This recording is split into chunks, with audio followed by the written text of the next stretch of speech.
explore. Imperfect visions, like I've been here before.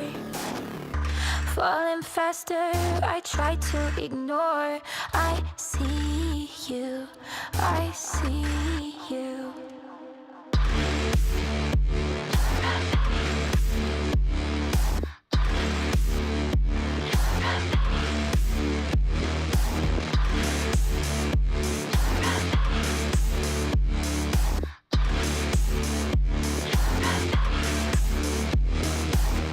I'll let you drag me to hell if you hold my hand. Tell me this is real and it will never end.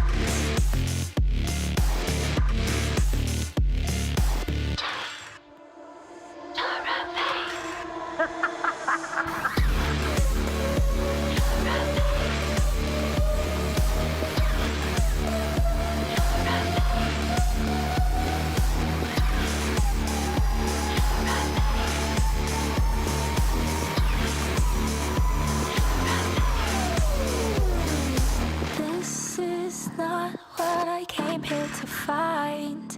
Memories show that I'm out of time. See a shadow, don't know if it's mine, but I see you, I see you, I see you, I see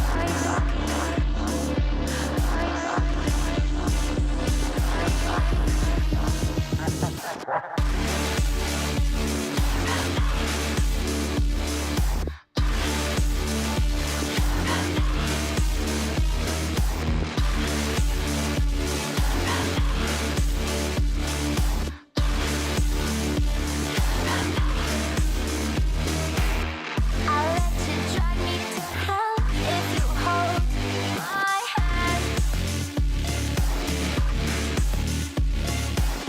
Tell me this is real and it will never end.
turned 18. Saw your whole life in front of me, and to know one day I'd miss cleaning up your cold tea. Come one, come all to sunny San Diego, where 16 teams around the world have scrapped their way to Rocket League's most exclusive party, the RLCS Major. Here's how they reached what may not be a winter wonderland, but is sure to be a wintry war zone.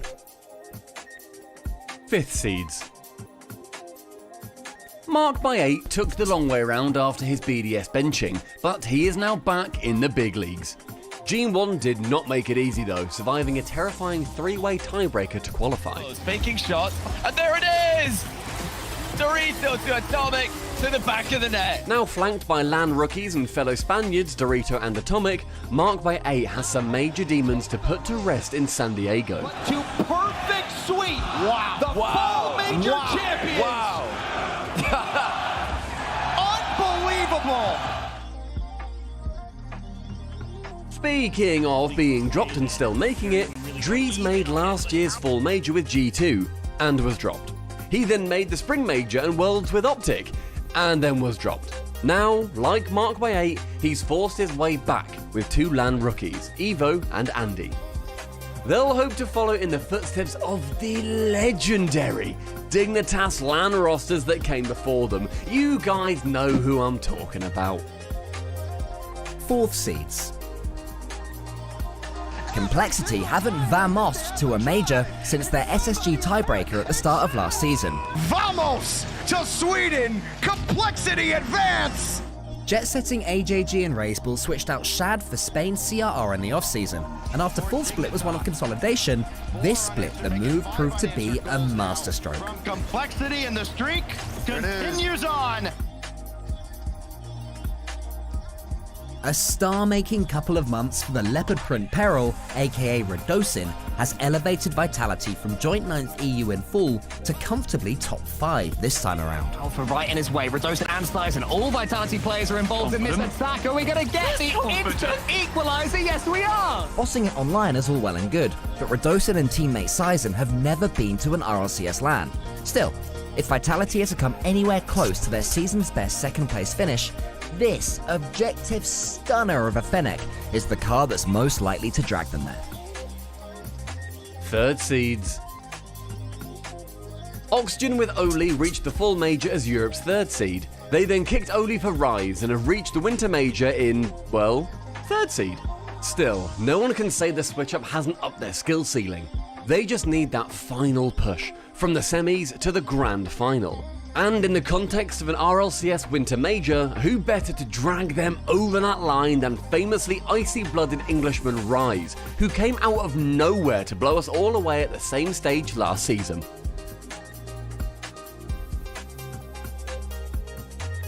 As well as coming into San Diego off the back of a regional grand finals, a peculiar statistic can bring G2 fans a little bit of hopium. I'm telling you, G2 are underrated. Best team in North America. No, not him. We're talking about this. Since Season 7, the RLCS LANs they've attended have gone like this. Top 9 Grand Finalists, Top 9 Winners, Top 9 Grand Finalists, and then last time around in Rotterdam, you guessed it, Top 9. If the pattern continues, G2 are nailed on for at least a San Diegan silver medal. In 5, the same old, same old. 2nd seeds. The one North American team who wouldn't have taken 2nd seed at the start of the split are of course the ones who got it. After 6 grand finals in a row, including winning the full major, Gen G's incredible streak came to an end as they bombed out to eventual winners phase in the Winter Invitational quarters. And first killer scores the first for FaZe Clan. Knowing these guys, the loss will only make them more fired up to put in a performance in front of what these 2 Englishmen and an American will proudly call a home crowd. More content will be Team Liquid, whose steady improvement throughout the split and the season overall was rewarded with a regional victory in the Winter Invitational. There will be a Team Liquid Championship. They have defeated Kami Corp. Pioneers will be the first to admit they barely showed up at the full major. they reacted by switching out Super Lucky for Hunter. Hunter, just a little bit of magic. 2 second places and 1 regional win later, they'll be desperate to showcase what they're actually capable of, this time around in San Diego. Has the extra touch, tries to take out the defender, and he does, he bumped him and opened it up for Scrub. Crew were just 1 tiebreaker win away from the full major. Pre-winter, they replaced Shad with Brad. Their reward? Well, it was another tiebreaker. And since we're discussing them here, you can probably guess how this one went. Crew Esports have actually gone and done it. The good news, Crew's tiebreaker pain is a thing of the past. The bad news? Their success makes the Brad, Shad, and Sad Exceptional Sam super team significantly less expected. What a shame. First seeds. What makes Team Brad, Shad, and Sad even less likely is that the latter's team secret are Sam's runaway first seeds. Starting with victory in the Winter Open, Sad, Knight, and KV1 then finished top 4 and then top 2 to nail their position as the region's most consistent team.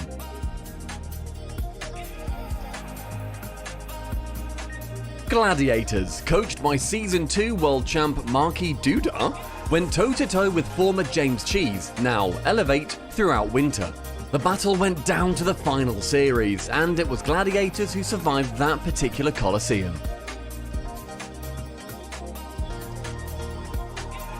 Rule 1's emergence has kept Falcons on their talons. This time, the two played out 3 grand finals in a row. While Falcons lost the third and final one, they'd already won the previous 2, banking enough points to make them the MENA representative in San Diego. Super Lucky avenged his Pioneers' ditching by flying out the blocks in winter. First, his new team Ground Zero dominated the Winter Open, going 30-1 in games overall. Ground Zero have done it. In their debut, they go 30-1. See? Cheers, Yummy. Then they also won the Winter Cup. Pioneers did fight back, but while there may be no love lost between the two teams, they'll agree on this. Their online duopoly will count for nothing if they let themselves down again on the world stage. These guys have reached every single regional final this season, and won half of them. Want to claim glory in San Diego? You'll almost certainly have to go through the blue wall.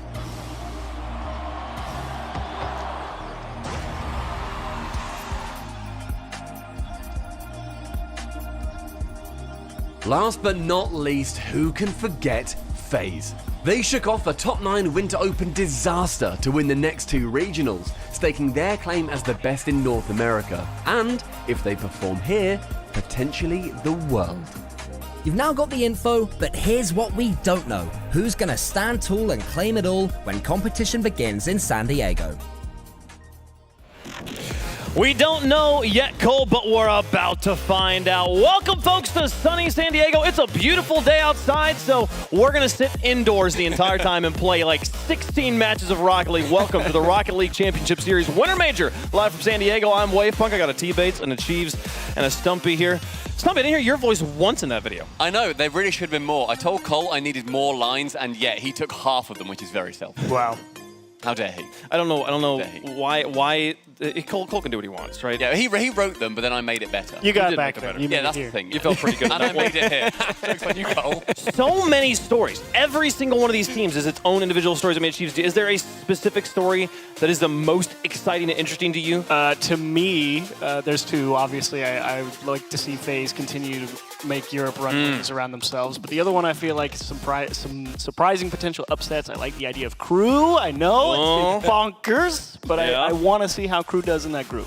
Bates. Bonkers. What are you most excited about, man? What I'm most excited about is that I believe that there's about 8 teams at this major that do have a realistic chance, a realistic shot at becoming the Winter Major champions. And That that's is something that Rocket crazy. League doesn't usually see usually see. Eight possible contenders. Yeah. There are so many, and every single one of these teams, I believe, believes that they are one of those 8 there, folks. We'll talk about those teams in more detail. These are the teams you just saw that wonderful video breaking down how they all got here. We'll talk about them all in more detail as we move forward. But for now, let's talk about what's on the line. They're all playing for points to try to get to the World Championship later on in the season, but also $100,000 to first place.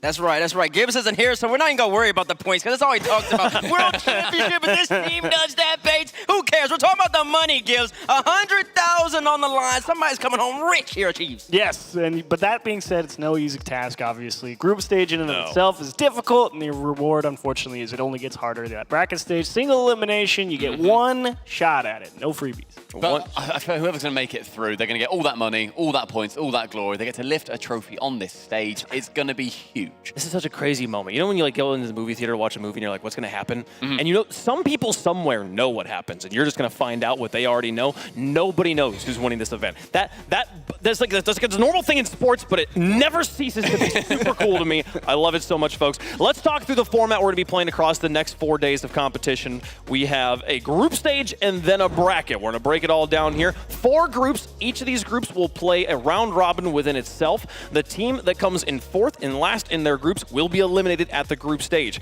The 2nd and 3rd best teams within each group will then go into those round 1 matchups you see there on the bracket, while the team that wins each group gets a bye into the quarterfinals. And then we are playing single elimination from that point on. Best of 5s here in the group. We'll play mostly best of 7s in the bracket. We'll be getting through about half of the group stage here today, Stumpy. So much Rocket League's about to be played. And we've got both an A stream and a B stream as well. You know, we've got 16 individual series happening, and it's a huge amount of Rocket League just to literally start off our groups as well. It's such a fantastic format for us to be able to get through into that into those bracket and make sure that single elim is going to be utterly deadly. No teams being eliminated here today. We'll get to see all of them play again tomorrow, but you can definitely give yourself a good head start in our schedules. Now, we have 2 streams running because of all the Rocket League that's going to be played, so keep it locked right here on twitch.tv/Rocket League, but also make sure you got twitch.tv/RL Esports pulled up for the B stream matches. Every one of these matches, very important as well. You're going to see some interesting battles. Every one of them should have a possibility of delivering something fascinating here. Gladiators versus Liquid. I'm excited to see how Gladiators comes out of the gate, especially following their performance against Dignitas in the Corelli Cup. See if they can find a way to put together a win there, Achieves. Steady improvement if you're the Gladiators, I think. That being said, up against Liquid round 1, lot to ask. Liquid, I think, is on many people's radar to potentially make a grand final run, so maybe the toughest start, but that being said, lots of ways to go for them forward. On the A stream, though, also a full docket of 8 matches to go. We're going to end the day with Carmine Corps versus Falcons. That one's a doozy. G2 versus G1, the wonderfully fabled, memed upon matchup, is actually happening here, Bates, today. Yeah, it really is. G2, Atomic versus Atomic. Whoever's casting that, good luck. Good luck. Good luck indeed. But the Falcons against K-Corps, but the Falcons come out in the way that we know that he can, that matchup in particular is going to end off the day just right. My money's on Atomic to take that one down, folks. I think Great guess. That's bold. That is bold. I did a lot of thinking. I put on my thinking cap for it, folks. There's so many players here. We heard from the analysts about how the teams got here. We want to hear from the players about their thoughts coming into the Winter Major.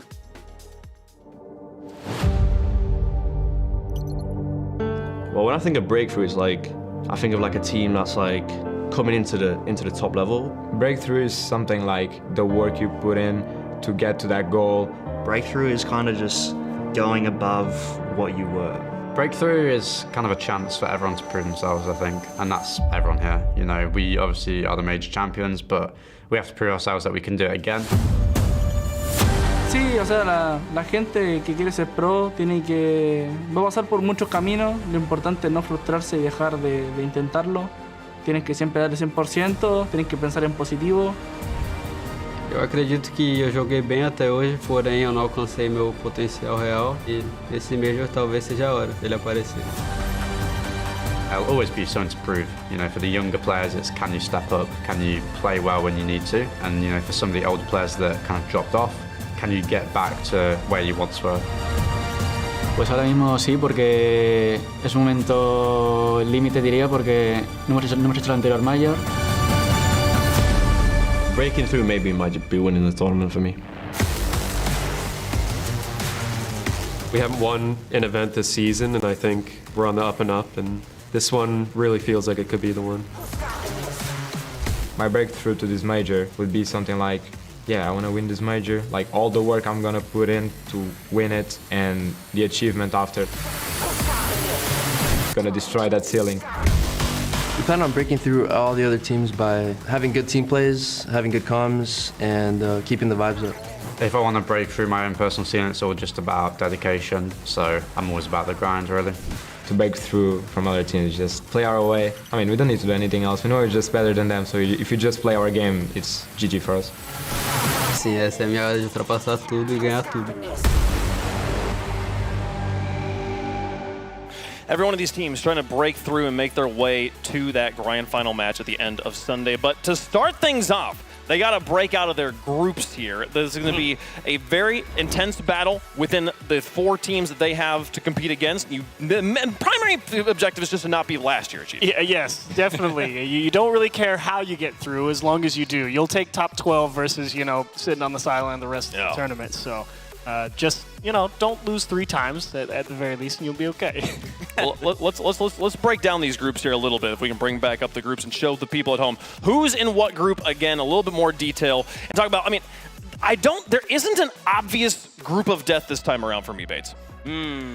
I guess so. I guess you could say that. I think B and D are both really, really good. A is solid, and then C is the group of life. I think that's been established across all of the Rocket League ecosystem. B and D, though, K-Core, Vitality, Dignitas, Falcons, it isn't obvious who's going to get first in that group, Stumpy, or is it? Oh, here he comes. Okay, hang on. That's a bit crazy now. I think it's obvious who's going to get first. Oh, is it? But I don't think it's obvious who's going to get second, third, or fourth. I think K-Corp, you're looking at them, they will probably top that group. If they don't, then that is a letdown from them. I think a lot of people would say. But between Vitality, Dig, and Falcons, that is a real toss-up. You could give any permutation of those 3, and I would think, yeah, they are all reasonable.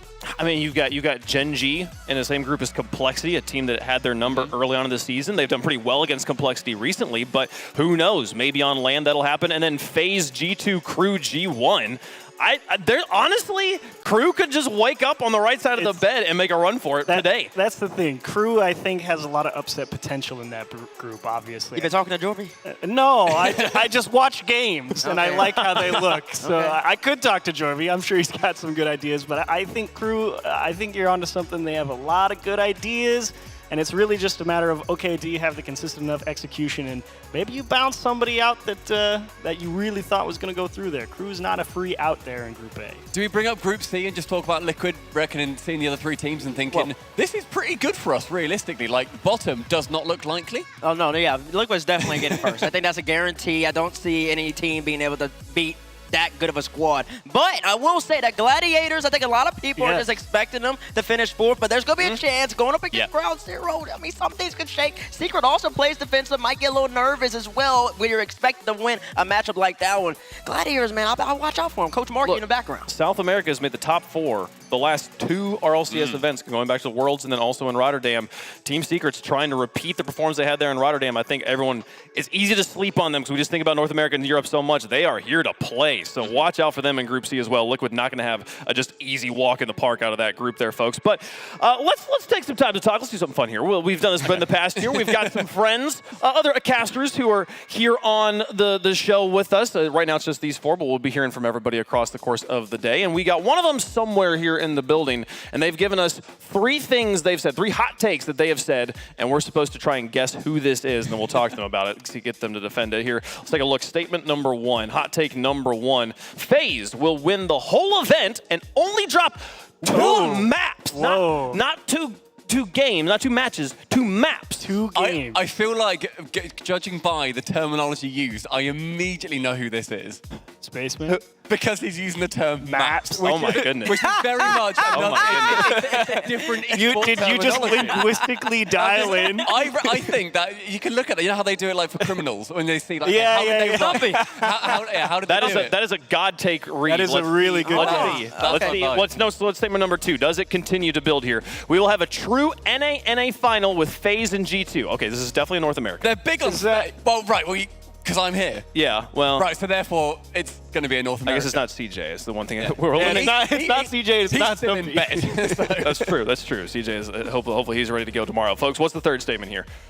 Carmine Corps will be out by 5 p.m. on Step by Spaceman now because see, Spaceman's the only person who's gonna get that specific to the point where you say 5 p.m. Saturday. Like that is right online. They're gonna be going at this time. I know they're playing at 3:30 base. That's exactly what he was saying. Do you have a guess? I think he's right with maps. I think it's Spaceman. Yeah. Spaceman, how you doing? I would like to file a complaint. I want to file a complaint. Hold on. You're telling me I self-reported that hard on the first question? That's unbelievable. You said Stumpy's disqualified. We're not longer talking about that. No, Stumpy. Listen, I might need you at Georgetown Law now. That was good. I was the one doing all the work. Okay, I gave him the answer. I didn't realize it. But we need to talk about the hot takes because I think they're all coming true. What do you guys think? No, okay, talk to me about 5 p.m. on Saturday. That's mad. That's good dinner time. We want to be out early. Listen, Carmine, I think they're going to be in a good position.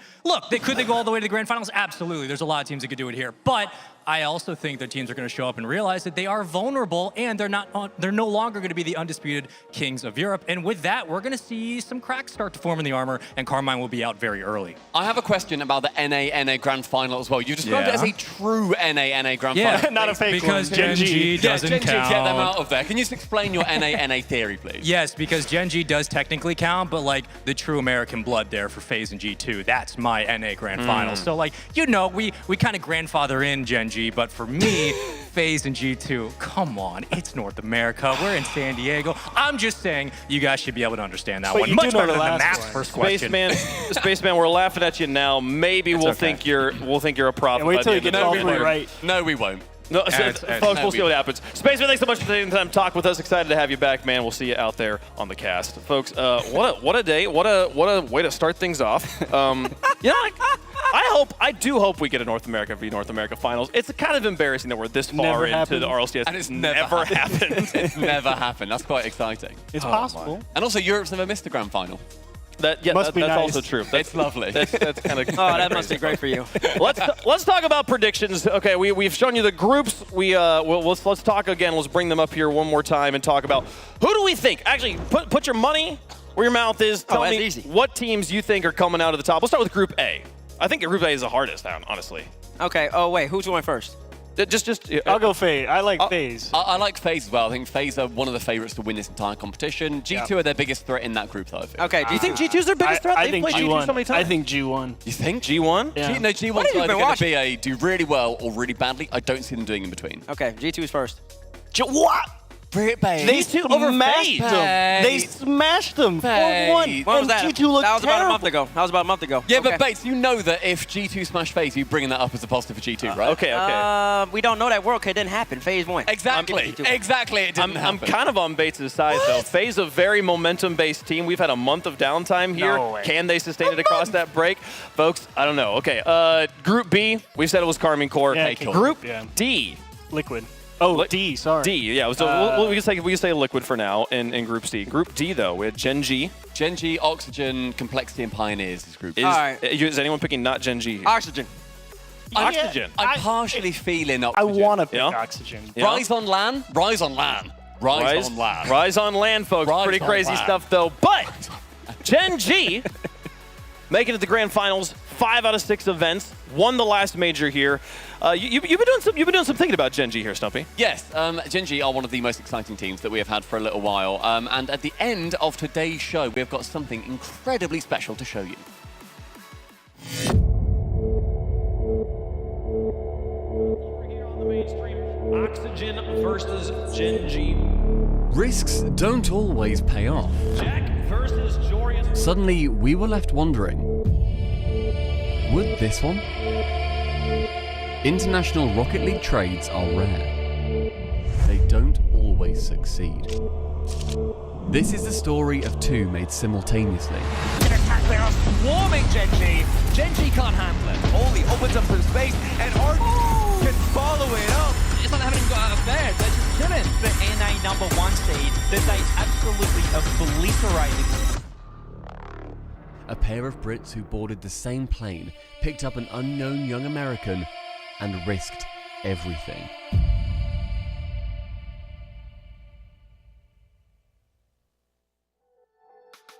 I'm getting goosebumps. That looks intense. I'm music. So excited. Y'all made a for this documentary? video. We made a from Subpar. We made a documentary all about Gen.G, their entire story, going back to the seasons prior to our fantastic open circuit, focusing on apparently Jack, Nolly, and Chronic, and how they managed to win that Rotterdam Major. So at the end of show today, everybody stay tuned. It is one of the favorite things that we've ever made. Okay, I'll be watching. You in? I'll be watching. I got little goosebumps because the music, risking it all. Gee, they picked the two. They boarded the same plane. My goodness. I was already getting pulled in, and then I had to come back, and I saw my own face. I'm like, oh, come on. No, let's go. Folks, we got so much Rocket League to play through today, and we are 5 minutes away from getting game number 1 underway. Here's again that schedule we're going to see over on the B stream. If you're a big Pioneers fan, they're going to be taking on Gen.G in the middle of the day there. So, you can pick out any one of these matches and talk about it for forever. They will be doing that over on the B stream, so make sure you got it pulled up. Twitch.tv/RL Esports. Here on the A stream, though, a full docket of 8 games going down. Every one of them gonna be a banger. We could talk about every one of them, and we will. But to start things off, Ground Zero taking on Team Secret, a regional battle that I don't think, to my memory, has happened before, Chiefs. As far as I remember, same for me, that I don't recollect it ever happening. But that being said, I think Ground Zero has done a lot of good work to make it back here. You know, Super Lucky really settling in, and Fiverr, of course, really finally reaching that potential a lot of people thought that he had. But the only problem is, of course, you're running a Team Secret who absolutely stacked at the moment. They, like you said, they made that big top 4 run. They did a great job, and it's a tough round 1 match for Ground Zero. The number 1 seeds out of the OCE region, it's Ground Zero.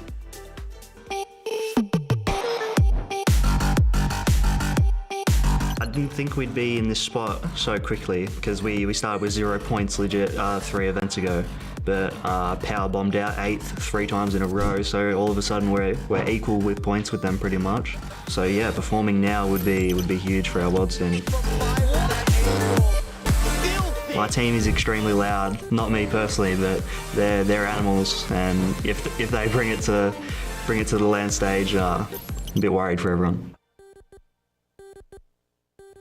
They didn't expect to be here, but here they are. They're going to look to keep that momentum rolling. They sure are. And listen, Fiverr's been balling out all split, but it was the addition of Super Lucky. Super Lucky has joined his team. He has elevated his gameplay, and he has Ground Zero looking absolutely phenomenal in OCE. I know they're coming over here. CJ's not here to hype him up, so I will. I think they can do some damage. Caucus in there in the middle of Chiefs. Yes, and that's the real thing. I think he noted it in the interview. You know, he's like, my teammates absolute animals, but every team needs that strong, solid foundation. But Super Lucky getting the job done over on the offensive side stuff. And he's also come from previous lands. At RLCS, we saw him over at Worlds. He's got a lot of experience. He's a very new player, realistically, to the RLCS, but he has been one of the most standout players for Pioneers historically. He is such a dedicated individual, and what a pickup for Ground Zero here too. We're going to see them play here on the stage for the opening of the Winter Major up against the number 1 seed from South America. It's Team Secret. Eu tô muito bem aqui em San Diego. Eu diria que é o solo sagrado pro jogador Jockey, porque foi aqui que foi criado, né? O sentimento da nossa equipe tá muito bom. A gente chegou nesse Major com uma expectativa muito maior, já que a gente conseguiu pegar top 4 no último e a gente tá muito confiante. Os haters continuam subestimando a gente e a gente vai lá e sempre prova ao contrário. Sim, eu vou vencer esse torneio. The confidence. They think they're going to win this one, and you heard him say it in their interview. They made top 4 the last event. That gave them all the confidence they needed. Yeah, they are the defensive juggernauts. In Rotterdam, they put on a defensive masterclass. Every single one of these players, they didn't matter how many shots were put on. It didn't matter what type of creativity you brought to the table. They were there to shut the door each and every time. Knight performed admirably there. He's been performing all Winter Split, but of course it also comes to Sad. He's got to be the rock, and he also has to be that setter-upper. He needs to make sure that KV1 can dominate offensively, Stumpy. Yeah, I mean, the fact that we've got Sad coming over onto this team as well has just bolstered them massively. But you look at the man, the myth, the KV1, the man who has been dominating 1v1s for an incredibly long time. Someone who, when we saw at Worlds playing in those 1v1 show matches and putting Team Secret on the map over and over again. They've come through as South America's number 1 team. It is an incredibly competitive region, and you need to be on top of your game to get there. It's just kind of crazy to me that we're starting off the day with a number 1 seed versus number 1 seed matchup here. Unlucky, but honestly, I think generally all things considered, everyone prefers to, I think, play as quickly as possible on the stage. So I think both teams, while they're both a little bit nervous, I think they're actually happy with the draw they got. They're like, okay, it's approachable. Let's go ahead and get it done. Let's do it. It's a group stage 2. Got to get warmed up at some point, so how better to do it than to start off the day. Let us know how you think this match is going to go in the fan vote. Hashtag GZ, hashtag TS for Team Secret there. Stumpy, start things off. Who you got? OCE has a weirdly good record against South America. For whatever reason, CJ just managed to beat Furia like 2 times around and swept them, both of them. I think that continues after his retirement. I feel like Ground Zero, just that play style, may well outdo Team Secret here, so put me down for GZ. I like Team Secret. I think a lot of defensive stability. You know, obviously I'm a big, offense tends to win the game more often than not, but I don't think you really need the offense to get the job done against Ground Zero. I don't know if Ground Zero's really got that firepower to crack that shell of Team Secret. I like that one. Oh, that's excellent analysis right there, Cheese. As a matter of fact, I'm going to have to go with you. Yeah, give me Team Secret as well. The defense, they proved it at Rotterdam. I think Ground Zero, you don't have enough firepower to beat the squad. Sam starts off the major with a double. I also believe that the air dribble, air raid offense of Ground Zero is going to run into a wall there for Team Secret. Team Secret here going to be the favorite on the desk. I wonder how chat feels about it. We'll find out here in a moment. I mean, Stumpy, what does Ground Zero have to do to get past that Team Secret defense? Their defense is absolutely horrendously hard to break through at any given point. I feel like it's a case of you need to just keep putting shots on. You need to make sure they are being stretched as thin as possible because they're going to keep putting it into the corners as well. They don't just save it, rack up, just get the saves, and then they send it back in the middle. Get to the corners. If they can do some fake outs, pass it middle, and change up a lot, that's the secret. We'll see what they can do, folks. The first match of the Winter Major is ready to go. Let's get over to the stage. See Ground Zero take it on Team Secret. We've got 4 days of action coming to you from sunny San Diego. Get up and get loud. It's game day.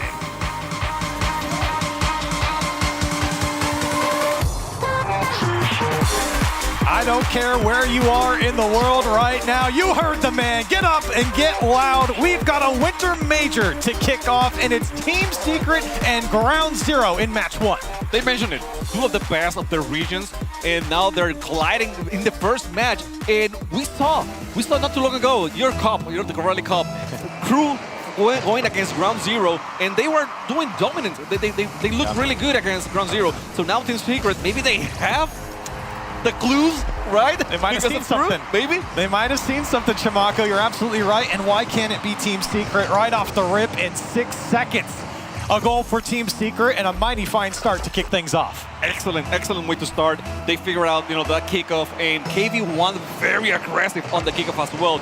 Now this time, it is Sadness going very high, and he's looking for the reason. We saw so many reasons they work against Ground Zero. It was drops that time, doing that for Crew. So maybe Secret just taking a little bit of the handbook from Crew in this matchup.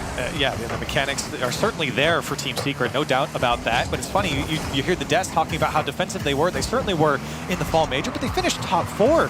And people are looking for respect for this Team Secret squad and South America. And with, I think it was Stumpy who went with Ground Zero here. Still, Team Secret fighting for that respect here on the main stage. Ground Zero trying to spoil a run that's expected from them. And this one's dunked back the other way. It's off the post, and Knight will score a second for Team Secret. And we were talking about defense, right? It doesn't get much better than this. Make a defense, get right into offense. A bit of overcommitment in Ground Zero. They were trying to counter a Team Secret to make, put them between the ball and the wall, basically. And that a strategy, might work sometimes, but you got to be very careful how you execute it. Certainly have to be careful with how quick Team Secret can challenge you. And of course, like we were just mentioning, how great their defense has been. Here comes KV1. Right off the kickoff again, flip reset towards the net. Double commit pinches out for Ground Zero. Here's Kaka. A response is needed here from Ground Zero, and a double tap looming is denied by Sad. Excellent way to clear the ball by Sad, but Ground Zero, kudos to them. I mean, they put the ball back into the midfield and attack once again. That's pretty good. I mean, you don't want to just attack once and leave it done. You want to keep putting the pressure on Team Secret. Super lucky, trying to dice his way through. Kaka now, Ground Zero heating up on offense. Team Secret in a familiar position right now, feeling the pressure, but then all of a sudden, it seems like Ground Zero pushed too far up and Team Secret take advantage. Twice they have made that mistake of pushing too far, but one thing I've got to say, Ground Zero is a team that sometimes starts a little bit slow. They take some time to figure out how to play against their contenders, and maybe, this first game might be the one that they need. However, it is a short series, so you don't want to give the opponents much time. And that one just looked like Super Lucky hesitated, tried to get a little fake, a little juke on the attacking there, and instead just opened up the backfield for Team Secret. Now a 3-0 lead, not even 2 minutes into game one. Team Secret, a dominant start. Even though you thought maybe Ground Zero was just about to heat up, here comes Sad again off the backboard. Team Secret unrelenting here. Ground Zero have got to stabilize, and maybe it's Fiber. He's put KV1 in a difficult position here, as a good tackle from Kaka will allow Super Lucky a little bit of space. Can he get to the wall? He does. He's chasing after it. Can he make a play of it? Ground Zero trying to attack, and that one getting away of Kaka. They did everything good. I mean, the demo in the wall, the bump in the wall was great, and then the pass, they just couldn't finish the play. But once again, we see how Ground Zero, okay, they started a little bit bumpy, but right now, they are getting into the zone, they're going into the rotations, and they're doing better in offensive. Yeah, they're looking better and better. They need that final push. Super Lucky's there, and a beautiful pass to give Ground Zero their first. That's what we were talking about. They keep pushing and pushing and pushing. So now they got the pass, they got the shot in net, and it was a 1v1 situation against Sadness. And the read was excellent because the momentum from Sadness, he was going through the net, and they decided to put the ball right behind Sadness. I mean, perfect placement for Ground Zero. Super Lucky surely looking to push further than he did in the fall split major. Winless on KCP. And now Team Secret looking to keep the push on. Super Lucky puts this one towards net. They get down off the crossbar. A follow-up from Super Lucky. He's just going to do it himself. And we were talking about the defense from Team Secret. They could not read that one. KV1 and Sadness, both of them sitting there trying to figure out the bounce of the wall, and no one could except Super Lucky, who got the second goal for Ground Zero. And all of a sudden, Ground Zero got themselves back into game one. 2 minutes on the clock, plenty of time. They need one more to find the equalizer, and Sad almost getting bumped and demoed out of the way. And Team Secret, who started off so hot, was able to take advantage of some of the mistakes coming up from Ground Zero. All of a sudden, Ground Zero not making those mistakes. And the goal's coming at a premium now for Team Secret. Trying to open the net a little bit with bombs and demos as well. Something that we were not used to see in South America, but it's getting more into their tactics strategies as as they get more experience, international experience. So we have seen that coming much more from Team Secret.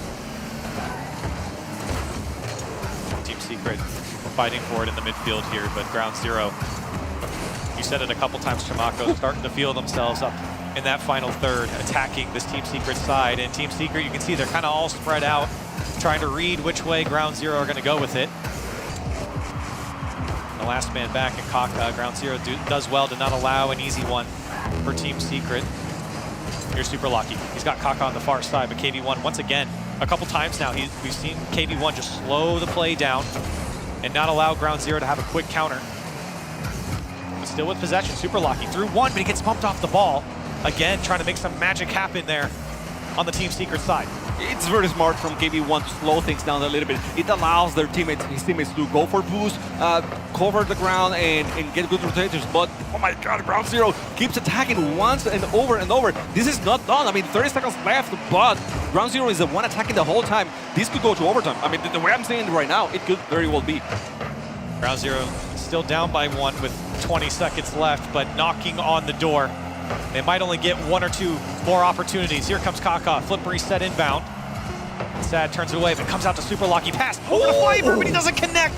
That was the opportunity for Ground Zero, and Team Secret running away with it to the Ground Zero side. The ball just needs to touch the ground, and Team Secret trying to take this first game on the main stage. Fiber, maybe other plans, a bump in front of the box, and no one can get there in time. Team Secret gonna come out on top. That was so close, and I'm glad we started this way because, yes, Ground Zero, not a good start, not a good first minute and a half. That's it. Everything else after that was excellent. Couple of misses on the flip resets and some touches here and there, but they have the right mindset. Yeah, and I think for Ground Zero, this is, in the end, a decent first game here. Of course, they didn't come out to win, but you could see that the pressure was really mounting for them. But we said this in the fall major, Chamaco, right, about Team Secret. Very defensive. They played on their back line quite a bit, and they locked down their goal line. And they did it here. Regardless of letting Ground Zero back into this, they still came out on top. For Ground Zero, you put up 13 shots. That's a pretty decent effort, 5 more than Team Secret did. But you know, you can see in some of these, in the Mobile 1 high performance replay, you're looking at all of these opportunities from Ground Zero, and they just couldn't break through. If you're Team Secret, you're wondering, okay, we need to involve Sadness a little bit more in the offense. He didn't have any shots on that, and you saw how they struggled in the second half of the game in offense. So yeah, they're gonna have to find a way to involve him a little bit more and get that flow into attack. Yeah, I think that's the right word, right? Like, you're looking for flow, the flow state, if you will, from Ground Zero, especially when you look at their offense, and they certainly did get that going. The hole was just too deep to dig out of. The game 2, see if Ground Zero can keep that offensive momentum and convert just a little bit more. Fiber. You can see Team Secret very inviting for Ground Zero. There's space for Ground Zero to work with. Sad, just very lightly carrying this one into the midfield. Super Lucky, a second touch. Looking for follow-up, it was there, but Team Secret shuts it down. Sad, quick to this one off the back wall. Here comes KV1, shot on target, and Shirley going through. Team Secret on the board first once again. I feel like a coach. You know, I'm telling you, get Sadness involved, and he goes right away. It wasn't a tough shot for him, so instead of going for the net, he goes for the pass. Beautiful decision, excellent. And then, you know, getting the pass in their hands and put it on the net, that was the right play to do. A great start once again for Team Secret. And Ground Zero definitely looking for a response a bit quicker than they did in the previous game, and maybe Fiber can get around it. Kaka was downfield as well. Team Secret does well here. Just the individual effort. You saw Sad carrying that one downfield in their goal. And now you see KV1 take it out for Team Secret. They're so good at beating the first man. Ground Zero rushing back. Super Lucky. Kaka can't connect. And now KV1 trying to take on the whole team. Team Secret, they sent one guy past midfield, and it was just KV1, go for it, man. You got it. Basically, it's the final boss, right? So that's why, oh, that was so close. But that ball was halfway through the net. I feel like Secret is starting to play a little bit more midfield now instead of getting all the way back into the net, which I appreciate, but at the same time, I think it's because Ground Zero is giving them a lot of space. Yeah. They are maybe fearing the clears a little bit more, and I don't know if that's what I want to see from Ground Zero. Oh, a couple flip resets from Fiber, and Kaka was there for the shot. Turned away by Team Secret again. Defensively, they've been rock solid. And that's apparently how they're going to be here in this Winter Major, following up their Fall Major performance. Super Lucky. Once again met by Sadness, and here comes KV1 on the demo. Knight. You can see Team Secret, they're happy just to throw one player at Ground Zero and see what comes of it. KV1 gets a good challenge here, another touch. Kaka has to deal with it very oddly, and Knight's just gonna tap it in. A miscue there from Ground Zero. I was gonna say, you know, they send someone, and if they're able to disrupt the defense at some point, then they send the second one. And that's exactly what happened. KV1 was able to make a slow play, also get a bump, and then once that bump happened, Knight was happy to be there and get the shot. So a 2-0 lead opens up for Team Secret. And you can see when the opportunities come up, Chimako, Team Secret really know how to take advantage of them. That one bump really threw off Ground Zero. And Team Secret clamped down. They knew immediately when to strike. Oh. Super Lucky. See what he can do behind the ball. He's really the one to look towards on Ground Zero to lead them. It's a great touch from Sad again. These clears from Team Secret are world class. It's really throwing Ground Zero off. He said Ground Zero afraid to push up too far, and that's because of the great clears coming out from Team Secret that are finding and landing in the backfield. That's when the mechanics comes in play, right? It's a touch, but it's a very calculated touch.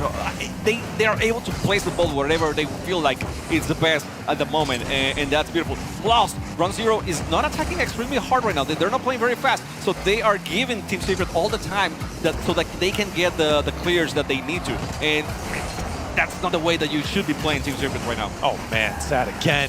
Beats through everyone. Is he just gonna have an open net? He makes it look easy. It was easy. I mean, it was for him because wow, Fiber just overcommitted on that one. If you are the third person, the third man in rotation, you cannot go that far to challenge that ball. That was a mistake, and well, you pay those. You got to give Sad some credit on that touch on the sidewall to beat the man that was coming in for the challenge. Unexpected for sure. And again, a 3-0 scoreline. This time, not as much time on the clock for Ground Zero for the comeback. That could change.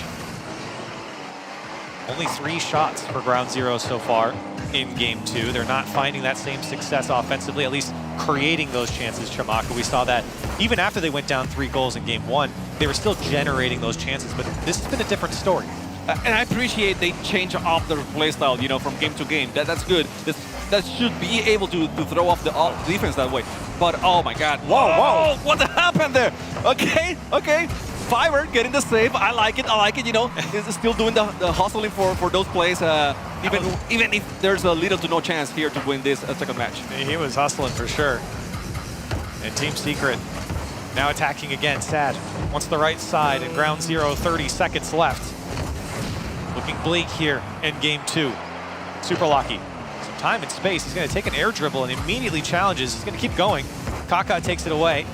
Unfortunately, nothing towards net here from Ground Zero. Knight very calmly picks this one up. Team Secret looking to go up 2-0 here over Ground Zero and put them on match point, and it's surely looking that way. This Team Secret have just clamped it down. This game, a far cry from Game 1 when you look at the offense from Ground Zero. And Team Secret have put on a master class on how to counter and get out of your own side and attack.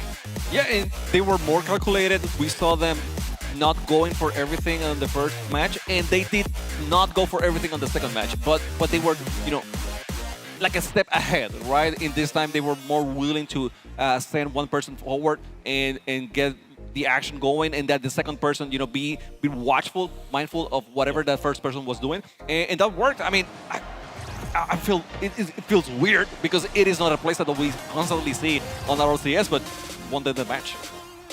13 shots for Team Secret to 3 of Ground Zero. I mean, I think that just kind of paints the picture of what we just saw in Game 2. And I honestly didn't even feel like that from Team Secret. They had a plenty of great chances. 13 shots. They were really putting the hurt on to Ground Zero. And Ground Zero is not really a team that's used to dropping these games. I mean, this is a team that went 17-2 in series domestically and was in the final of every single regional, only dropping to KCP. In fact, they played KCP in every single one.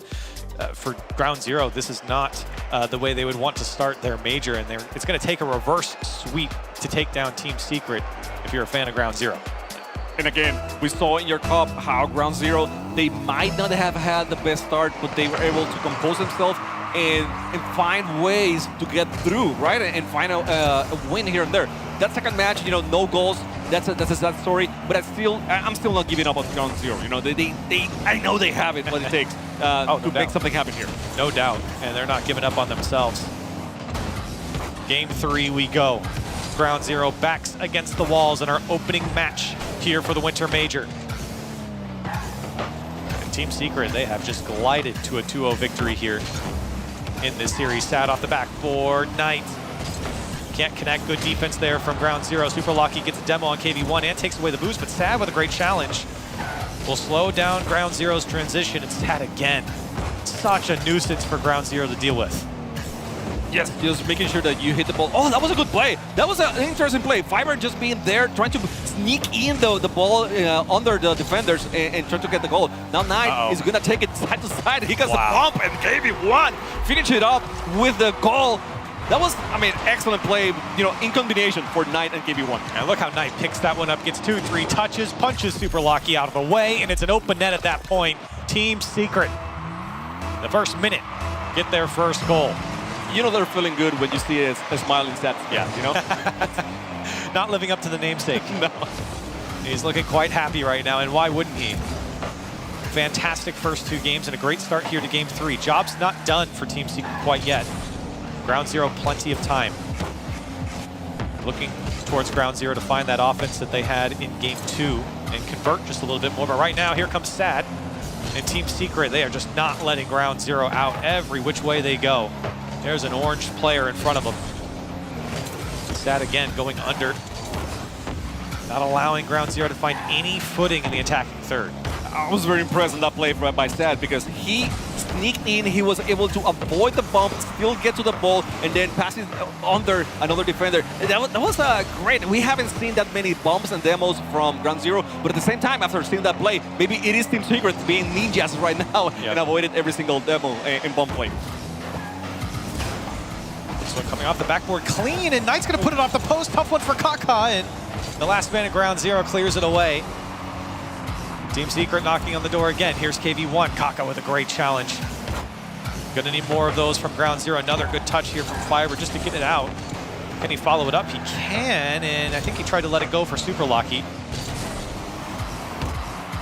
Time not on Ground Zero's side. It's just a 1-goal deficit. Half the game to play. They're going for the demos now. They were going for the bumps, but the challenge from KV1 is excellent. He kept the ball away from Ground Zero's hands. Now it is Super Lucky up in the air with Kaka away again, but Knight was able to deflect it, put it on the corner, and they got the clear to recuperate again, recover, get some boost, and get back into defense. Ground Zero looking for that offense. So far, 2 shots coming out for them to the 4 of Team Secret. 2 minutes left on the clock. Super Lucky looking for Kaka. He's there. The shot's too high. It's off the crossbar. Fiber trying to keep the attack going. Good look there from Ground Zero. Team Secret let him have the space, but this one, a bullet to the left side. Another one off the post. The woodwork coming in for both teams right now, as Super Lucky has to put this one to his own corner.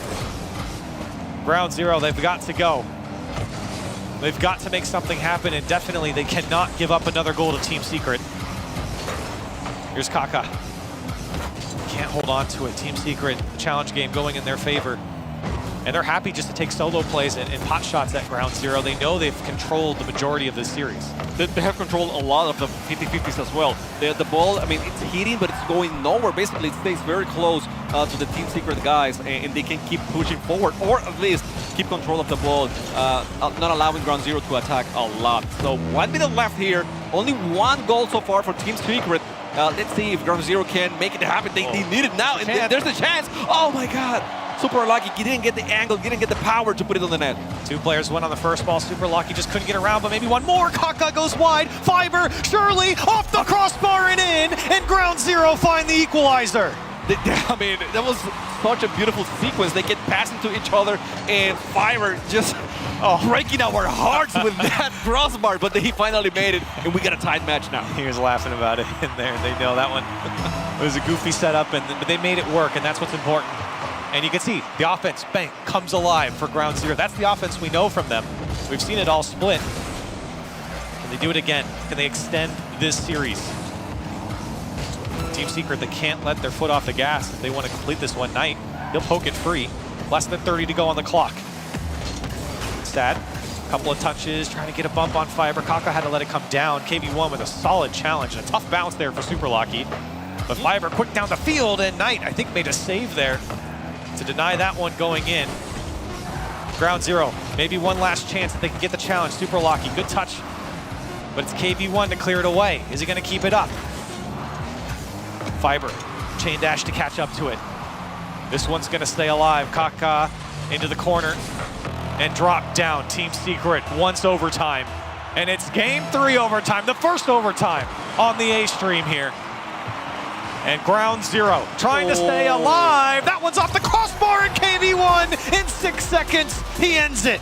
Unfortunate. I mean, this is the same way we started the series. We started with the kickoff goal by KV1, and now we end up with the kickoff goal by KV1 as well. So Team Secret, they got a little bit shaky on that last match. Their offense wasn't as good as they have shown on the other games, but still managed to win it very convincingly.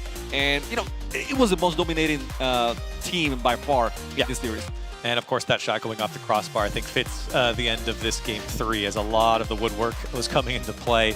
Team Secret will take down Ground Zero in 3 games. In this game, the scoreline was closer, but I think for Team Secret, they still, I think, controlled most of this game. I think they kind of let their foot off the gas a little bit there at the end of the game, but for the most part, Team Secret, I mean, man, they looked exactly the same as they did in Fall Major, and I think that's pretty scary for a lot of the teams when you're looking around, especially in their own group. This was a top 4 team last time we saw them on the international stage, and so far they're acting like one. So far, so good, right? And Ground Zero, they have another match today. I think it's against Liquid. So they need to regroup, talk to the coach, see what went wrong here, because they have another tough matchup coming up next. But Secret looking, yeah, as you said, like the team that could actually make it to top 4 once again. That's the goal right here. They want to do as good or better as they did on the previous major. So they're starting with the right foot on the ground. Yeah, I think so. And for Ground Zero, you're kind of thinking of a team that you said might need some time to heat up, and I think they showed what they can do on the offense. They weren't able to convert it on a few occasions, but for Ground Zero, I mean, all hope is not lost. Team Secret was a top 4 team last time we saw them, so this isn't the worst result in the world. Yeah, Ground Zero, I think they did many things right. If they can find each other a little bit more, especially on the clears, they should be much better off in the next matchups. So let's see if they can fix it up. Yeah, we'll have to see. We have plenty more matches here in this Group C, and of course across all the groups. Don't forget about our B stream as well. That's running in tandem of the A stream.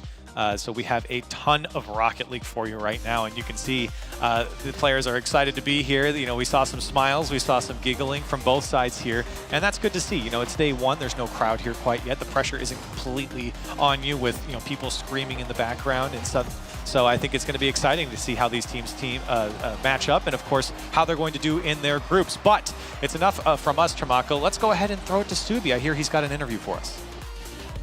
Hey, thank you so much, Corelli. I'm here with Team Secret. Bruno, the coach, is going to help me out with some translations as I am not fluent in Portuguese, shockingly enough. But you guys coming in as the #1 seed, what does that mean coming into this tournament, especially after finishing 3rd and 4th in the Fall Major? Como que é vir com a Seed 1 logo depois de terminar Seed 3 e 4 no outro Major? Eu acho que a gente está conseguindo representar bem a Sun. Eu fico feliz, né, de ter pegado o Seed 1 da Sun, e acho que é uma coisa muito importante pra gente, pro nosso time, e a gente vai dar o nosso melhor. He thinks getting the Seed 1 is very important for us to represent our region out here and get better groups, because of course the Seed 2 will be always harder, so that's it. Now you guys started off hot today, a 3-0 sweep, and you came out of the gates just goal after goal after goal. Did you guys feel comfortable getting the first matchup of the major, or would you guys rather have waited and gotten out of the way later? Você se sentiu confortável durante essa partida? Porque a gente foi lá e meteu gol depois de gol, depois de gol. O que você sentiu? Eu acho que eu me senti bem, porque eu não aguentava mais esperar para jogar, e foi um sentimento muito bom. He told that we waited a long way for this major, so we couldn't wait no more for our match, and he just wanted to finish it, and that's what we did. Now moving forward, it looks like you guys are playing confident, you guys are playing really cool on the field. How are you going to continue that momentum all the way through? It's a long weekend, a lot of matches. How are you going to, keep the calmness, the coolness, but also be explosive on the field? Ele está perguntando como que a gente vai manter esse momento que a gente levou dessa partida, porque vai ter muitas partidas durante o campeonato, e como que a gente vai manter isso para frente. Acho que principalmente trabalhando no nosso mental, que é o mais importante dentro de campo. He told that, just working in our mental and just keep what we are doing right now. That's it. Now, one final question. What does Team Secret have to say to the rest of the teams here? O que você tem a dizer pro resto dos times? É bom estar preparado. It's good to be prepared. Good to be prepared indeed, and thank you guys so much for taking the time. I look forward. I'm sure we're going to talk more throughout this, but as for us, that's it, and back to the desk. Thanks so much, Subi. Subi will be keeping us company on the stage, basically the entire event, talking to the players, giving us their thoughts after matches. Folks, it's going to be a wild one. Match #1 of the day on both A stream and B stream. A pretty dominant one-sided 3-0 sweep. You said Ground Zero had this. I thought they would have had it a bit. There were some options. There was some options, but I think what it comes down to is OCE with their shooting sometimes can be a little bit lackluster, and they'll take a couple of shots and then sort of give up on the play. They'll then think, oh, okay, now we're transitioning back onto defense. They don't try and force the issue as much as then you'd see from South American teams or the EU or NA, where there's a lot more conviction in a lot of the attacks that they go forward with. Team Secret, they have come out absolutely on fire. Yeah, they find that great counterattacking space, obviously, so solid on defense. They understand where a lot of Ground Zero likes to move the ball, and they just attack the right spot on the pitch to let them bring a lot of players forward, and they really convert their chances on offense and let them to a pretty big lead. He's like, hey, man, come on, fist bump. Come on, please, we're on camera.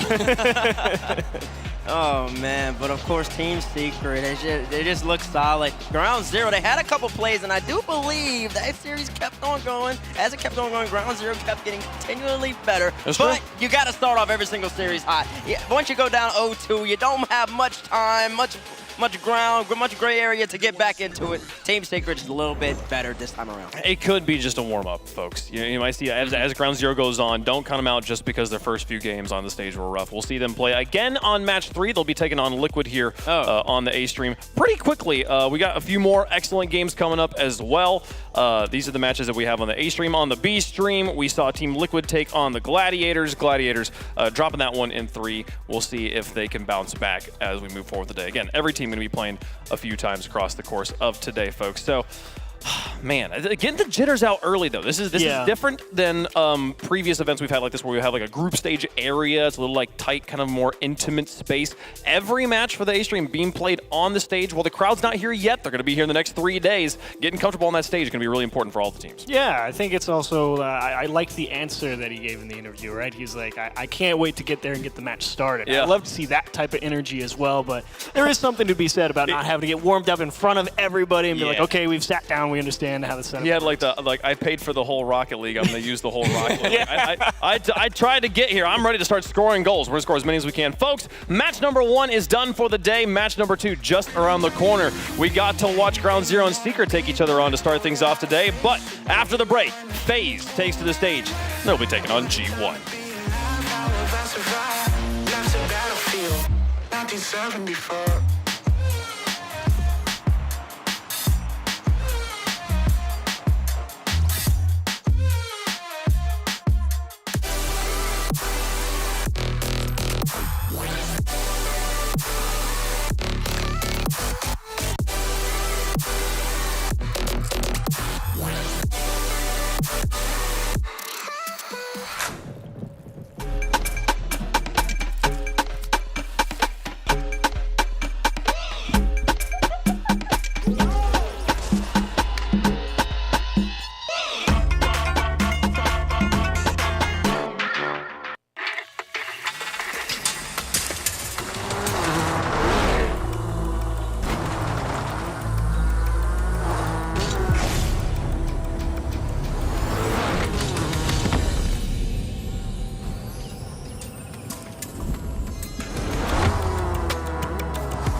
Hand out she holds, it's feeling like we've been here before. We're both so broke, that's something that'll keep us afloat. Don't walk too slow, we can't keep falling deeper again. Came too close and the day's so far from pure. A rush of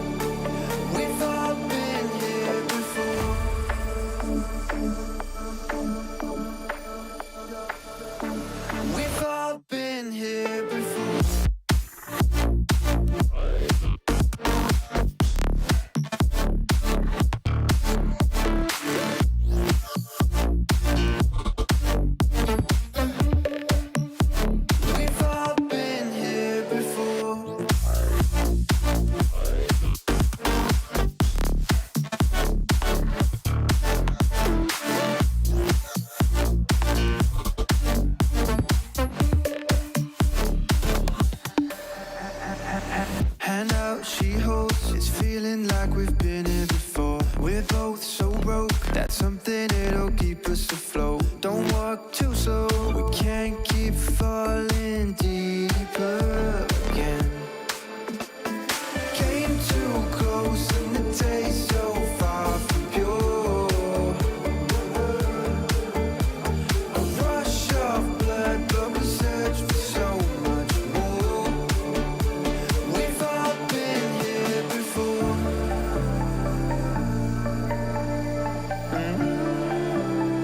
We've all been here before.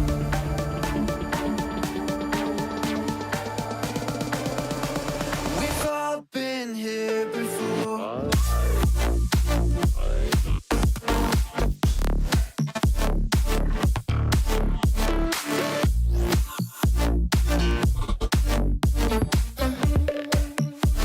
We've all been here before.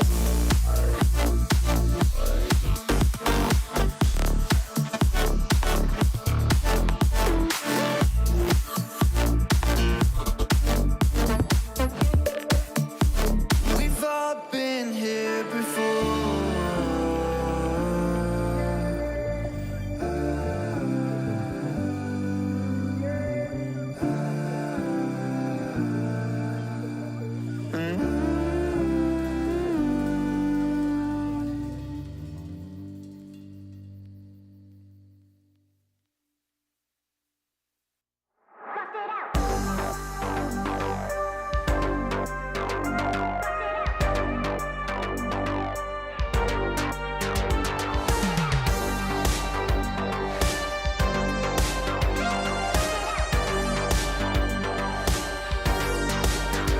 Bust it out.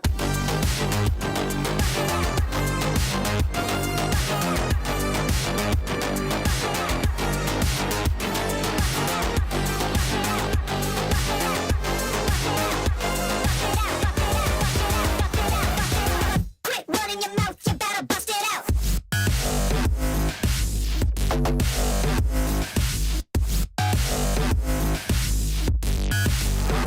Bust it out.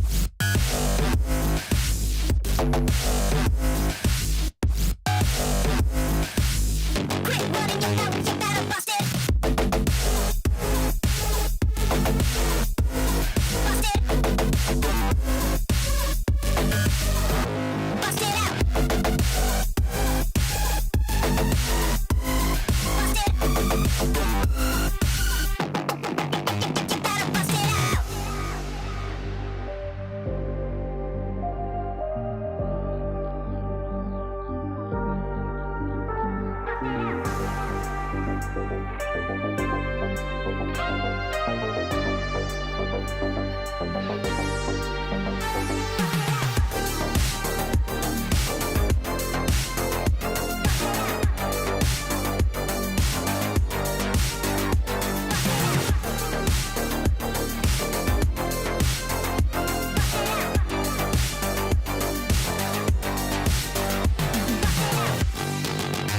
Bust it out.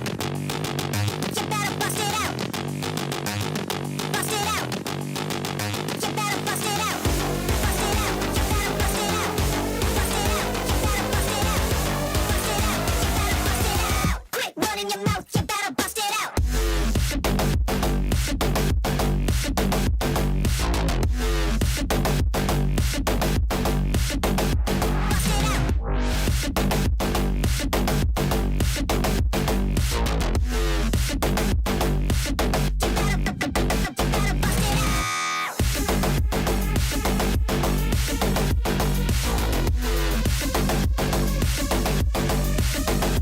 Bust it out.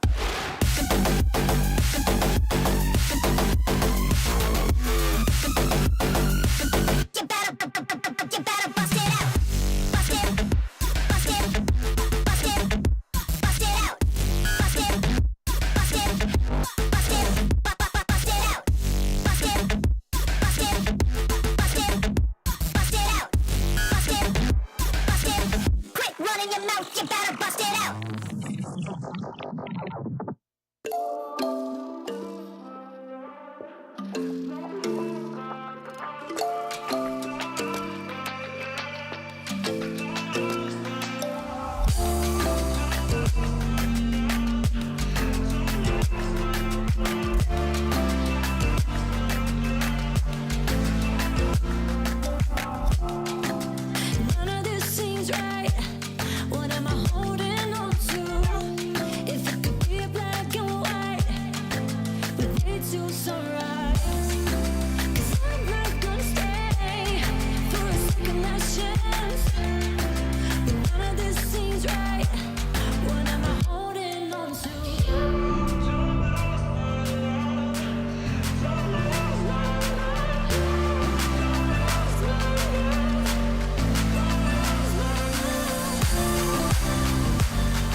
One match down, 7 left to go here for day number 1 of the Winter Major.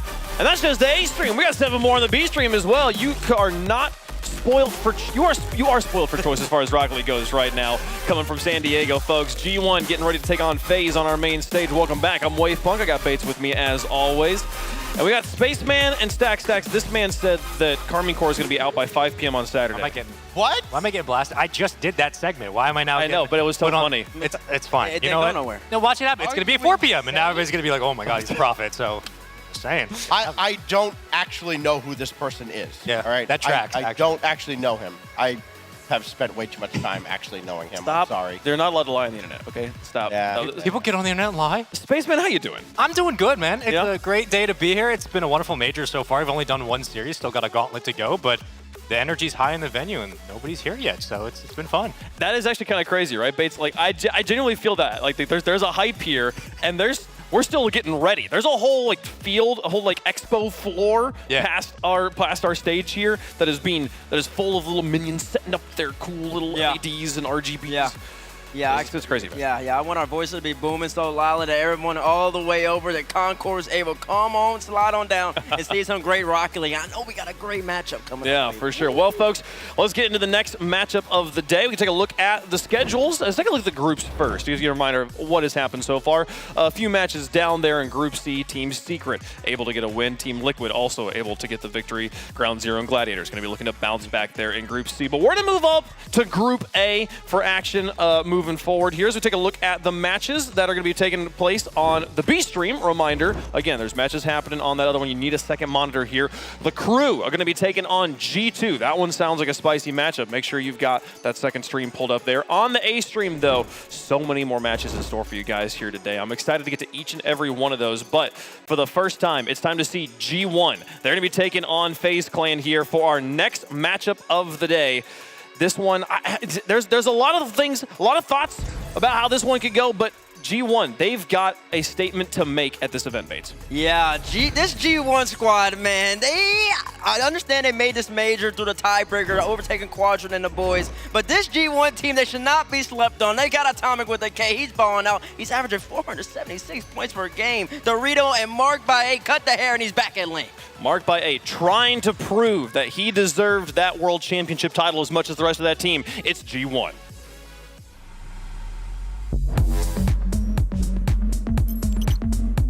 Llevamos jugando todos los regionales en un playstyle diferente y en este último regional cambiamos de posición a los jugadores y funcionó bastante bien y conseguimos la cima mayor. Ya que no pude ir el año pasado y tenemos muchas ganas de poder estar ahí y poder hacerlo bien.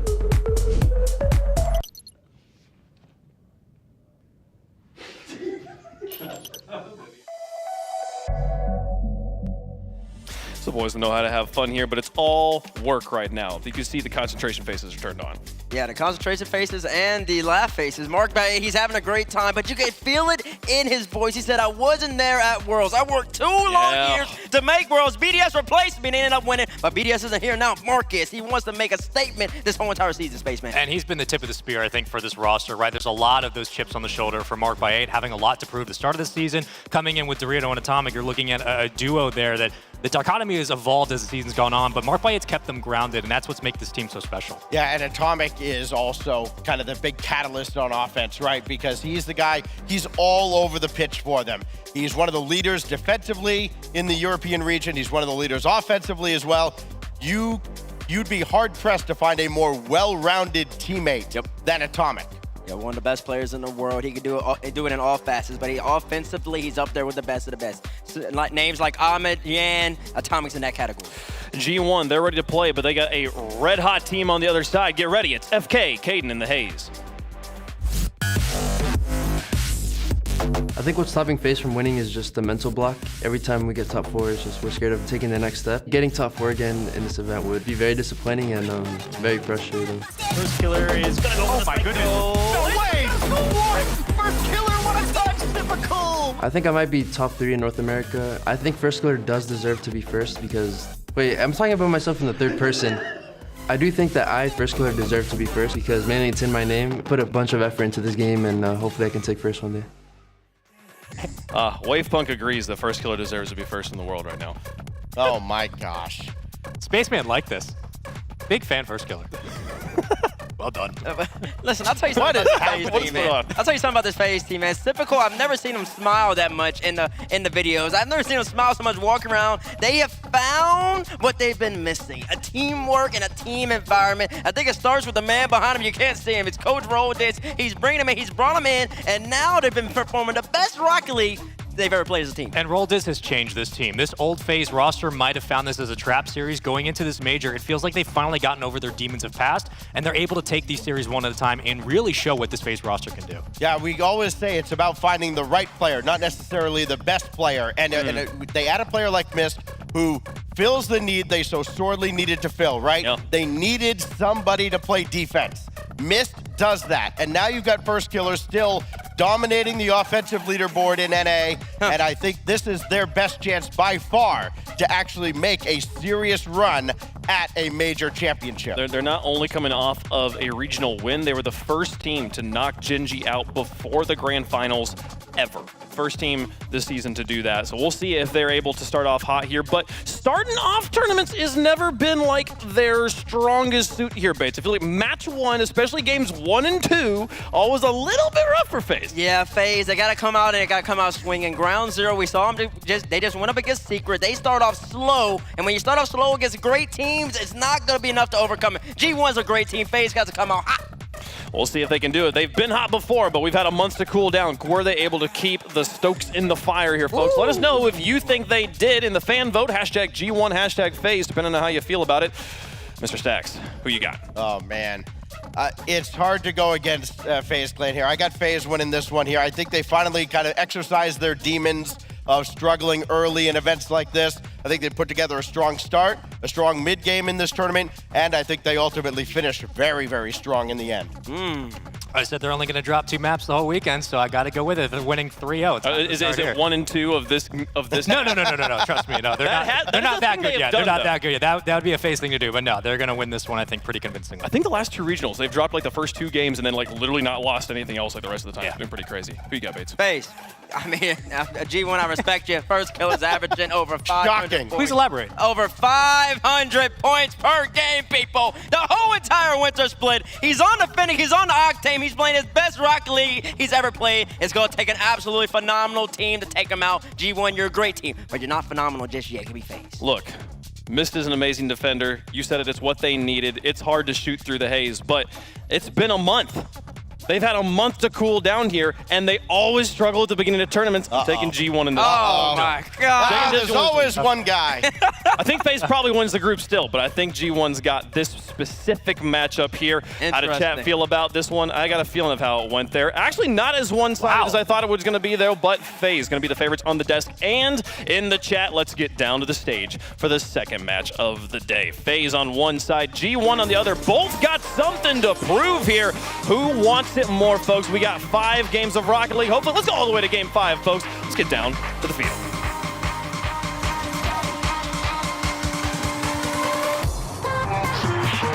James Bot here with Corelli. We're going to be calling the action. We've got FaZe and G1. FaZe, the dominant team from North America, coming up against a European team who had to run a triple tiebreaker gauntlet to make it here. It's incredible to listen to a player like First Killer say that top 4 would be very disappointing here at this major. They are one of the favorite teams to win it, but G1, they're one of the teams that could play spoiler to a lot of these top teams. They certainly could. They have all the tools, and also just looking back at the history of the regions in Rocket League, Europe has been dominant. So this is going to be a great litmus test of how good North America really is right now. This is the 1 seed from North America in FaZe and the 5 seed from G1. So a disparity in the seeding. And for FaZe, this is one that I feel like you have to win to really prove to everyone. You heard the desk, he talked about they might have some cracks in the armor, and off the bat, it's G1. Dorito with this early goal, and you can see First Killer getting challenged, but a beautiful pass out to the middle. Atomic already making his presence felt. And you know, the desk mentioned it. Atomic is the catalyst for this team, for G1 on offense. Yeah, it certainly is. The way he moves around the field, like T-Bait said, puts him in a different category above the rest. And then you got to throw Dorito in there as well. Just so abrasive on G1, and it's that playstyle. It's that Spanish bim bam, right? That's what we talk about when you see these Spanish players play together. That's the type of playstyle they like. And G1, despite maybe changing up their playstyle, they still got it in them. We'll see what FaZe has in them. Dorito looking to pass that into the middle, shut down by Mist, but Atomic with good speed, low boost for Dorito, but still staying in the play. This is a counterattack chance. First Killer going for a 50, gets a bump, but Dorito there to help out. See FaZe pressing there, but G1 rock solid, and now the setup to Mark by 8, he was free there, but the shot, or the touch, went wide, and FaZe trying to respond now. G1 looking for a way out, and it's FaZe all over him. First Killer trying to lead the charge, slow things down, Mist popping it up, but Typical's also beat by Mark on the follow-up. Atomic getting it by, no one's back, it's a slow roller, slow enough for Typical to get back. Back just in time. FaZe have had an excellent split, rounding out this split with 2 wins back-to-back. And now they're feeling a lot of pressure here from G1. I think that would be the expectation. Now Dorito off the back wall, Atomic's there, shot was directly at Mist. Mark by 8, can he follow up? Left side shot, and it goes through for G1. FaZe stuck on their back line, having to field shot after shot from G1. A couple of the shots were light, but eventually it goes in. Mark by 8 cleaning that one up. The clear, you needed to go to the corner, but it was all FaZe could do to just keep the shot out of the net. And that pressure from G1, we've talked about it throughout this last split in Europe. When they get it going, it's worked. They've taken down the likes of K-Corp before, a favorite in this tournament, and you're showing why here in game 1 against FaZe. And FaZe, at the start of this split, Corelli, we were, you know, one of the biggest questions we were asking is how strong can FaZe be mentally? Because they have the talent, they have the skill, but do they have the mindset? And they bombed out early on, but really turned things around, winning the last 2 regionals, the undisputed #1 team in North America right now. And they find themselves struggling yet again early. This time, it's the first game of the major, but they have not shown anything up to this point. Question is it a slow start? Or is it G1 outpacing them, outplaying them? Right now, I would lean towards the latter. FaZe looking for some sort of offense here, but G1 have just locked them down. Another long clear ball back in FaZe's half. Dorito beating the FaZe player to the ball, and now tipped up field, Missed first touch, trying to control it, but it was a heavy touch. Typical coming in, trying to work something out. You can even see First Killer thinking about coming in and swerving out, so they're not quite on the same page, even on the attack. Minute and a half left, and you're looking for any sort of offense coming out from FaZe. No shots to register. This one's gonna slide in for Dorito, and it's 3-0 G1. Hey, we take another look at the replay. You see First Killer creeping out, doesn't even go to block the lane. Typical. There was just no communication there from FaZe. First Killer was out of the play. Typical wasn't in position for the shot. FaZe is breaking down in game 1. They have not looked like themselves. Wade was talking about it. Did they cool off? Well, in game 1, they've come in ice cold. First Killer trying to get something going. Just over a minute left in game 1. That's the first shot, by the way, from FaZe. First Killer just registering it there with just over a minute left. Now we're seeing some demos. This is the best opportunity yet, and they score it, and there's still plenty of time left for FaZe to get something going, and it came off the backs of the demo. Yeah, great demo there from Typical, and you see Dorito trying to go in and out on the save, but didn't get the read and missed. Knew he had to slot that one away from Dorito. And also First Killer was expecting that squishy save attempt and rode right across the backboard himself. So FaZe reaching into the physical playbook, pulling out that one. It's enough for a goal. Under a minute left now. Typical pops it around Dorito. Typical trying to get it around Atomic, and it skips across the field. Dorito collects, but he's stopped by First Killer. Right to Atomic, who's going to stay with the ball. First Killer faking like he's going for it. Mark with 0 boost on top of the ball. Final 30 seconds so far. This, you know, just that last goal, all FaZe has had to point to. Otherwise, it's been all G1. Oh, they've been all over them. Pressure. You can see there, even just a moment ago, Mark by 8 just pushing, forcing FaZe to make a decision and maybe make it faster than the time they wanted to have behind the ball. You still see FaZe just struggling to push this one out. G1 are happy to throw bodies at it. Mark, he gets that save, brings it around, and now there's nothing FaZe can do. Game 1 going to G1. And Corelli, I think it's important to continue to highlight that this is a team that made it into the major by the skin of their teeth, going up against the back-to-back regional champs of North America. They barely got in here. I mean, they had to go through that tiebreaker, James. But now look at them. They're here. They're playing it. They're taking it to FaZe. FaZe, you know, they had the demo play at the end, but overall, G1. That's it. Yeah, G1 was shutting them down. Yeah. They're giving them no space. You see those few moments where it seems like maybe there's a miscommunication, or maybe, you know, First Killer was wanting Sypical to come out for that ball.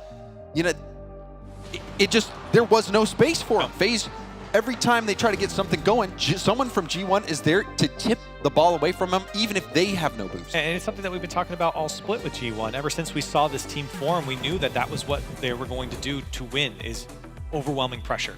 It was the constant challenges. It was the offense that you saw coming out. And specifically, not allowing FaZe to bring the ball down and let First Killer go up the wall with it, or let Sypical push something towards their net. They didn't allow that at all. They were just all over FaZe and just shut them down. And we have not seen really any solo play opportunities for FaZe at all. And that is, you know, when you look at the FaZe lineup, all of them so good in the air with the flip resets, double flip resets. Yeah. You know, don't give them space, don't give them time. G1 has done that. They have been shutting them down. And when you strip that from FaZe, they're a very hollow team in the end. It'd be weird to say that they're one-dimensional, but really when you take that away, they don't offer that much, and their defense has never been the strongest, and you've seen that here. And those last two regional events that they won was because of their team play. You know, yeah. First Killer even was talking about it in his interview. They started to trust each other and play with trust. And right now, FaZe struggling to mount a defense against this G1 team that is surging. Dorito, it's a piece of that ball missed, trying to collect it. Sypical might have been trying to get a bump on Atomic, but it's sent right back around. Open net, missed, was jostled on the play. And I mean, that was a bit chaotic, but you know, where did Sypical go? Sypical, it looked like Sypical was trying to get a bump on Atomic. Yeah. To try to open up the space on the field for Mist on that dribble, and he didn't connect. And he went out of screen, and then he never came back, and the net was wide open. And G1 again, getting kind of a head scratcher there, but good play coming out again. G1, just like that, doubling up. Group A is gonna be very interesting. Atomic, a hard hit, Sypical trying to be patient, but Atomic, even in game 1, was the spark for G1, and now again in game 2. Another big play. G1 up by 2. Corelli, this is looking pretty grim for FaZe. It's looking fantastic for G1. Atomic, double tap, bang, bang, 3-0 for G1. And Dorito always getting in the way, even locking up First Killer afterwards, but gives the space to Atomic, who makes that shot look routine, because it is routine for Atomic. You talk about what this team is composed of, a player that we haven't seen since the Winter Major. 2 players that are LAN rookies. They're up 3-0 against the #1 seed in North America right now, making it look easy. You know, against RLCS LAN veterans. Massive veterans. Between First Killer, Atomic, or between First Killer, Mist, and Sypical, they have many LAN experience, or much LAN experience, and they have not been able to put much together here against this G1 squad. I mean, you're talking about Atomic's biggest success being RLCS X Spring 2 when he won that with Queso. And these look promising over the time on LG, but their best finish was a top 6. So you go and look at this roster, they haven't offered much with results, but right now, this could be a big one for G1 if they keep this up. Mark trying to clear that out, missed. Back down to the ground, hoping to pinch that out to the middle, but Atomic's first one there. Flip reset, pass down. Mark will march it upfield. G1, every time you go on their perspective, even when they have low boost, they're still making these clears. Mark helping out. Good communication from G1 as well, not panicking on the defensive end. Oh, but there's my. a pinch, it goes just wide. That speed from Atomic was so crucial. Typical was really lining that one up. And FaZe now halfway through game 2. Massive goal deficit, first killer off. What's this one go for? Typical shot is slotted to the right side, but saved away from Atomic. But that was some life from FaZe. It was a good idea from first killer, who's now trying to make something happen on his own. There's another demo. Only goal we saw from FaZe came on the back of a demo. FaZe, they've been waiting too long before they start getting involved on the offensive end. We have less than half the game left to go. A 3-goal deficit yet again, but there's a goal. Typical will steal it off the dunk from first killer. Look at how first killer lines this one up as well. He was making sure he was getting all of the ball on this one and just making it tough for Atomic to get out, and that one went well in his favor. One back for FaZe Clan with 2 minutes on the clock. FaZe, is this life for them? Will G1 snuff it out once more? Typical, with a bit of time, will let it bounce off the corner. Trying to take it into an air dribble. Ball back to Mist, up to first killer who got the mid boost. Going for a ground pinch, but you saw Dorito not giving any space. Maybe the first good look the first killers have, but here comes Mark by 8 looking for 2, and he can't get there. Dorito to put it away. G1 their 4th. And you saw the defender trying to break up the play, really needed to tip the ball. Typical thought taking Mark out of the play would be enough, but no, Dorito right there to clean that up off the backboard. This is the best of 5, no timeouts. And FaZe Clan down 1-4 here in game 2. G1 have looked phenomenal. And how many times have you seen Dorito go up against first killer in those situations where first is trying to get some space and Dorito comes out on top? Dorito slowing down. Wins the 50 further downfield, but is cleared back from Typical. Caught by Mark. Big flick. Mark back. Mark almost pulling off the clip. Scary from Mark and FaZe. Sliced through like butter. Now Typical wants to take it again. He's been taking a lot of air dribbles. They have not paid off. G1 are there every step of the way, and now Atomic attacking. G1 unrelenting here in game 2. More good communication. You saw Dorito and Mark both occupying the same space, but Mark was able to fly in there and keep that attack going, avoiding the double commit. That has led to this attack. Dorito up, blocking Typical. Ball still in the FaZe corner. Dorito going for the bump. It's off the backboard. Atomic out of boost. Needed just a bit more to pull off that double tap. And FaZe just can't hold on to the ball. They played all that defense to win back possession, and now they're playing it off their own backboard. 15 seconds left on the clock, and it feels like it's go next for FaZe. It is go next for FaZe, Corelli. This has been quite the beatdown so far from G1. They'll add another one to the tally. Atomic putting it in, and this continues to go from bad to worse for FaZe Clan. And look at the player cams. Not a single word has been said since that one going in. You feel the frustration coming out from FaZe. This is not how they wanted to start their winter major.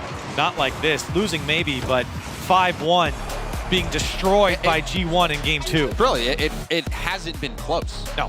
It has not been close. That is how good G1 has been. All 3 members. Atomic, I think, is standing out right now. You see him being the catalyst on the offense, getting the plays, the passes out to the mid, the double tap, but it's a team effort. You're seeing Dorito shut down so many offensive opportunities for FaZe, and then Mark by 8 just doing what he did on old BDS, being that glue that brings everything together. G1 on the precipice of handing a loss to FaZe. It would be the only other team besides Moist to hand a loss to FaZe Clan from Europe. That's how good they've been against European teams. And G1 trying to join an elite crew with that Moist squad. They got to do it one more time, James. And Corelli, when you're on LAN, closing out series, it is so difficult. It doesn't matter you know, how badly the games before went or how well you were playing. Getting that last win, breaking through, getting that series win is incredibly difficult. So it is not done yet for G1. Not done yet, but certainly going in their favor as Game 3 kicks off, and we're looking towards FaZe to see if they make any changes here. Like I said at the end of that game, they were looking quite silent. Not very happy with the way this one's gone. See what they bring here. Time. First killer let Typical take it. Typical popping it up. They gave up possession, and that has turned right around for chances for G1. Atomic infield to Dorito, and Dorito will slot it. What a shot from Dorito, and the pass maybe even better. You can see G1, they really set this one up from Atomic all the way across a 90-degree pass and slotted to the right side. G1 picking up where they left off. And that whole play developed after the first killer and Typical had all the time in the world in the corner. And Typical bombed the ball away, gave away possession, and that set up the chance. So you can see FaZe is not feeling comfortable. Things that continue to get worse, and now a demo in the backfield. Mark with 0 boost will get stopped. First minute upon us here in Game 1. And FaZe have to stop the bleeding. They can't allow G1 to build the lead. Even if they stop the bleeding at this point, Corelli, they might have lost too much blood. They need a transfusion at this point. First killer. He found miss, but now FaZe trying to set something up. It's been broken up a couple times by G1, but the possession keeps going back to FaZe. First killer, good luck here. First touch goes by, and Dorito able to clear that one away. But just for a moment, you thought first killer might do something. That weak shot easily handled. Now on the other end, Atomic will bail out. Ball down to Mark. Atomic going for the redirect. Also is in a position to potentially get it dunk. Now it's cleared off the line, but Sip and first killer both go for it. The FaZe defense scrambling. Dorito leaving it for Atomic. Atomic getting a touch. Trying to pass it back down, but first killer able to find Mist on the break. Mist, though, on empty. And now team bump as well. FaZe struggling, but first killer will get that touch. Here's a good pass over to Mist, and it's right back to Dorito. You were just mentioning that running into each other just feels disorganized from FaZe, and it's starting to feel a little desperate from them. They've got 3 minutes left here in Game 3. No need to panic quite yet. You're down by 1, of course. But you feel you've been able to break through a couple times in this series, and you're not allowing G1 to run up the score. It looks like Sip had gotten bumped there. First killer will play it high. Dorito jumps. First killer and Typical also jump. Dorito still wins. It's like G1 knows what FaZe are going to do before they do it.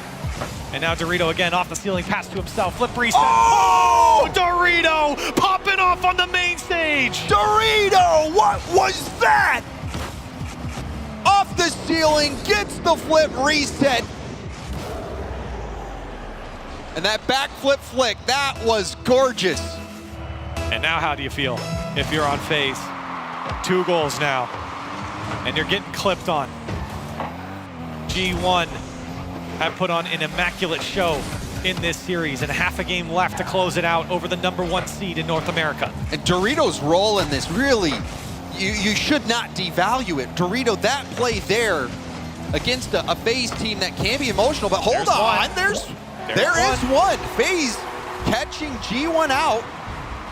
And maybe a chance here for FaZe. Plenty of time still, and a big mistake from G1. We haven't really seen that many mistakes from G1. That's a big one to leave the backfield open.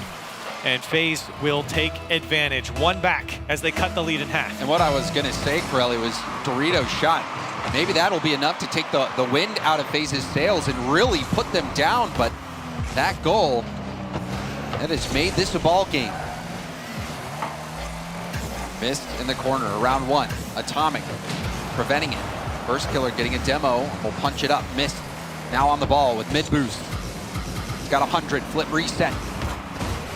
Just went for the 50, trying to play it slow, playing the possession game, looking for the cracks in G1's armor.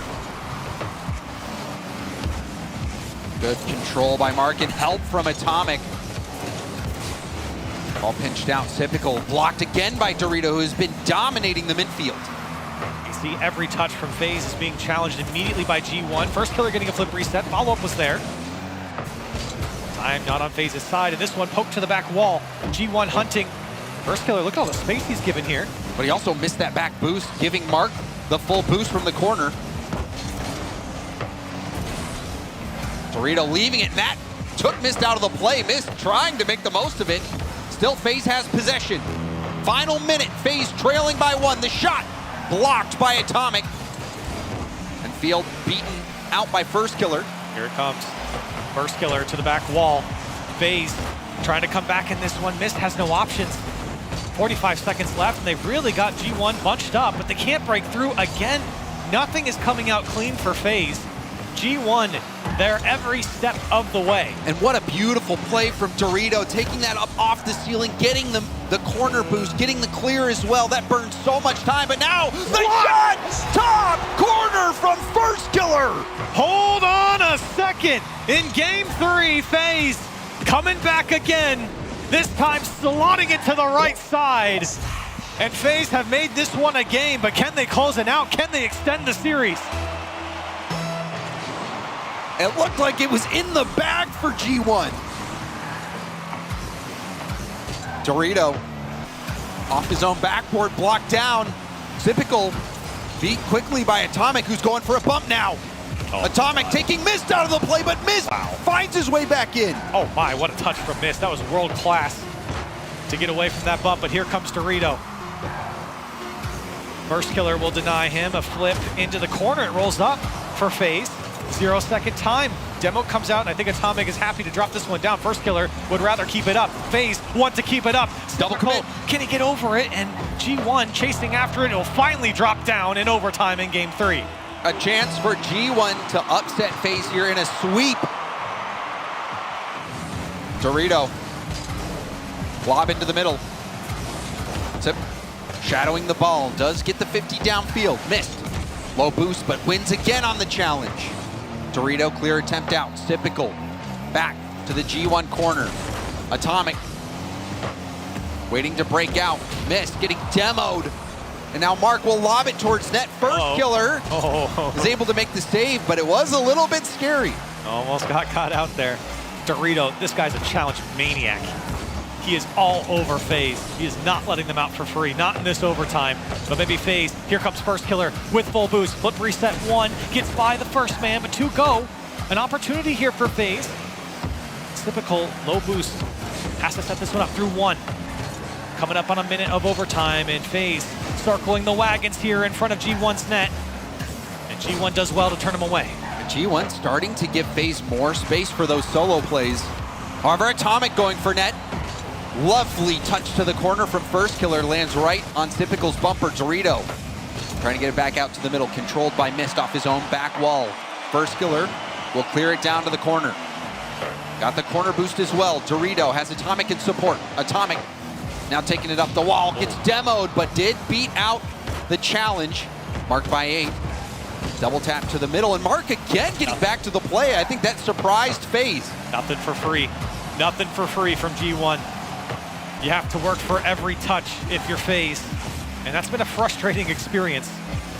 And now Typical has some space. Again, tries to whip it into the corner. This one pops out to Mist, but can't go. Dorito, touch over the head, and here's First Killer. First Killer. Solo play chance, but it's broken up by Atomic. Mark off the ceiling.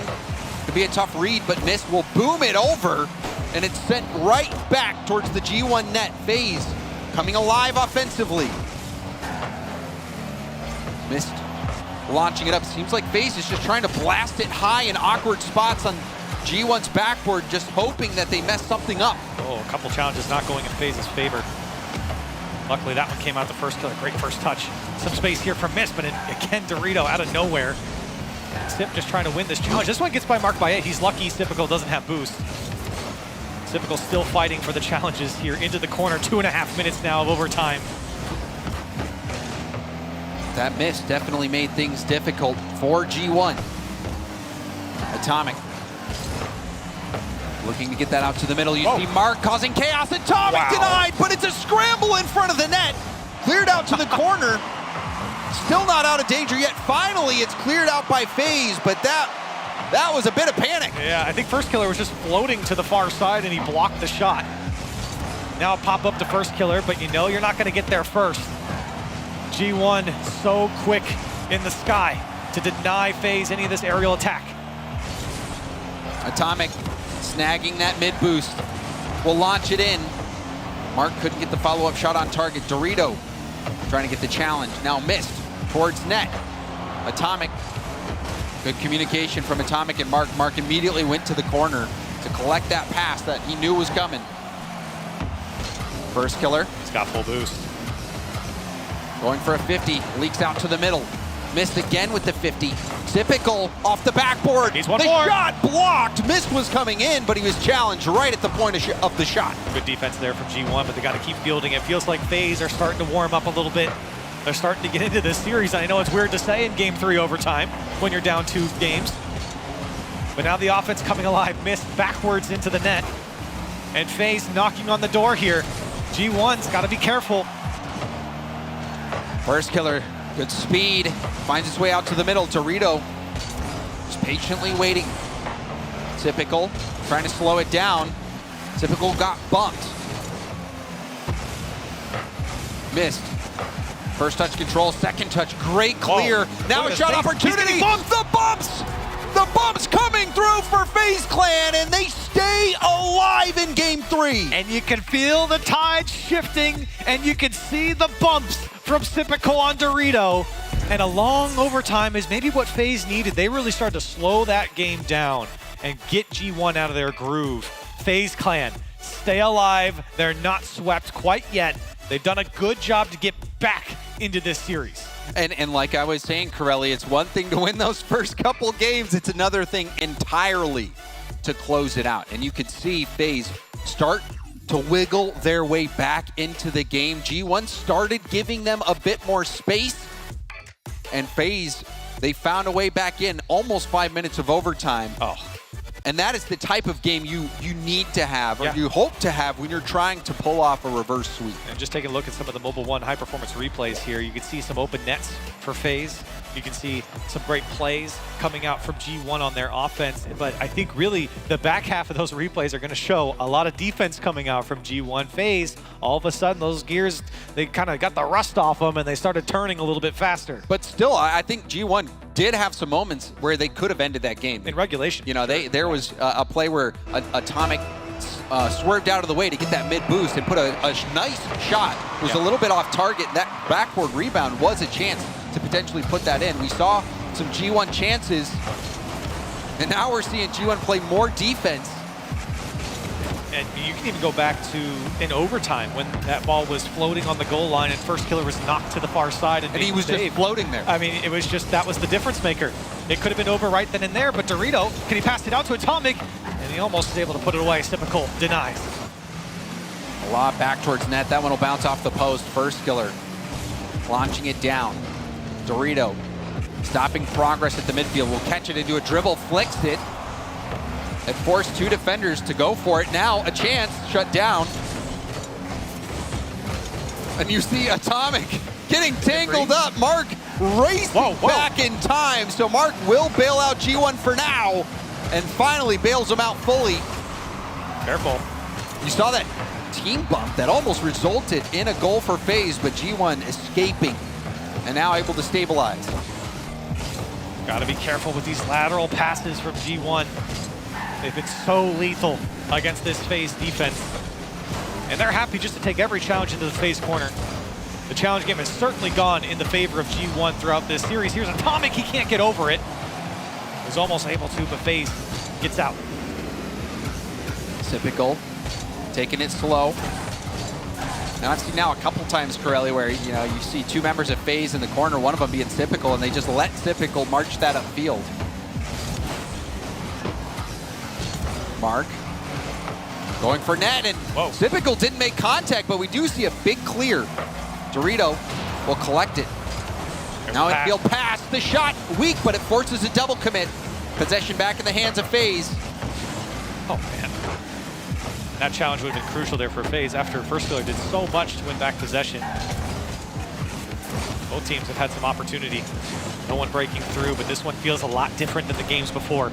It did. G1 in the first 2 games, Corelli, it seemed like they had a majority of the possession. And now, like a tug of war, FaZe slowly pulling it back. Cleared across the field, FaZe in their half. Clear it out, Typical will run it down. Lets it bounce off the wall and Field, but no one's there. However, he'll stay on it, gets a bump on Dorito. Miss went back for boost. That was the intended recipient of that pass. FaZe finding some opportunity. Just off on the execution, but here comes G1. Everyone committed here. As marked by 8. Has no options, gives it back to FaZe. First killer, over 1. Follow-up was there, but again, Dorito, he's been massive to deny FaZe. The first killer, though, he wasn't able to make much of a solo play on it. Did have a window, and we're starting to see more windows open for the solo plays from FaZe. G1 cooling off a bit. There's a demo again. Dorito spawning back into the play and missed. Will launch it over him. FaZe with under 2 minutes left take the late lead. And you can see in the face cams, the comms coming alive now. Great shot from Mist. Everyone was sitting at the net staring at it, and it was a tough angle. But you know, a kid like Mist can hit it. And FaZe now 1-0, finally in the lead here in regulation. Yeah, Dorito spawned on the opposite side of the play there. Maybe if he spawns near side, he might be able to get up on the wall to deny that. So FaZe, again, utilizing those demos beautifully. Even when they were struggling in the first 2 games, that was the silver lining in their gameplay. Now a shot, again denied. Mark, pop up. Mark also stealing that corner. Will stay in the play, but it's popped over his head. First killer shut down by Atomic. G1 could use some of that Atomic magic. Certainly would. FaZe with a monster clear. We'll ensure that won't happen quite yet. Less than a minute now on the clock, and it's G1 who's playing from behind. Dorito, huge win there. Another backward play and a panicked touch. 2 had to go, but it was enough to clear it out. FaZe, at times, their defense hasn't been pretty, but you can't deny it's been effective.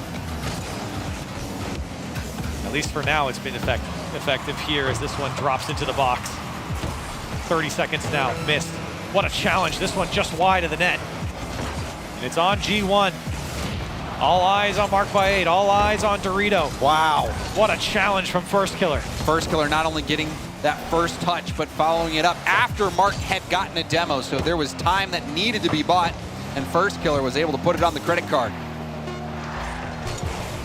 First Killer tip over, last chance in game 4 for G1. Atomic trying to go off the ceiling. Dorito jumping the lane, but Mark is there. Atomic perhaps chasing down a bump, trying to turn into the play, but wasn't able to keep it up. And now FaZe with back-to-back wins. Maybe a reverse sweep, maybe not. We'll have to find out in game 5. And now you really look towards the G1 side. A different tone with them sitting in those chairs. Not all smiles, not all giggles over there, as FaZe have really come back into this and started to look a little bit more like themselves, James. A little bit, but I mean, still, Corelli, we were expecting, you know, the pre-jump phase, all-out offense, solo plays. It has been a grind, and I think that goes to show you what FaZe has had to resort to get around this G1 defense, because in those first 2 games, Dorito had the midfield on lockdown. And we saw in some of these pre-game interviews, the biggest thing that holds back FaZe, in their own words, is the mental, right? And when you're down, first of all, 2 games in a series, but you're getting slapped in some of those games, giving up 5 goals. That's where your mental's tested right off the bat. And it's a sign of growth for this FaZe Clan squad to get back to a game 5. Well, it will be decided on Champions Field. And an early goal, Atomic, 8 seconds into the game. A bounce shot right into the corner. What a touch from Atomic, and Mist just couldn't get there in time. It bounces to the top left corner, like you said, and G1 in 8 seconds. They put the hurt on FaZe. And it's so crazy, Corelli, how you see these games where a team gets shut out, and it seems like nothing they're doing is working. Then right off the bat in the next game, they score one. And now a chance to get another. And Mark will put in the second one. G1 They were starting to cool off, but now they're heating up once more. Oh my, what a way to start off Game 5. You thought FaZe was getting back into it, and G1 says, no. Start down 2 goals in Game 5, and then come back after us. G1 starting off the way you want. So now Game 5, maybe this will be a microcosm of this series. G1, a hot start. Now FaZe has to bounce back. The question is, will they? Mark, launching it upfield, will stay in the play. Sip, trying to get it around him and does so. Now Sipical again will launch it towards net. Rebound out to Mist. Mist, a high pop. First Killer trying to set it back down, but Atomic was ready and waiting. FaZe Clan now feeling the pressure again. That's scary as well. Here comes Mark by 8, another shot to that same side. Double commit. Double up on the double commits from FaZe Clan, but they make it work, and that's what matters. They're able to slow down G1 for maybe the moment. Here comes Mark by 8 again. Hungry for the FaZe Clan net. Atomic denied as Typical able to get it away. A missed action. It was a double tap off a Mist. Mist blocking back-to-back hits. Typical controlling it, will pop it, but Atomic was there. Dorito doing his job. Dorito, clutch. Rebound opportunity. Mark puts in all the chips and is able to score it. And they're all over him again. Dorito getting a touch. Atomic there once again to pass it off to Mark by 8. The triple threat from G1. And Mark, he just saw both his teammates go. If he does not score, if that ball gets pinched out to the corner, it is an easy FaZe counterattack. But Mark read the situation perfectly. I mean, what do you do if you're FaZe? You haven't even had a chance to blink. You've just been feeling defense. The pressure from G1, typical to the backboard, and fortunately it's just not open for business at the moment. G1 have shut him down. And a nice read there from Dorito. First Killer was threatening that double tap ball. Now a shot over the shoulder. Gets pinched there off the post or off the crossbar. Clear across. Mark up to Dorito. Dorito will launch it towards net. Typical up to First Killer. First Killer, he has a ton of boost. Might be going for the bump here. You can see Dorito already recognizing that play. He was able to swoop in and help. FaZe have only lost 3 series in this split. This would be their 4th if they were to fall. And they've got a long road ahead of them here with 2.5 minutes left on the clock. They really can't afford another goal coming out from G1. And you would love to see one earlier rather than later from FaZe. But right now, G1, they're packing it in. They know what they need to do. Just not make mistakes. You don't have to overcommit on offense anymore. Seems like this has to be a goal for FaZe for them to get back into it. The flip reset pass, but again, Dorito breaking up the play. Dorito, he gets the counterattack led by Atomic. Atomic, a gorgeous flip reset. And you see even Mark by 8 making a play, zoning out Typical. That was a team effort. And that's why there was no challenge. Typical was there, but then he knew the second he cut in, he was being either bumped or demoed. One of the two was happening. And it looks like Atomic really just walked that one in the end. But it was that zoning on Typical that opened it up. FaZe, they find themselves trailing by 4. Less than 2 minutes left to go. First Killer, he's reaching deep into his bag of tricks, pulling this one out. I don't know what that was, but it worked for First Killer. Great little touch to get by the first man, and then holding Mark in space there just for that extra second. No flip reset, no nothing, just let it come down and snuck it in near post. Off kickoff. FaZe are not able to get possession. There's a bump. Typical will launch it down. First Killer running on small pads. Typical up, scoring chance. Rebound out, and again Dorito bailing out G1. Dorito has bailed out G1 so many times. He's been massive. I mean, really everyone from G1's played well, but Dorito might be an unsung hero with his challenge game and defensive work. A master class in this series. Looked phenomenal up and down the field. Dorito getting taken off the field. First Killer. Solo play. But another tip. It was another than Dorito getting that touch yet again. Mark into the air, right towards the heart of the net. Looks like Atomic might have been going for the demo. Now off the backboard, Atomic trying to get a crazy read. It's open. Less marked by 8. No. Can't get back on time off the respawn, and FaZe Clan get 2 back, but with 39 seconds left, James, no way, right? I mean, I wouldn't count it out, Corelli. I have seen Turtle lose in this situation at an RLCS LAN, so you can never count them out. I'm glad you said that. Oh my, first killer off the kickoff. Can he put it away? He puts it up high. Atomic's got to become a big one. Miss! He put it wide. That was the goal that FaZe needed. And now Mark by 8 back the other way. FaZe under pressure as players just back out from G1. Corelli, that was the chance. First killer, he did everything right. He put it up off the backboard, gave his team a chance at scoring, and it went wide. Final 10 seconds. G1, the team from Europe who had to go through the tiebreaker to get here, now in a position to take down the top seed of North America. What a series from G1, and it got away from them a little bit here, but you can't deny they have played an immaculate series here against one of the tournament favorites. Most people had them rated at least 1 or 2 at the bare minimum here, and of course we're still in the group stage, but this was a 1 seed against a 5, and for G1 having to go through tiebreakers to come out on top, that's a big win for G1. A huge win, and now this opens up Group A. G1, they're just going to show you, I think, Corelli, how deep Europe really is as a region. Every single team that makes it here from Europe is a true threat. Especially when, FaZe doesn't really lose to a lot of European teams. So for them to take down a team from North America who typically doesn't lose to these types of teams is big. And like you said, just giving some staging to the group here. G2 and Crew faced off. I think G2 3-0'd them, but that Crew team is no slouch as well. So with FaZe going down here, G1 is in a fantastic position. Yeah, things could really get interesting in Group A. And I mean, credit to FaZe, they did bring it back. Those first couple games were rough. You could see it, there was not much communication visible. There was, looked like that was reflected in the gameplay. There was so much confusion, but they were able to bring it back. But then in Game 5, a goal 8 seconds in.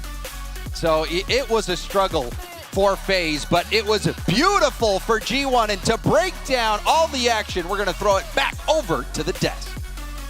Thank you so much, James. Man, what a match here, Spaceman. I have a quote from you. It says, FaZe is going to win the tournament, and they're only going to drop 2 games. What do you have to say for yourself? If I speak, I'm in big trouble, so I don't want to talk about it. But I mean, once again, credit to G1 with how well they played FaZe in that series, and it really came down to the pressure. I think at the end of the day, kept the defense up, didn't let FaZe get comfortable, and they took away so many opportunities for Sip and missed upfield to do what they do best. It was really tough for FaZe in that match. I felt the pain in your voice, Bates, when that shot went off the backboard there.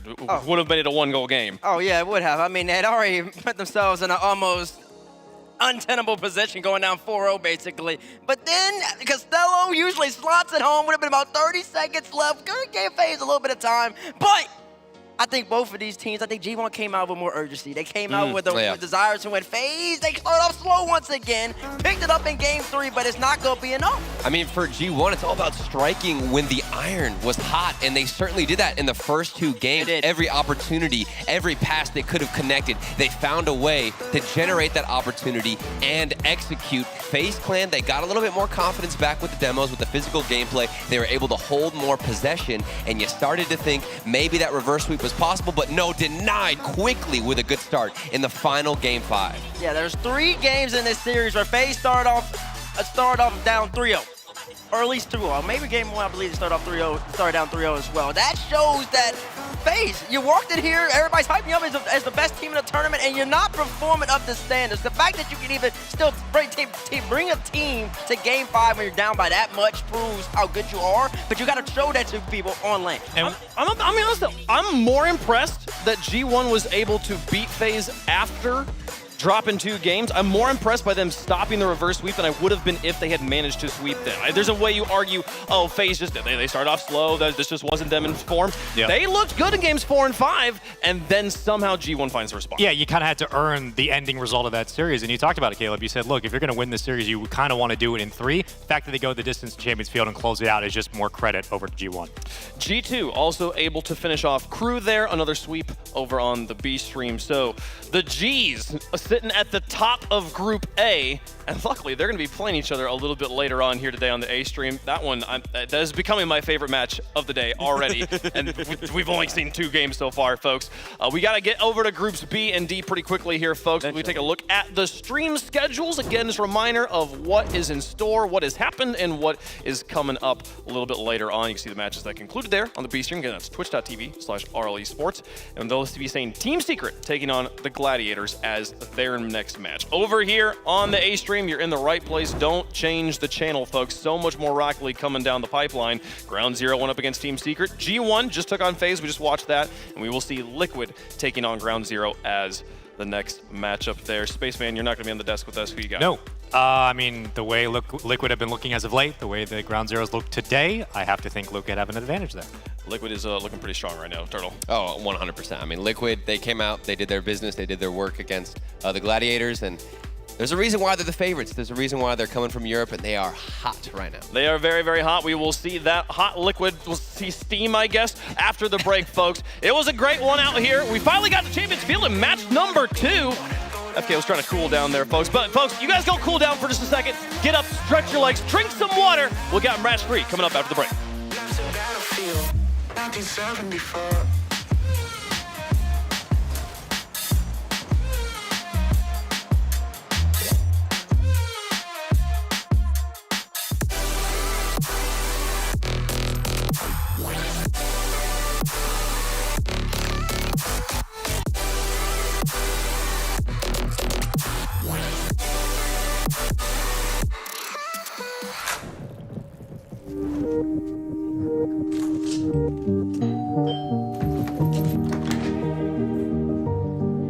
You can save an average of 2 times more with our smart savings tools. For everything we want, we're all better off with an ally.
When you're not around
She found a way into my heart. Oh, oh, she don't make up, no, she make art. And I need a way to treat it, cause I keep getting high off of her. Off of her. I know that you'd be bad from the minute I saw you. But somehow I keep running back to you. Back to you. Back to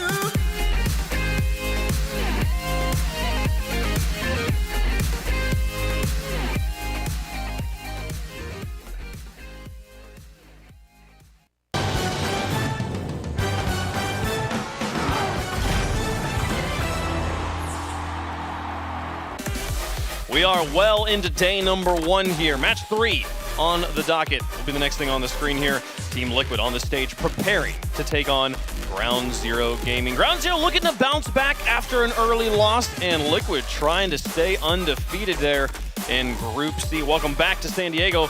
I'm Wade Puck, I got a Bates, I got a Jorby, and Mr. Chimako. Chimako, how you doing, man? I'm doing pretty good. Thank you, man. Jorby, how you doing, man? I'm doing great, man. This has been a great start. San Diego's beautiful, and I'm having a great time. Which part of the U.S. so far has the best Mexican food, Chimako? We were told. I mean, no, I want your opinion. I don't know. I mean, I gotta go with the experts. I mean, I live in Texas. I live in California now, but So you should have a good idea of it, yeah. Or do you just the best part is Mexico. Yeah, Mexico has the best. Mexico has the best. That seems like the only right answer to me. I mean, it's by far. That is completely there's no way to defend the opposite opinion there. That's absolutely correct, folks. We got some crazy matches coming down the pipes. If you just now joining us, let's get you caught up on what's happened so far, show you the groups and how they have gone. We're going to be closing out the Group C action for the day right now. We will come back to Group C tomorrow, I believe. Team Secret going to be taking on the Gladiators over on the B stream, while meanwhile here, Liquid and Ground Zero going to be going up against each other. Here's the schedule. You don't even need to necessarily go back and rewatch them. Like, there's so many more to go today. As we got Team Secret versus Gladiators. Crew's going to be taking on FaZe. That one should be spicy, especially given does FaZe take out some frustration after how that last match went versus the Crew Bates? FaZe, man. FaZe need to start off hot. I was correct. They went down 3-0, 3-0, 2-0, and then 4-0 in game number 5. FaZe needs to come out ball like a Crew, Jorby. Crew can do some damage if FaZe just doesn't want to play a little bit of defense. They really can, and Crew, you know, they really didn't look that bad against G2. Everybody expects G2 to take that game, but Crew were competitive in the entire series despite getting swept, so I think FaZe should be a little worried. Well, it's fun to talk about those matches because we're not going to see them over here. You can watch them, though. Make sure you got twitch.tv/RLEsport pulled up so you can catch the B stream action. Here on the main stream, though, lots more games coming up. G2 versus G1. That match now really matters, especially with G1 taking the win over FaZe, on top of all the meme reasons that mattered previously. But before we get to there, we got one more match to go. Liquid going to be taking on Ground Zero Gaming. Team Liquid, first time on the stage. Team Liquid's first time on the stage, and they have the most amount of expectations they've ever had of the squad. They are the reigning EU regional champions, taking out Carmine Court, going up against Ground Zero, who just had not their best showing, but super lucky. He's got a lot of confidence going into this matchup. Well, folks, Team Liquid, they're undefeated at the Winter Major so far. They've only had one chance to do it, but, you know, let's meet them for the first time. I feel really good, like I'm loving San Diego. It's the birthplace of Rocket League. A fun fact about it as well is that like I've been born in the day that Rocket League was launched, so it's actually like good now that I'm here. We are the best team in the world. We're really confident in ourselves. We know like we can beat everyone. We have a magic number 3, third majors, third tournaments, third regional we win, so now we're gonna go third major, we're gonna win. That's how it works. Chronic always having a good time here, but his teammates, we talk a lot about Chronic. I feel like Oski, everyone's all talking about Chronic and HL. I feel like Oski's like such an undervalued part of this roster. Oh, you're talking about the baby giant. I mean, CJ's not going to, when you see Oski out there in the pitch, it's not just about his gameplay, but it's about his menace. And he can just stand there and just let you know that he is a man, he is a presence Oski, he does all the dirty work on this squad, but of course they got this young kid right here. He is something special, Chamako. Indeed. I mean, if you have followed any time RLCS Europe, you have seen these guys doing crazy things. You know, every highlight has him included somewhere. And of course, you can't complete the roster without a Chronic and very serious face on right now. Every single shot they have him in, he's got like that death stare. But, you know, you see a lot of the center of the focus being on Oski or being on Atao. But a Chronic has his pop-up moments. He's part of that glue that helps this Liquid team be such the high-flying power that they are. Yeah, we're going to see this birthday prophecy they were speaking on an interview will come to fruition. We'll see if they can do it. But on the other side of things, a team that surprised themselves by making it here is Ground Zero Gaming.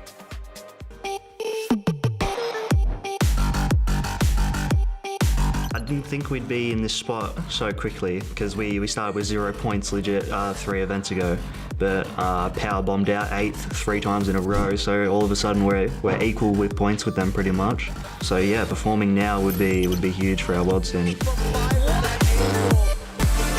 My team is extremely loud, not me personally, but they're animals, and if they bring it to the LAN stage, I'm a bit worried for everyone. Chamako, you were cast in this match. Be honest with me. Do you feel like Ground Zero was just nervous on the stage, or was there a skill gap there? I think they were nervous. I think they were not able to start and put, you know, get the early lead that they needed. So maybe after that one, they got through that, and now they have a blank statement, you know, like, okay, so we gotta show everyone that we can do much better than we did before. Okay, what about Kaka, though? Kaka, he had an okay performance starting off. This Ground Zero team, they did underperform. I think it does play into the nerves you're talking about, Chamako. Now they're on here, they're smiling a little bit. They got the hand warmers, and we're gonna see if they can really perform. Because listen, Liquid on the other side, mechanical gods in basically every single facet. All 3 of them. It's gonna be an offensive showcase from the EU boys. Can OCE boys match? Yeah, you can't have those shooting issues against Team Liquid. Their defense is better, their offense is better. But Fiber, he's been an OCE standout for a long time, and they're gonna need him to perform at that level. Him and Super Lucky, the top 2 performers on this team, it's gonna be behind them to get it done. I mean, when we watch these teams play, the speed at which a lot of these European rosters like to set the pace of the game, I think makes it difficult to shoot. When you are moving that quickly, your accuracy starts to wane. I think the key for victory here for Ground Zero is finding out a way to slow the game down. Maybe finding some bumps, finding some demos, getting those boost steals when you have the opportunity, slow the pace down so you can shoot. Which is something we didn't see against Secret. They didn't go for those bumps, they didn't go for the demos, and I think that they were giving Secret too much space. Something that you can't do at all with Liquid, because if you do so, it's going to be a freeze-call matchup here. I think the way Liquid rotate actually do lend them to like maybe open themselves to demos. So if Ground Zero want to play that game, I think they could do that against Liquid. Liquid on defense tend to pull off. They love to play off the back wall and try to catch and counter really quickly. That being said, though, I think it's going to be tough because Liquid also one of the best teams at adapting to their opponent. Yeah. They know exactly how to switch it up, when to switch it up. That's why they're one of the best teams here. Bates, I mean, when I'm watching Liquid over the course of these splits, what I've seen is some of the best improvisers in the game. They find that I see them in situations I feel like I've never seen other teams before, and that will really go against the teams that don't get to play them week in and week out. Yeah, because I mean, they got the fake, they got the air dribble up high, they got the air dribble down low. They can cross you over with a 1-2 combo. You got a Chronic, he's guaranteed sidewall on your net every single time. Oski, he's just gonna be a menace on the field, and so Addo, he's just gonna do exactly what needs to be done. But I gotta say this, Ground Zero, they start off slow in that series earlier against Secret, but they've already got a series underneath the belt. And I think they're going to come out a little bit faster this time. I think in the Game 3, Ground Zero looked much better than he did the previous 2 games. I was just talking to Super Lucky. He's got confidence. He said, Bates, I'm about to put on a masterclass. And I want to see if he can be true to his word. He even said it's going to get a W. I don't know if I can go that far just yet. We're not even predictions. But I do think this Ground Zero team are going to get Liquid a run for their money. I mean, the Super Lucky Revenge Tour is a real tangible thing. So when he comes over here and says that, I'm almost inclined to believe him. And most of the times that Ground Zero was not able to pull a trigger was, you know, they were in the right positioning. It's just a matter of, you know, just getting there into the action and losing the nerves. I think they had the moment of losing the nerves, and now they're ready to attack. And I don't know, I mean, like Bates say, are they going to win the whole thing? Maybe not. But at the same time, I think they're going to perform much better than what we saw. I mean, the Team Liquid is so strong. I mean, we just saw what G1, the team that had to play a tiebreaker to make it here, did against the reigning regional champs from North America. Ooh. Team Liquid, top seed from their groups as well. This is pretty this is a tough ask for Ground Zero. This is going to be the hardest match of the group for them. And Liquid haven't really been tested yet, and casted their series against Gladiators. And I mean, look, Eitan was just allowed to do whatever he wanted in the air, on the ground. This dude was in their heads the entire time. So Liquid haven't truly been tested yet, but that's still a good warm-up, a confidence builder, and I thought that was important for Liquid coming into the tournament. Yeah, I mean, I think if you think about it as terms like the equity from their last match, you've got Liquid going up against an opponent they were outclassing, and that's going to make them feel, we got this. This is easy. Rocket League's an easy game. I know how to play that. Meanwhile, Ground Zero had a tough match that they didn't know what to do, and they had to figure out, like, all right, we got to play up. They are going to be on the edge of their mental right now, where Liquid might be relaxing a little bit. Yeah, I guarantee you, every single OCE fan, they've been loving exactly what y'all been saying for the past 2 minutes. So I'm going to reel it back to reality. Because there's a thing that we're not talking about. G1 is just a little bit better than Ground Zero Gaming. G1, they're a really solid 5th seed. They lost, I believe, the 7 to this Liquid squad. They lost the Vitality. They lost the quality teams throughout the whole entire split. Ground Zero, their new squad, Super Lucky just joined them. I understand they've dominated OCE all split, but when you're going up against the best of the best, you got to be able to perform at the highest level. So it remains to be seen whether they can do that. Wait, so you could have said that EU is better than anyone else, and that's it. Oh my you're saying gosh. that the 5th seed on EU, you know, it's beating everyone. It's beating the 1st seed in NA. So, I mean, let's Wait, see. so EU better than NA, right, Bates? No. So G1 beat bring it up Liquid by, yourself. or Liquid beat G1 by this much, and Ground Zero beat it didn't beat anybody. So let's see. I gotta write the quadratic formula. Transitive property that can work around, right? The math's not mathing for you, Wade. You can try to make it up. It's not going to work. Listen, OCE, you got your copium and hopium already. CJ's here. He got his visa, and that might be the best thing that OCE has the whole entire weekend. CJ's running over to the building right now. So I was like, I'm going to be in the building. They just need my presence here. These scrims were good, though. Ground Zero hasn't found a win yet. They've only played one match so far. This is the next one, folks, and this is such a huge one. If they are able to get the win here, that changes everything about Group C. Who do you think is going to win? Let us know in the fan vote. Hashtag TL, hashtag GZ. Chamaco, you've been hyping them up. You going with Ground Zero? I gotta be honest with you and keep it honest with the people. Team Liquid. Yeah. I gotta be honest. Understood. I mean, they've looked so Honesty is good. important. Finished first on the last regional and everything else. I mean, they're looking solid.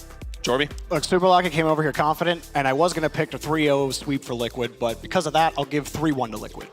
Okay, that's fair and honest of you. Bates? Listen, man. Listen, Super Lucky, I love you, mate. And you might have an absolutely masterclass of a performance. But let me tell you something. It's not going to be enough. Liquid's just too good. Give me a Liquid. Give me EU. Chamaco, you said it. EU is better than OCE. Liquid is And NA as well. they're the clear favorites in their group. They have not lost yet. Clearly, Liquid is the favorite in this match as well. Give me Liquid on this one as well. Does chat have a fan favorite? Do they have the heart to go with Ground Zero? Not quite. Okay, so 84% there in favor of Liquid. That line is greater than when they played Gladiators. Gladiators got like 35% of the vote. Okay, we talked about slowing the game down. We talked about the difference in mental. Is there anything else Ground Zero needs to do on the pitch right now to give themselves a shot to take down Liquid? Yeah, they're going to have to hope that Oski forgets how to use his thumbs, and then a Chronic doesn't know how to play Rocket League. Other than that, Ground Zero, I will have to be honest with you, you're not getting the W. But I can see you getting a game and getting ready for that. Getting ready for the Gladiators matchup later on tomorrow. I was going to say, just don't panic, and you'll be fine. Don't panic. And you'll be fine. I don't know if The fine is the right Zero are word. going to panic. Okay. Yeah. Yeah, I don't know if fine is the right word because it's Liquid. They're not out, though, you know. But yeah, panicking is big. I agree with you. Panicking is big, and if they can't compose themselves, and because they had the right idea the whole time. Right. That's the thing. But they were not able to put the effort in. Folks, we've done our best to try and find a way the Ground Zero is going to win, but it really comes down to them on the field right now. This is Team Liquid's match to lose. Can Ground Zero find the upset? What an upset it would be. Let's get down to the pitch for game number 1.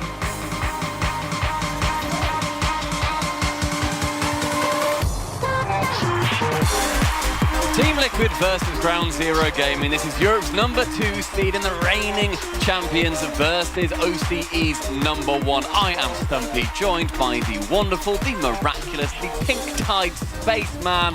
What a pleasure it is to be with you. It's great to be back with you as well, brother. I didn't expect all those adjectives. I got to be a little bit flustered. But you know who shouldn't be going into this? Ground Zero. I talked to Super Lucky a little bit. He was having some good vibes, some good spirits going into this series. But if it's going to take a masterclass of better hope everybody else on the other side of the field does that as well, because Team Liquid, one of the best mechanical teams in the world, and they're not going to give you anything but all they got.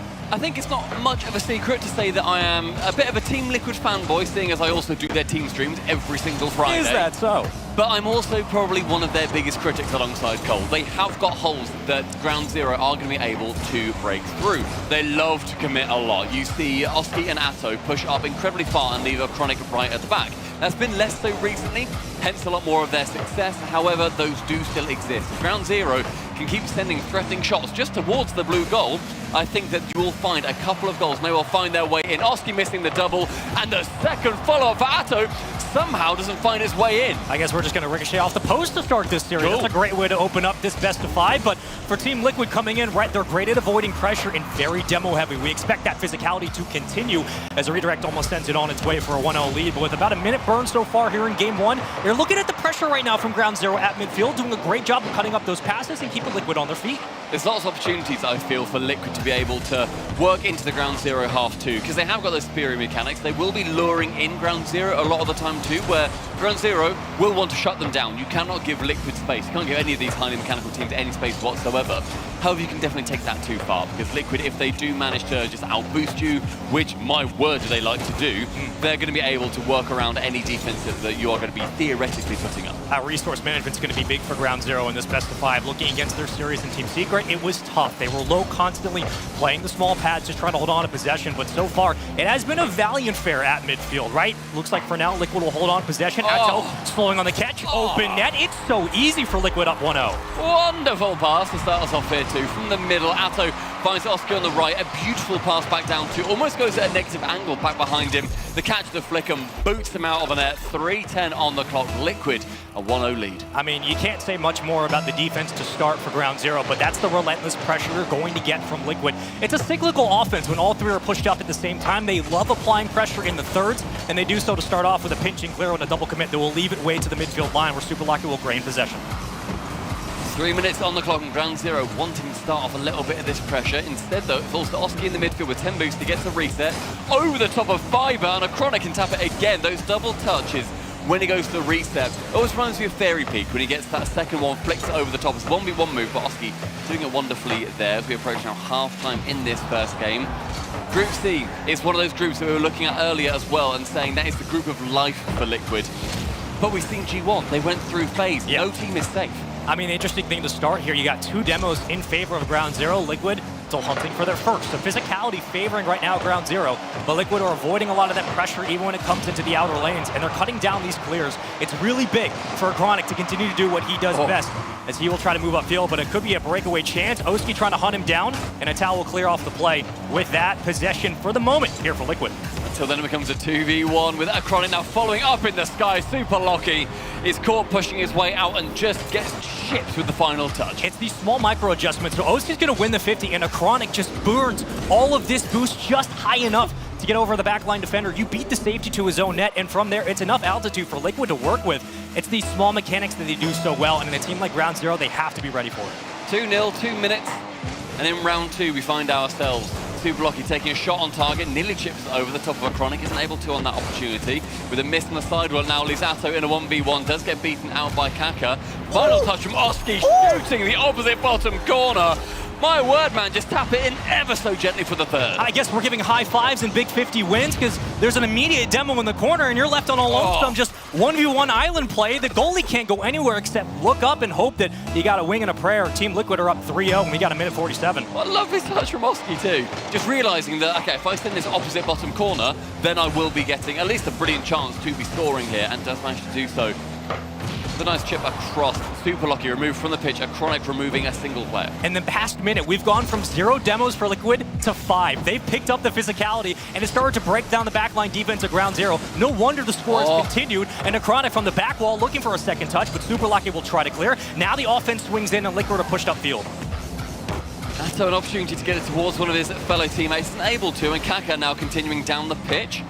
With Oski into that back right corner, pass it off to Atto.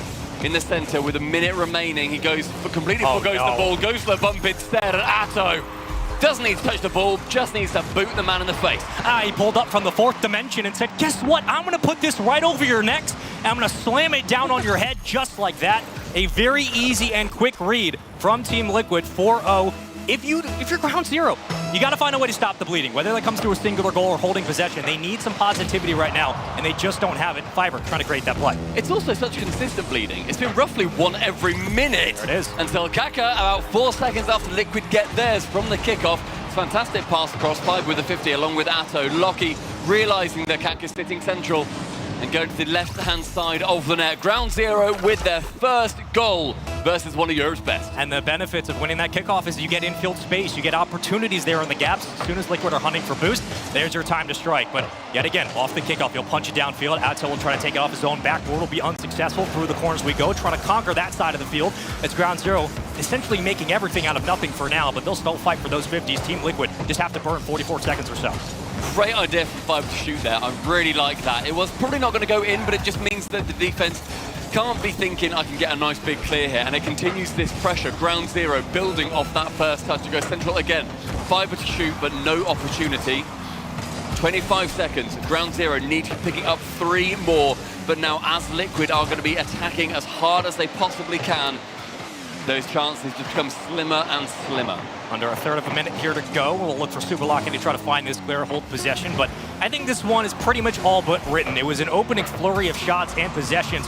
Quality ones of that from Team Liquid as they will kill this one down to the ground, and Ground Zero will be looking for the next chance in game number 2. But to start, Team Liquid just looked like the Team Liquid we expected. Mechanics were there, infield passing, the pressure was consistent. They found those demos as this game went on, and with that, they're up 1-0.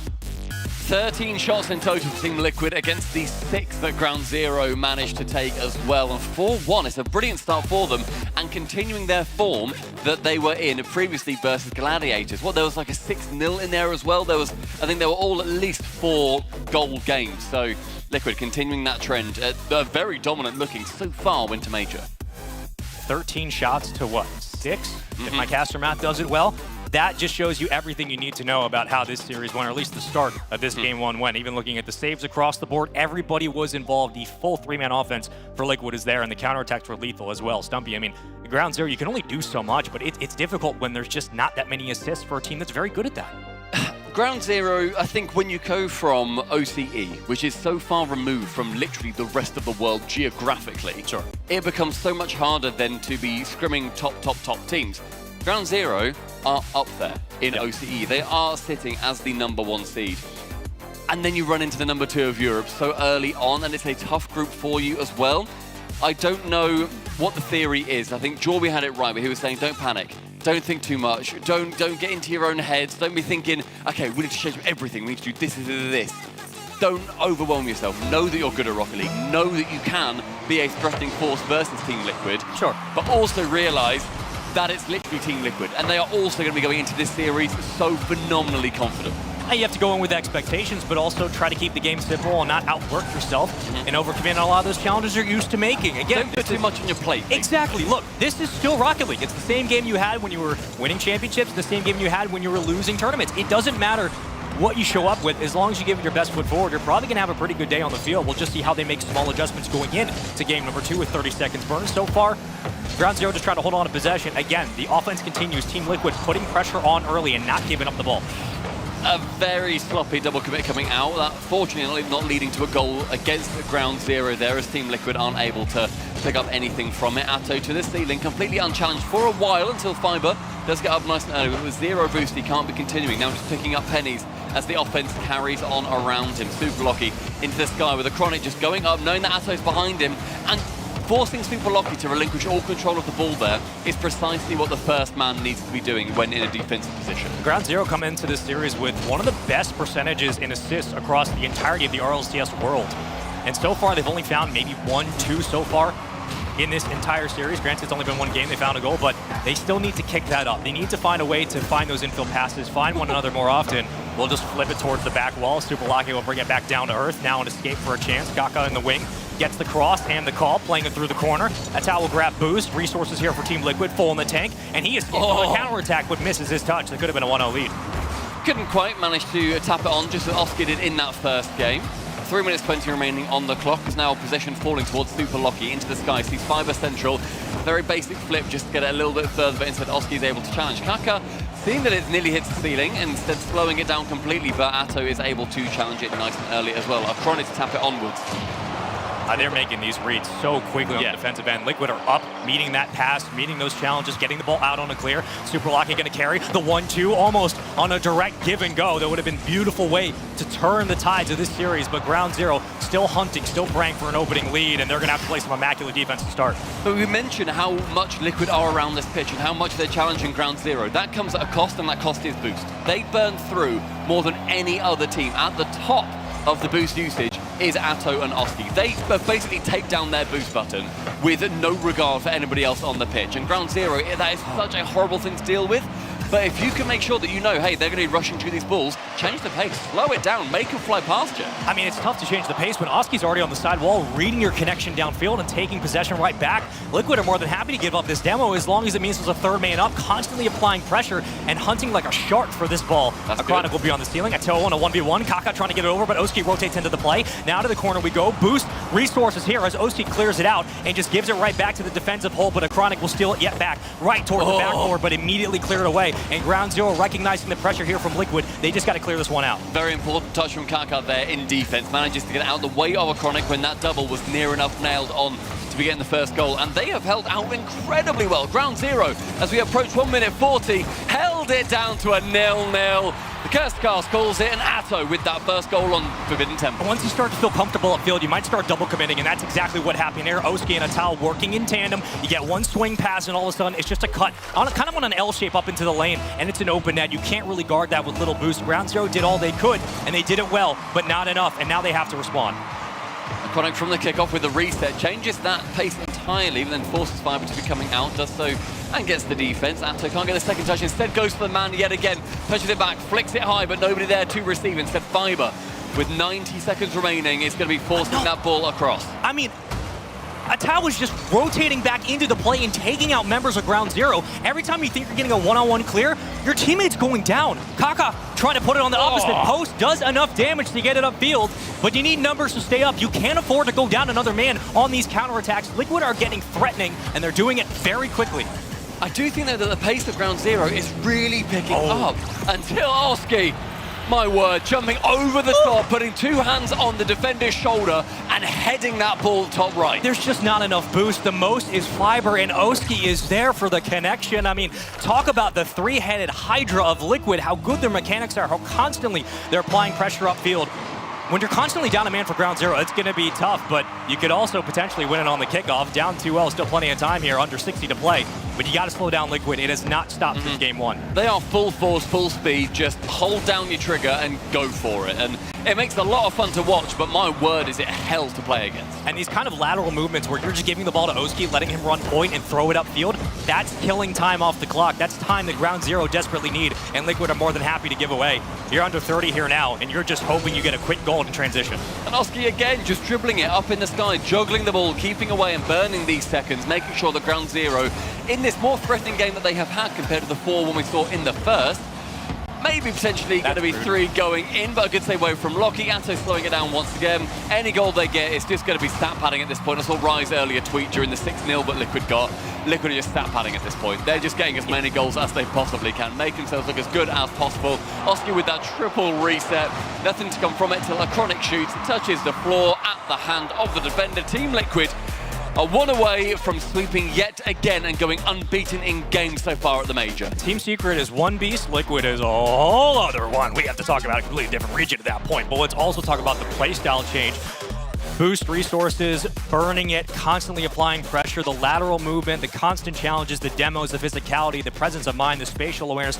Liquid have all of it. It's no surprise if they make a deep run in this tournament. Anybody would be shocked by that, but what we are shocked so far is maybe just the lack of adjustments from Ground Zero, as they have relinquished some demos, given some as well, but they have struggled to hold on to possession downfield and been burned on those counterattacks far too often. That means statistically in that game, a lot closer. 7 shots Liquid, 5 shots Ground Zero. And then look at the saves. It was 5 for Liquid, 3 for Ground Zero. Demos, 5 apiece. They've had 50% possession each as well. Near enough dead on. However, Liquid just having that final killer instinct, that final touch that could pierce the skin of Ground Zero. And as we go into the third game, Liquid going on for potentially, are you confident it's going to be a 3-0? I mean, look, at this point, you'd have to see the way the tides are turning. The momentum is on Liquid's side, but when you look at the fact that the possession time was around 50-50 split for both teams, the first two things we look at after that, pressure time and plays upfield, and who was burning a lot of that boost. Pressure time was all Liquid. Most of the possessions that you're looking at for Ground Zero came on their own side of the field. And then it also just kind of swings back to who are the best mechanical players on the field.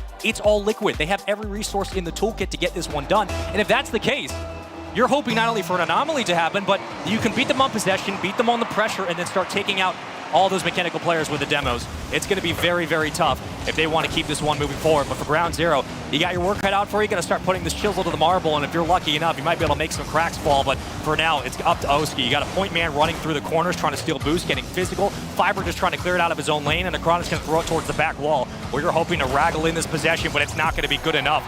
Liquid are just too dominant right now in the offensive third, and they just look like they're on an absolute tear through the start of our major here today. Atao comes up the lane, cuts it down, and with that, a 1-0 lead, 4:37. We keep this one moving forward. We hope you guys are enjoying the show so far. If you are, let us know in the Twitch chat. Round 2 of Group C underway, and Liquid are looking to start off their major tournament run undefeated so far. 2-0 up in this game, 30 seconds, burn here. In this game number 3, up 2-0 in the series. Acronic trying to make it a 2-0 game. Bullies him off the backboard now. Possession back to Liquid. They'll kick this one free and shovel it through the side. Atao with a beautiful redirect, but quickly careen and take it back out as Super Lucky tried to find the possession, but Otsuki and Atao are certainly there. They'll play this one close into the lane. And all of a sudden, you're looking at another swing up towards the opposite corner. Now playing that ball adjacently. It's Otsuki as the third man. Atao rotating back in, and Super Lucky will yet again come out of his own spot to hold on to this ball. We're looking for possessions now for Ground Zero. When we look at the start of this series, it was the demos, sure, but Liquid eventually started to respond, and with that, we are wondering where the possession time will come in for Ground Zero, because they've been so much struggling when it comes to really holding on to that ball long term for this series, but Liquid had their way and their way only to start this one. And Stumpy, it's really just essentially been all the Liquid show. Just, I've seen Oski a couple of times just slanging it down the pitch, making sure that no one from Ground Zero is going to be feeling confident in any of their touches. Again, chasing that ball. Here's see ball, go ball at every opportunity that he has got. Again, sidewall gets the reset on the block. It manages to find the back ball for Ground Zero, but Atto is there. Again, the positioning from Liquid is near perfect. They are filling every single crack that they have got.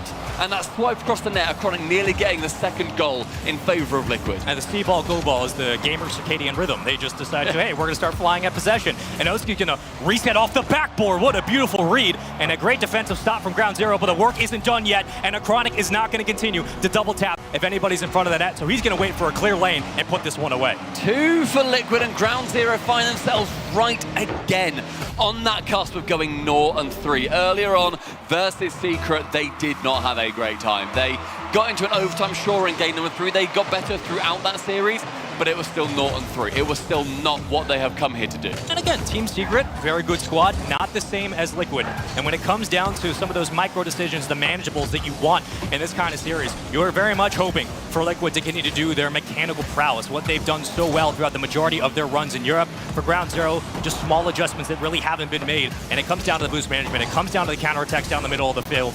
But Fiber, reset off the sidewall, cleared away, and Team Liquid now starting to press. They're going to try to hold on to possession before Kaka continues to make this one difficult, and just getting in the jaws of Liquid will be enough to slow it, but the counterattack blossoms on the opposite side. Super Locket through the corner will get boost for the moment. Bumped off the blade, teammates are there for support. 220 on your clock through the opposite corner. Super Locket continuing it, but it's Goski leaving way and running ransom right now as he'll hold everybody from Ground Zero hostage, and they just can't seem to get any kind of hold on this game, let alone this series. Down 2-0, they desperately need a goal here. Crossing pounder gets broken up quickly in the air. Liquid still finding ways to make it difficult, and they might have just punched this one free for a 3-0 lead. They absolutely did that. 158, and Liquid might win this series.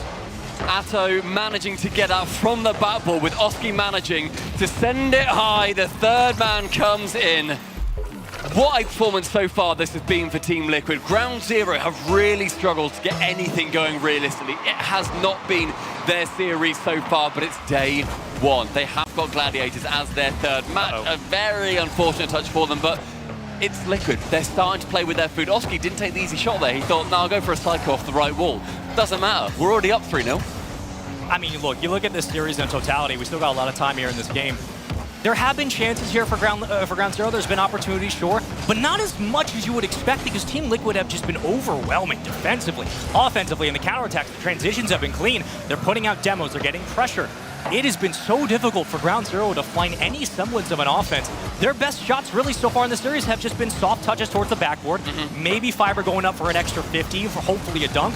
But after that, they're losing possession. They're getting beat on these transitions. Oski's overextending upfield, getting boost, and taking resources away in the corner. I love that he was just waiting there, thinking, well, the ball's going to get her at some point. There's no point me coming all the way back and then managing to then get that second touchdown. It's just making those movements down the pitch show sheer, utter, undying confidence for Team Liquid. And why would they not have it? A fake out, and the pass central again from Atto with 50 seconds remaining.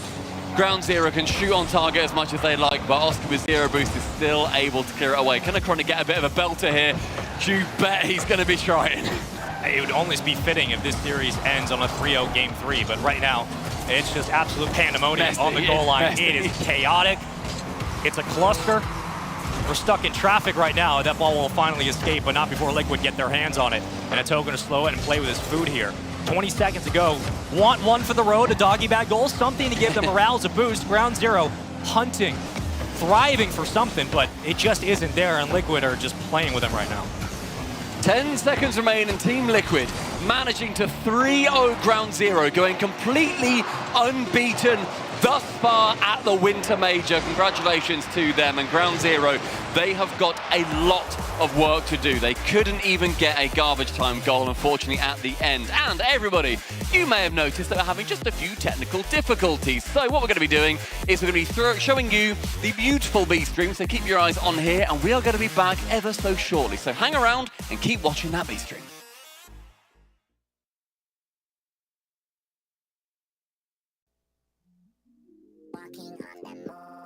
Walking on the moon.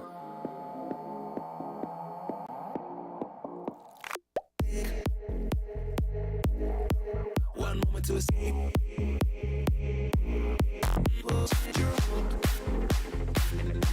You're walking on the moon. Walking on the moon.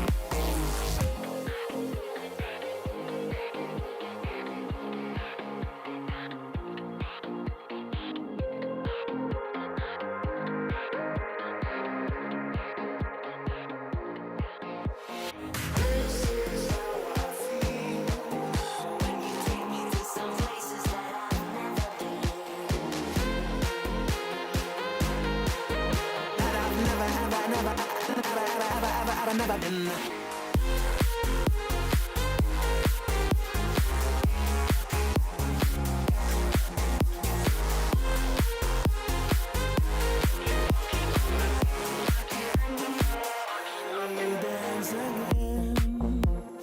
All our trouble seems to fade away. This is how I feel when you take me to some levels that I've never been.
Rocket League fan, we appreciate your patience as we figured ourselves out over here. So everything should be back to normal.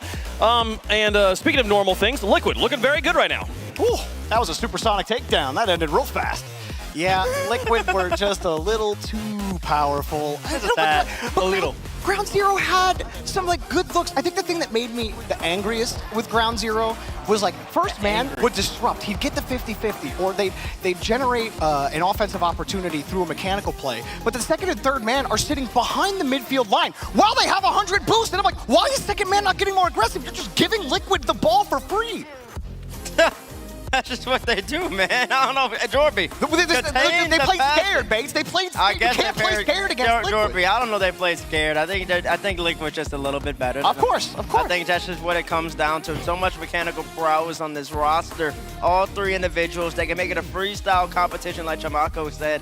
And that's basically what happened. Once they started getting going, there's almost nothing you can do. Top corner, slaughter, shotter, every single time. GZ, start off today a little slow, but you still got a chance tomorrow in order to make Saturday. Yeah, we talk about freestyling, that mechanical prowess, but they can't do team plays as well. They can't play with each other, make passes, or just slow things down, make the fakes here, and play with your head. And I mean, it's impossible to stop them if you're not at the same level. Well, this is maybe best case scenario for Ground Zero, though. While they did go 0-2, Gladiators also went 0-2. So for that group, making it out of that group is going to come down to one match tomorrow between Ground Zero and the Gladiators. And for that top seed out of that group, best case scenario for Liquid and Team Secret, you get one game to play. If you win, you're the top seed. You get to skip the first round. If you lose, hey, you still play in the first round. You're not going out in groups. So Group C, pretty clear cut there. We have some more groups to get through, though, and Group A, we got to close out Group A before we are moving over to the Group B and D action here today, folks. And again,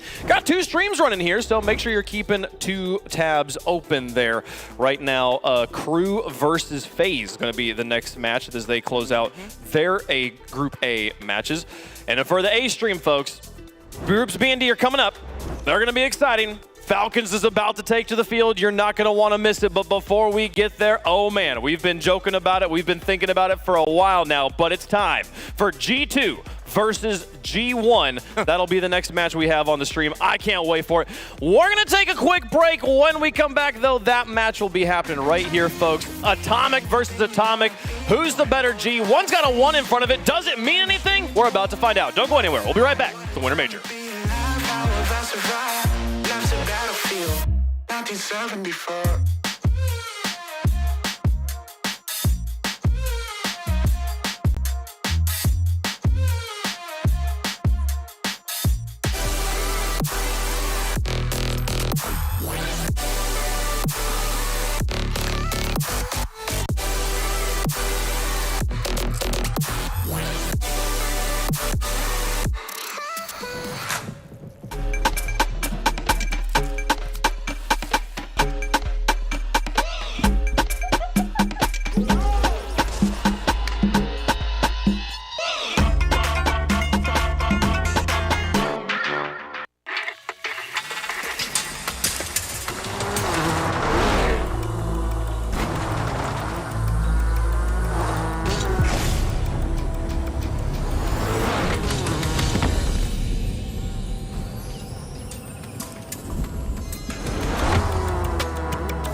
can feel this tide choke my neck and I just wonder why I'm buried in a suit I'd never buy, a suit I'd never buy.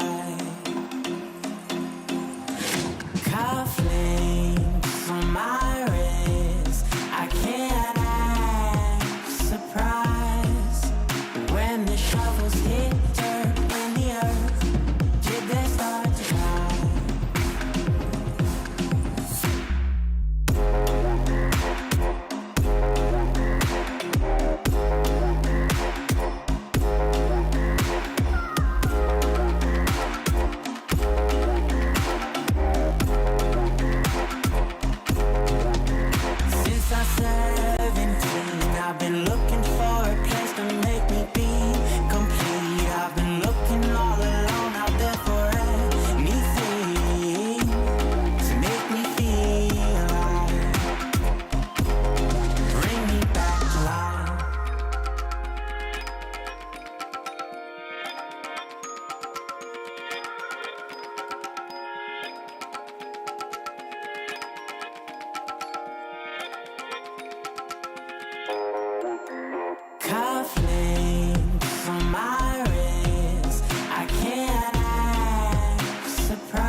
Oh, went backwards. Typical panicking a bit, but he recovers nicely. Actually finds Mist. And now the tough backward read is missed, and First Killer will have an easy tap in. First Killer has this uncanny ability to not only get up so quickly, but he kind of just knows when people are going to miss, and he just ignored Brad and drops it down 3-1 now for FaZe Clan as they're starting to widen that gap between crew. And kudos as well to Sipical. I think it was Sipical who hit that back pass after he wasn't able to get the challenge at the midfield, was able to pass it back hard, and that kick-started the whole counterattack. So FaZe, the communication is looking to be on point.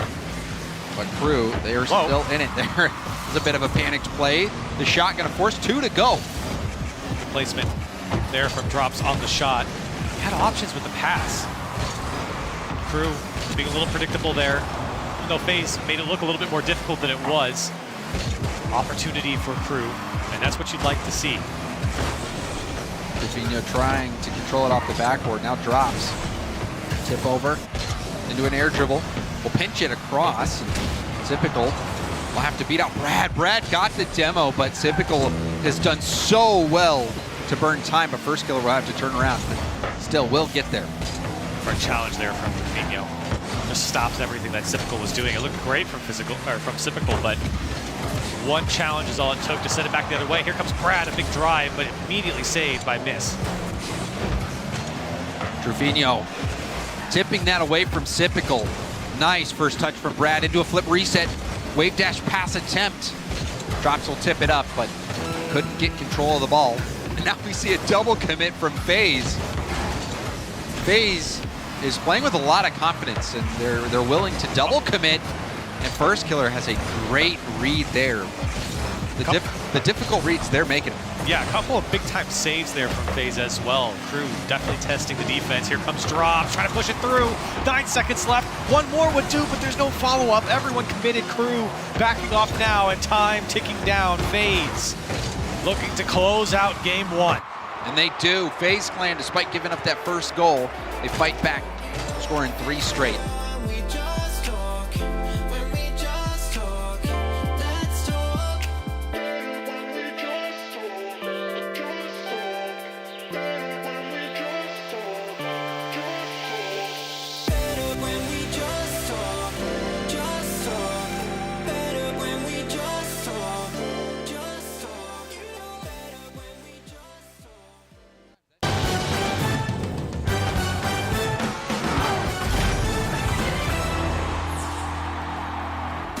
We are back, folks. G2 about to take on G1.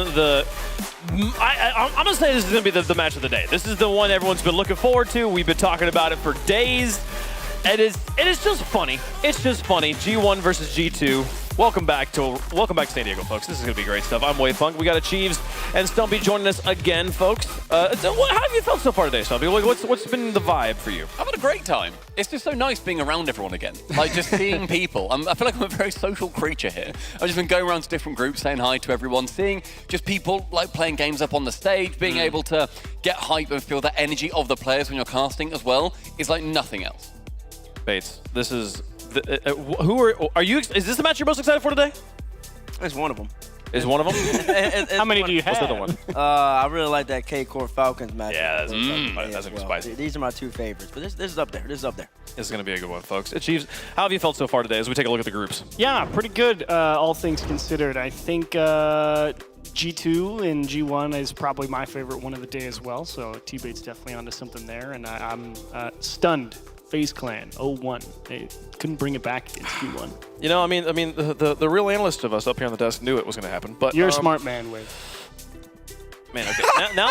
Wow, you were so disarmed by that compliment. No, it just felt so ingenuine. The fact that no one dogpiled on top of me, I was like, well, now it feels cringe. It feels like I'm conceited. Nobody was concerned about that comment right there, Wave. No, I wanted people to keep me honest here, folks. So let's take a look at the schedules, folks. So we got you just saw matches concluding over there on the B stream. Actually, not concluding quite yet. FaZe taking down game 1. over Crew Esports. They are still playing that match, so make sure you got that B stream pulled up.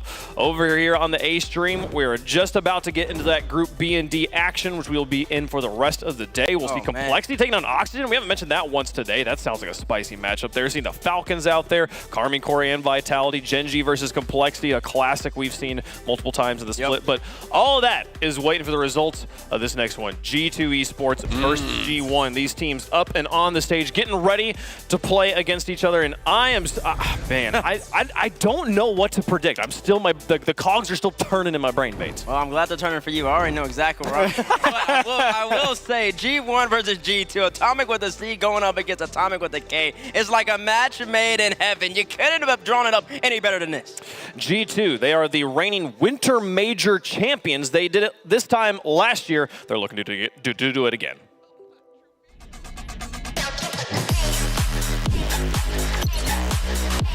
Coming into like Rocket League, I was like one of the youngest players. Some of the players have been calling me like boomer. That's the new word, but not a fossil. Since we won the Winter Major last year and we haven't been performing as well this year, I think at stake is like our pride. We want to like really do good this major. Now, while G2 did win the Winter Major last year, it is the last thing that they won. They have been on kind of they've been struggling. They made it to the grand finals at Worlds. That was a tragedy for them as well. And then this season, here's the crazy stat for me, Bates. They have lost to a grand finalist or the event winner every event the entire season. They are the gatekeepers. You make it through them, you're making it to grand final.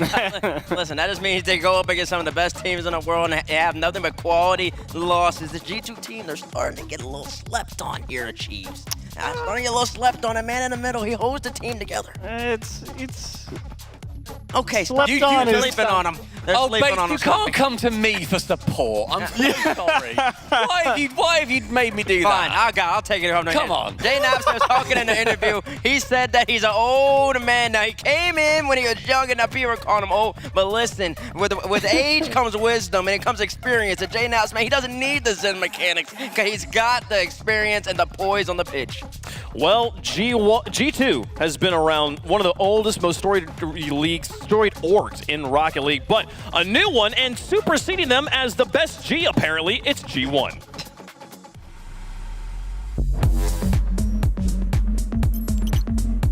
Llevamos jugando todos los regionales en un playstyle diferente y en este último regional cambiamos de posición a los jugadores y funcionó bastante bien y conseguimos la CIR mayor. Ya que no pude ir el año pasado y tenemos muchas ganas de poder estar ahí y poder hacerlo bien.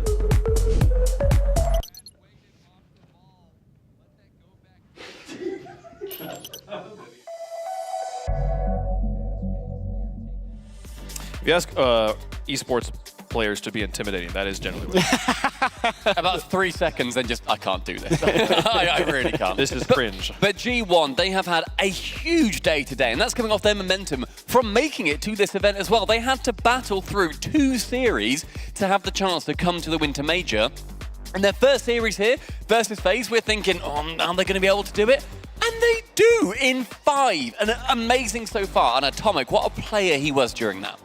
He really was. He absolutely performed. Usually he's dominating on the offensive end by scoring the ball, but he had a couple plays throughout that previous series where he was setting his teammates up. Dorito and the boys really capitalizing on opportunities, being the finishers off of Atomic setups. They're going to need that against a G2 squad who knows about teamwork achieved. Yes, you do need, you got your work cut out for you. G2, especially in their match against Crew earlier on the B stream, I mean, they really didn't have to do a whole lot. It was kind of come at me and beat us if you can, and I think G2's definitely got the tools to actually break them down. Man, and we talked about this a little bit during the last match about who had the better warm-up. It's absolutely G1 right now. They're coming in firing on all pistons, and you know how much this means to Mark by 8. We said it earlier. We're going to say it the entire event as long as G1 is in this event here. Mark by 8 wants that championship. He sure does. He wants to prove that even though BDS did win the World Championship, he's still a World Championship level player. A lot of people started having some doubts on Mark by 8 because that was the last time he was here a year ago in LA. He didn't perform up to par like he usually does. Already got a big W against FaZe in this event, and now he's going up against another NA favorite. Well, folks, It's time for the battle of the Gs. Which one? How does it? It can't be like who's the #1 G because it's G1. They claim they like Yeah, it's trademark true, it. So I don't know. This is for the battle for G3. I don't know. Let us know who you think is gonna win in chat. Hashtag G1 or hashtag G2. Could not be cleaner or simpler than that. Stumpy, who do you think's got it? Rocket League is such a momentum-based game. It is. If you get on a roll, you can start to really steamroll other teams in your way. We've seen how well G1 do with that as well. When they lost to Liquid, then they weren't able to make it through straight based on merit. They had to go and then win 2 series in a row. That momentum carried them through. This is G1. They have had the better warm-up against one of the best teams in the world, and they beat them in 5. This is G1 series.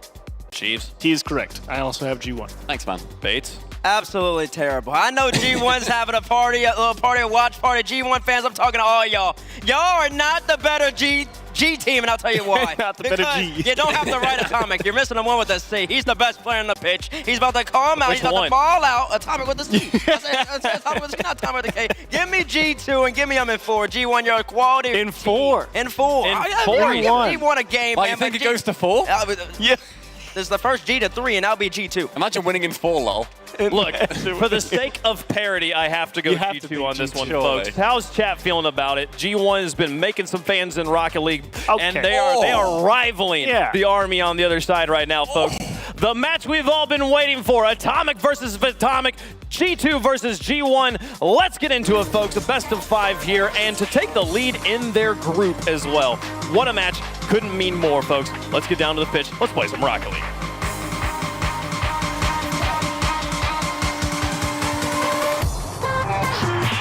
Ooh, Battle of the G's, baby! Battle of the Nuclei. Atomic versus Atomic. And guys, at home, look, I know it's going to be a little confusing, and I know you think it's our job to tell you exactly which Atomic it is, but I'm going to be honest with you guys, that's on you. Yeah, it's going to get confusing. It's going to be difficult. G2 against G1. Atomic up against Atomic. And my goodness, we've got a great series ahead of us, Jorby. Question is, what are we going to get from both sides? A lot of storylines crossing past here, and immediately we're getting some G2 offense. I think G1 surprised lots of people taking down FaZe Clan, and big part of that was Marked by 8. And how about Dorito picking up the save? How about Marked by 8? Cleaning that one right up. And those 2 players in particular, Turtle, really impressed me against Marked by 8 in particular, I love what he does off the ball. I think his rotations are some of the most interesting out of anybody from Europe.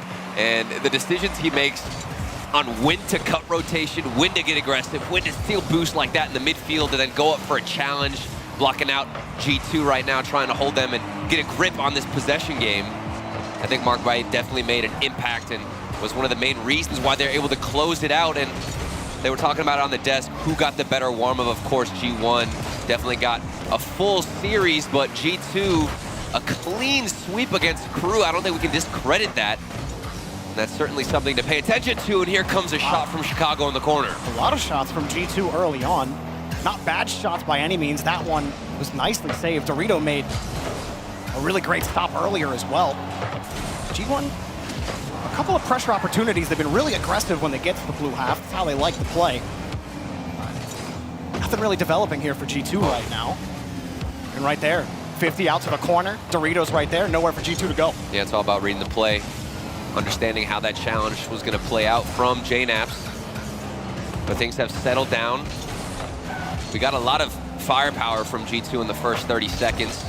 Continuous shots. Big dunk from JNaps almost goes his way. But nothing yet. Bit of crickets on both sides. Still waiting to find the execution. Chicago can't pull that ball away from Dorito. Dorito tried to be quick. There's a lot of space between him and the ball. Knew he had to rush that progression, but now 3-man attack from G2. Everybody just pushing forward from G2 there. They cut off the corner, but the 50 game from G1. And G2 can't put high pressure opportunities too often, and Atomic will find the first goal. You can't put high pressure if you're losing the 50-50s, but as long as somebody can recover and get there in time, and that is G2. They didn't get the challenge game, they didn't win it, but they had somebody to recover and push immediately after off the backboard, and G2 strike first. Catching 2 defenders on G1, split too far against the posts. They get it back here. They can start building some pressure. That was a good initial shot from Mark. It's all about just hanging on to possession. You can give a little, but you don't want to give too much. Dorito, nice catch and pass, but oh, Mark had to stretch. You like what Dorito's looking for out of that corner. Demo on the play. Atomic does spawn in the corner. Chicago looking for the flip reset. It sets up JNabs, who's slightly off his target. But nonetheless, they keep the pressure. And it did look good, Jorby, for just a split second. G1's net is just looking spooky. Every time G2 get a touch on Orange, I mean, they're putting that ball off the bar, close to the post. What a read. It could have 2 or even 3 on the board with a couple of chances that they had. The shots are not forthcoming for G1. We're getting some fantastic patience and reads out of G2 in the midfield. I mean, I just saw Chicago go up for a pre-jump. Atomic's now taking this to the left side of the wall. He's got so much space. Dorito comes in with a late challenge, but it's not in time, and you're giving away free shots, forcing G1 Atomic on the goal line to get up early, and now they don't have any boost. They're getting demoed. G2 running laps around this defense. Mark picked up that canister in the corner, but they keep getting demoed on the back line. G2 Atomic taking one out. Now Chicago off the ceiling. It's just more pressure. Atomic pressing. And another free touch for JNabs. Mark puts it to the side. The way things have been going, Turtle, I mean, a second goal might put game 1 away. Well, and if you watch that series from G2 against Crew, they were a low-scoring series, excuse me. Every single game was just a 1-goal game. G2 are comfortable in this spot, letting the time run down. Conversely, G1 multiple multi-goal wins against FaZe, but they're having struggles staying in the blue half, and that's credit to G2's defense. JNabs trying to swing one player off. Mark actually set up a nice 50 downfield. He just doesn't have boost to chase. No boost in the tank. Can't get in front of it. 30 seconds remaining. G1 have been scoreless. They've got to make a move. This could be it. Good momentum building downside, but their efforts not going to be rewarded. G2 got to hold on. They're going to need, G1 need a quick transition at the end here, but they lost the ball to Atomic, and he gets his second goal to steal game 1. There was an accurate shot. I think this one was off the crossbar potentially, but that last man back from G1 couldn't catch up in time. Marked by 8, tried his best to squeeze it out, get the pinch, but security, the safety net has been rewarded to G2. A solid game 1, no mistakes, and nothing given to G1. It was very aggressive push in the corner. They had to be aggressive, but G2, very methodical victory. That was a G2 win if I've ever seen one. I just want to give a little hope, a little copium to the G1. Hopium, I guess, if you will. Hopium. Here's Mark by 8's record against NA teams online. He's 5-3. All right. Here's G2's record against EU teams. 5-8. That's all I got for you guys. That's all. You're hitting us with the NAU. But right now, though, G2, I mean, they're just playing a rock-solid, fundamental game of Rocket League, and they don't give G2 any chance. Only 3 shots on net.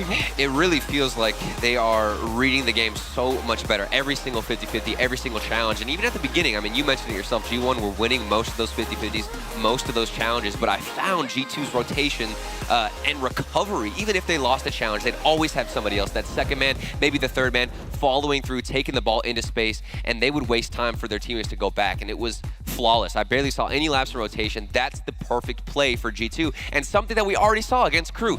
This is comfortable for them. They're okay with these close games, Jorby. Well, I mean, I was going to say, it almost felt like a carbon copy from what happened against Crew. You know, Crew had, well, there you go. G1 did their first goal. Atomic puts it in. Only Atomics have scored so far, by the way. let's keep the tread going. Marked by 8.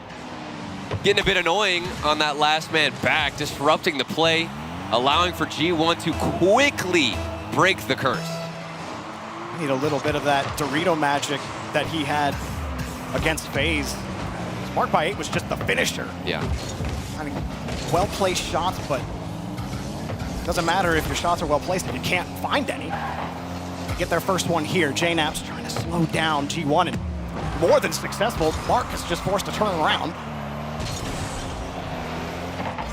Chicago even far away. Everyone out on the rotation, and G1 lucky that's not in. JNabs was looking for that top left corner, just inches off.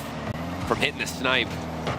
Could have been a deadly response, but unfortunately we're not going to see that shot go in. Would have been pretty, a highlight reel, but back down the other end we go. Atomic is looking for something. Quick counterattack. Dorito is wide open, but can't get the read. It was a difficult angle. The ball was right above him.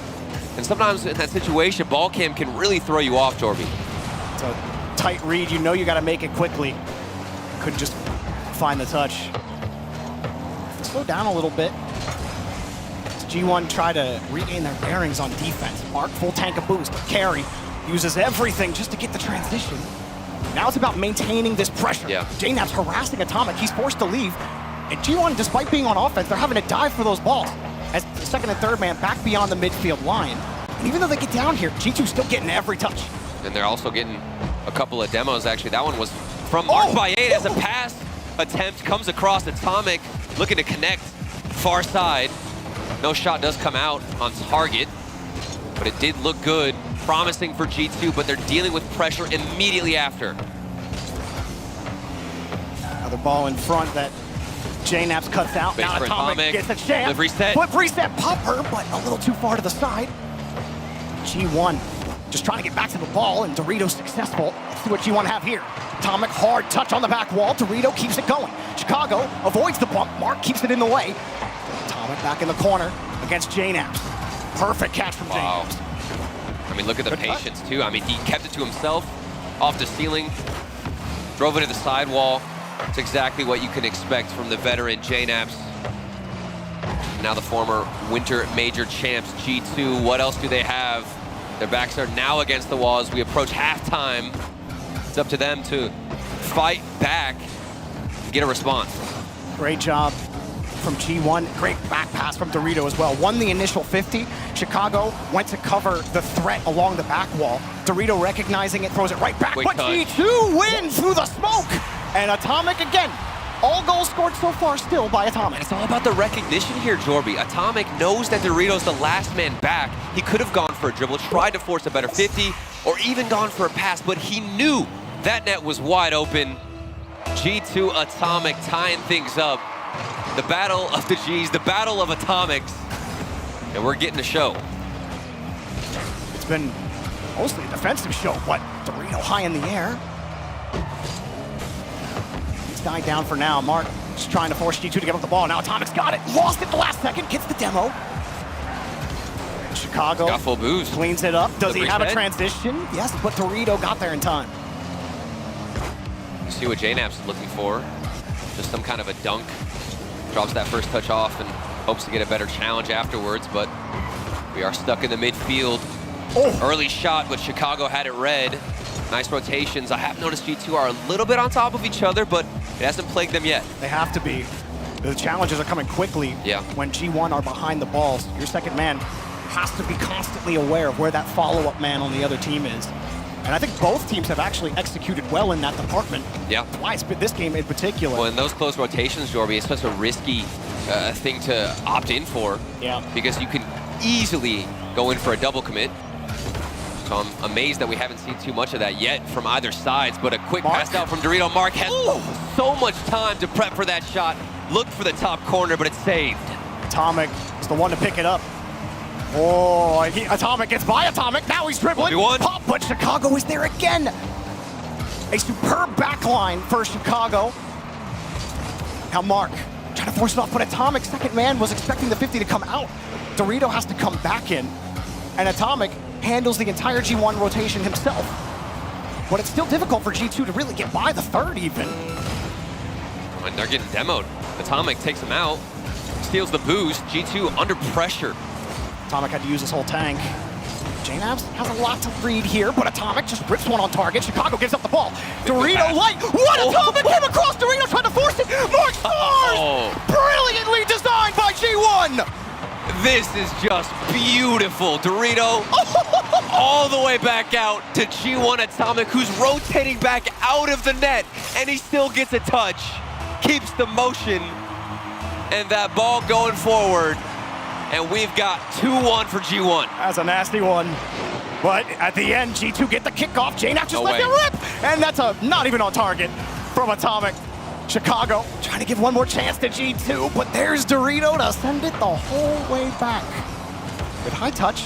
Good far touch. Do you believe, Jorby? Do you Chicago believe? off the ceiling, and Atomic's too far away. G1 have tied things up. I was believing for a second, but what a performance. What a goal that we got to finish off game number 2. I can't get over that recovery. I mean, you're running out of the net, Jorby. Most players, you're just thinking about getting back, rotating to defense. That's your one job. Yeah. You don't even have to get a touch. It's not on him to get a touch in that situation to keep the play in motion, but he still finds a way. G1 Atomic, a miracle there, and we'll take another look at this. The only thing I'm sad about, Turtle, is that Atomic will not be given in-game credit for that assist that he had. Because Dorito was the one who punched that before. He's coming out of the net, dude. That's unfair. That's the kind of gameplay I love, man. Like you have, like that's the type of gameplay that, like, you need against G2. Yeah. You have to make plays like that. It's not, you're not gonna be able to just rotate willy-nilly, you know, next Can't man wait up for 50-50. yeah. No, you gotta cut, you gotta get bumps, you gotta be creative. So, love that kind of play. Now it's about G2. Ball's back in their court. Yeah, can't wait for mistakes. And now the same thing can be said for G2.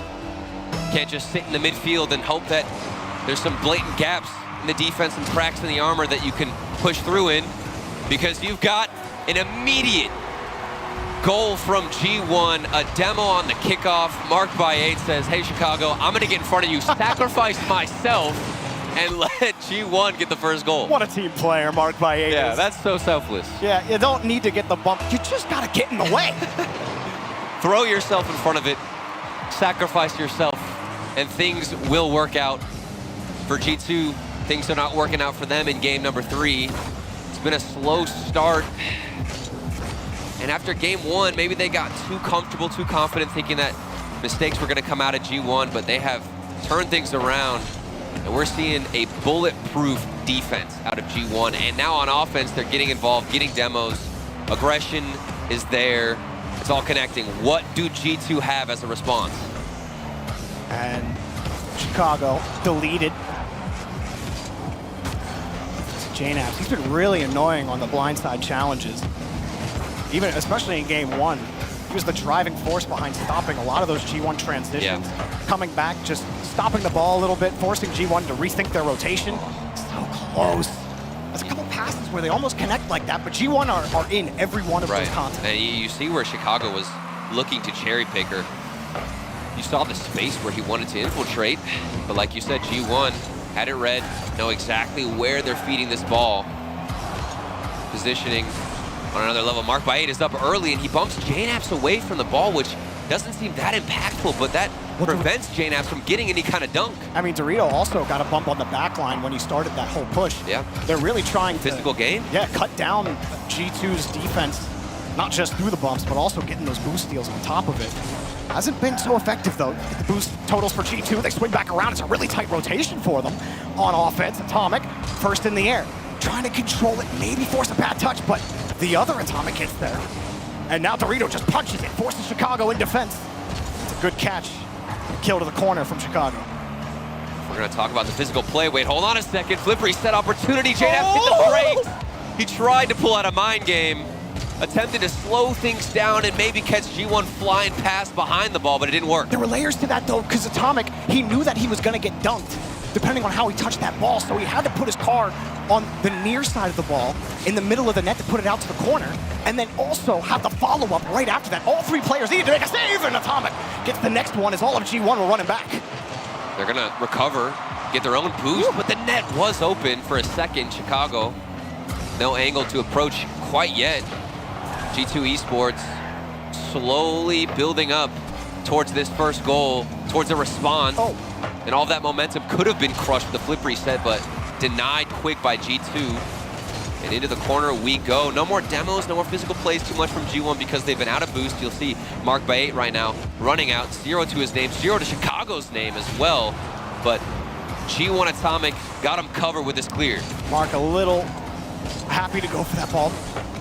Quick on his trigger finger, going for that follow-up challenge. G1 retaining possession, but last man Atomic was a little far back. J-Naps had some issues catching the ball. That may stop them, but J-Naps gets back to the 50. It's a good bounce. It's cut off though. Marked by 8, rips it, and it's a goal! G2 Down by 2. And I saw Dorito in the backfield. I'm not sure if he ended up getting in front of a player, but he takes the corner boost and he sees Chicago. I think that was enough. Who had to have dodged him. I mean, just the presence of Dorito alone there for Chicago is enough to make you slightly off your rotation, miss the save, can't get a proper touch. 2-0 for G1. Probably feeling breathing down his neck too. Yeah. And that's been the whole game. Right. That's been the whole series. And Doritos played like that disruptor role so well in this game. And even in Europe, I mean, Mark by 8 and Dorito both in the top 10 for demos per game out of Europe. They know that they have that utility, that strategy to get involved and can utilize it whenever they want to. Another demo has opened up things, but Dorito has no angle. Mark by 8 says, I'm not going to go for that. Let's play the safe route and just wait. And patience is going to be rewarded as it's given right away to G1. But again, good presence of mind by G2 on defense. As G1 kick up the aggression just a little bit. Chicago forced back. Atomic able to get a productive touchdown field. JNAP sitting the whole way in the opposite corner. Feeling the time strain. Now he's trying to get the 50. Bumps Atomic, but it's right into Dorito. Another one. They just can't connect on these passes. G2 just a little broken. G1's defense has been excellent, reading those lanes, hopping in front of them. Atomic in Chicago, it's just a constant bump fest. It is so physical. It's like a brutal hockey game, waiting for someone to drop the wheels and start fighting here soon. And while we've seen a lot of physicality from G1, I haven't noticed it's ruining their rotations. They're getting bumps, and they're also putting themselves in the space where they know G2 are trying to infiltrate and trying to put themselves in. They're reading the play, finding predictions, knowing exactly how G2 want to maneuver downfield, and that's created a much easier game 3 that they can take lead of. There's been some tight defensive stands for G1 too, because, I mean, for G1, I mean, G2, yeah, it's fun. That's the first time where I'm just like, man, you know what? We made he's it this going far through without messing it up. I see your brain just like trying to make the connection. G1, 2, like, wait. But no, what I'm saying is like G2, they get so aggressive in the way they rotate on offense. You see all 3 players really tight together so they can respond to things really quickly. And I'm like, I don't know what it is about plays like that. It just takes so much poise on defense, man. And I think that goal where Chicago was able to actually get a touch on the save represents where that mentality is right now. I mean, he should have gotten the save, but he was feeling the pressure. He panicked a little bit, hit the backflip, and unfortunately couldn't get the touch. And like I said, that shows just how much pressure is being thrown at the G2 defense. And they've got to recover. They've got to get their nerves under control because things are getting a little bit out of their hands. Remember that one transition near the end of the game, JNAP's had a breakaway. Couldn't quite get the catch, he had to stop. And that was like one time they were able to find a hole through G1 on game 3, but G1 now in position to win their group. Because if G1 win, Crew are eliminated, and G1 get it. So this is for the group win. This is for top 8 for G1. Mark by 8 had to get that goal line save. Good start in game number 4. And they have shown so many signs of consistency throughout the entire series. If you remember back just earlier today, G1 took down FaZe and almost got reverse swept. They started out the first 2 games strong, but nearly gave it away, closed it out in game 5, and they're looking to avoid game 5 altogether against G2. Good control from Mark. G2 all tied up. Atomic, a light touch, and light is all he needs. First goal to G1. All tied up indeed, bunched up on defense. JNAP, Chicago, and Atomic all unsure of who's going to go for the challenge. You saw JNAP's hovering, hesitating on the backboard, not sure when to challenge. That just gave away too much space, too much opportunities to G1, who are quickly going to take advantage of it. 4 minutes on the clock, 1-0 already. G2 Esports yet to find an answer. What is the kryptonite that will take down G1, or at least give them a shot, and hopefully a game 5? Again, an aggressive challenge from Atomic, cutting off the pass. This one gets away from them though, and oh wow. I think Chicago was expecting the follow-up there, but the ball bounced. Didn't quite have the read, but another pass, another shot saved right under the bar from Atomic. And he tips it away. Chicago is playing on the wall. Atomic gets a perfect touch out towards the middle of the field. It just makes G2 have to work that much harder for every touch. Here they get a nice 50 from Atomic. JNAPS over the bar, and Atomic perfectly seals it to the corner. That's another shot from JNAPS where it's going slightly high. I saw that pre-jump shot earlier, going off the crossbar. And then another attempt at the net. Not going his way, accuracy slightly off. Waiting for better execution out of G2, but the plays are developing more. Ideas are coming in, and that's definitely a good sign. Quick push here from Dorito. 50 leaves them flat. Mark actually made that shot real difficult for G2, but Atomic, no problem for him. Weaves around one and he gets chipped out by Atomic. Wow. And G1 get the ball back. Atomic's rotating back, pushes him out the way, bullies him, in fact, out of the rotation. And then now another wide open shot. Chances created through chaos. G1 making G2's defense look silly. But it's calculated chaos. They force another double commit. They force that pressure and they open up the seam. And Mark by 8. Atomic continue to score these goals. Dorito continues to be the facilitator for this team. You know, teammates had said it on the desk. G1 really only lost to quality teams over the course of the winter split. Now they make it to land. And Mark, Dorito, and Atomic, he misses off the post, a third goal. I mean, even with half the game left, surely you're just talking about G1 not throwing. Atomic denied by Dorito again. G2, they need something, but the offense is in a drought. I mean, how can you respond on this field when you're getting bullied out of it? Chicago, a slower shot is what breaks through the defense. Chicago threats the reset, and you see Atomic, he's sizing it up, he jumps early, reading it, but Chicago only gives it a little nice top right into the net. Oh, that's lovely. You love to see a change of pace like that, where the defense thrown for a whirl. They're expecting something else. They're expecting a much better shot, and it's a quick little love tap from Chicago that's just going to get the job done. For a while, it was a bulletproof backline for G1. G2 have found a mark with some of their shots. Now it's about getting the tie. Dorito lets it go, and Chicago ties things up. A huge mistake from G1 up in the air. You've got Dorito, you got to get a touch, a better read. Didn't expect the early ceiling bounce potentially, and that one gets away from him. G2, we're about to count them out, but they're back in it. Feels like a whole new ball game now. Oops. Hang on. What is JNAPS taking this one. What is happening? God. What in the world is this? Okay, no one scores off of that. So it's okay. I kind of wanted to see it again, though. I'm not going to lie. Yeah, it would be fun to see it. We're going to run that one back. Let's see what happens. Mark going to kill it out to the corner, maybe trying to give Dorito a setup. He'll rotate back out. G1 still no laurels for a little while. Now look at him playing close. Atomic. Just the threat of him being there made G1 hesitate.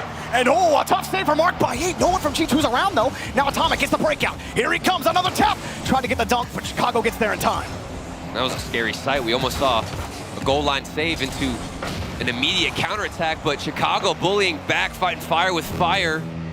Takes out the defender, hopeful to open up some space, but unfortunately G1 still got their teammates covered, and it's G1 Atomic all by himself. Atomic, the aerial ace. Look at him read around this ball. Pretty on the boost. That's unfair. And he just boosts through. He gets behind the ball, then holds down the boost button to ensure he wins that 50-50. Atomic putting the team on his back for that goal. 53 seconds to go. If they hold this lead, G1 win their group. They get top 8. If they hold the lead, Jorby, this has been one hectic game. Who knows what's going to happen with 50-50s like that. Somebody just has to be downfield. There is a player passed out in the midfield. Chicago responds. Safer option for JNAPS on this pass. It's going to be tough to try to put that one on target, but you knew that everyone was rotating back. You know you can safely put that pass out with all of G1 still behind you. Excellent setup from JNAPS. This game just as unpredictable as the series. You don't know which way a 50-50 is going to go. Can you imagine how the players are approaching this one? Atomic was looking for some kind of pinch on the sidewall. Here comes Dorito, mid-air bump, he got the connection. And now Atomic from G1 should have an opportunity, but it's a weak shot. And G2 casually carry this ball out. Ending in regulation, G2 waking it up. Atomic can't get in the way. And Mark, the transition back to Dorito. Atomic coming back behind Chicago, and Chicago cleans Final things 10. up. They go with a full tank of boost. Atomic throws himself into the fire. Chicago with the fake, and the pass out. Mark stays in the way. Atomic trying to prevent the transition. We go to OT. Mark saving G1 there. He had that red. Even with the fake, the little hesitation, the sidestep from Chicago. Didn't catch Mark off, and then a miss on the backboard. G2, 6 seconds in OT, finish it. Oh, that is a massive gap from Dorito. Oh. He just missed the read. Mark tried to make up for it, and he was close, but couldn't get back in time. And just like that, G2 sealed the game. You can't believe it either. I think Savvy looked a little bit amazed as well. And that was the second huge mistake. We also saw Dorito whiff from the ceiling bounce where he didn't get the proper read and just gave it away. Another one coming out on the side of G1. Maybe it's the nerves, maybe it's the fact that they just want to play game 5s all day long. Dorito been at the bottom of the scoreboard each game. And wow, that doesn't always matter. Yeah. Over the course of a couple of games. There it is. It may start coming to bite you. You know, talking with Stumpy a little bit earlier, we were talking about how, you know, G1, they might get that winner's tilt, where you get a lead in the series, it starts to become real. You're like, oh, we can win this. Like the same thing against FaZe happened. Then FaZe win the back 2 games, they force game 5. You have the lead in this game. You have a chance to close it out, and 2 whiffs end up putting you back. But if you're Dorito and if you're his team, you gotta be talking up your guy. You gotta keep that mental right. The mental game right. Absolutely, the vibes have to be there for G1 as we head into game number 5, Champions Field on your screens. And the question is, you know, how is Dorito's mental game? Is he feeling the pressure now, especially after those mistakes? Certainly wants to redeem himself, but you've got, thankfully, a whole another 5 minutes to do so. Let's see how this develops. Chicago, nice little pop. Rest of G2, a little slow to catch up. Chicago's bought them some time.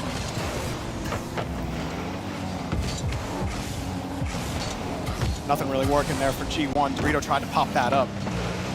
Another aggressive challenge for both Atomic and Mark. And Dorito will find the first goal. That's how you reestablish confidence. Redemption for Dorito. He's getting this ceiling read all day long.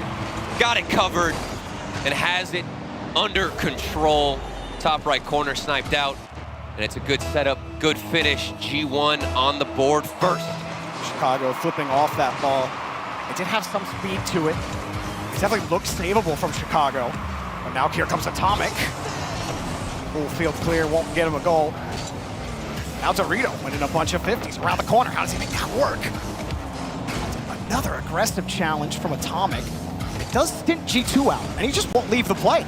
That's got to be so annoying if you're Chicago, where your corner's supposed to be a net of safety, right? But nothing is safe in front of the box. A high one, Chicago's forced to dive back. He doesn't have a lot left in the tank either. Can they push the G1 and find that second goal? They're really trying to press a Mark beyond the midfield line. Buys time for Dorito, but it just skips right by him, and JNavs had to avoid Atomic. Atomic sent it right back down for Chicago, and what a save off the post! Shot goes in, JNavs weaves his way through the defense. Off the post and out, you thought maybe there was a chance G1 could recover just with that unfortunate hit. But of course, you've got the final striker, JNavs, the third man crashing through, and he's got all of their backs. Everything covered.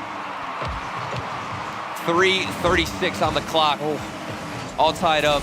And maybe another one for Atomic as he's looking for the dunk. Got the read involved too, but can't get the accuracy. G2, credit where credit is due. They've been able to respond quickly to a lot of G1. It's what's made them so difficult to play against in Majors past.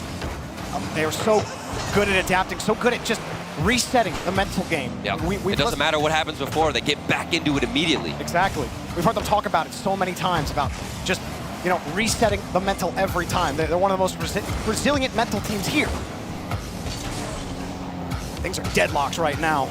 Another chance here for Chicago. Downfield, JNavs denied! Dorito got the save. Mark on the transition, but saw Dorito. He saw the pass was cut off, didn't want to go.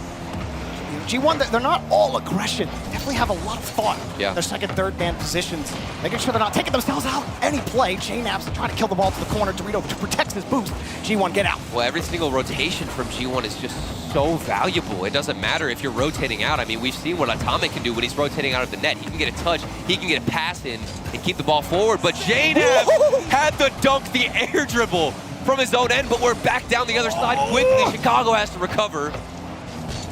Does in time. Wow. And there is no time to breathe whatsoever. A millisecond is all it takes to get back down the other end, Torby. Atomic kills it to the corner.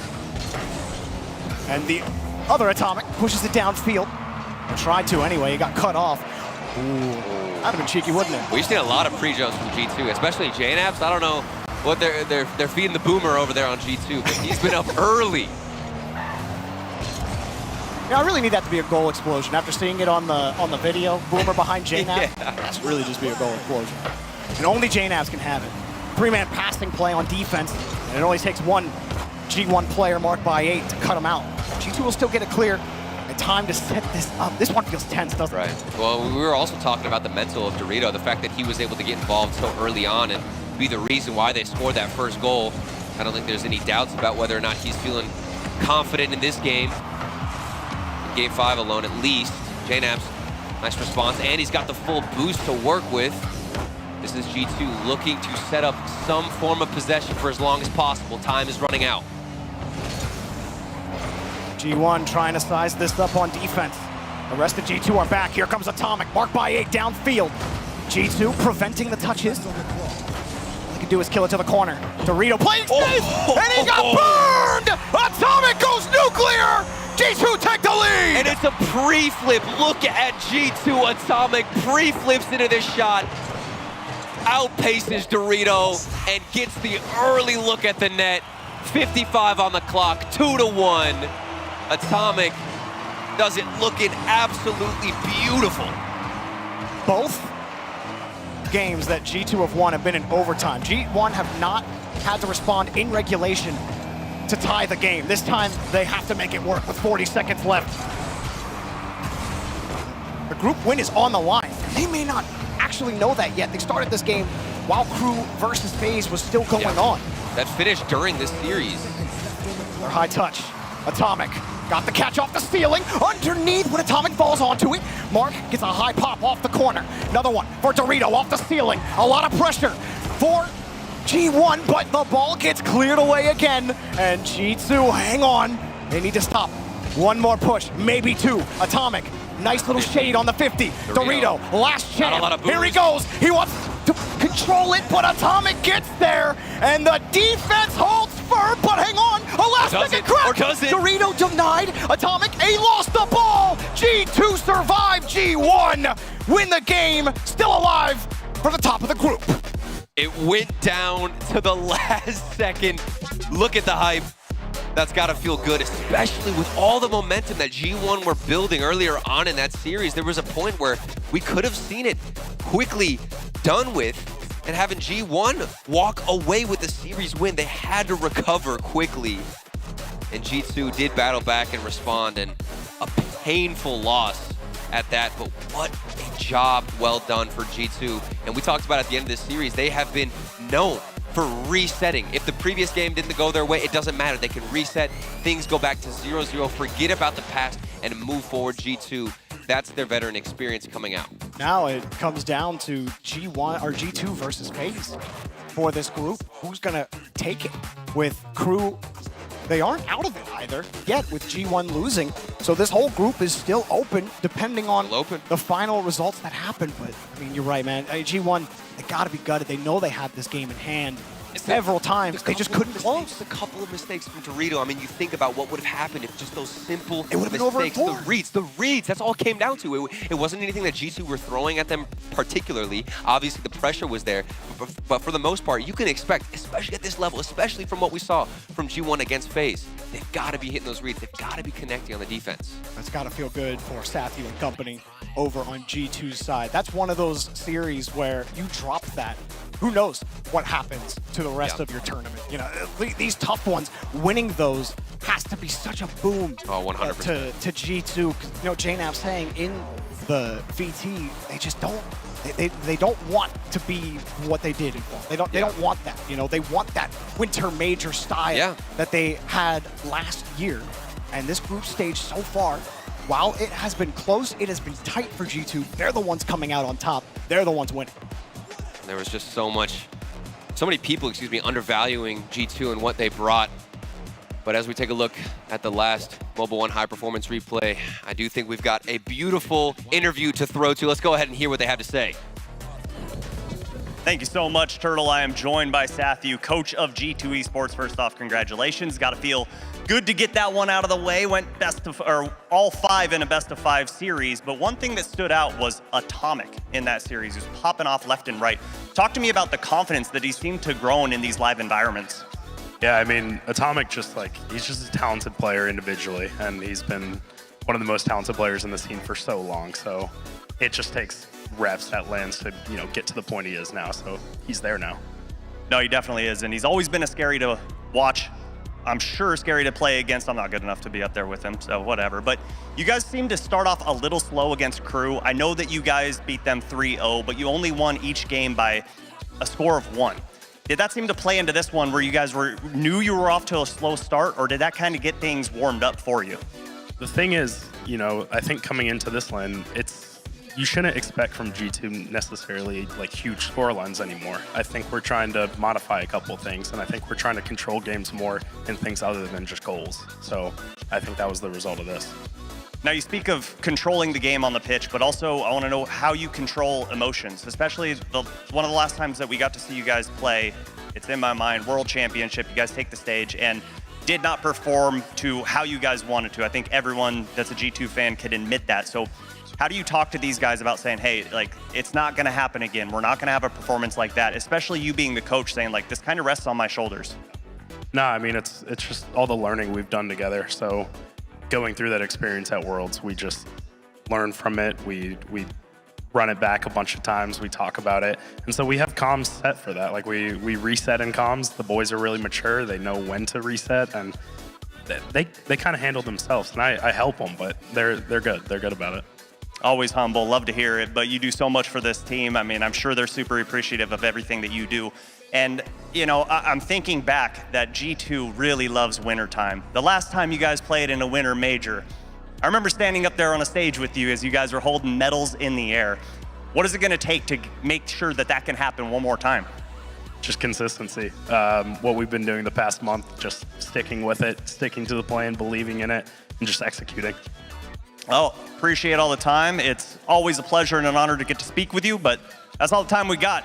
Back to you.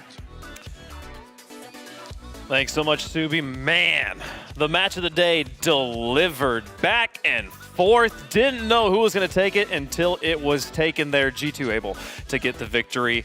They've been doing this for a while, Base. Yeah, I mean, they've been doing it for a while. By the way, I'm looking for somebody. Last time I checked, there was a Jolly Green Giant to my right. No, get rid of the highlights. Actually, no, I'm going to come back to that then. I'll hold it for a second. G1 versus G2 absolutely delivered. Both of these squads played it phenomenal. G1, low 50, slow play. Creativity from Atomic with the K on G1 every single time. Really throwing G2 for a loop, and they pushed them to the brink of cheese. But you got to give them credit. I know I picked G1. But G2, you put them in these weird situations, and somehow, some way, they always find a way to get it done, whether it's needing to score a goal or keep a really crazy tough shot out of the net.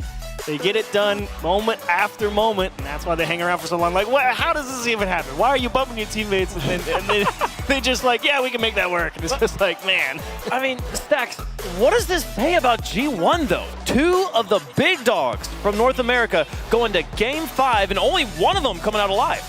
Yeah, well, I look at a team like G1 and I think, okay, Mark by 8 really wants it. Feels like a man on a mission. Yeah.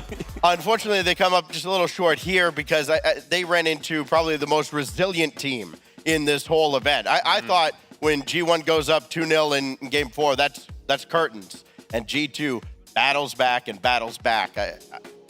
G2 going to top this group in all likelihood, and Well, we still got the big one of G2 versus FaZe, who have played a lot of matches here, Bates. Yeah. This is great that we're looking at the group stage and all, but can we come back to the cameras, please? Because we're not. The European production team is not going to let this slide. I'm not letting it slide. The Jolly Green Giant is gone. He is gone. He predicted, not you, Stacks. There was a Stumpy here earlier representing Europe, and you know where he is? Nowhere to be found. He abandoned. Nowhere to be found. I at least stuck around. Well, this spot on the desk isn't doing very good anyway when it comes to predictions, so it might as well be here. But I will say that both of these squads play absolutely phenomenal. But Atomic, man, he's a bad man, and he just absolutely. Hey, which put him one? on game 5. Both of them. Both of them. Good answer. Both of them. But this time Atomic with the C comes out on top. G1, I do expect them to do some damage. Continuing on, woo, they look nothing short phenomenal. A friend sent me a screenshot of like the scoreboard HUD with like circled both Atomic, circled both G1 and G2, and they're like, "What is happening? Is this intentional? Did they do this on purpose? I'm so confused." It was a crazy match, but congratulations to G2 as they took that one down, folks. Matches A or groups A and C done for the day. Group B and D action coming up next. We're halfway through the day. Stick around. What a time to be alive, how have I survived? Life's a battlefield, 1974.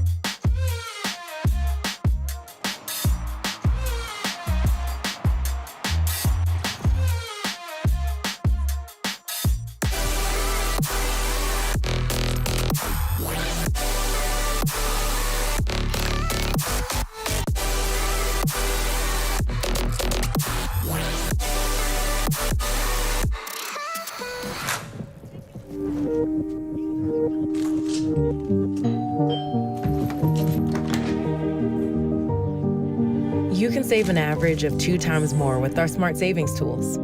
For everything we want, we're all better off with an ally.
My story to keep an eye on for this major event has to be FaZe Clan. We all know what the pressure is coming into this major. They've already had back-to-back regional championships, and now it's time to put pen to paper and show the merit of this 3-man roster. First Killer looks like he's playing at his best that he's ever played. Sypical has gotten more integral into the passing game, and we all know what Mist does at midfield. This is a team that is primed for a run, and if they can't do it here, then the conversation around merit for FaZe Clan goes out the window, and Genji is back to being North America's best. FaZe have a prime opportunity in this event to take home the championship, but more importantly, put some of those iterations to bed of what FaZe can do better.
And I can't stop thinking about you, but what you gonna do? And you know I'm feeling good like that, so what you gonna do? And I can't stop thinking about you, but what you gonna do? What you gonna do?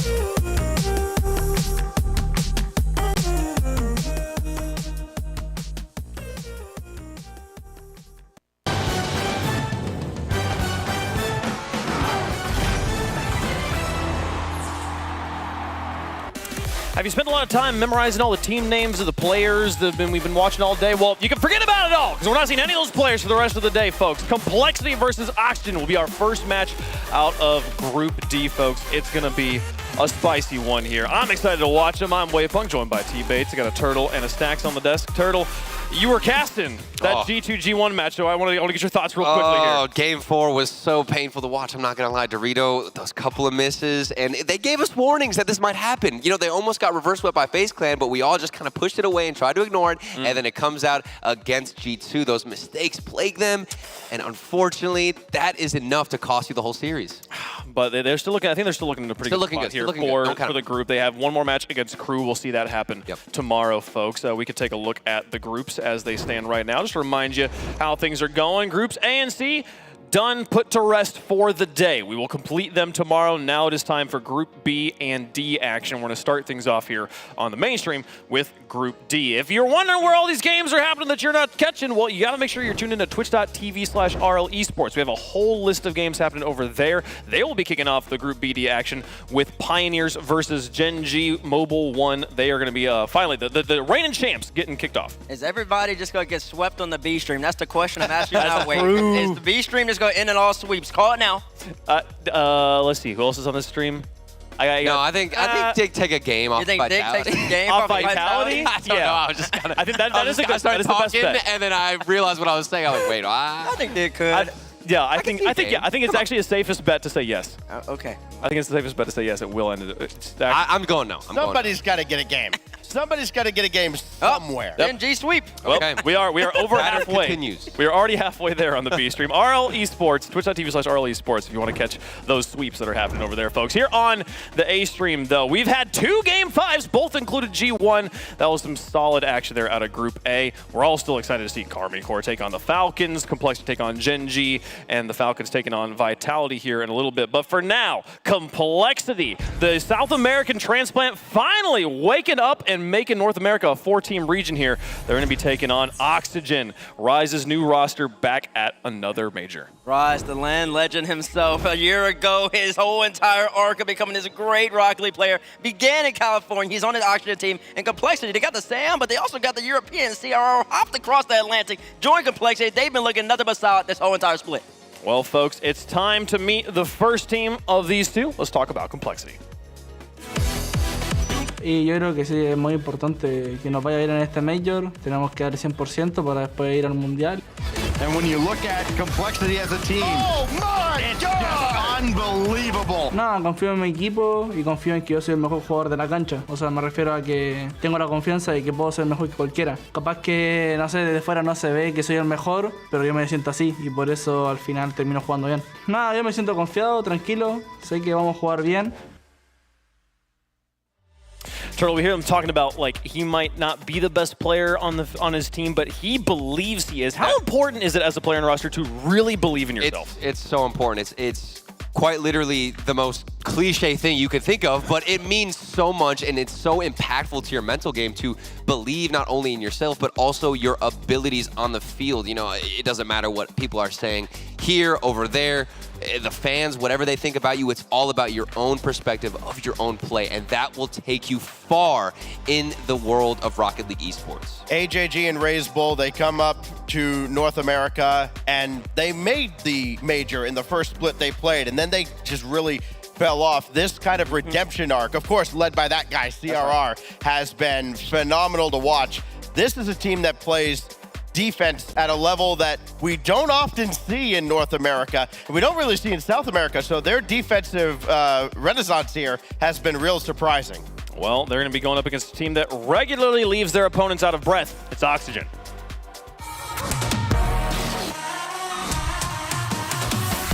Yeah, I'm confident. I feel like not being confident is the wrong mentality. Like, you're not going to win a series if you don't believe in yourself and believe in your team. People think it's more arrogance than confidence, like what I have, but I know what I believe. And on our day, when we're playing good, when we know what we can do, we are the best team in the world. Glorious is going to be dangerous. The muskie. Oh my! Glorious from the sidewall! I'm just ready. Hopefully we can win this major and then take the worlds too. See, this is the problem, though, Bates, because both sides think that they're the best players in the world, and now they have to play each other. Well, see, the one thing I can say about Archie is that he genuinely believes he's the best player. Some of these people come on in those interviews and the content pieces, and they just yap, and they say things that they don't really believe. But I know when Archie speaks, he's authentic. Whether you're talking to him behind the wall, whether you're talking to him in the crowd, when he's on the stage, he's here to ball out. They got Rise in the squad now. Yours in the middle, got the hair, cut off his hair a little bit, but of course now he's looking even more menacing Turtle. Yeah, I mean, you can't get those bangs in front of the screen, right? Now he's going to be deadlier than ever. This team... Why are we zooming in? Why are we roasting this haircut? Right? They've got a lot to recover from, right? Because the last time we saw them on land, they kind of had that home field advantage, right? With Joris playing in front of the family in Rotterdam, and that crowd was silenced by FaZe Clan. And I have to imagine coming over here now, they've got to have a point of emphasis to start strong and never let off. They don't have the like titanium white psychedelic jerseys anymore either. I don't know if they maybe were distracted themselves in Rotterdam. Maybe the lights were coming off too much. That might be like championship weekend close. Maybe they got to get out Thursday first. Archie earlier we heard him in the breakthrough video, and he said that breaking through for them is winning. And I do believe that his Oxygen team has all the tools necessary. They got two absolute dogs in Rise and Archie. Archie, I don't think has ever had a bad land, no matter what his team has done. He's never played bad. Rise, he does exactly what he does. They didn't even have a bad major at the fall major, and they still made a swap because that's the mentality. That's their perspective on this. If they're not winning the whole thing, it's not a good event for them. And that type of tenacity when you come out here is what is needed to obviously lift that trophy in Oxygen. They're so good in the group stage. They didn't drop more than one series all split long, and here they come in the group stage to be dominant. Yep, and then Complexities on the other side of the stage. They, like was said earlier, they basically had they made Sweden and took the whole rest of the year off. Nothing worked out for them. They ended up moving for CRR, and ever since they've looked solid. Finished 6th in NA in the fall. Barely missed out on the major, and now they're here in the winter. I think this team, led by the bull in the middle, can do some damage and potentially even win the event. It's kind of crazy to think about the year that Furia, when they go top 4 at Worlds, they move regions, and then it's Complexity that gets their feet under them, and they're the team that is the South American transplant that's representing North America here. It doesn't make sense. It simply doesn't make sense, but I'm here for it, okay? I like the drama. I like so many different teams competing against each other and adding fuel to the fire, Stacks. That's what we need. Yeah, and again, with Complexity, I think they learned a valuable lesson throughout the latter part of last year about how important hard work is, and not just kind of resting on, okay, we did this one thing, we achieved one goal, and now we can just rest. No, you've got to bring it every single week. You've got to outwork everybody else in the region, and I think we can finally say that Complexity has finally gotten back to that. And for them to defend the way they have, I think it's one of the hardest things to do. I know Bates will disagree with me, but I think it's the hardest thing to do to play top-level defense on a consistent basis against the firepower that exists in NA. Yeah, I do disagree with that one. Yeah, I most definitely disagree with that. Offense clears defense, and his offense is way harder than defense will ever be in Rocket League, especially right now. I could debate anybody on that. But what I will say is, as a Complexity team, Stacks, they are balanced. And they're one of the few teams in NA that has been able to go up against Genji consistently, at least. The last 2 times they played, they won them both best of 7s, but before that, they were 0-3. They're a team alongside FaZe that can go up against arguably the best team in North America and actually give them a run for the money to the point of beating them. G2 hasn't been able to do that. Just Complexity and Genji. So we got to keep that into perspective when we're going to talk about this matchup. Hey, think about the bloodbath that South America would be if these teams didn't come to NA. Yeah. Think only having 2 spots with like Fury and Complexity still down there, it would be insane. It'd be terrifying. Making space for Secret to come here and do what they're doing already. Right? We've been seeing them play very well as well. So speaking about this matchup in particular, though, Oxygen versus Complexity. We've seen what Complexity's been able to do this season. We've seen the power from Oxygen as well. We've already also seen transitive property to be included here, even though he probably shouldn't. What G1's been able to do against the top from North America. And they're like the bottom of Europe. What was your thoughts about this matchup in particular here? Well, it's going to be important for Oxygen to kind of get double-digit shots per game. They come in averaging... Yeah, they have to. What do they average? Yeah. Well, they average around 9, but they're going up against a team in Complexity that does not He's asking for 10 shots a game. Yeah, because Complexity does not let you get that many opportunities. They come in, I think, 2nd in shots per game, 1st in goals per game allowed. I think they save 2/3 of the shots they face. This is a very efficient defensive squad. They do not let you run up the score. They don't let you camp out in the zone and get opportunity after opportunity. You've got to cash in on the chances you get, or you've got to find a way to overwhelm them. Well, I think you make a great point there. I do want to talk about like the mental though of playing at LAN versus online, because we're always talking about like here's what they're doing online, here's the stats are put up online, but now we're on LAN. And Turtle, like we talk all the time about like Rise being a LAN player. Is that just like, we just like bet in statistics, or are there players who genuinely, when they get on the stage, they just unlock something new? There's people, and I'll always believe this since the beginning of time of Rocket League. I've seen it with myself. It's definitely not a characteristic I have, 100%. And I've been roasting on that today. The casters have been talking about me getting reverse swept and all this and all that. And it's true, because there's some players that you get on this stage and there's something about their brain, there's something about them processing what's going on, and they lock in on that stage. And it's even better with a crowd. And Rise is one of those players who becomes an absolute monster on the pitch whenever the pressure is there, when it's alive. We've seen what he does in OT, in overtimes, online. And then we've also now seen what he can do on LAN, on that stage, and it's ridiculous, the shots he can put up, the quality he can put up. And I agree that, you know, Complexity, that defense, it's well balanced, but when you've got a player like Rise, even if he's not getting 10 shots a game, one of those opportunities is all he needs to make a change. Hold on the other side of things. Can you possibly create players who are good on LAN? I think Complexity is doing the best effort that any team can with the way they boot camp under blue LEDs at all times, like trying to like replicate a LAN setup, folks. The matchup is about ready to go. It's time to find out what you at home think is going to happen. Let us know. #COL, #OXG. Stacks, we'll keep going down the line here. He's cursed. See, here's the thing. Wave's been perfect all day, and I've just been a hot mess. This whole spot on the desk has been awful. So I'm sorry, Complexity fans, but yes, I'm picking Complexity here because I do think that defense is going to continue. They haven't faced a team like Oxygen, of course, because they're European, but I think that they can keep Oxygen in check, and I don't think Rise dominates quite the way he has been throughout the split. I think that Oxygen, especially this early on in the tournament, where they've consistently, with several different iterations of the roster, have been performing well. I don't think that stops here. It's only excelling forward, and I think that Rise is going to make it that much better, and that's going to be an Oxygen win here.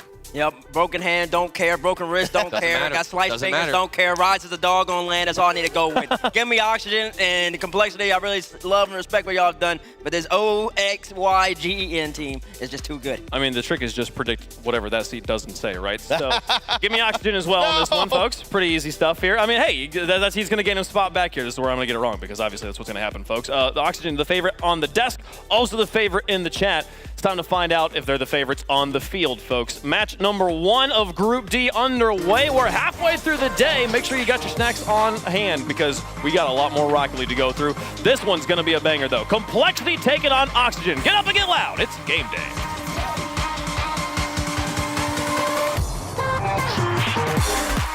The redemption arc begins now for Complexity. Smash, and there's a lot of things that you don't know are going to happen, and finally we get some answers. Oxygen Esports, do you have it still in the LAN environment? Like they said, Rise fighting through some injury, who knows? Hands, he's still an absolute dog on LAN, but Complexity has proven a more difficult team to put away than some would think in recent history. Absolutely, but in terms of firepower, Oxygen Esports, up there with the best of them. You talk about Jorias, you talk about Archie, Rise, all three individually are great, but when you combine them on a team, and when they can start hitting team passing plays, this is one of those squads that seems like they are unbeatable, but let's see what Complexity has, and the defense already shining like Stax was alluding to. That challenge game looking dangerous early on for Oxygen, forcing that ball back onto the Complexity half for some extra opportunities. Dangerous spot for Raised Bull, needs a lot of help from AJG, but look at him stiff the ball right into the middle, and thankfully Oxygen quick to close the gap. Aggressive start for Oxygen. Interesting play there from Complexity, just left that ball for Archie. Nothing came of it, but I'd like to see a little quicker decision making from Complexity. I get that it's game number 1, still trying to download your opponents, but still, it's been all Oxygen Esports in the first 60 seconds. Nice gap close from Jorias. Tight follow-up from Rise. Oxygen really trying to constrict the amount of space the Complexity have to work with on their own half. HAG, little lead touch forward. Raised Bull off the backboard. A lot of time, but CRR can't handle it. Honestly, I think the shot probably would have been coming from too far away to beat the last man regardless, but Complexity, the right idea, poking and prodding to find the space on that Oxygen defense. It's just a matter of can you put something on target that's dangerous enough. Yeah, I think you're right, Achieves. That was the right call from CRR. He didn't have the angle, didn't have the power to put anything on target. It would just turn that ball immediately over as Archie gets pushed off of that one. CRR's up, Jorias puts a shot back, but AJG able to push it back side and shot on target as Archie able to cover up, play third man well. Nice aggressive challenge there from AJG, preventing the free counterattack. Raised Bull to CRR, top left corner, Complexity on the board first. That might be MLS for Ally Assist of the day. My goodness, great pass from Raised Bull to the top of the box to the new pickup of CRR. He has been absolute money for Complexity. Solid bit of shooting, and Oxygen were close. They almost had a pretty decent counterattack of their own. Just a big key block from AJG to keep that one on the offensive third. Complexity are rewarded for their sound challenge game. And Oxygen, the ones forced to find an answer now. Little floater into the midfield. CRR just trying to buy a little bit of time. He will control the boost. Keep command of the space in the midfield. CRR backflip, not able to jam it home. Little stutter in the step from Raised Bull, and he's gonna work his way through. Watch this play develop, Achieves. The slowdown from what's Raised Bull is what opens this net wide up. It's just a beautiful pass off the backboard. Rise has no shot at saving that one, and Complexity up by 2 early here in game number 1. Rise defending the first choice, the immediate shot into the top right, and then he sees it go off the wall, and he's just already recovering and not enough time to get it done and get back in on defense. Complexity, out of nowhere, pretty comfortable 2-goal lead, looking at halfway through, and Oxygen really trying to find a strong foothold here to get the offense rolling again. They started off pretty hot in this one, and Complexity have just really locked down in the midfield. Yeah, first 2 minutes was all Oxygen, but after that initial goal from Complexity, completely took the wind out of sails of Oxygen Esports as Rise comes up high. No one there to receive that pass as Archie was getting bumped off by AJG, but he gets 2 to go, but ball pushed into the corner. CRR gonna clean that one up well. Doesn't kiss the ceiling either, so it goes all the way downfield, and Oxygen gonna have to reset. And they steal away all that corner boost, trying to limit Oxygen's counterattack potential. Bit of a reset here, but Oxygen definitely getting the better of possession in the last 30 seconds or so, starting to slowly but surely edge down into that blue side. Big miss in front of the box. Everybody from Oxygen trying to recover. They're definitely expecting some sort of clear, and then they just don't have the time to recover and capitalize on a complete whiff, to be honest. That's just having respect for Complexity. Big demos coming out from Complexity. Not a ton up on the board. So far only 2 as that pass is up. CRR can't get the touch, and Rise able to tuck it underneath. Bring Oxygen back within 1. Close call here for Complexity. It's really just a solo air dribble trying to buy time, and CRR again has to defend the shot from Archie. Unfortunately, ball gets put around him off the backboard, and he just can't figure it out. Can't blame him, has to defend the play, and Complexity counterattacked. Hit the lead cut in half, and all bets are off. Minute 15, that's a long time to hold off a team like Oxygen. And prior to that play developing, I was just about to bring up the fact that before that shot on target, Rise only had 50 points. Obviously climbed up the scoreboard with that shot and goal. did well to get himself involved, but less than 60 seconds. Huge challenge on the back end, but CRR going to clean it up. It's an open net. AJG can't find it, and they aren't able to extend the lead. Complexity completely throw that one away. Talk about really finding yourself in the ideal spot. I mean, everyone's thinking Archie just made a huge key block, and Oxygen definitely got surprised when that one went back the other way in a hurry. Oh, there it is. Rise 1-on-2, AJG, he manages it! What a great job managing the space! Excellent defensive stop. Not only avoids the bump in demo, but gets the save on the ball. Huge play on the back half for Complexity, and CRR wisely slows things down, baits Archie in, and here comes Joyous trying to clean things up. This ball still dangerous, still lurking in Complexity's half. They need one. Game one so heavily in favor of Complexity. Joria's one last-ditch effort. Here he comes. Big challenge on that back end, and the ball's floating towards midfield, and Raisbull Martley just going to bomb it all the way downfield and let Rise reset. Ooh, off the wall. Jorius can't reach it, but oh no, unlucky. Right idea, I like it. Tough break. Definitely trying to go towards the open space. It's just unfortunate that your guys trying to recover at the same time ends up smacking it into the floor. Complexity hold on to the 2-1 lead. They got out pretty early. It took them about half the game to get up 2. Oxygen found a way to battle back and reset, but that's a lot of saves. That is a lot of saves. I mean, you know, Stacks isn't right about a lot of things, but he was he right. got that one. 10 saves on board, and they get the dub. So well thought out by Stacks, but better played from Complexity. They saw exactly what Oxygen were trying to do at the beginning of the series, and they kind of baited them into their own half and then caught them off guard. At the same time, though, if you're Oxygen, you felt like you could have had a few extra opportunities on the offense somewhere along this game. They found Archie in pretty good positions a lot of time. He was getting a lot of key blocks to push Complexity back.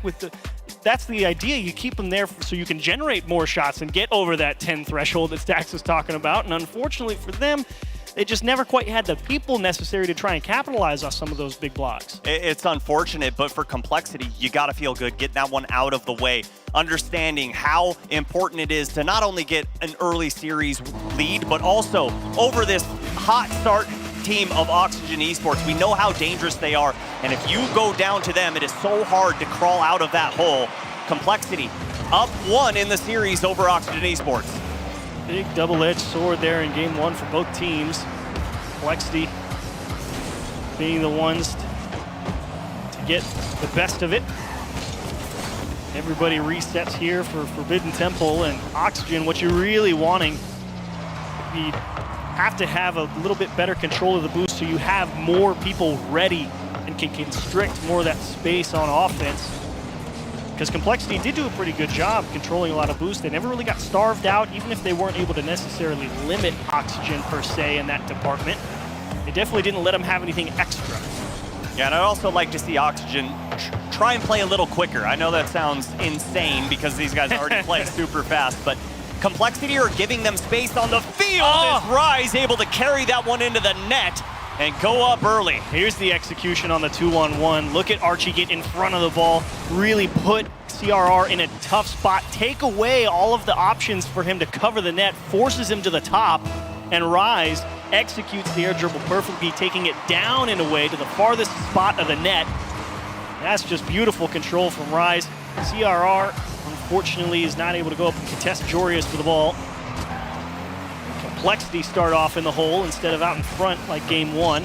Now they're the ones tasked with finding their way through the midfield. Awkward double commit, though, from Oxygen. And thankfully, Complexity a little bit slow to pick up the slack and can't really get set up. And thankfully, Joria is able to recognize that as Archie puts a shot on target. Rise was causing chaos on the goal line. And here comes AJG. Tons of space afforded to him, but Joria is just going to rip that one away, send it back towards midfield. And Archie, great read off that back wall and just narrowly off target.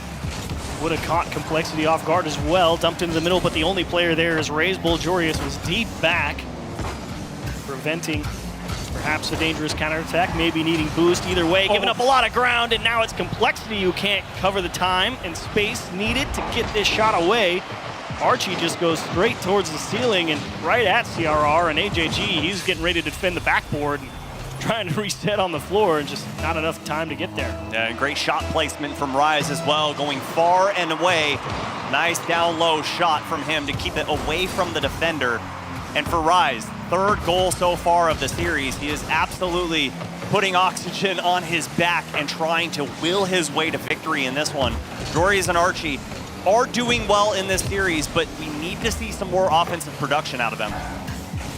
At the same time, you're right though, Rise, that's 3 incredibly well-placed shots. Every time it's been in the right place. Here he is again. Love to have that shooting accuracy. Forces AJG to make a very awkward save. Complexity kind of just forced to dump the ball down the pitch, and they may get stuck on defense here for a time. Look at CRR battling through contact to get this one to safety, and it's out to RLCS, and they're gonna score! Great transition from Complexity to break out of the defensive half. They saw Rise rotating back. Joreuz bit early and then slowed down. Dude just went full send for the ball. He might have got a challenge, but that little stutter step delayed him just enough to leave that net wide open. I think he wasn't sure if his teammate was gonna grab the boost and cut, or if he kind of waited to identify what was gonna happen. So little communication breakdown gives him a little extra space. Archie trying to cover the clear across the box and leaves Joreuz alone in the midfield. Can he execute? Unfortunately not. CRR quick to close the gap. Complexity starting to move out of their own half. AJG down to CRR. Bit of a chance that maybe is not the most high percentage, but if you convert it, all of a sudden you're tied up. CRR pokes one off the post, and nobody there for Oxygen. That's what I was saying earlier, Chiefs. They're giving...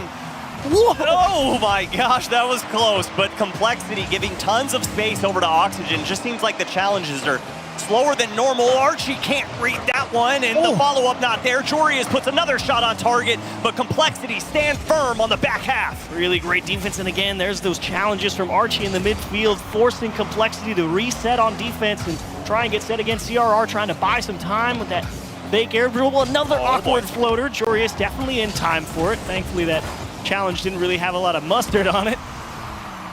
And Complexity just trying to find a way to get out of their own half. This has been a very controlling game from Oxygen, and there's still 1:15 left. Yeah, if they start... Oh boy, nice mid-air bump. Better pass off the backboard, and Joreuz smartly defends that, pushes it right over, cleans up the clear as well, and gets the boost steal. He's all over the field. And right now, they just need to hold on, but infield passes there, cut out by Rise. They just missed the demo on Rise.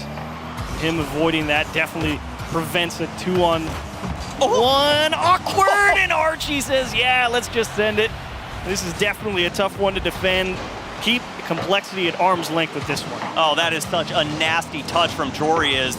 Defenders didn't see that one coming. He tucked it almost behind both of them, so when they both jump for it, they're in front of the ball, leaves it wide open for Archie to clean up. And it looks like Oxygen Esports just might sneak away with game number 2. Well, hang on, off the ceiling for RLCS, top left and a little high. AJG denied by Archie. They had something, but just not quite in the position. Soft little dump into the corner. CRR lining it up, doesn't go for the pass. RLCS was waiting for it. And Complexity gonna have to look one more time somewhere else. AJG doesn't have the boost to finish the play. RLCS is gonna look for a little bit of help here in the middle, and there's Rise, top of the box, dodges the demo with Archie. RLCS can't find anybody to bump either. Complexity trying to throw everything at the wall and see if anything will stick. And Oxygen Esports push him out, waste a lot of time off the clock, and Complexity gonna run out of steam here. Yeah, even if this one goes, not gonna matter. 2-goal deficit, impossible to come back from as the clock is at 0. Can't even get one to go in a doggy bag. And Oxygen Esports tie us back up. Tough break for Complexity, but again, having to make a lot of saves, and still that shot count going up and up for Oxygen, but a much better game overall. They definitely, obviously you start off a lot stronger when you don't start off in the hole if you're Oxygen, and then when you've got that ability to keep that offense rolling the rest of the game, we really didn't see Complexity on offense until, you know, like 2.5 minutes left. That whole first half was Oxygen press, press, press, and then Complexity was like, look, we got to get out of here. We got to try and do something. In which case, yeah, then they got a lot of shots on net, but just wasn't enough time to get it done. You know, and honestly, I don't know where those 11 shots came from. I mean, like we were talking about, Oxygen, it just seemed like they were controlling the match the entire time, and more of those shots seemed like it was close to net, but immediately turned away by Oxygen Esports and able to be turned immediately into some type of offense. Right now, Oxygen seemed to have kind of put game 1 behind them. It was a little sloppy from them, and this one, finally, everyone getting involved. Archie gets a goal. Jory still hasn't had one, but I like to see him getting involved in the passing plays to set things up. Oxygen definitely moving the ball very well. I have to agree with you there. And if you're Complexity, I still think the defensive structure overall, it's definitely, it's in the right spot. It's just a matter of, okay, can we break that offense a little bit sooner? Even if it's not necessarily getting our own possession, we have to force Oxygen to reset offensively. And I think really what it boils down to is the hesitation we're seeing from Complexity. It's almost like the comms are a little slow to call out who's going for it, so that challenge isn't immediately there, whereas Oxygen's already in the air by the time they're thinking about it. And the demo from AJG comes out, but he accidentally hits the ball. Sometimes that's just the way the cookie crumbles. CRR, it was a great idea too. He was really just trying to freeze defenders with his very slow dribble, but fake air dribble, and clever idea from Complexity, but best laid plans, as you say, go awry. Just a little bump takes the play away, and game 3 starts off with no fireworks. Well, there's a firework for you. Raise Bull takes out Archie, sends them all the way back to the orange half, but actually works out well for them as Jory is able to relieve that third man position, push up, and here comes Archie. Can't avoid the 50, well read by AJG, but Jory might find Archie upfield, and he sure does. Nice catch, nice carry, tries to push it, but better defense from AJG. Really nice understanding there from AJG. He knows his teammate has to give the space. He's the last man. He can't just cut and let them shoot on the net, so AJG closes the gap on the rotation back. Says nothing for free. Gonna have to beat me before the last man. Complexity work out of an awkward spot. Floater in front of the net. AJG trying to figure everything out. I was just waiting to see if Oxygen would come clear the ball. Oh, he's CRR still not able to get it done, and now it's a dribble one-on-one. Rise sizing up AJG, flick towards the net. It's off the bar, and it bounces under Archie. CRR is able to clear the ball. Oxygen Esports gonna be kicking himself. Oh, you hate that when you're going up, trying to read it off the back wall, and you keep your eyes on the defender a little too much. You're paying too much attention to what they could do with the ball instead of just trying to hammer home the 100% chance as CRR goes up. Jorius puts this ball down, and Raise Bull a little too high, and Rise is gonna clean it up for Oxygen, but still not out of the woods just yet. A physicality from Rise, forcing Complexity off the ball in the midfield. They have to go a lot more aggressively into that challenge to try and keep this ball in the orange half. Raise Bull, the right idea, trying to buy time, but the ball gets away from him a little too much. CRR, not a lot of options, so he goes for the space in the top of the box, trying to reset, and the Complexity, they're so close to being able to break through that Oxygen defense, but they just don't have the... Never mind, they can do it. Oh, the ground pinch coming out at the perfect time from Raise Bull. He goes up, the ball goes down, and he just puts a scorcher on target. That's just not fair. You see a guy go up like that, and you're thinking, okay, something off the wall, maybe gonna try and power an air dribble into the top left. Just kidding, straight to the floor. Dang. Back post on the floor.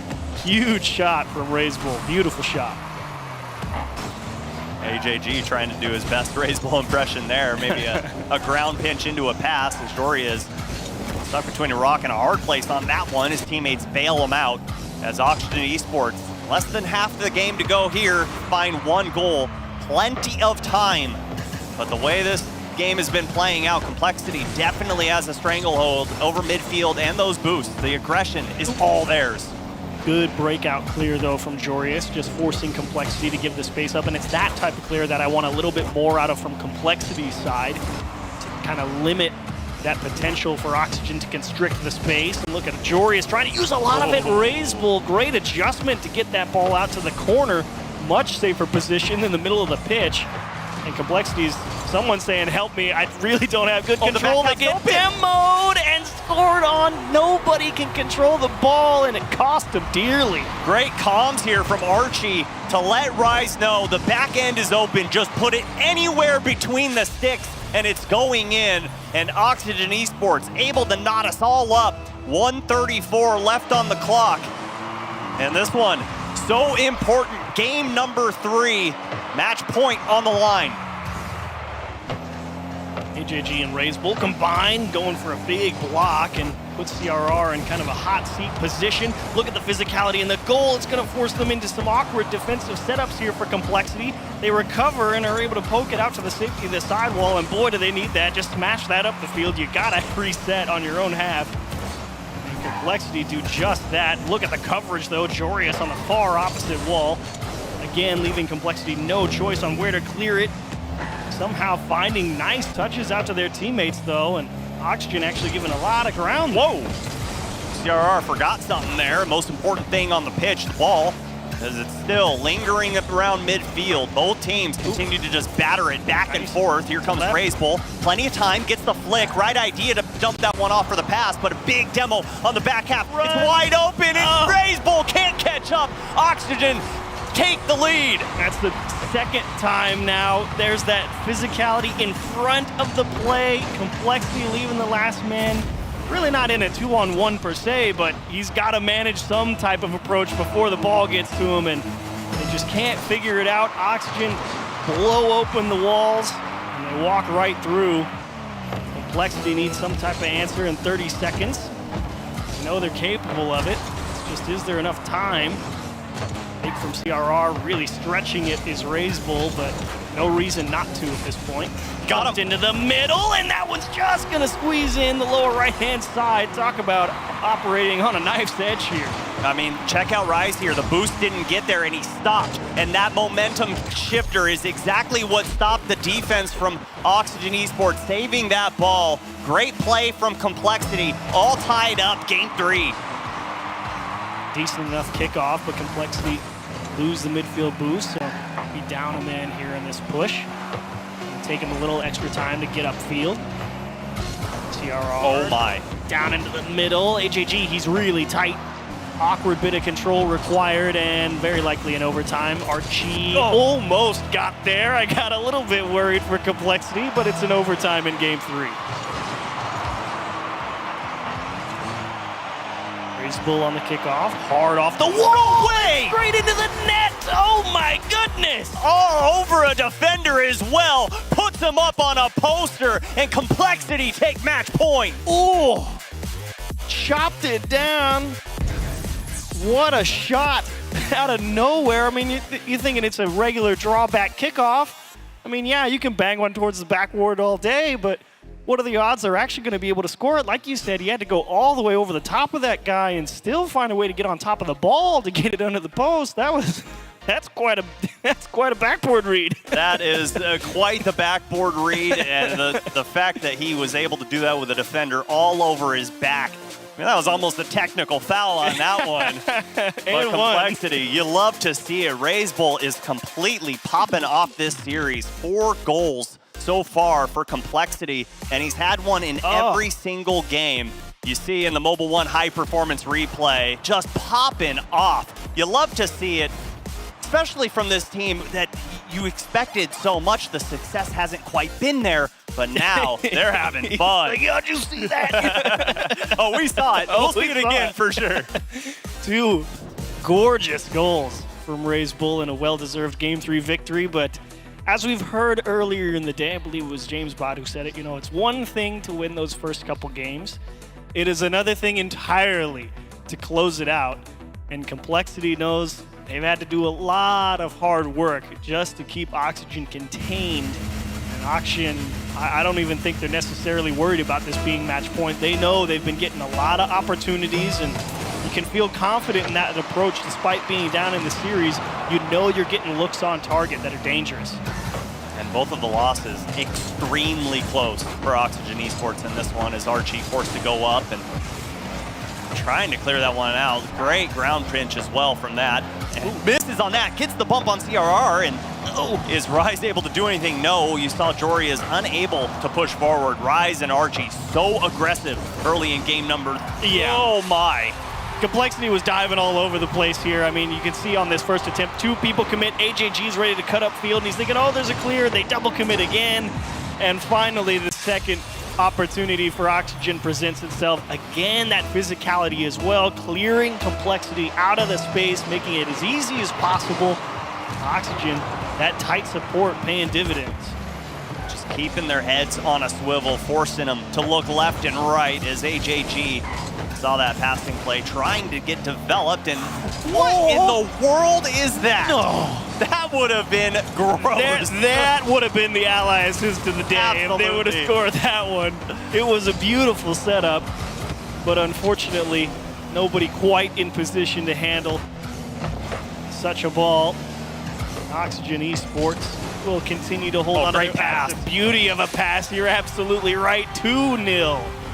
You get the defender to go up. AJG had a great read on that ball, but Archie able to hit his wheels on that back wall, reset, and get that pass back out to Rise at the top of the box. Great comms, great vision. They're fully in sync right now and fully in the driver's seat in game number 4. And again, it's Archie. I mean, that dude, he's got the challenge game down to science here. Nice bit of misdirection, and he's gonna pull another one out of the net. He can do no wrong at the moment. But another shot on target, well read by Archie. And the ball doesn't come through. Rise can't catch up. CRR just slots it. Great bit of shooting. AJG just getting big in the midfield, and CRR wins the race. He can see the play developing in front of him. It's a little bit easier to position, finds himself in a better spot, gets to the ball first, and finally picks the one spot in the net. Apparently Archie can't cover. Complexity cut the lead in half with a lot of time to get the job done. Hard bounce into the middle, again off the ceiling, it's open, but AJG understandably playing a little more passive because that challenge could have gone very wrong. And that was a dangerous ball there for CRR. Didn't quite read it great. He had to adjust mid-air, and Rise trying to get the bump on CRR. I love the creativity that we're seeing from Oxygen. They understand, they're like, we need to clear them out of the box.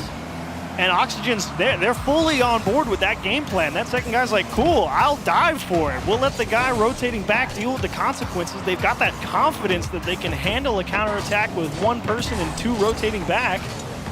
And it definitely puts a lot of pressure on that Complexity defense. Yeah, and this is a tough spot to be in for Oxygen because you can't just sit back and feel comfortable against Complexity. So dangerous and lethal, so you got to keep playing your game. You got to try and extend the lead, obviously. You got to avoid the demos, and speaking of demos, Archie puts one under his name and slows down the Complexity offense. Complexity was trying to do the same thing there. They wanted to get that demo out in front of the play, but they just missed it completely, and it's allowed Complexity to regain all that space on the pitch and again start to constrict on this blue half, and that's a nice bit of understanding there for Complexity. They know they're not actually under any time pressure. They get a nice little pinch clear out to the side wall, and now they're going to try and look for some space here on the offensive half. And Oxygen Esports doing their best not to give them any, and they just want to smash that ball down the field and force Complexity to reset on offense and waste as much time as possible. But it is refreshing to see Complexity not push the issue. They're not forcing their hand just yet. They realized, okay, 2 minutes ago, still plenty of time. Just keep playing our game. We don't need to overextend. We don't need to put ourselves in a hole as Razebull able to get up in time. Still has a little bit of boost in the tank. And it seems like it's starting to come at a premium as Oxygen rotating well, stealing all those big boost pads. Great challenges from Complexity here to get this one jammed in. Surprise, CRR, it's coming at you hot. And he actually does a great job getting it into the middle, and AJG, he is actually going to totally catch the Oxygen defense by surprise. He cuts through the rotation. AJG picks the pocket of Rise, check the back door. It's left wide open as we're all tied up. Game number 4, Complexity just refused to go away. Rise obviously so focused on that first guy at the top of the box. You never think the guy's going to go across. Hard pass out to the corner. CRR wants themselves, trying to just keep it in the mix.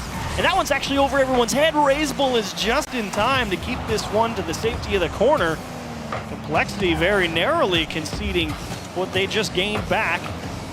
And time definitely a factor. You can't afford to make a silly mistake on rotation or be overly aggressive and just let Oxygen back into the series here. You'd much rather play overtime than have to find an equalizer. Absolutely, as CRR are going to clean this one up as gets some flip reset. Another one, and Razebull still searching for his first goal here in game number 4. CRR again denying on that back wall. Torias rotates through it. The speed to just push through those challenges, impressive. CRR definitely marking Archie across the middle of the field there. Not going to lose focus, and a little floater, keep Oxygen honest there. Certainly wasn't expecting to score, but if you do, you do. Flip reset from Archie. Stalls one out of the midfield line. Here comes CRR. Down into the middle, but nobody home for Complexity. Again, they have to go and grab some boost. And AJG, it could have been awkward, but didn't see him back there. Handled it cleanly on the dribble off his own backboard. 8 seconds. That's another big block from Oxygen. Looking for the dump into the middle. Unfortunately, it doesn't go far enough. Rise is going to be looking for the one opportunity to beat everybody, and they went for the really tight, immediate follow-up in the air, but unfortunately the challenge got away from them, so it will be OT. I think Archie pushed up just a smidgen Little early. too far on that one because Rise did a great job of that mid-air challenge to not only keep it alive, but just kind of let that ball float back down. And our second overtime of the series. So close between both of these teams. Rise, again, trying to prove that he has ice in his veins in live environments. The shot on target, but CRR waiting patiently in net. All over it. And if you're Complexity now, you got to focus on the ball control here as you cross the midfield line. Forced touch off the corner, and kind of feels like they're pushing forward to cover space, but it's like they know they can't get there, and they just don't want to allow Oxygen out of their own half for free. That is a demo in the midfield. There it is! Ball's too late. We're going to game 5. Rise does it again, an OT slaughter. He gets his hat trick in game number 4 and sends us to game 5. And that's, in a microcosm, why you have to have the give and take of space in Rocket League. You cannot always try and stay on offense. There were a couple challenges there in those last, 15, 20 seconds or so where Complexity, they hit the first challenge and then they drive forward on 0 to 15 boost just because they want to have a presence in an area.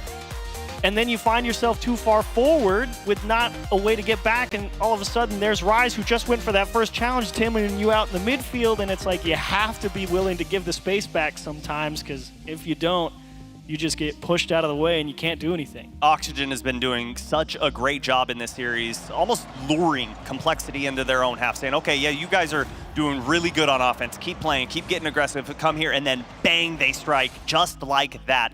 So dangerous on the transitions is all of Oxygen, but especially Rise, especially in these big moments. Game number 5 on the line, and I cannot wait for this one to achieve. This series has been everything that it was advertised. Yeah, you've got that killer instinct of Oxygen to open up a doorway and immediately strike through it. And of course, Complexity, they've had to play some tough defense, and it's all been a matter of, okay, Complexity, if you hang on enough, you'll get the strong counterattack opportunities eventually.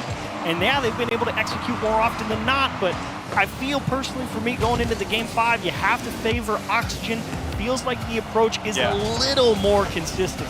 Well, I would favor them just because they have Rise, and it's Champions Field, and you know what? If you got to put money somewhere, put it on Rise. He did have a 700-point game in game 4. Definitely got the job done, but all bets are off now. The final opportunity, Complexity. Does your first international live event show, does it end in disaster or not? And this is not the way to begin. I understand the idea because he's rushing back. You got to respect that. You got to try and get it up off the backboard. But unfortunate situation as it just crumbles apart on the back half. You hate to give ones away. Your only silver lining is really that, you had to score one if you wanted to win regardless, and you got a lot of time to do it. So we'll see. Complexity. Now they're starting to lose a little bit of command on the defensive side. It's the wrong time to have that happen when you got to make something happen, get up the pitch. Yeah, they've been playing almost perfectly, but all mistakes, especially at this level, should be, magnified, but also punished. You're going to not only see them, but your opponent is definitely going to see them as Razebull catches up to that one. What a redirect from Jorias, but AJG pushes out, flip reset, can't find the double tap, and here goes the offense for Oxygen. Oh, it's actually too far for Jorias, and Razebull, that's actually great positioning. I think he realized that it's only one way that shot's going to go, and surprise, surprise, Oxygen get pushed back onto their own half. Complexity take a lot of space and a decent chunk of the boost, but there's that physicality. One bump, one demo, and just like that, Complexity really thrown for a complete loop, and that's a great clear from CRR. And we just got to hear Shogun on the call with the what a save, so he is here in spirit. Good to know. We missed him greatly, as we do Johnny Boy. But here comes CRR to tie us up. You love the double tap. You could see it coming from a mile away, but Oxygen was blind to it. CRR, he saw that Jorius wasn't actually going to go for it. He's like, cool, there's going to be a lot of open space on the backboard. Just give myself the best chance at it. Boy, did he deliver. Excellent bit of shooting. Keep yourselves in this one. Another big challenge off the kickoff. CRR, can you get it to a dangerous spot? Misses the touch. Razebull just trying to keep it here in the orange half. And Archie, that's the wise choice. Just dribble it out. You know you're probably not going to have a strong counterattack, but you don't just want to go right back into complexity, so slow it down a bit. Razebull's touches have been so uncharacteristic that they just continue to catch all of Oxygen off guard as Archie gets a big save there. And Razebull playing that third man, gonna rotate through. Beaten out by Rise, and Joria is gonna infield pass to Archie. All three forward, this is a dangerous spot. Joria has to get up, but Razebull unable to tuck it in. Razebull, that's where Rocket League's an improviser's game. You find yourself in a tough spot, you need to hit a difficult shot. Unfortunately, not able to squeeze it under the crossbar. AJG buying some time here. He's going to give a lot of space, but he will let his teammates really get set behind him here. And Razebull will find the gap to dribble out of and force Rise to the side wall. And AJG, really nice backside support on defense. Down into the middle. There's tight follow through from CRR. They say send it hard. They're not going to see it coming. They've got the tunnel vision on the ball in the corner. And CRR closes the space down. They sent the house, and it pays off as the passing play in the corner developed beautifully from HAG, and CRR just kept the momentum following through that ball, and Archie got bumped off of that one, was gonna be dangerous, but somehow Complexity come out of that kickoff unscathed. Oh, huge challenge from AJG on the sidewall. Jorius forced to go for the big clear here. That's a beautiful ball into the middle. The only one there is Razebull. However, AJG straight off the ceiling. Nice extra touch from Archie to prevent Complexity going up two. Floater towards the net. Again, Jorius trying to get physical. Throw Complexity off the stand. There's AJG right down the middle. They all give up. 2-goal lead. Complexity coming out of nowhere, but it's that transition offense that we're seeing. Razebull with the clear. Great read from AJG to survey the field, realized all of Oxygen was pressed forward, and no one's home on the back half. The inverse of the previous game in the series where Complexity tried to force it too much, and now they score on the kickoff. The lead is 3. What in the world happened here? Oh, Rise pushed too far forward. Joria started to cheat up, leaves it once again completely free, and great turn of events if you're a Complexity fan. It's just the difference. One a slightly more passive follow through on the kickoff, one a little more aggressive, and it slipped through the midfield line. And Complexity, the minute differences in the kickoff game. Neither approach looks necessarily wrong, but positionally, completely winning for Complexity. Almost able to get them back into a playing position. Ball ricochets off the crossbar, and Rise unable to squeeze one into the bottom left-hand corner. Oxygen on the last gasp here. Yeah, they need to go to goal right here, right now on this push if they want a realistic opportunity of tying this game up. 3 goals. Such a difficult deficit to overcome as Archie, big swing and a miss in that corner. Nothing comes to fruition there. Rise again, big swing and a miss, but can't be read on that one. And they continue to keep the ball alive, continue to put shots on target, but Complexity just a little bit better. They're living on a prayer. They have no boost. And look at CRR, he just says, come challenge me. I can't actually push forward, and just manipulates the timing of it. Gets a huge bomb downfield, wastes a few precious seconds, and Oxygen Esports, even with Complexity in the most dire straits, finally push down the other side and break them down, but feels like too little too late. It's possible, just not highly probable. 2 goals in 17 seconds. They need one right out of the gates. Gotta have something set up here. Let's see what they go with. Little cheat up, love that, and it's almost there. Toria's got the good 50, but CRR plays cleanup crew, and 10 seconds to go. Need a goal, you need it now. Rise is there, and now things are are getting interesting. Oh, Oxygen Esports, they knew where the shooter was going to be. It was just a matter of can we keep getting it there. Great reaction from Rise. AJG, he's going to be frustrated that one didn't go straight across net, bounced out into the middle, so last chance here. You've brought it into a winnable position. Can you make something happen? If you're an Oxygen fan, time to clasp your hands. Ball cannot touch the ground. Jorius keeps it alive. Rise has to get there. He can't catch up. And Complexity hang on in game number 5 to defeat Oxygen Esports. Complexity, welcome back to the international major scene. You start off with a bang, take down a team that a lot of people like, and you look good doing it. You had to do a lot of extra work there on defense every now and again, but that's not because Complexity was playing bad. You really do have to give a lot of credit to that challenge game from Oxygen. Kept the ball in the mix a lot more than a lot of teams would be expecting. Unfortunately for them, too solid defensively. Oxygen not able to get the job done. Wow, and 13 shots on target from Oxygen. I feel like 10 of them came in the last minute. I mean, they were just pouring on the offense, and somehow Complexity turned away every single shot that they needed to. Hang on by a thread to win this one. And it was tough there. There was a lot of extra physical play from Oxygen, generally controlling a lot of extra space, giving themselves opportunities to score open nets, and you do got to give credit where it's due. You know, this may be the turning point. You know, it's been offense for so long, but you start seeing a few of these teams just be absolute defensive monsters, and you start trying to wonder, how do we break these guys down? Well, and especially to overcome the adversity for Complexity. You open up the game, it's a big match, we're playing on Champions Field, and you own goal it against a team as dangerous as Oxygen Esports. To come back from that is huge. Well played, Complexity. Well-deserved win in the match.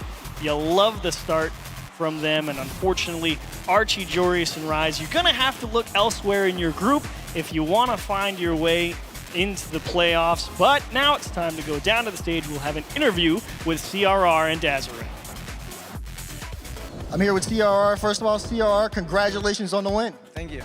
Okay, so talk to me about, this series. It went the distance. Oxygen put up a tough fight. What was it like playing them? It was pretty hard because in the scrims they played pretty well. We lost against them in all the scrims, I think. But in the LAN it's different. Oh, it's definitely different. The first time here on this stage, what does that feel like? It feels insane, and tomorrow or the next day with the public will be better so much. Yeah, I mean, you guys did still play fantastic. I want to talk to you real quick about Razebull, because Razebull hit this crazy goal in Game 3. He was playing phenomenal. What was it like playing next to him on the team? It was insane, Razebull. I told him after his double touch, I said to him, thank you for the carry. Yeah, he was playing phenomenal. But so were you, and so was the rest of the team. Obviously, talk to me about the matchups you guys are going to have later. You guys are going to be playing Gen G. Are you ready for it? Yeah, we are ready. Gen G are an incredible team, but we think we have a really good fight against them. All right, well, CRR, thank you so much for taking the time for the interview. Congrats on the win, and good luck on the next match. We're going to send it back to the desk. Thanks so much, Dazrin. All right, Stacks, as the only qualified and experienced correct analyst on the desk, what happened in the match, man? What a game. Explain yourself. Well, yeah. So here's the problem. Yes, Oxygen did get a bunch of shots on goal in Game 5 on Champions Field. They did what they had to do, but as I tell my teammates in Ranked, when we give up a bunch of goals like that, that's why we scored 4, and it did not matter in the end.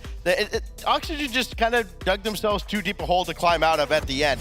If that game had another 30 seconds in it, then we might be talking about a whole different story. Or if they just hadn't let one of those goals in. We'd be in a tie game. Remember, Complexity did score 5 of those. That's 8 true. goals between the two of them. They did kind of score that first one, Turtle. And we're getting a lot of Oxygen double commits in Game 5, where I think the nerves were starting to get to them personally now on the stage, and it's going to take some time to warm up in all of this pressure, but for the most part, I thought they started out pretty strong. Complexity, though, this double tap right here, this is what Daz was asking about previously with Razebull. That's what got him so hype going off the backboard.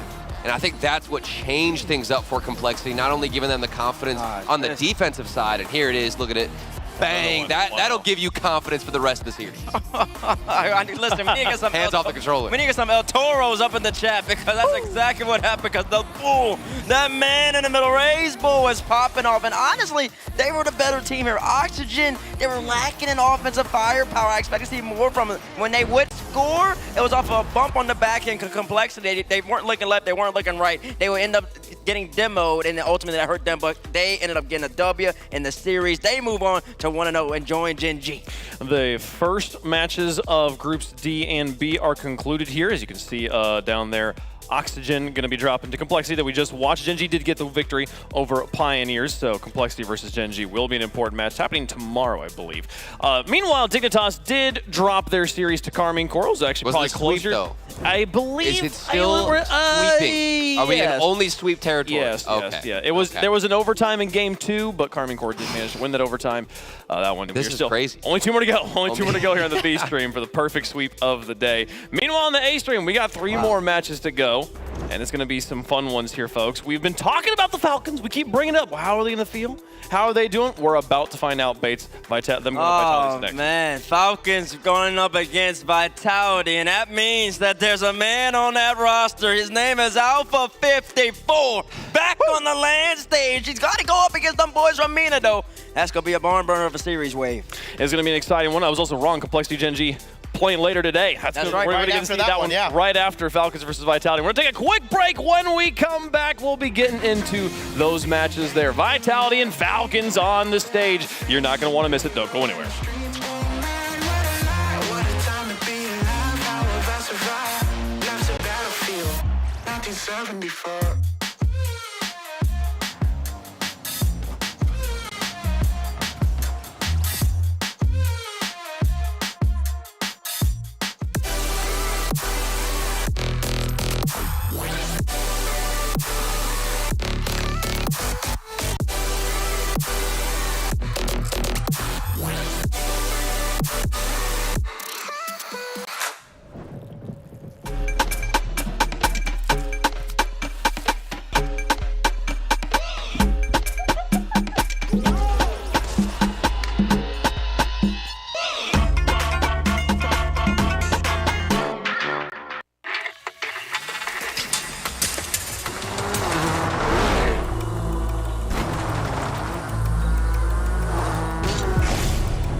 sticky air.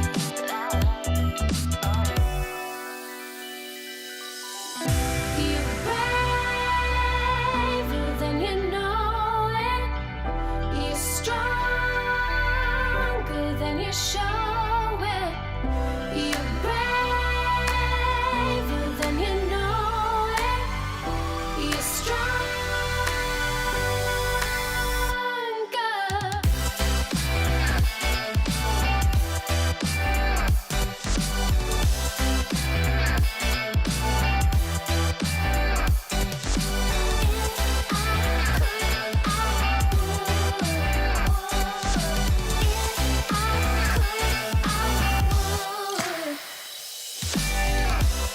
Before school's gotta get worse, and sometimes it's gonna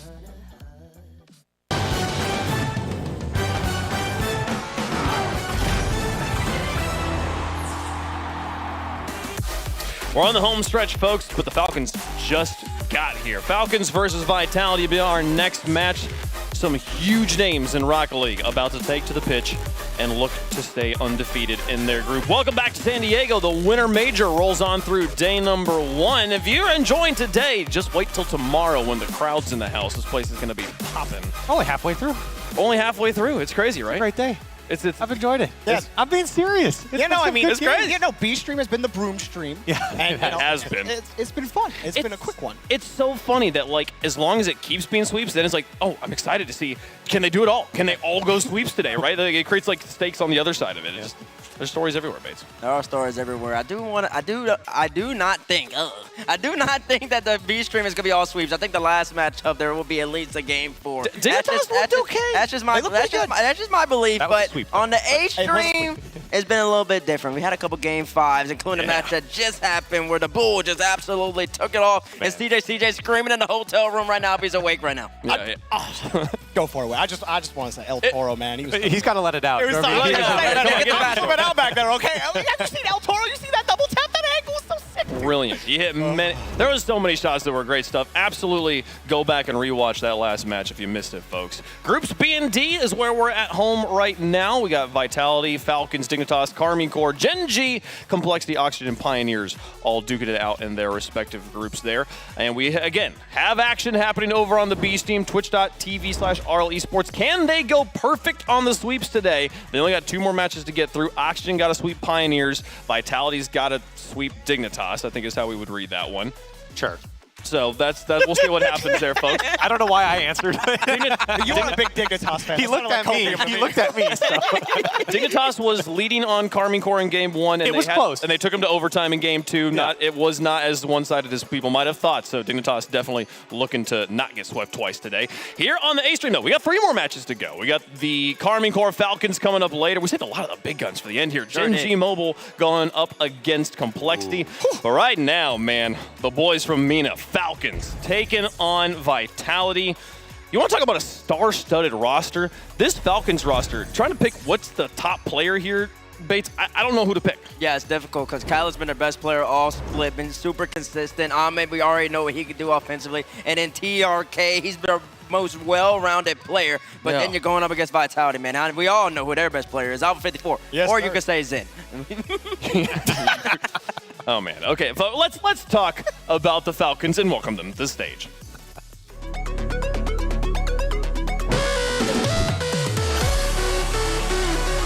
أهمية إني أجيب مركز زين في الميجر وهو إني أول شيء أضع قدم في بطولة العالم ومقعد ثالث لمنطقتنا في الريجن. هل بنفوز في الميجر؟ أكيد إن شاء الله بنسوي اللي علينا وبنفوز إن شاء الله. They're such a strong team, but you can hear for them playing from one of these newer regions where the spots at Worlds is different, the stakes are so much higher for them, even here at the Winter Major. Yeah, they're not just playing for themselves. They're playing for their region. Even in that interview, he's talking about, we're playing to, of course, go as far as we possibly can, but we're playing for our region. For more spots at Worlds, Jorby. Like, they're just trying to get everyone else to say, hey, come on, come with us, and we're going to lead the way. And you know the fall split has to be in the back of their mind. They did not perform the way that they wanted to. And, I mean, these 3 guys are grinders. They got the heart for it. And I absolutely expect the best out of Falcons. Different seating arrangement here coming out the Falcons. Amit's in the middle rather than TRK. Don't need to make sure that the young buck, it's securing his inside. Amit, I do believe he leads his team in the passion. He screams more. We saw what the Bull can do when you have that type of energy. It galvanizes your teammates. It wills them to victory. And the Falcons, when they start flying and soaring up high, it's hard to match them. Well, folks, on the other side of things, one of the most legendary organizations in Rocket League, it's Vitality. I was really motivated to qualify for this major. I'm really happy to be here, and I need to prove that we are the good team now. The roster is completely different except for me. They are rookies, so I think they want to prove that they are really like world-class players, and I need to prove as well that I can still have it on land. One final opportunity here. Are they going to get it? Oh, got it! Radosin! We're feeling really confident and playing really well, and I think that I'm more motivated than ever, and I've never felt like that, so I think that's a good sign. I'm feeling confident for the major, and I think we can make it. You can hear how important this event is to Alpha for his teammates here. Playing as a rookie, always a unknown factor. We don't know how these guys play on land. Yeah, and it's weird for this Vitality team because, as I mentioned earlier, there's a player who, if you don't know his name, I don't know how. His name is Zen, and not Sizen. Just the back half of that. And he exists, and he's looming. He's on the bench, and he is going to be eligible to play in the spring split. So everybody on this team, including Alpha, needs to ball out because you don't know who's going to end up being replaced. And some experience here from Alpha as well. He's played in Season 7 finals and, of course, at the Fall Major last year as well.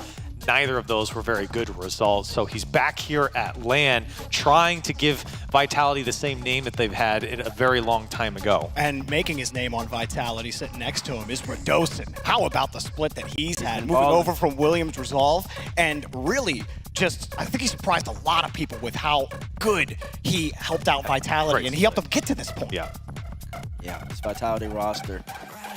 They're an interesting team. They're kind of like a G1 in a way, and I do think that's going to translate on land where they're just going to play solid Rocket League in all aspects. You know what, Alpha? He can give you a spark every now and then, but Radosin, as Dorby touched on, he has been performing absolutely incredible. And when Sizen contributes to this squad, they're going to be a really hard, tough out to beat on land. I think the toughest thing for me is this land so far today has not been kind to rookies. Crew really struggling. Dorito struggled in that series against G2, cost them that series. So for Radosin and Sizen, I mean, this is a really big match for them, being their first A-stream match. They got to get a big win. What an intimidating roster to have to go up against here. And you're talking about the value of veterans here. You see Alpha sitting in the middle. You were talking about seating arrangements earlier, Bates. For the people at home who maybe aren't aware of why that's relevant, what is the importance of the middle seat when playing at LAN? Oh, it's so important because the middle seat's supposed to be your captain. It's supposed to be your leader. It's supposed to be the person when the going gets tough, they're going to be composed. They're going to give you that energy that you need in order to keep on pushing. Because you're in the middle. You can touch your teammate on the right, touch your teammate on your left, say, yo, bro, let's get it together. We're doing this. And that's so valuable. I was always confused why the Falcons never had Amit in the middle, but now it seems like they come around and they got the big man where he needs to be. Well, you can sense the vibe of your own team, too, by being in the middle, because you can actually see both of your teammates next to you. You're having to absorb more energy. Exactly. Than the but it's a real thing, right? Yeah. And so if you're on the ends, you can't see the guy on the other side. So being in the middle, you can kind of understand what's happening in the mental of your team, and that's why it's so important on who's in the middle. Falcons versus Vitality. This is going to be their first times playing on this stage. But the Falcons have played on many stages over the course of their season, their time here in the RLCS, given how well they did last season. One of the only team outside of Europe or North America to have made it to a grand final. These were the guys to do it. Yeah, it's been so weird how the Falcons have been playing, especially the last two. Worlds, they were okay. Rotterdam, not so much. And then they started off in Sweden. They had Senzo, and they played like they usually played online. It was fast. It was free flowing. It was fast. It was creative. They didn't end up making winter for reasons, you know. And then in spring, they were still the same action, high octane gameplay, and they've kind of lost that on land. They've been playing more reserved as of late, Jordan. I mean, the thing to me in Falcons' favor is it's been a tough split for them. Like Mina is not as easy as it was for Falcons even last season. True. You have Rule 1 that have been consistently competing well against them. So them being here and still making it to the major after flopping out of fall, I think that's huge for this team. I agree, but at the same time, they're still making every single grand final for the most part. They win first, second, in all their regionals. They're still doing great. The thing about Falcons, Rotterdam was a big indictment on what's happening to this team. They took away their two biggest weapons in Ahmad and TRK, and Khalid was just lost in the mix. They couldn't find their footing in any of their series. They lost to Space Station, lost to Gen G, they lost to G2. The only team they could beat was James Cheese at Rotterdam, and they didn't look the same. I don't know what happened to them, but they have to change it up here because everyone's looking at their last two LANs results in the World Championship and the Fall Split Major. They have not been the same team since spring. Well, folks, let us know who you think is going to win in the fan vote. Hashtag FLCN, hashtag VIT in chat, depending on which way you're feeling. Jorby, the seat is no longer cursed. Stacks finally got one right. Thank you, Stacks. Oh, this was cursed? Yeah, it was. It's not got one right. It was like over 90. Who you got? This one's hard. Yeah, this was pretty tough for me. I actually think, so statistically, on Vitality, Alpha 54 leads the team in every statistical category other than saves per game. And he's pretty close up there with Sizen, or Radosin, excuse me, in saves per game. So Falcons, their job is to shut down Alpha 54. If you do that and you force Radosin and Sizen to make the plays, you're going to have a pretty good chance. I'm going to say Falcons bounce back here. They get their first win against Vitality. I got Falcons. I don't. I have Vitality. Wow. I listen, Falcons keep doing the same thing. They go do great domestically. That's kind of just become their thing, right? And then at LAN, the last two times we've seen them, they haven't performed well. Granted, they've played maybe some tough teams, but if you want to be great, you have to beat the great teams. And this is a beatable team in Vitality, but I think Vitality has surprised people even in their first regional this split. Looked fantastic all the way second place, lost to K-Corp. Boo-hoo. So I think for Vitality, or for Falcons, until they start proving that they're going to start performing on LAN again, I'm voting against them. Okay. Oh, he's voting against them. And listen, I've been gassing one man in particular this whole entire time. Yeah, you for have the last 6 Number months. 6! Of course, Alpha 54 is going to play really well, but I'm not going with them. I'm going with What? I'm going with Falcons because I do believe I got that this whiplash. Falcons squad, they're just a better overall team than Vitality is currently constructed. Jorby touched on it. The analysis was spot on. Alpha 54, he leads in almost every single category. You shut down the great win, which is going to be hard, but Falcons can do that. I do believe they fly high, they're creative, and they roll with this momentum up against Carmine to end off the day. We're going to see two rookie debuts on LAN here, and it might be the birth of two of the greatest LAN players we've ever seen, but that is too high of a improbability for me to bet against 3 players that have played at a world championship, that have played at 5 LANs up until this point. I think that the veteran nature of Falcons will give them the win here. Wow, I think I'm going to go with Falcons on Three this of us one. going So, wow. Vitality, they're the underdogs on the desk. How are they feeling in chat is my question. We got a bunch of fans on both sides here. We're going to be it's kind of about the same here. We're seeing Falcons the favorites on the desk as well as in the chat, folks. Hope you guys are ready. It's time to get the Falcons out on the field up against Vitality. Falcons versus Bees. Who wins, folks? A Swarm or a Hawk? I don't know. We're about to find out, though, in Rocket League form. Just roll with it. It's a Falcon. Fine, folks. Birds OP. They're like small Hawks, folks. Let's play some Rocket League. One of the most exciting matchups going into the online era was this emerging Sandrock Gaming going up against Team Vitality, playing in the European region, getting their feet wet there, and testing the waters. Now, Team Falcons get Alpha 54 and Vitality on LAN. It's the matchup we've been waiting for, and we've got it now. Whether it's a Swarm or whether it's the Falcons, you can expect some high-flying action here in this series. Already, you're seeing a little bit from Falcons as they get the ball, just trying to apply that early offensive pressure. Making a statement in this first game, going to be big in terms of controlling the momentum. Let's see what Alpha and Vitality have going up against Falcons. TRK loses possession there. Alpha will send it all the way downfield. Khalid is going to be trying to connect with Ahmad, but he's still way at the back. Ahmad leading the team in scoring, just under a goal per game throughout the winter split. TRK to the backboard, easily sent away by Radosin, and now Khalid trying to bring it back in. Radosinho having none of it. I like the defense we're seeing, though, from Vitality, just kind of slowing things down in the air. They're not afraid to get up to the sky, and that's going to really cause Falcons to be able to try to change up their approach. It's not going to be an easy way in. can see Radosin even trying to get the flip reset there. That midfield pass almost cut out. This is what I'm talking about. That battle for the midfield going to be key. Chance there for Ahmad, and Falcons get on the board. And this is not the guy you want to let get going. If your team vitality, Ahmad can snowball this real quick as he scores on the open net. The great feed from O'Khalid, 1-0 for Team Falcons. So already Falcons just kind of setting the tone here. That quick offense, Vitality's trying to meet him though. There's still plenty of time left in the game. They touched on it on the desk. Ahmad sitting in the middle, really taking in that leadership role with the squad as Seizen's there to set it downfield. Around the boards now against Ahmad, and Ahmad stands strong, getting it done on both ends of the field. Let's see how Vitality takes it up. Wait, that's going to be open, and Alpha gets the equalizer. He plays that on the low 50 towards the side. You see TRK coming in. Alpha stays towards the ball, gets it past. All the Falcons move forward there, and Alpha just made him pay the price. I wonder if Ahmad just thought that O'Khalid was a lot closer than he was on the rotation. I think he thought he had to win, like on that challenge. And then once they got beat out, everybody just scrambling back. TRK making sure to grab that corner boost, make sure Seizen doesn't starve them out.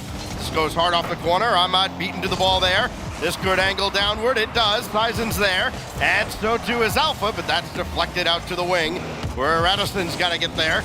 And now it's Ahmad quickly downfield, all on his lonesome. And couldn't get the boost steal out of the corner. May not matter. O'Khalid coming in.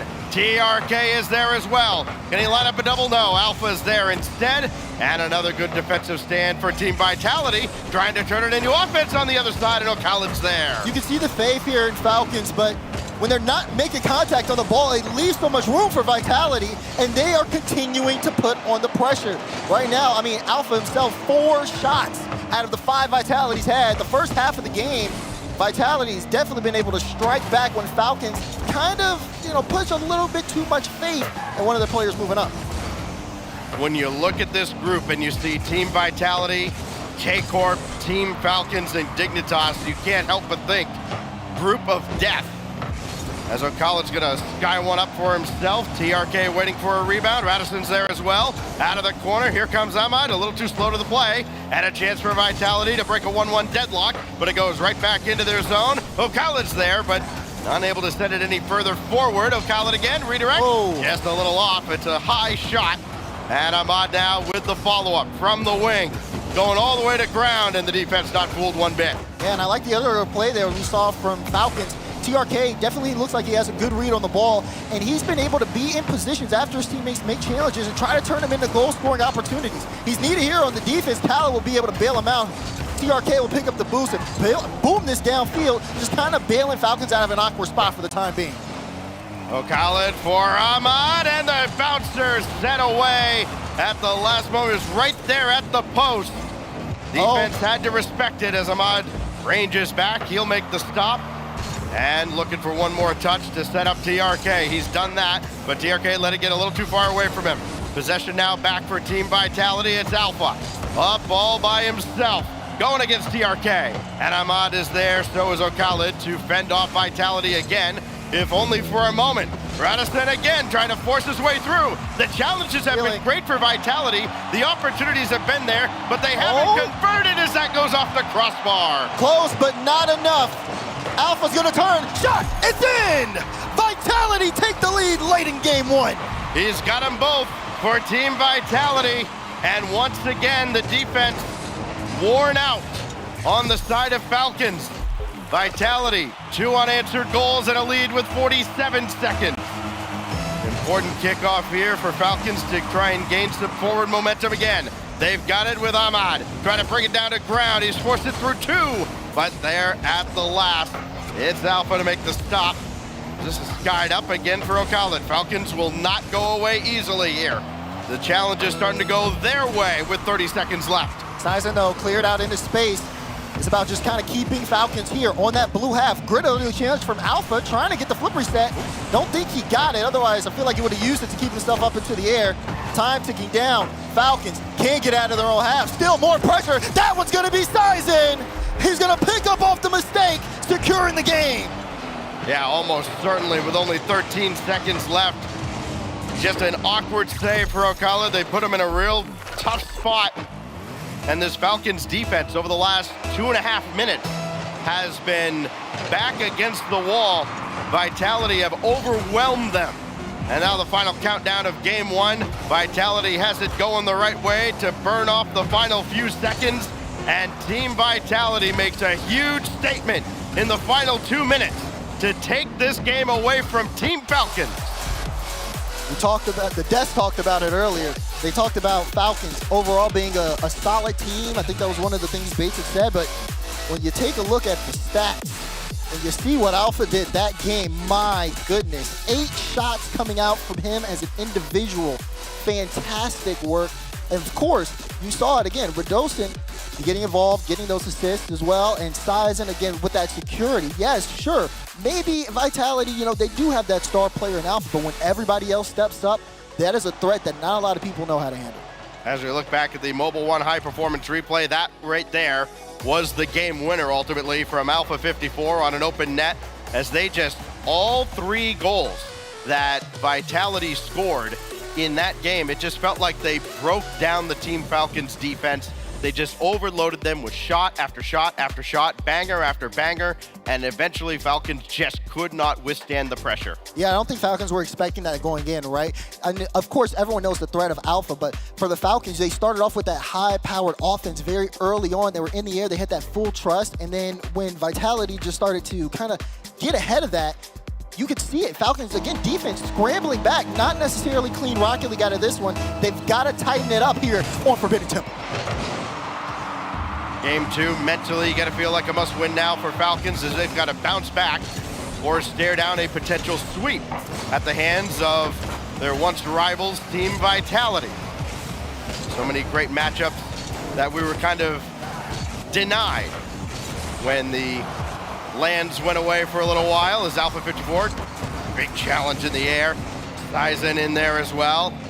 Ahmad in a tough spot. The whole Falcons defense has been in a tough spot, as Vitality almost can't lose a challenge at this point. Yeah, they're winning challenges left and right. I mean, at this point, you see them in the corner. They're 50ing each other at this point. Finally, a little bit of a breakaway, and Falcons can get some space. Alpha will pick up the save off to the side. You see Khaled in the corner. Alpha puts in that middle. Sizen is there. And again, clearing things out. You see how Falcons make this approach on offense. TRK trying to set something up, but no follow-up. It'll be cleared back into the midfield once again. It's really tough here for Falcons to set up some consistent offensive pressure. Alpha and Vitality, they've been meeting it every single step of the way.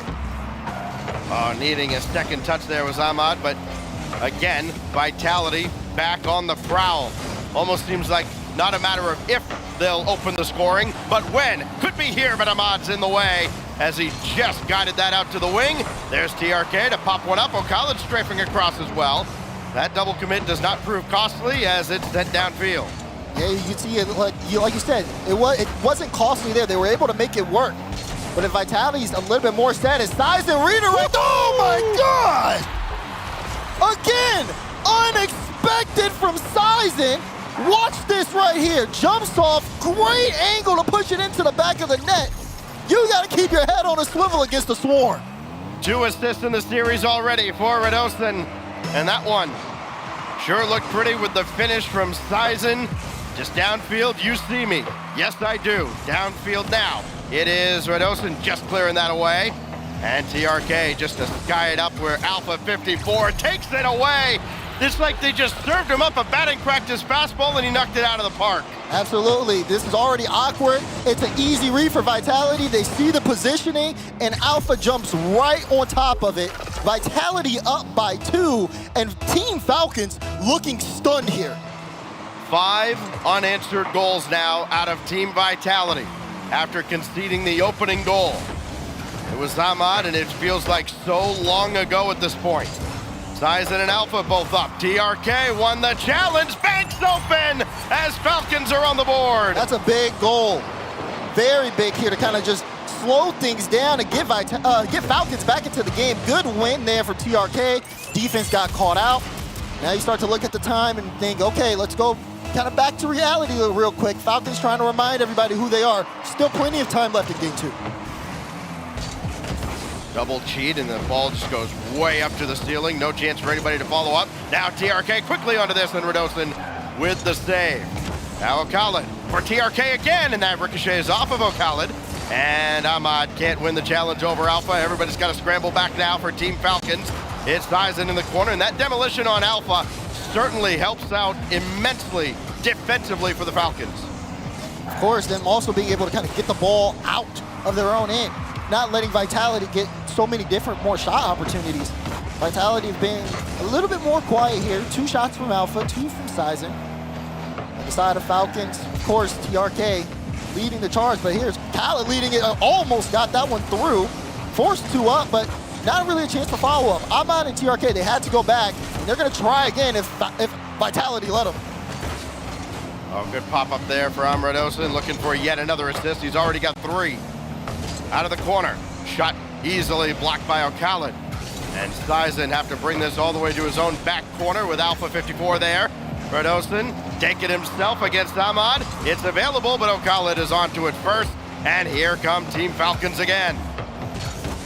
Nice light read. Be cleared away. And the Falcons definitely meshing up well. TRK's getting some demos here. They're trying to make Vitality uncomfortable. TRK with the shot, but Alpha, what a save there. Khaled doesn't have the boost to make the high-powered shot, so it gets sent to Radosin, who cleared away.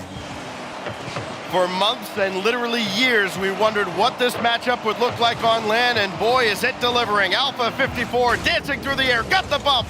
1 more shot needed, Sizen under the bar. What a setup from Alpha. Alpha clearing the way, gets it past 1, sees 2, see you later, Ahmad. And Sizen cleans it up with the open net. Another 3-1 scoreline here in favor of Vitality again. They are fighting back. Even when Falcons try to throw a punch, they throw 2 more at them. When you think about the long journeys that some of these players have had, another opportunity. Alpha again right at the crossbar, and O'Khalid with the save.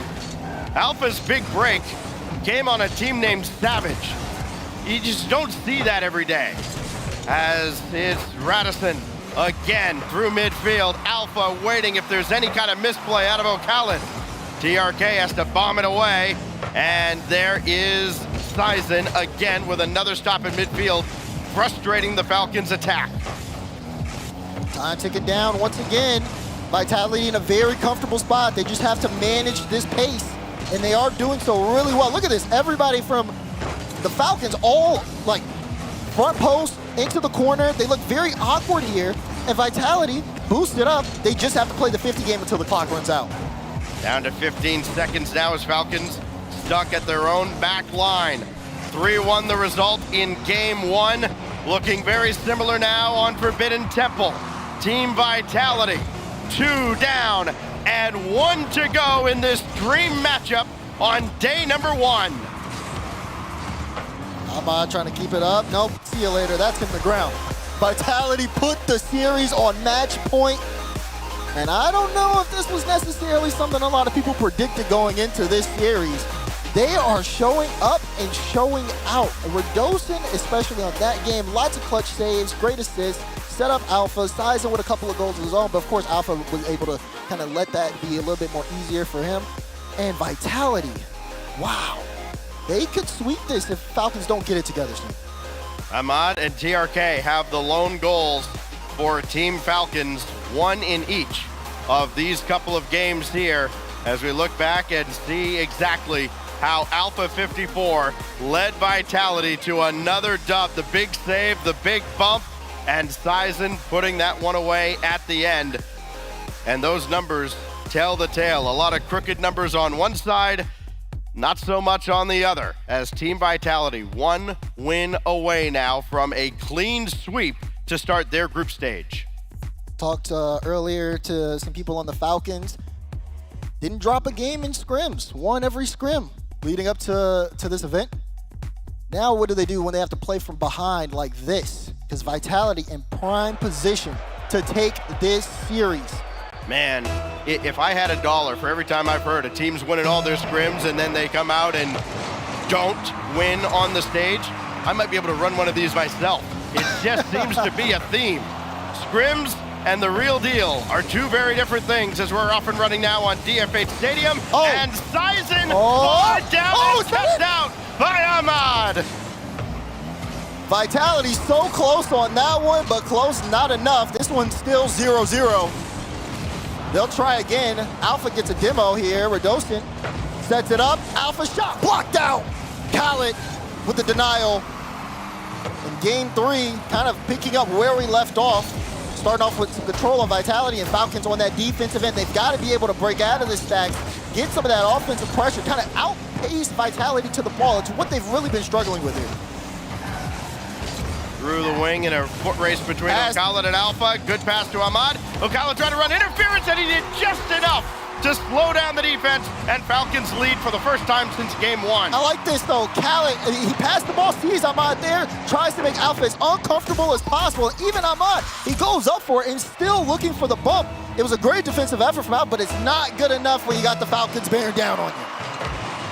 So another early goal out of Team Falcons. This is real awkward out of Ahmad though, and Khaled has to range back after Team Falcons kind of created a sticky situation for themselves. This kicks out for Alpha 54. No, it'll be Sizen who takes charge. Alpha's waiting behind him though. He'll come on, and his shot blocked away. This is Dawson playing it low. Trying to get it past Ahmad. Ahmad and TRK both on that back wall. And a good clear out will buy them some time. Team Falcons here sitting with the lead. Trying to build and expand on that. They were able to get a really strong counterattack. Can they get one here? TRK trying to lead that charge. Jumped up for it, forcing Alpha into a tough spot, but looks like it's going the other way. Ahmad able to get a really good touch, though, to keep things a little bit slower in the midfield until Sizen puts a shot on. Ahmad had a good plan there, but unfortunately Radosin was right there waiting for it. And it's Alpha now. What more does he have up his sleeve? Pinch shot is set away by Khaled. May have even been intended to be a pass if somebody could have dove forward. It's Sizen now for Alpha. Again, trying to lead the charge. Blocked away again. But Sizen won't let Falcons get on that end for too long. Now Radosin trying to bring this gently to ground, and he's done so. So now it's Team Falcons with the lead, playing exactly as you'd expect out of a front runner. Dump it in, burn more time off the clock, but you got to feel like one goal is not going to be enough against Vitality the way they're playing. They're looking for a way back, but Falcons have kind of controlled the pace very well. Look at that clean beat. TRK is going to have space out in front. Alpha 54 on top of this. Take it, pops it up. Radosin's there, but Radosin gets bumped, so Sizen, third man back, will be able to get it around. It just seems like now Falcons trying to set up a line here in that midfield where they are not letting Vitality get up there comfortably. We haven't seen Vitality in the upper third in a while. Well, Ahmad just hanging in there to get that ball to the wall. It lets TRK set up a Khaled, but he's going to want that one back. He was nowhere near putting that on target. So now TRK, bring it to the top right. It's off. And another opportunity. Sizen's in a tough spot, and he just did enough to give Radosin time to save the day. But now Team Falcon riding this wave of momentum, trying to dominate Team Vitality. They're dominating possession. That's a great back pass, a very mature play, trying to keep the attack alive, but now they're under duress. Just keep Vitality off the ball. TRK gets a demo on that play. 50 out, still no danger. Radosin goes up for it, of course, but Falcons maintaining that possession. They're not afraid to move it around as long as they don't give Vitality the ball, as long as they don't give this man the ball. Alpha gets a 50 here, which will slow things down, but it seems like it only slows things down for Vitality. Great pinch off that sidewall for Ahmad, and now Falcons trying to set things up. That was a good top left corner shot, but it was blocked away. 1 minute remains here in game 3. Vitality trying to close out Team Falcons. Get as strong a start as you possibly can to the group stage. Alpha just ahead, but now TRK bring it across, down to 40 seconds now. Opportunity is going to be few and far between now for Alpha and Vitality. Got the demolition, but nobody could get one anywhere near the mark. A missed opportunity, to say the least, from Vitality. Whoa, close chance there. You can see the level of speed increasing. Vitality are playing a much faster game, but Falcons know the position they're in. They know Vitality has to force the issue, so they've been patient and they've not overcommitted too much. Just again, trying to mitigate that clock. You gotta stop that shot though. Radosin with the tie. 12 seconds left in game 3. Multiple decoy plays. And finally, they got Falcons to fight on one. They were frozen just long enough. And Radosin gets his first goal of the series. Sizen can't win the race. Down to 7 seconds. TRK to play hero. No, Ahmad to the corner. No shot on just yet. O'Khaled with no time on the clock. TRK for the win, denied. Oh, so close. Ball still up. And it'll finally hit the ground. Overtime in game 3. But Vitality survive off the skin of their teeth. This is why Vitality chose to build around Alpha. Moments like this. Still available on the wing. Ahmad just ahead of Radosin. And now Sizen trying to get one central again. O'Khaled awkward up the wall. Vitality buzzing all around Team Falcons. Here goes Ahmad. They finally break free. Looking for a bump, and Radosin avoided it. Great avoidance there, too. That was a prime position for Falcons. TRK up now, looking for the double. Will be denied by Vitality. Ahmad still keeping this in for the Falcons, and this one sitting in the upper third. Demo on the play. A little bit of a smoke screen. What can Khaled do with this? Gets it past Alpha, but Radosin, who has been, I mean, just a sentinel. It won't matter! Ahmad gets it through, and Falcons stay alive in the series. That is not the touch Radosin wanted. Going up to the ceiling. TRK made him pay for it, and Ahmad finishes the job, and the Falcons have some life now. Avoiding the sweep. And now you look at a side like Vitality, when you have that closeout opportunity, the momentum starts to shift a little bit. You gotta kind of push this out of your mind, right? Because you can't think about what might have been. You've got another game to play.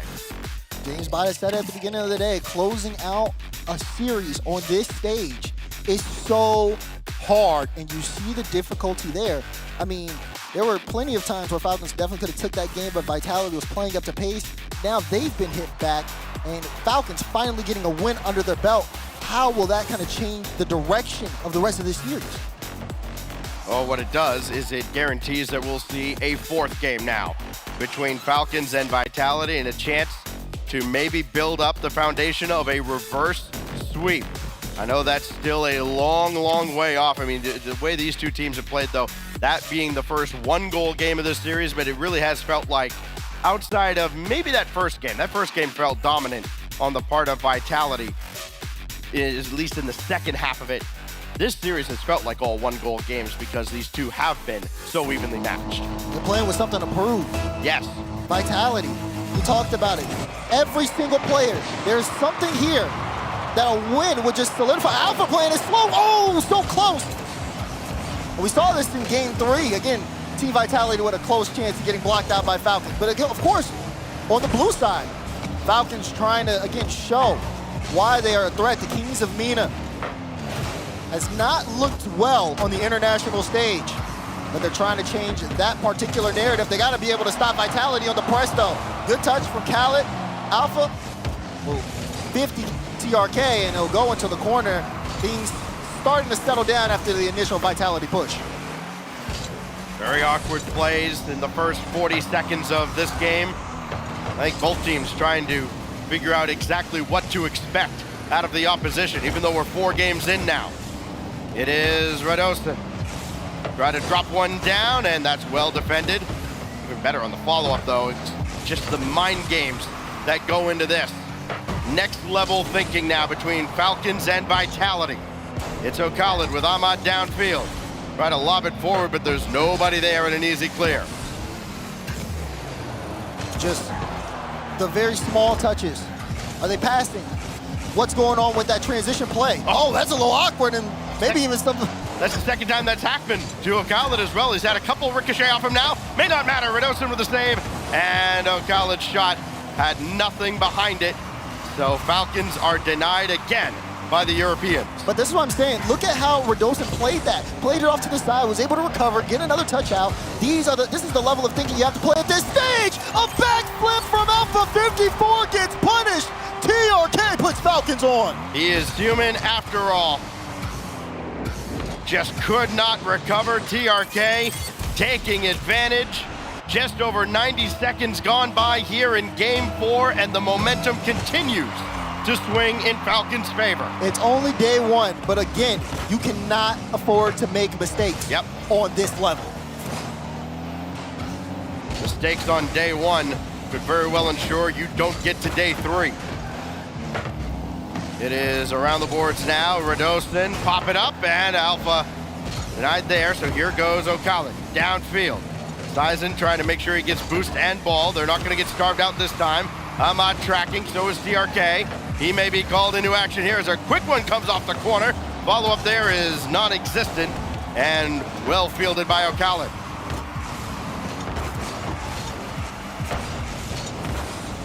Halfway mark now in a perhaps reverse sweep brewing. Falcons taking the lead early in Game 3, hanging on there, and they hold it again here at Utopia with Champions Field on the horizon.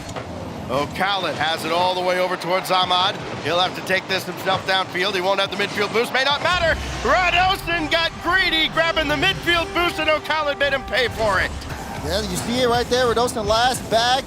Khaled on the ball. Do you think that if you're going for that boost, he's not going to put it in the back of your net? Hard lesson, and you shouldn't have to have those here on this stage, but if Falcons will remind you, hey, you gave it to him right then and there. 2 minutes left in Game 4, and Falcons starting to surge. It seems to be kind of a drought here from Vitality. We haven't seen him on the board yet. So Vitality facing their biggest deficit of the series. Radosin tried to guide one down gently. And Ahmad will have that out towards the wing. TRK way downfield. O'Callaghan was chasing, but it's Alpha 54. Bring it back in. And for Vitality, you just got to get him as many touches as you possibly can and see if he can spark something. It's going to be Alpha again, met by TRK. Radosin got one over Ahmad, and just off the bar. Follow-up is sent away. The entire Falcons defense putting in extra work here with 1:20. Radosin tried for the double, but Khaled was there to send it off to the side.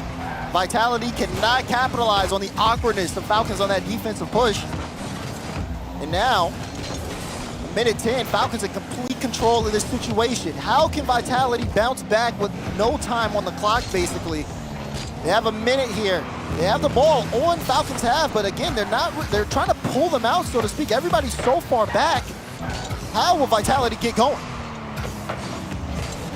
Radosin high and wide, and no follow-up thanks to the efforts of TRK. Sizen turning on one, and now it's kind of desperation time for Team Vitality here in Game 4. About to let another closeout opportunity go by the wayside. It's Sizen, all by himself. TRK there. Now Radosin.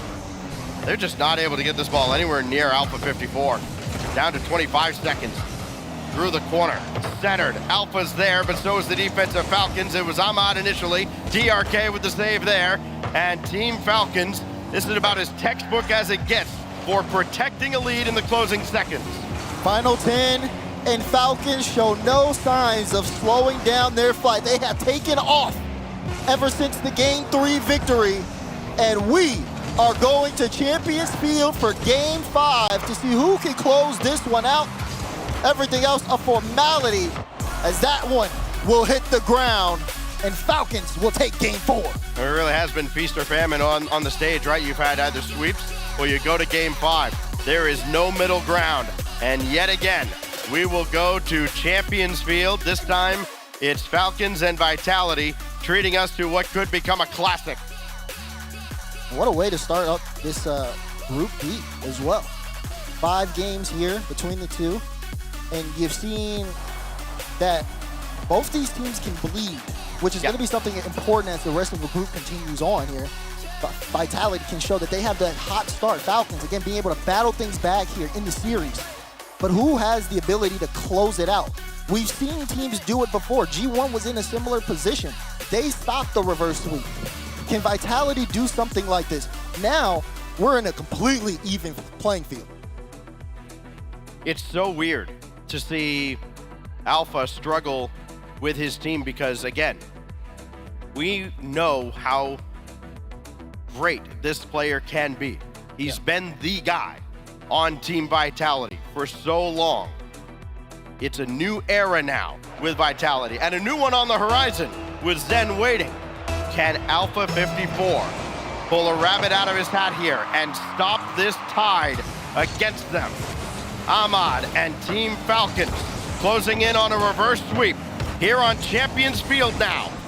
Do or die in the first matchup of Group B, and what a save by TRK. Great stop there from TRK. Sizen, it looked like it was the right opportunity, but not enough. Once again, Vitality with that early pressure, but a big clear away, and chance here for Falcons to move downfield. Alpha is slowing down the initial touch and is needed again. Is just completely getting in the way there of anybody from Falcons trying to put that in the upper third. Can he do it again? It's going to be Redostin, though, to bail out Alpha. He was in a tough spot. And Falcons giving it back. Like you saw with Vitality again, every game so far, they've had that strong surge off the kickoff, but Falcons turning things around with the counter. I think Falcons have to feel like they really gave game one away with all the opportunities that they afforded for Vitality, as Redostin has to go to his own backboard to pop that away. Now O'Khaled looking in the direction of Ahmad. There's a whip and still available in front, but Redostin just ahead of TRK. Follow-up is saved away as well. But again, Falcons just keep peppering the back wall of Team Vitality, finally cleared. Shot after shot, and they're not going to let it go the other way either. They send that right back. Look at the speed from Ahmad. Maybe a set up TRK here. Alpha got off to the corner. He kind of got awkward on the post. It didn't matter. Was able to recover only for a moment, though, before Falcons bring the ball right back in. They are really taking it to. There's the bump. There's TRK. And there's Falcons start game 5 off right. Right on the money. Target, lock on. Alpha, see you later. 3 goals for Ahmad, 3 goals for TRK, and another lead early for Team Falcons. You can probably see it right now. Falcons, I think they realize Vitality, this team, when was the last time they've been in this position? Because they have completely switched up the style. They are on them. Look at the offensive pressure. They got everybody jumping for it. And now Vitality gets some space. Falcons have really soared in the opener of Game 5. TRK just being enough of a nuisance against Vitality here, but now race to the corner. At least Ahmad got the boost. High bouncer for Redostin, no second touch, and a very late follow-up off the post. They play bingo and finally score. It's Alpha getting them back on the board. I love this, though. Vitality being able to strike back quickly. That one off the post, it was awkward. Alpha had the read, recovered, and put it on, putting Vitality back in this conversation. They hit everything except the net and finally got one to bounce through. Right at the halfway mark. And the cheat going the way of Team Falcons with TRK diving in. Now O'Khaled, tough angle, and he scores! What a shot from Khaled! It goes off to the side. You can see it. Alpha trying to get there. He knows the danger. And Sizen got up, but it just wasn't enough. So much power behind that. And Falcons, I mean, they're trading blows left and right here. We still got half a game to go. I'll take several more halves to go in this series. Here's Sizen for Alpha. Nothing doing there as O'Khaled's got it. Alpha taken off the field. Now Sizen, high bouncer out of the corner. Nothing there either. That's gonna be dangerous. It's banked in! The same thing TRK did in game 1. Alpha's done it here. Win there on Ahmad, like you said, he hit him back and a big moment as well. My goodness, 4 back-to-back goals here in game 5. Each team has been trading opportunities. That one, great save from Alpha 54. Follow-up shot is in! Khaled brings Falcons back into the lead. Oh my, Khaled! Another one just under the bar in the defense. Again struggles against Team Falcons. They just keep coming back. It's been a well-defended series all throughout, and now the floodgates have opened. This is exactly what we wanted to see, though, between these two elite squads. It is just wide there as O'Khaled threaded the needle, and now Ahmad gonna take this himself, try to go underneath Sizen, not having it. And Ocala just a little late to the challenge, but it's still there for TRK. Waterfall down, and he could not jam it home. So much pressure. Both teams just trying to break through it all. Minute 45 left here. Alpha trying to lead the charge. A nice back pass between TRK and Khaled, but Falcons have to take this off the back wall. Ahmad's up early, gonna beat out Radosin. TRK beats out Alpha, and the ball downfield once again. Vitality have to come together on a strong drive. If they can't beat Falcons to the ball, they cannot beat them in this series. This will drop right down into Sizen's lap, and TRK had to go after him. Now just a Alpha, bump. John is gonna go through with the interference in front. They found a way through. Look at that great challenge. Sizen immediately gets on that back wall, says, Khaled, we're gonna make you as awkward as possible. Even though Khaled got a piece, it just wasn't enough. Everything equalized. Time, pressure is mounting. Who's gonna take this game 5? If you thought we were done, you were mistaken. There's TRK. Right back off the kickoff. Punch, counter punch, 4-3. Look at that 50. Ahmad set it up perfectly. He knew he had him beat, but instead he realized he had him pulled out. Instead of taking the win, he's gonna drop it low for his teammate to come and score in the open net. And Vitality, how much more can you deliver us here? Vitality have been asked yet another question. Do they have an answer for this one? This goes right to Ocala, and Alpha 54 gets caught up with Sizen, but they don't get punished for it. Boom downfield, it's Alpha again. He tried to read that, but could not. 50 seconds remain now, as it's Ocala rolling one forward. Sizen's got to get to this one, and he does, with now 45 to go. Wilson trying to look for a clear way. They need to get this one out. Falcons say not a chance in the world. They are keeping it in, they're beating them out to the ball. Vitality needs some room if they can set up some type of play. They have the mechanics, they have the ability, but they don't have the comfortability here. Finally, Radosin able to get this to the midfield. Less than 30 seconds to go here in game 5. They're starting to run forward now, running interference. TRK had to play it off his own back wall. It's a free opportunity now for Vitality. Got to keep the pressure on. One more to the backboard. It's swept away, down to 6, and now they got to reset. It's Alpha for Radosin again, denied by TRK. No time on the clock. Ahmad got to bring it to ground, and he can't. Radosin, Alpha's waiting. Oh, it's too strong for him, and he's got to bring it to the wall. And Ahmad clears it downfield, and Team Falcons win a classic. My goodness. Let's go! I cannot believe we've just witnessed that. Falcons and Vitality back and forth in a game 5, 7 goals between the two teams, and it really did come down to the finals. Like, even when there was 0 seconds on the clock, there were still opportunities for Vitality. They could have equalized. It could have been in overtime. But Falcons finally learned how to play defense because Noble was playing defense for a minute in that game. And they end up taking this series. Reverse sweep.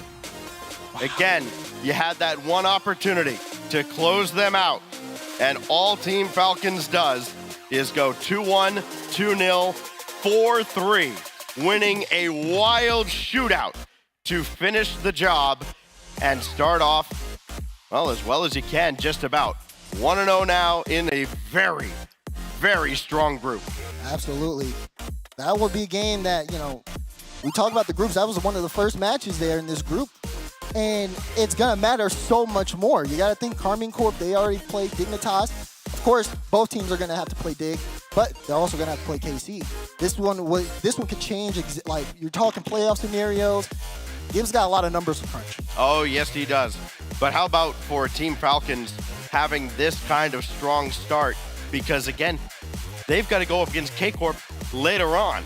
Just imagine if they have to go into that series off a sweep at the hands of Vitality. Oh, yeah. Now they are flying very high, completing the reverse sweep as they take down Team Vitality and it's going to be one of the better matches of the day. We talked about it.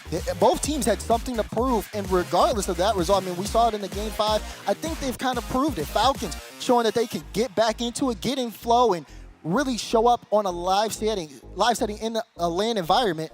Team Vitality on the other side showing that there aren't going to be no slouches here either, as they were on triple match point. Looked like they would have had a potential sweep, but Falcons with the reverse sweep and the Kings of Mina.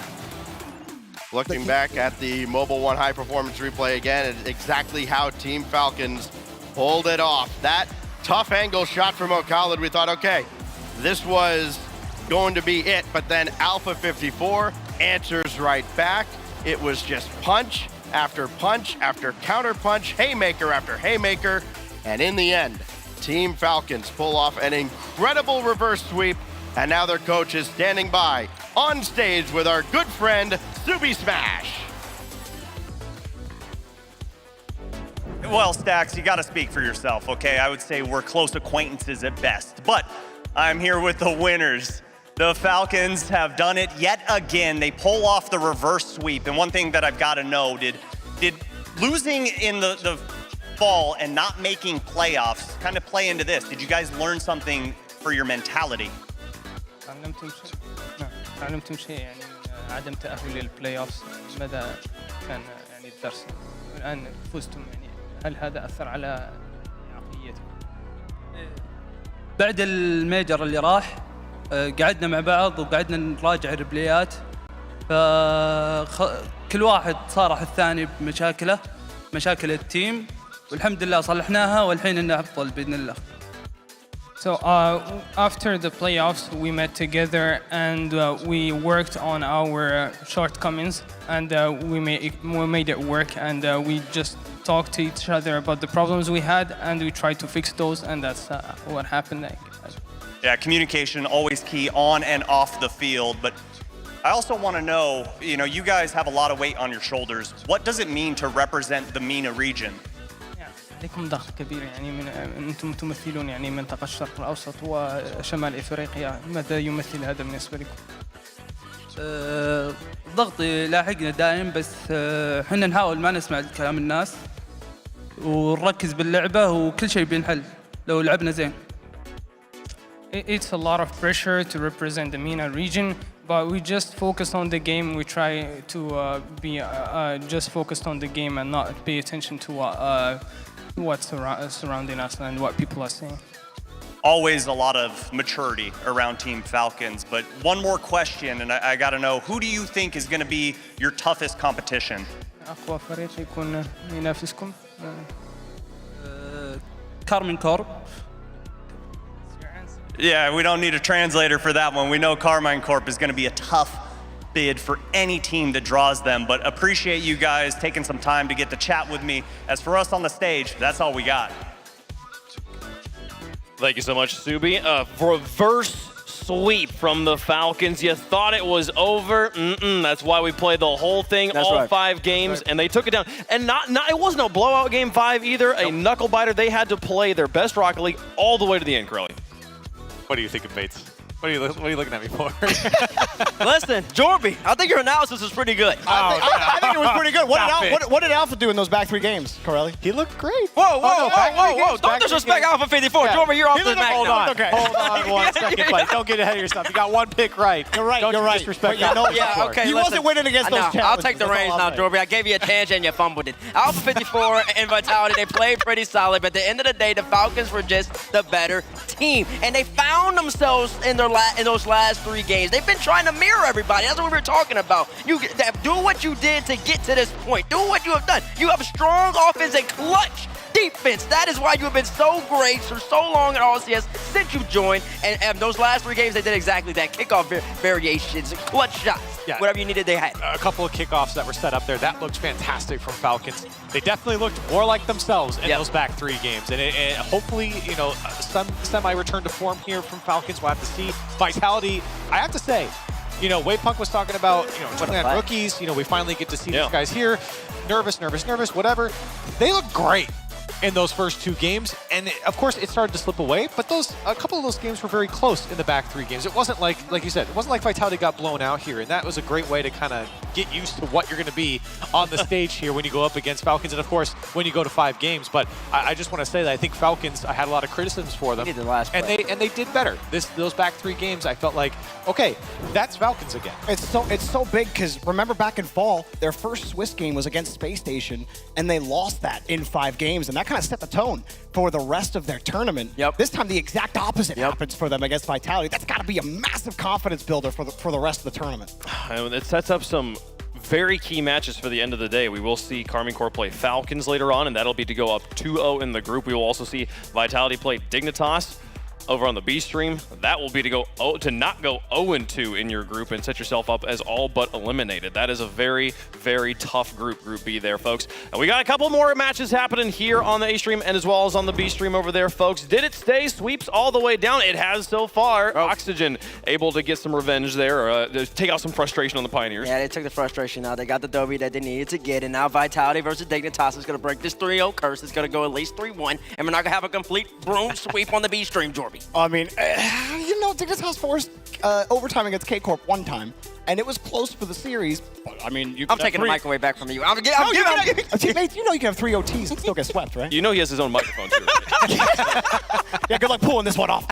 We got 2 more matches left to go here on the A stream. We've got Complexity taking on Gen G, a match we've seen many times regionally, but domestically, but now here at a LAN, we're going to see it when it really matters. Karmine Corp going to be taking on Falcons as well. 2 more banger matches coming up. You're not going to want to miss it, folks. We're going to take a quick break. When we come back, home stretch, final 2 games of the day. Don't go anywhere.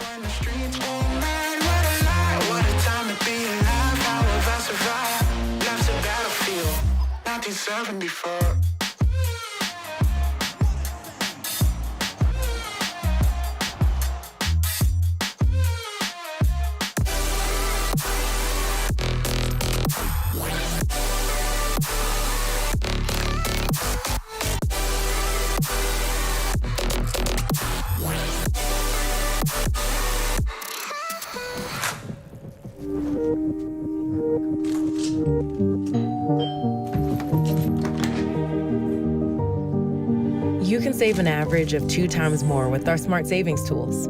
For everything we want, we're all better off with an ally.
Here's one for you.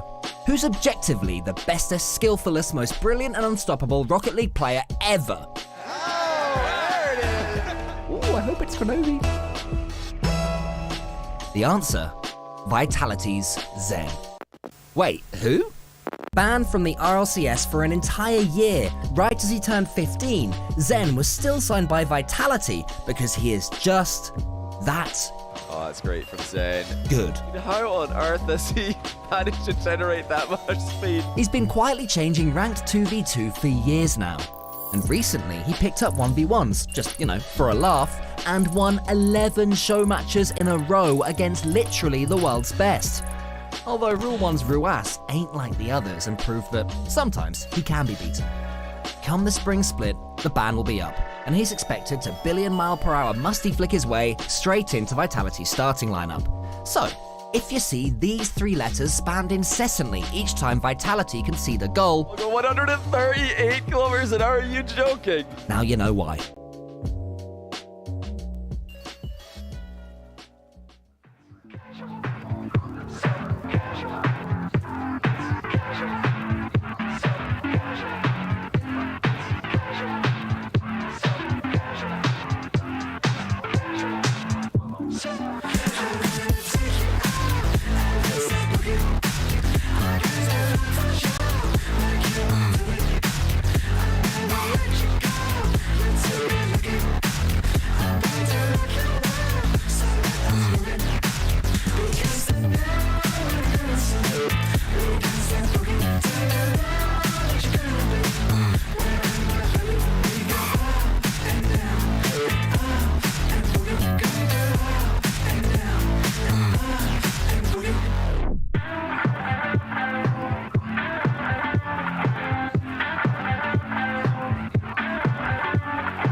They've played 5 times, and Gen.G leads the series 2-3. Well, he's on a win streak, 2-3 right now. But this is on LAN, and this one really, really matters here. Complexity about to take on the undisputed kings of North America, as I've been calling them. They're a little disputed now. It's a little bit of dispute. It's a little bit of dispute, but they're pretty strong. Also, Chronic is tall.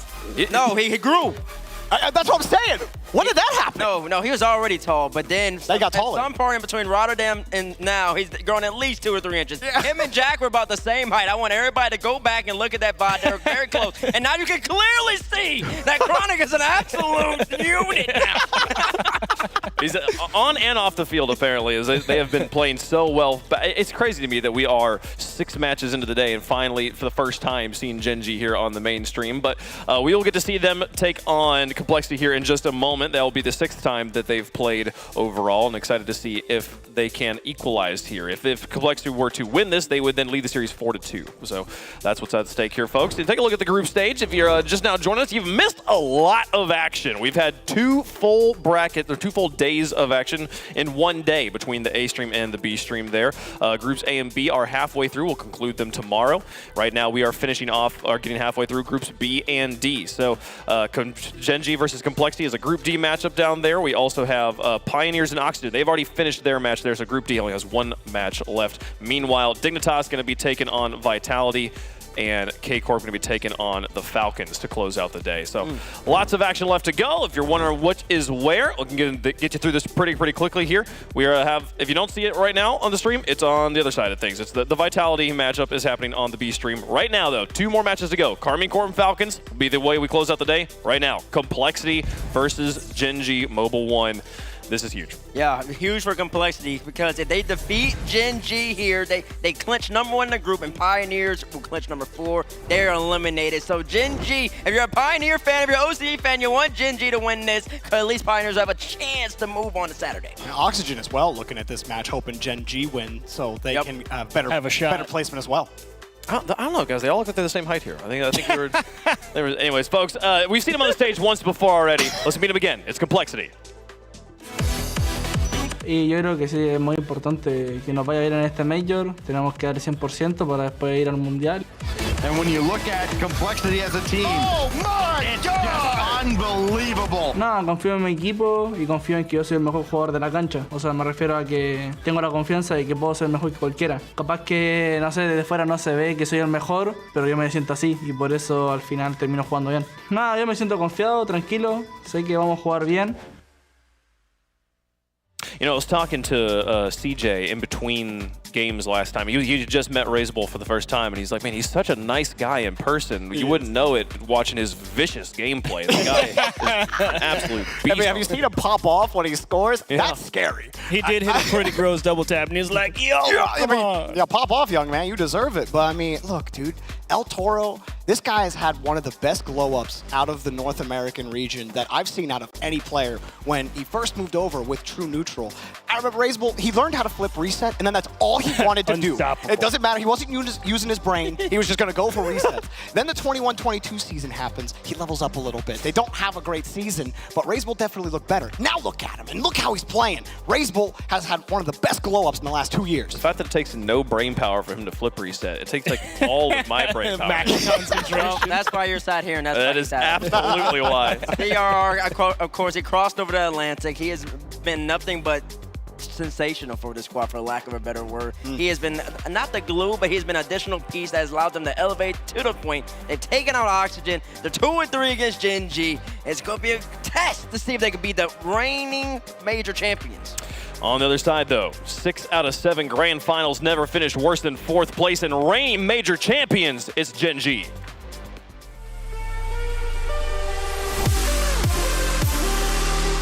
We have the most pressure on us, you know.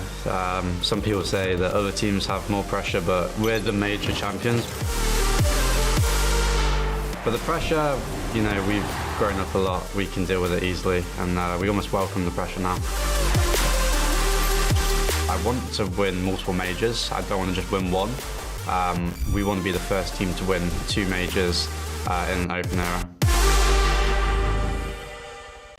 And you know, Gen G, they move the ball around so well. They identify the space, they capitalize on that space, they get themselves into a spot where they can create options and move the ball efficiently to players who get scoring chances because they position incredibly well. Dolly, a big part of that, of course. Apparently, Jack, they say it's a thinking man's game, and they're not entirely wrong. They have a very good system. They understand how to operate in it. I really think that the only team that compares to them in thoughtful gameplay is K-Corp.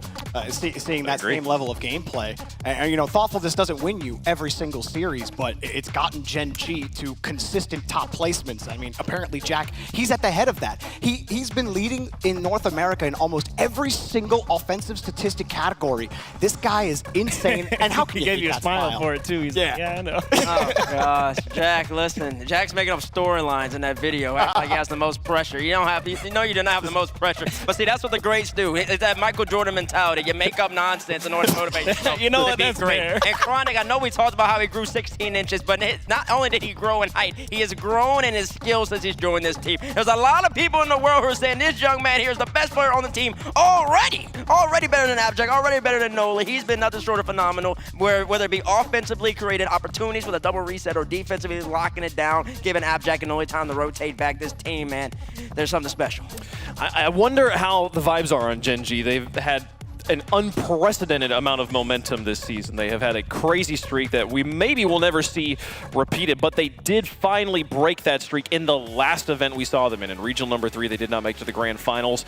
Did that affect them? We're about to find out, folks. Let us know how you feel in the fan vote at home. Hashtag COL, hashtag GGM1. All right. This is where the rubber meets the road. I'm waiting. We got reigning major champions, currently on a win streak against this team, but did just falter a little bit. We got a team that had their number early in the season. Who you got? So two-part answer here. Complexity won off the rip. I think they're going to win. One part of it, they've already played on stage, they're warmed up, they know the environment. Gen G, okay, got to come out here, got to do it first time on A-Stream. Two parts. Complexity is very good at marking people out on defense. That's the reason they can play defense on so little boost, and that's why Gen G, I think, struggles a lot. Complexity understands where the options are and get in those passing lanes. So that's why it's so hard for Gen G. Obviously, still, Gen G able to crack them. They know they have good attack. But at the same time, Complexity makes it as difficult as possible. So I think Complexity takes this one. Chief's special, man. He breaks down everything in his head. He did. He went through every single two-part. That was a three-part question. It was. And, you know, I'm surprised. I thought you were going to go Gen G. I really did. Listen, I watched El Toro play. Give me El Toro! Vamos, Complexity! They're going to take this one. It's 5 games. It's not 7. Maybe if it was 7, I'd feel a little differently. But Complexity are feeling good. They're warmed up, like you said, Chiefs. Listen, just because you get louder doesn't make you right. So you of all people. I do not even know how to respond. I'm going to go with Gen G. You know why? Because they're the reigning major champions. They're that squad. They're that great. And I do believe that every person in this group is going to end up being 2-1 at the top. 3 teams will be 2-1. That means that. So who beats Gen G if not Complexity? Well, that means another team who plays on Mario might do that. Folks, give me Gen G as well. Reigning major champions. They got to keep going on this one, and I think that the break has actually benefited them in this case situation. How does chat feel about it at home? Gen G's been a favorite a lot lot of times, and they're going to be a pretty strong favorite in chat this time That's a little around. too strong. Let's be honest. They're compensating for your energy here. They're trying to just go the other way. It's bounced out to 50-50. Folks, we're ready for the game. I've been waiting for this one all day. Let's get down to the pitch and watch some Rocket League. Gen G taking on Complexity. Can they equalize the series and stay undefeated, folks? We're about to find out. Let's get down to the pitch.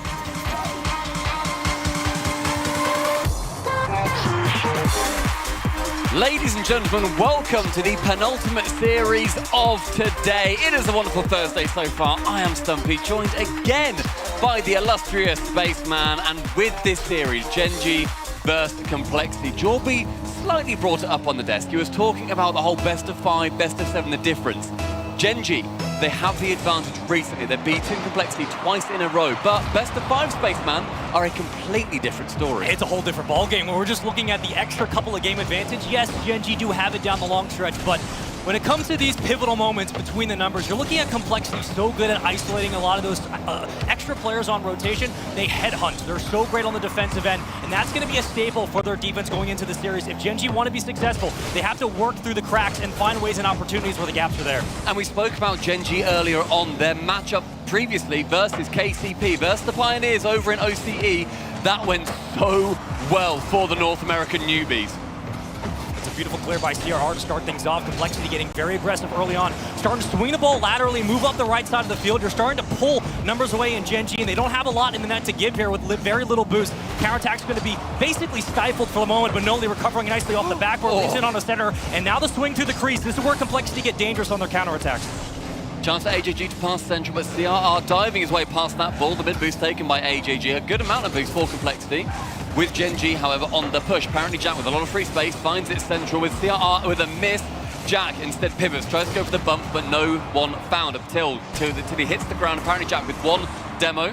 No chance on the second. Chronic, the man who is new to this squad, new to RLCS lands with one win under his belt, is trying to hunt for another, but a goal has to come first. Gen G putting pressure on the offensive third. They're just swinging through the midfield now, and they have a lot of boost to be able to work with in the tank. The small pads have been there to start. And this is a team that knows so well about that reserve, that management. Again, North American champions are trying to go up against another powerhouse here in Complexity. And when it comes down to just these isolated challenges, your favorite Complexity on the defensive end, but it's Noli with these second touches that can just keep the offense up for Gen G. It's going to be very difficult to break through that back line, and now the ball falls back to the orange side of the field. This is where you have to start seeing those transitions open up for Gen G. We spoke earlier too about Gen G when they would have a good few chances. They'd push incredibly hard against their opposition. That's a good opportunity though for Complexity. Just send a couple of balls down towards the orange side of the pitch, maybe get a couple of cheeky shots off, show that you can't push all three men up, because Complexity with a big clear can get a goal. But CRR to this ceiling, no reset taken, instead he takes it on his nose. The Chronic to block and Rayful trying to go for a bump on that chance. Now it's an AJG, an opportunity for a shot. Raceball nearly just wide of the target on that attempt. You got two options now splitting. You're kind of isolating these challenges through the corner, so that just creates opportunity in the space where Raceball, even a player like AJG, can move up, get aggressive in that offensive third. You're putting pressure on Gen G to clear this ball out quickly, which they do. Abjack will just send it on its way towards the corner. We go. Numbers start to fly up through the crease. Chronic falling back to the midfield. Noli on target. The cross is there for apparently Jack. And all of a sudden, the counterattack begins and Gen G score off it. Echoes of Rotterdam as again Noli is utterly selfless. Finds apparently Jack on the left-hand wing, sends it middle of the net. Complexity go down by one, and Gen G show that sometimes those tried and tested methods are the ones that will break it down. I mean, look, it's a circadian rhythm at this point for Complexity. The sustained offense was there for the majority of the start of this game, but it came down to one counterattack from Gen G. They find space, they get numbers upfield, they play at the disadvantage, and all of a sudden you're looking at a completely different ball game. 2 minutes to go, and in these situations, Gen G are deadly. They're able to clamp down on pressure, kill the clock, and make it difficult for a counterattack back upfield. Complexity just have to hold on to possession here. Great block, and therefore we can have a counterattack background for Complexity. An opportunity for it to go to the corner, but a clear again for Noli, trying to be that nuisance man, wanting to keep it away from anyone on Complexity. A good catch from Jack on the backboard. Will be continuing with that possession as well. Chronic pinching with a Complexity attacker, and Noli once again those small touches, keeping it out the way of the theoretical path of Complexity, not making sure that they can just come in, get a touch, knowing where that ball's going to go. Instead, getting those small, awkward attempts on the ball, and meaning that he's not able to get anything too convincing. Yeah, you're now seeing the congestion in traffic. They're cutting through the lanes, and you're looking for that off man. Is it going to roll in? Are you kidding? That's so quick. Gen G had perfect numbers back to be able to counter this. Chronic gets beat off the ball. Raceball gets a demo, and all of a sudden you're playing a 2v2. That's so quick, and yet it rolls at the net at about 3 miles an hour till CRR comes along and toe punts it across the line. Great bumps, great demos, that physical play on Gen G, who weirdly are the most demoed team coming into this entire event. They, on average, get demoed over 4 times per game. Complexity are sharks. They're going to circle in the water for an opportunity, but they have to be able to be there on the defensive end as well. Now we're looking at where Gen G can thrive, right? In the chaos, be able to control their boost and find one another on these long passes back to the center of the box. You got about 60 seconds to play here, and you're fighting for resources in the corner where Chronic's pushed up. Noli's now throwing it off the backboard. Gen G are striking, and they're not going to leave anything to chance. Good attempt at a bump there from Noli as well, getting that pass towards the center and then swiping through, trying to clean up, make sure there's as little traffic as possible. CRR going for a pre-jump on a bump before the shot will even come in as it comes off the backboard. Chronic now to this ceiling with a reset. Sees Jack in the middle. No Musty, no goal on that chance. It's a beautiful read, but a better play on the defensive end. Complexity were ready for the 1-2 give and go. The handoff has been there for Gen G to start today. It's not going to continue against a team like Complexity. The fake, though, a little bit tough. AJG misses the restabilization, but Raceball is just in the way of the ball enough to be able to give his defense some time to rotate back. And Gen G, with under 20 seconds now, will have to put everything they have into this push. The final 15 becomes incredibly frantic as now both teams searching for one goal before we hit an overtime. 10 seconds counts down, a shot on target. CRR! Complexity go up in our series. It's the waning moments of this game, and it's just perfect possession. You get the midfield boost, you can play it on a one-on-one, you win the bounce, Noli goes left, you go right, and it's right a dart in the middle of the net. But the cameras on Complexity, completely sullen, completely stoic. They know this game is not over. 7 seconds, Gen.G have opportunities, Noli, to go for a 1v1. Nearly gets it past Raiseball. Instead with 2 seconds left, the demo coming in. It's Raiseball over the top. The man is able to clear it just far enough. Still 0 seconds. CRR with the reset into the corner. Oh, no. With a catch from Jack and it bouncing central yet again. AJG versus Chronic. Noli instead comes and flies his way in, but a miss. Leaves Complexity with game number 1 under their belt.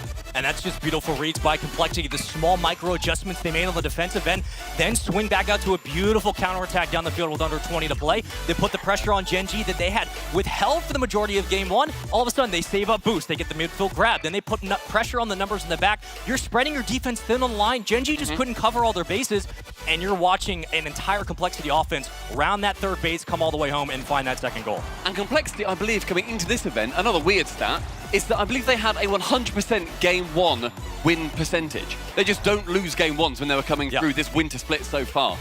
That is a great start for them too, because that is confidence inspiring. When you get those opportunities versus Gen.G, you need to be able to take them. And look, it's us. We actually made it onto the camera. We were here for the Broken series earlier on today. Yeah, so it's nice in the dark. Yeah, exactly. Yeah, a little bit. What a great start for Complexity that ended up being, though. I mean, look, if we're going to consistently talk about recency bias, then you're looking at a Complexity roster who has continuously won these best-of-5s against Gen.G. I'm not saying the history is going to repeat itself, but history's looking pretty good right now, and I just have to give up credit to how the offense was able to respond in that game. The pressure from Gen.G was real. The defense held strong on the defensive end, specifically on the goal line touches. They didn't give anything up for free on the crossbar, and now you're seeing a Complexity team potentially thrive going into game 2. And Bates was saying previously that, you know, if Complexity manage to win this game, they lock in first in the group.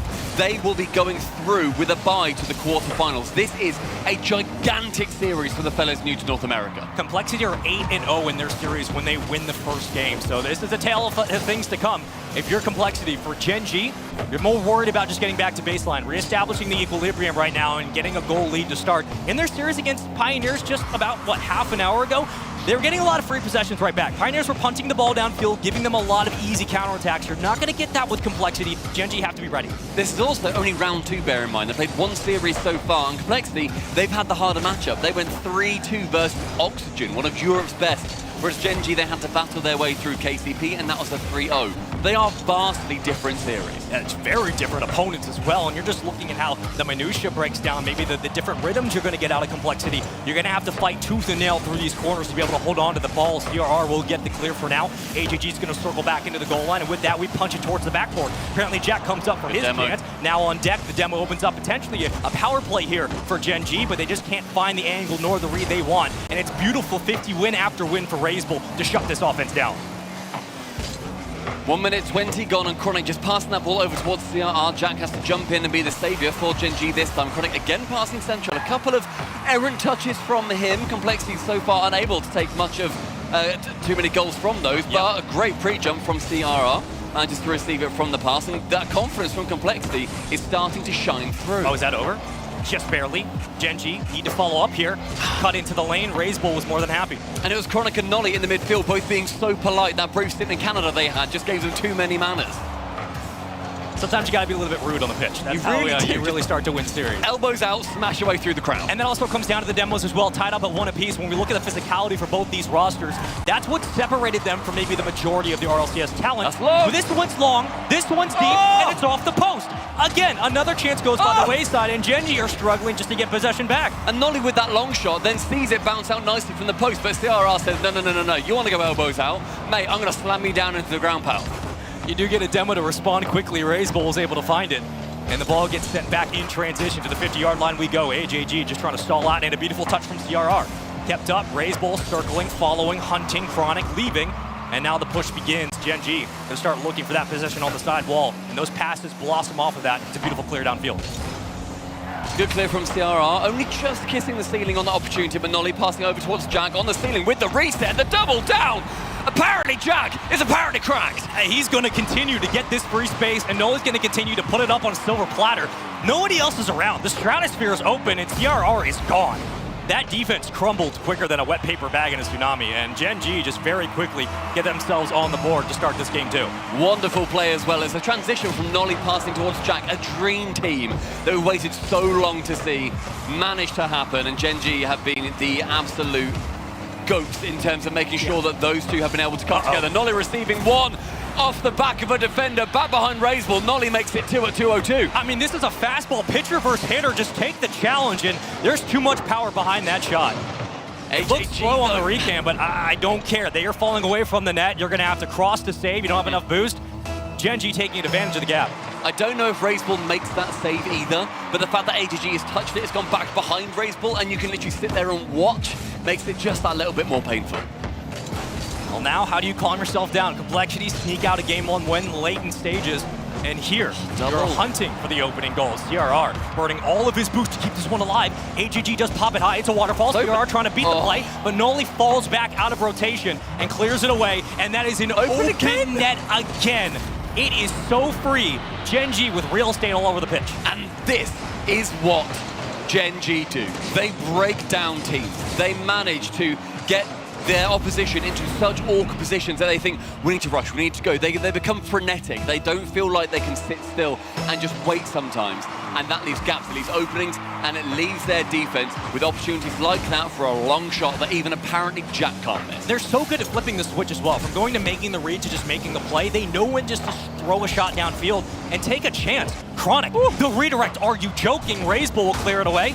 Shovels it towards the corner, bumps his teammate for good luck. CRR going to take the midfield grab and try to get over Nolly, but it's punched free very quickly. Possession back, Nolly stalling, and CRR will have to bring it back to the midfield. Out of the blue half for the moment. Apparently Jack doing his best, but it's a 2v1, and Gen G survive. I enjoy the angle that CRR took on that attempt, however. The fact that he was able to get a couple of touches, and then that final one to bring that goal deficit back to just the 2. Raiseball from the ceiling gets the reset straight center. CRR is already up, and both opponents on the goal line can make 0 contact. 4 demos for Complexity, 2 for Gen G, but the long field game's been there. Gen G have been time and time again more than happy just to throw shots down the range. And if something lands, it lands, but if it doesn't, the counterattack begins. Raiseball fighting for his life on the backboard, almost made some magic happen. Down 2, under 60 to play, still potentially a chance here, but you'd certainly love more sustained offense if you're Complexity. Gen G are more than happy to kill the clock, continue to punch this ball free. They will intercept it for the moment. Now we fall back. A foot race towards the corner. AJG will circle out of the goal line. You got a boost grab there for Raiseball. Now opportunities as he runs point. CRR in the wing, looking for the cut in the crease, but it won't be there. CRR with a fake, and AJG circles around to the opposite side to the adjacent corner and grabs boost. Now we're fighting. Noses ahead, and 25 to go. This has just been a brutal push-up field by Complexity, but they haven't found the window. They haven't found the opportunity, though. AJG does find a bump in the net. He still can't clear it. It's off target. Nobody's able to capitalize on this, and with everything going wrong, Gen G just find a way to stay alive. And CRR's head in that moment falls back. He realizes how close that was. Just wasn't able to get a goal. And with his final seconds ticking down, Gen G managed to take game number 2. What a performance on Forbidden Temple that managed to be as well. The fist bumps come out. They know that we have started to wrestle this control back from Complexity that looked so sublime earlier. And when I said earlier as well, the Complexity of 100% win rate in game 1, the stat is actually that when they win the first game in a series, they are 100% win rate in series overall. So the fact that Complexity have won that is a fantastic sign statistically for them. Gen G hoping to smash that trend. Well, the beautiful part about this is we have now broken the streak that you and I have had today of just sweeps. We're guaranteed 4. Isn't that wonderful? That's so cute. Fist bump it out. Well done. Absolutely love that for us. Gen G have looked phenomenal on their defensive prowess so far on Forbidden Temple. Granted, the series is just beginning, but if you're just joining us, welcome into one of the penultimate matches you're going to see here on the main stream today. We hope you've been enjoying the action. We have as well. Day 1 of the Winter Major. Don't want to miss it, but Gen G have looked fantastic. 3-0 sweeping through Pioneers and now taking game in game 2. Complexity now have to battle back going into the next one. I love the vibes coming from Chronic there as well, just laughing. They have always, I feel, since the day that they started playing together, known that it's all about the vibes. Make sure that you're friends. Make sure that you are chilling out, that you know exactly what each other want to get up to on the pitch and off. They are laughing, they're having a good time. They know, guys, we can win this. We know for a fact that we can.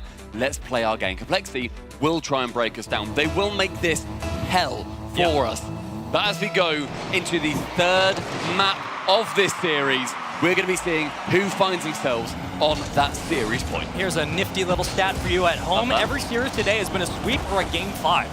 So look, if we end 4, we're breaking tradition. I think it's only fair we go to Champions Field. I think that's right. I love when we agree. I love when we agree. That's lovely. First 20 seconds gone thus far without incident, but Razewell is going to want to be changing that like a bull in a china shop. He's not able to break too many mugs on that attempt. Chronic in the midfield, he does get beaten out there. Nolly straight from the ground, and CRR manages to tap it down. Razewell low on that. Jack Blue shooting high, but Chronic had to cover the low. And they play it low down to the opposite post, so it gives a free lane to rotate for Complexity on the other side of the field. That's actually a beautiful shot by Razewell, and great placement as well. It just buys time for more resources to get back up into the play. And that gives an opportunity here for Complexity to regain their bearings, potentially clear this one out, or not. You could just miss the entire touch altogether and give it a free goal over to Gen G. Chronic, despite not having the touch on that ball, I think just scares CRR enough. Sees that he's on his way. CRR thinks, okay, I need to make a touch, I need to do it. Gets a weak one. Nolly therefore comes in, gets the open net tap in, is able to give Gen G the lead on this third game. The longer teams take to figure out Gen G, the quicker Gen G make adjustments and respond, and then they start to put the pressure on. Now it comes down to switching the conversation back over to Complexity, and let's put the attention on them. In Game 2, they struggled to close a lot of their finishes at the rim, and they struggled to find goals, but not when AJG takes it on his shoulders. Razewell passing to AJG in the midfield, sees Chronic in the air, right in front of him, fancies, no, you're not saving that bad boy.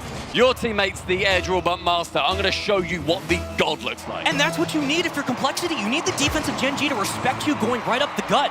So often it's been Gen G just throwing numbers at the ball, throwing numbers at the goal line, hoping that somebody's in for a crossing save, and the pattern's there. But Complexity needs to start forcing these challenges and make Gen G respect them with the touch. It's another quick one that dives in front of the net. Quickly blocked away, Noli misses it, maybe a tactical fake. Chronic at the midfield, and here's possession for the moment for Complexity. Good 50 from Jack, manages to drop it down, but Chronic isn't able to move in as he is very, very low on boost. Can't even pick up pennies on his attempt towards that ball. Alongside Razewell, AJG attempting to make that one go central. Instead it falls to Nolly, who finds Chronic towards nobody in the midfield. Instead it absolutely ricochets off that backboard. CRR read that much better than I ever would have done. Nolly central, instead just found by AJG, but Chronic to intercept. The movement from Complexity to continue on any of these touches that Gen G are getting is so different from the previous game. And Complexity's telling you exactly what they're going to do on offense. They're going to bring the ball through the corner and play it high off the backboard to force a save. They've done that time and time again. Gen G, yes, have been reading it, but Complexity are putting the pressure on, and they're daring Gen G to go back down the field. So far, it's been a beautiful adjustment and quick reads from Complexity on those 50s to win the first touch. We approach halftime. Both these teams drawn level in goals in games, and also in series wins in their group so far. AJG over the top. Apparently Jack can't make contact. Complexity lead. On your tippy toes, he's a ballerina. Look at him go. AJG spiraling. Hood of the car, goodbye. I told you we're putting on a mixtape. Like a ballerina with a boxing glove, finds himself in the sky and punches Jack back down to the ground. That's what you want to see of the Complexity, but we also know how dangerous the kickoffs can be. Gen G very good at finding those opening touches, but sparing no time, no expense. Complexity very quickly grabbing the lead right back, and Razewell was ready to meet that pass downfield on the sidewall. It was all blue for the boys downfield. We'll see if they can continue it as Gen G look to tie this game up. CRR from that backfield has 30 boost on the flip reset, instead finds the floor, gets bumped away from the ball. Now apparently Jack has time and a lot of boost to work with. AJG out of nowhere. Jack loses control of that ball, and CRR, the man who moved across the ocean to meet him in North America, is able to meet him in the middle of our pitch as well. Razewell up for that second touch, but 3 defenders will not let an easy goal go in. And that's a good read by Gen G, not just giving the ball away for free and recognizing the second touch was going to come in. They immediately grab possession, move up the sidewall, and try to move downfield. All 3 up. Now we're circling. Everybody's playing their appropriate spots as Noli leaves it off the backboard. Are you kidding? It's open like that? We're congesting the numbers, and still there's an opportunity.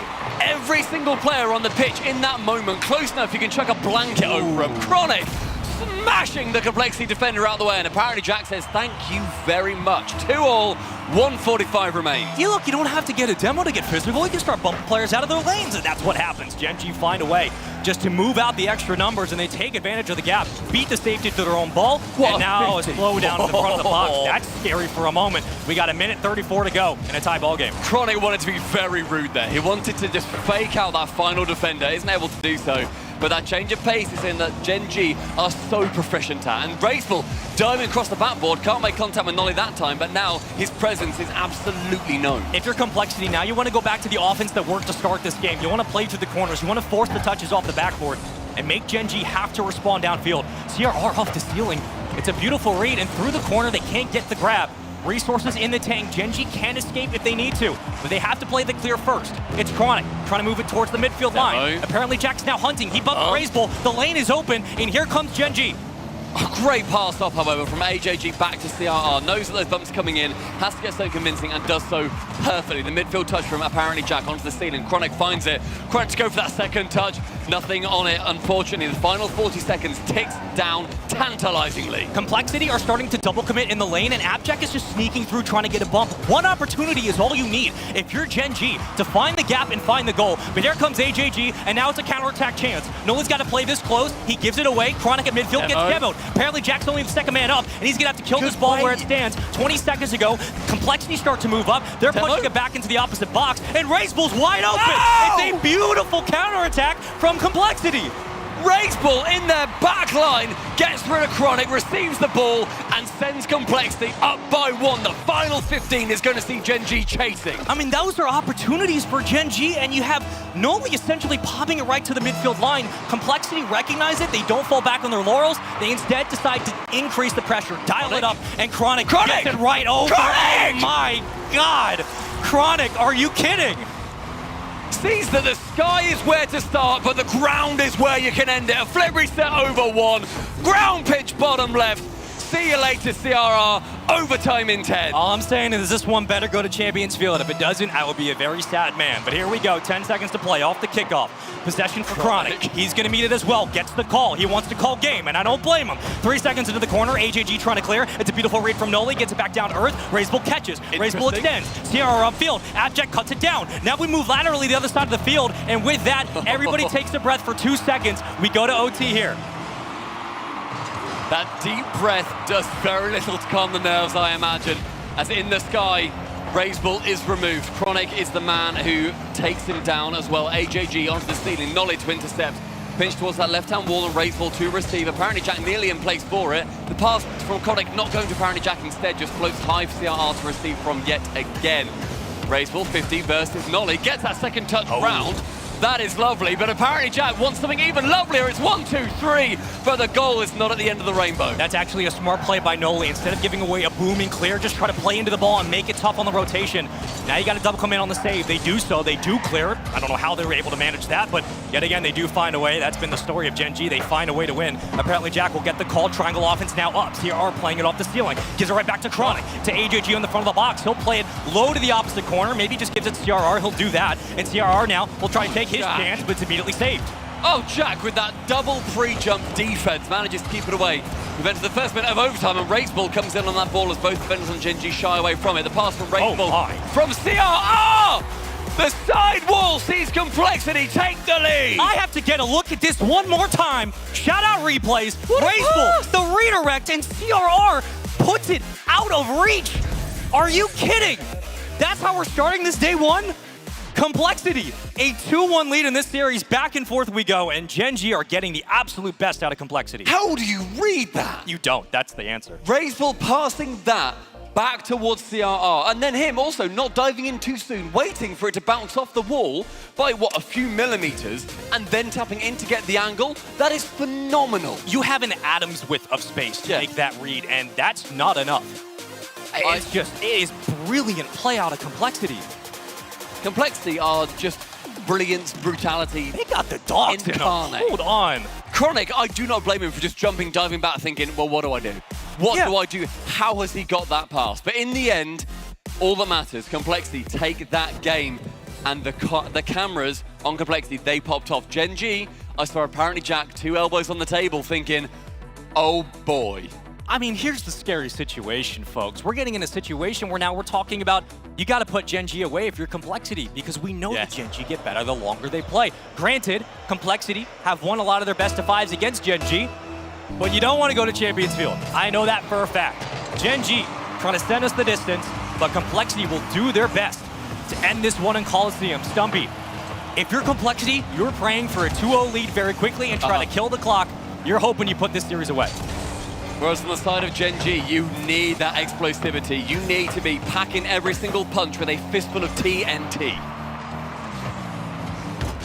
That's a great punch. We've seen better ones. And it's been AJG and CRR to start this series. AJG is just being a bully. That's a 1v1 that you want back to the opposite post. Top right slot, wasn't there. CRR still fighting, still roaming. We burned about 30 seconds here on Coliseum. It's been all of Complexity to start. AJG to the sky. Gets onto the CRR with the pre-jump. Find the opposite post CRR. Find anywhere in that goal, and you are getting the lead. I mean, we're just watching a master at work here. There's not much more to say. It's the transition, it's the counterattack, it's the trust.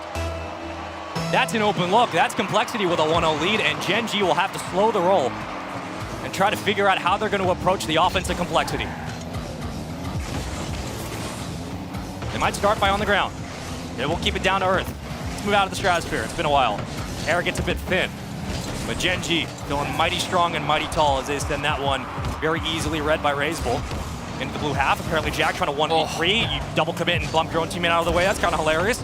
We've killed about a minute, and now a chance yet again for Complexity on their counterattack. Razebull with these demos and these bumps, he is a man possessed. He sees a target on every single player's back, to be honest, teammate or otherwise, and is able to hit them with pin strike accuracy. I'm blown away by him. If you're in the way, you're getting bumped out of the way. That's the method right now for Complexity. Gen G blown off the pitch for the moment. 2 demos to start for Complexity. That's a bit of an open ball. That turn Razebull is still hunting. The play's on the other side of the field, brother. What are you doing, man? It reminds me of seeing Virtuoso from years ago in Europe, just chasing demos in the opposite half of that pitch. Oh my, oh no. My, oh just no. wraps around that side wall. Who is there again? CRR. It's Mike Tyson versus Lunchroom B. Like, they're getting bullied and just punched out of the net. This is just like, it's grown men versus children right now. There's gotta be a difference. The physicality between these two teams is stark. The ability between these two teams, you could split with a hair. They are dead on. But just the way that Complexity are using their bumps and their demos, it is being an absolute game changer right now. But we find ourselves with 3 minutes remaining. Gen G, yes, they're down by 2. Have we seen them come back in these situations? Absolutely we have. I mean, mathematically, history does favor Complexity going to Champions Field. They're currently 10-4 overall. You like those odds. The sample size, relatively small for Gen G, but still, you take it where you can get it. AJG now going on the roam. The spread begins. Everybody watching their wings try to get back into the air. The CRR will leave that dangerously to the top left post. AJG gonna fall off the play for the moment. Maybe just try to stall out and confuse, apparently, Jack. It's a great call. Razebull winning the 1v1. Razebull with perfect reads, and CRR still roaming, still hunting. AJG gets cleared off the play. We got 2 minutes and some odd change left. Gen G don't even have a goal. Zero boost Nolly as he attempts to go for a chance down pitch. AJG and CRR both committing on the same ball, but nothing negative coming from it. We hit the 2-minute mark with those 2-goal lead for Complexity. Nolly goes up high, finds Jax. AJG yet again throws himself face first at that ball. Another bump on the ground. Nobody from Gen G right now feels safe in their own skin. And that's a good fake. You give it right back to the Chronic. The possession is there for Gen G. I like their calls. I like what Gen G is doing in these offensive thirds, but they're losing numbers too often. You're looking at 4 demos to 1. The physicality isn't there. Chronic's is going to have to 1v1 this, and CRR comes from literally heaven to save this ball and clear it downfield. It's opportunities for Gen G, but it's better reads for Complexity. The cerebral game is just too much right now. Razebull with a long shot. The dive-in had to come in from Nolly. This is completely open, but does Razebull have the angle? Get the boost. He doesn't, but Chronic, he does not have the ability to save that one. AJG with a dagger on the net. If you don't have position, just take away resources. Don't allow Gen G to recover and get back out. Trust your teammates to make the play. 3-0 here on Coliseum. All smiles for the moment and just dour sours on the other side. Gen G, I mean, they've looked good in this series, but this has just been excellent adjustment and a level up in Complexity. The trust that these teammates have right now is unparalleled. I mean, they look like the best team we've seen so far today. It's also just completely bonkers. They're throwing their face at every ball, every person. They're pinching it away from their own net. A demo in retaliation comes out. CRR to save it away from that goal line. The final minute. Gen.G, they need a goal as soon as possible, otherwise our reigning major champions are going to be going down by a game and Complexity will be securing top of their group. I mean, you're throwing fastballs, you're getting curves, sliders, change-ups, knuckles, everything. And it just feels like you're getting perfects right into a line-out. You can't get it through the midfield. Everything's getting shut down. Complexity have absolutely taken over this series, and they've taken over Coliseum, where legends stand. They are showing up massively to start this major. Final 25 ticks down. CRR pre-jumping on that pass from Raiseball. AJG to defend, gets it back over the top of one midfield player. Chronic just has to tap that back. Any touch on that ball does something. CRR again towards the net, just trying to keep this threatening. On the right-hand wing, Raiseball yet again central. Shot from Chronic. CRR with these final dying seconds on Coliseum. Only 2 entered, yet 1 is able to leave. Complexity, they take it in 4. Congratulations to the top of Group D. You could have predicted it. You could have thought maybe it's gonna happen. You can't blame them for trying, but the fact that Gen.G got absolutely outplayed on every front in this series, nobody predicted that to happen. How good Complexity look right now to start day 1. Interchangeably, the offense was there, the defense was there, everything was in sync. And you have to wonder, if this is the Complexity we're getting for the rest of the tournament, everybody should be scared. We then look towards Gen.G, and I want to yet again draw a parallel with them when we saw them during the Fall Major over in Rotterdam. They beat an OCE team easily at the start of that one, and then they faced off against a major region team, and they lost. This one was not embarrassing. This was absolutely not. That was a close series. That was a very good series. However, Gen.G, they bounced back. They didn't care. They carried on fighting, and they bounced back with a vengeance. There is zero doubt in my mind that Gen.G see that and think, our boys were chalked. No, not even slightly. Not even close. They're thinking, no, we're good. We've done this before. We look at how we've managed to bounce back previously, and we do it again. Not even close. Gen.G are going to be able to recover very nicely. I mean, we expect this from a championship caliber team. We know what they can do. But it does mean that Complexity are now #1 in the group, and that does affect the seeding. So Gen.G, the road's going to be a little bit more difficult to go back-to-back in these majors, and that just means there's more pressure on this group of 3. And not only have Complexity clinched #1 in their group, that does also eliminate Pioneers from the rest of the major. They will be having more games in their group, however, they will not be going through. Wow. Fortunate for them. Huge results coming through. We have got some fantastic words coming from the center of the stage. We've got an interview with the winning team. Thank you so much. I'm here with CRR from Team Complexity. First off, congratulations, but I want to know what it feels like to move all the way to a different continent, to move away from your family, to chase this dream of playing a video game. Was a really good experience. Was pretty hard, to be honest, at the start, but with this team, everything looked easy. Yeah, I mean, you guys made that one look easy. You took down the defending Fall Major champions. And speaking of the Fall Major, you guys were no-shows. You were sitting at home watching from afar. How did that feel, and did that bring anything into this one, like you guys have a chip on your shoulder? Yeah, it was pretty hard to be watching the last major from home, really, because we really know that we have, we are a so good team, and that we are doing right now here. We are proving it, so that's it. And what do you guys think was the biggest thing that you had to focus on and fix to get here to this winter major? Because we know North America, it's a tough region. There's so many good teams. What was the one thing that you guys thought, okay, that's the problem, we need to fix that? I would say the bumps, because at the start we didn't really bump at all, and right now we are killing everyone. I mean, Raiseball alone took out their whole team, it felt like 10 times over. It was insane to watch. And then we know what you bring to the field, but what does Raiseball and AJG bring to this team that means so much to you? I really think AJG covers everything on the field that we can't, and I think I find on Raiseball a really good teammate to do pre-jams and good plays. Yeah, it's fun to watch you guys. You guys look like really a brand new team. I don't remember seeing you guys play this good. It seems like you're peaking at the perfect time.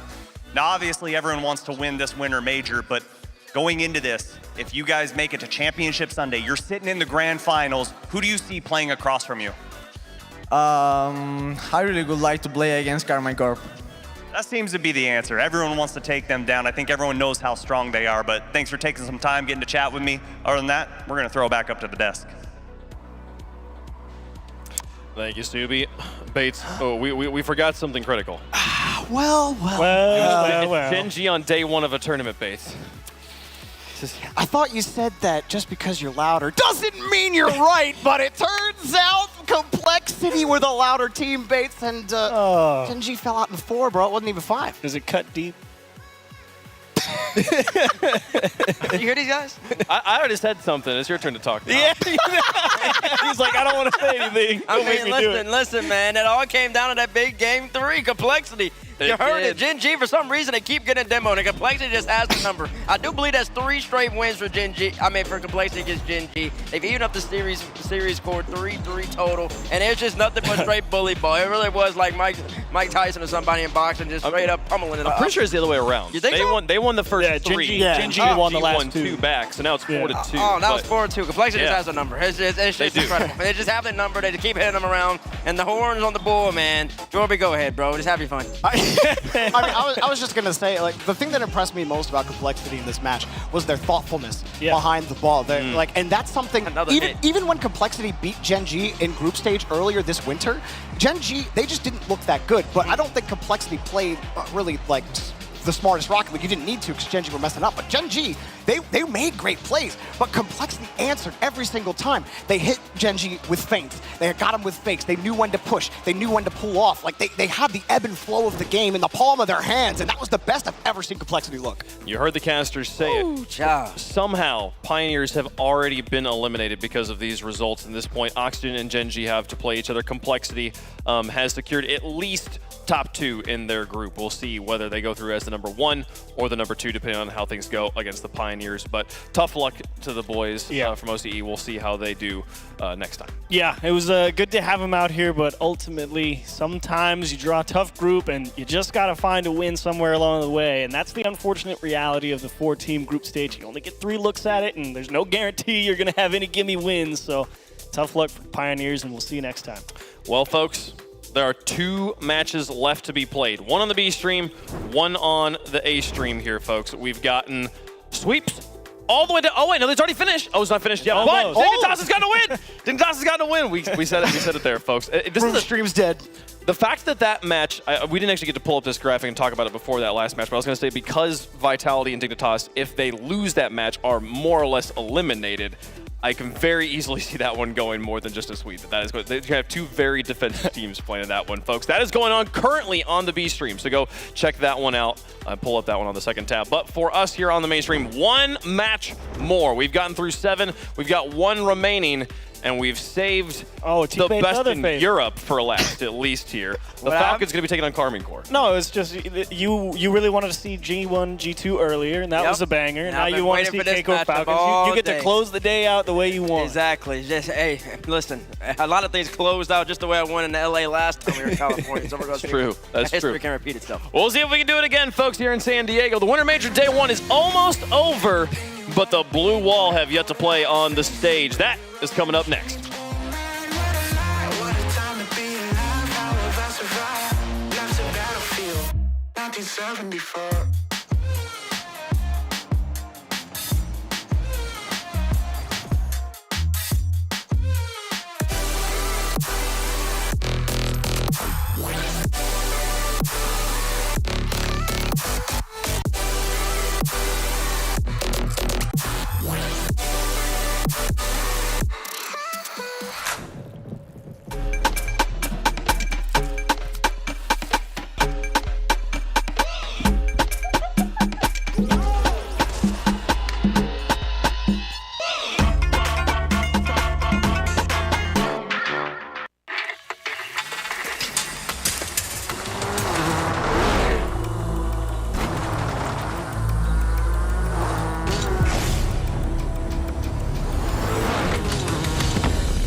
understand it. This wasn't the plan. Don't wanna demand it. I've done what I can. And I never mentioned the times you were rude. And I never mentioned when you hear the truth. Scared to lose it all. I won't stand a chance. And I don't wanna fake it. What if I can't walk away? You got me saying away. Hoping I don't make the same mistake.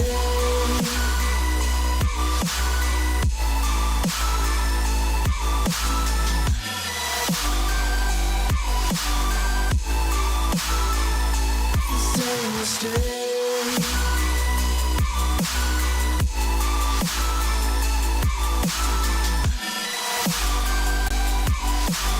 Hoping I don't make the same mistake.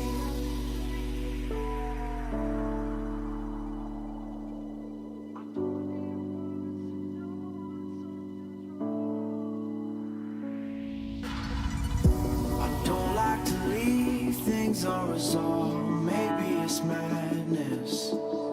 I'm begging you, please pick up the call. You're causing me damage. I should've known, wasn't your fault. Don't even matter. I wasn't thinking clear, trying to take it there. Scared to lose it all. I won't stand a chance. And I don't wanna fake it. What if I can't walk away? You got me standing in the rain. Hoping I don't make the same mistake.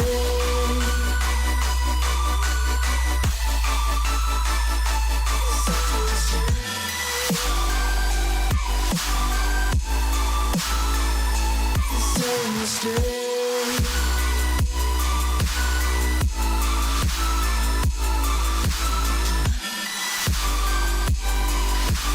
Hoping I don't make the same mistake.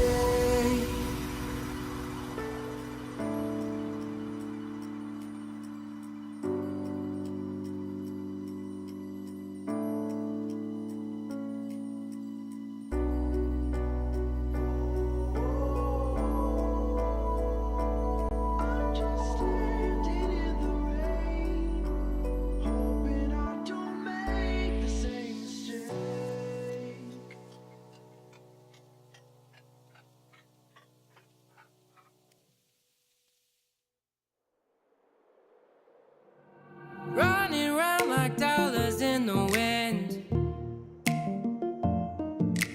bending over backwards just to let you in. I told you that one day ain't never enough. You tell me I hate you, I still call you up. If we don't got trust, we can never have love. I was putting in the hours, I was. But you were calling me a liar, liar, liar, liar, liar. Yeah, I've been putting in the hours, I was. And it's coming down to now and now and now and now and never. I was putting in the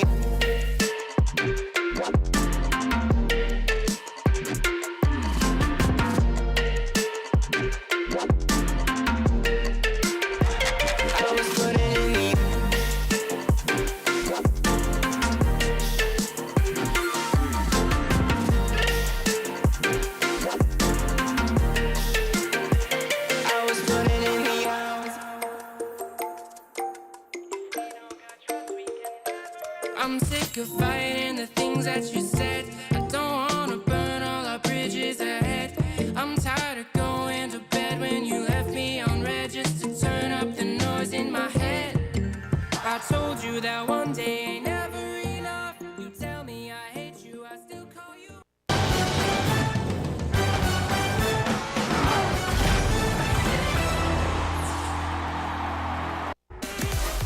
It's time to close things out in style. Carmine Corps, the blue wall, taking on the Falcons from Mina. Falcons got a reverse sweep earlier, but somehow their opponents have gotten even more fierce. One more match to close out day one of the Winter Invitational here in San Diego. Every one of those teams playing to hoist the trophy presented to, or given to us in partnership by Swarovski. We appreciate them making trophies for us here. Haven't seen what that trophy looks like yet. I'm excited to see it. There's a different one. New? It's different? Yeah. I've been told there's a different one. They always make amazing trophies. Yeah. All throughout their adventures in esports. I can't wait.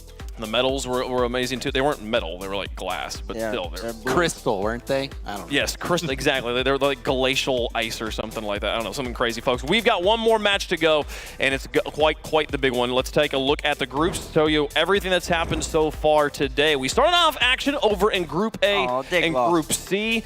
Dignitas did lose. A big tragedy for them there. They did take a game. That we did not have full sweeps over there for Dignitas. That is an unfortunate situation, but we'll see if they can bounce back tomorrow. Maybe there's some tiebreaker that can work in their favor there. But Group A and Group C still halfway done. We are nearly halfway done with Groups B and Group D, and we can show you guys how things have gone over here on the main stream. We have now also, with that 4-game series base, completed every type of series you can have. We hadn't had a game series ending game 4 yet today. Yeah, that's right. They're both ending game 4 Complexity. Gen G, they did exactly that. They were phenomenal with Complexity, boys. Gen G, they got to go back to the drawing board and figure out how to move around a little bit faster because Complexity, they got the blueprint on them right now. Just chase, hit, and it's ultimately going to end up getting a W. But K-Corp, the blue wall, about to go up against the Falcons. My goodness, I've been waiting for this matchup all day. This is it, folks. The blue wall in the blue. The Falcons in the orange. We got one more match to go. 5 games. Hopefully we get full 5 games here, James. And how do you rate the Falcons after watching that reverse sweep? Honestly, I was hanging out with T-Bates over on Rizzo's stream, and I asked. Oh yeah, you were talking a lot. I was talking. I said, because you came in, it was I think Vitality was up 2-0, and I'm like, T-Bates, how did you see? Or no, I'm like, what? Didn't you predict Falcons? And you're like, yeah, I saw him winning. I'm like, I guess that's why you have glasses. And then sure enough, they come back. So I was impressed by the Falcons, but K-Corp is a whole nother beast. Fate's never wrong, but you are absolutely right. The blue wall is something different.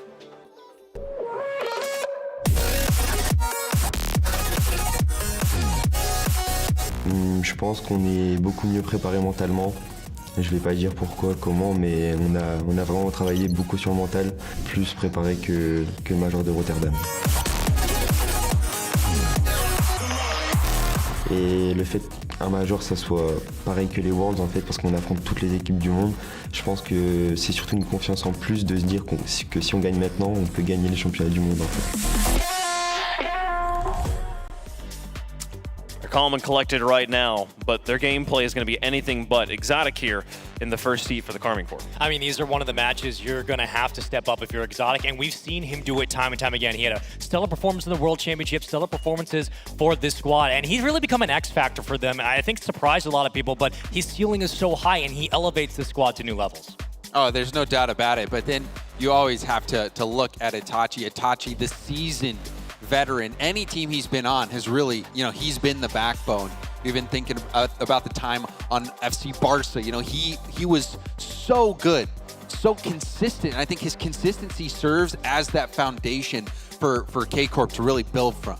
Yeah, Rocket League historians really love that you mentioned FC Barca, but then the man right here, he's still a baby though, but he grew a man. He grew a mustache. He grew a mustache, and now he looks like a grown man. I don't know how to describe it, but he is the best player in the world. Vatira, man, I don't even know what to say about him. He can do all things on the pitch. He is the catalyst for this Carmine Corp roster, and I know there's not a single person in the game that has more hunger than him to lift that trophy. You see it in his face every time he doesn't get to lift the trophy. He wants it so badly. It's basically inevitable at this point that it's going to happen soon. It's just a matter of when. Team trying to play spoiler to those hopes, though, on the other side. We saw him do it already once today. It's the Falcons.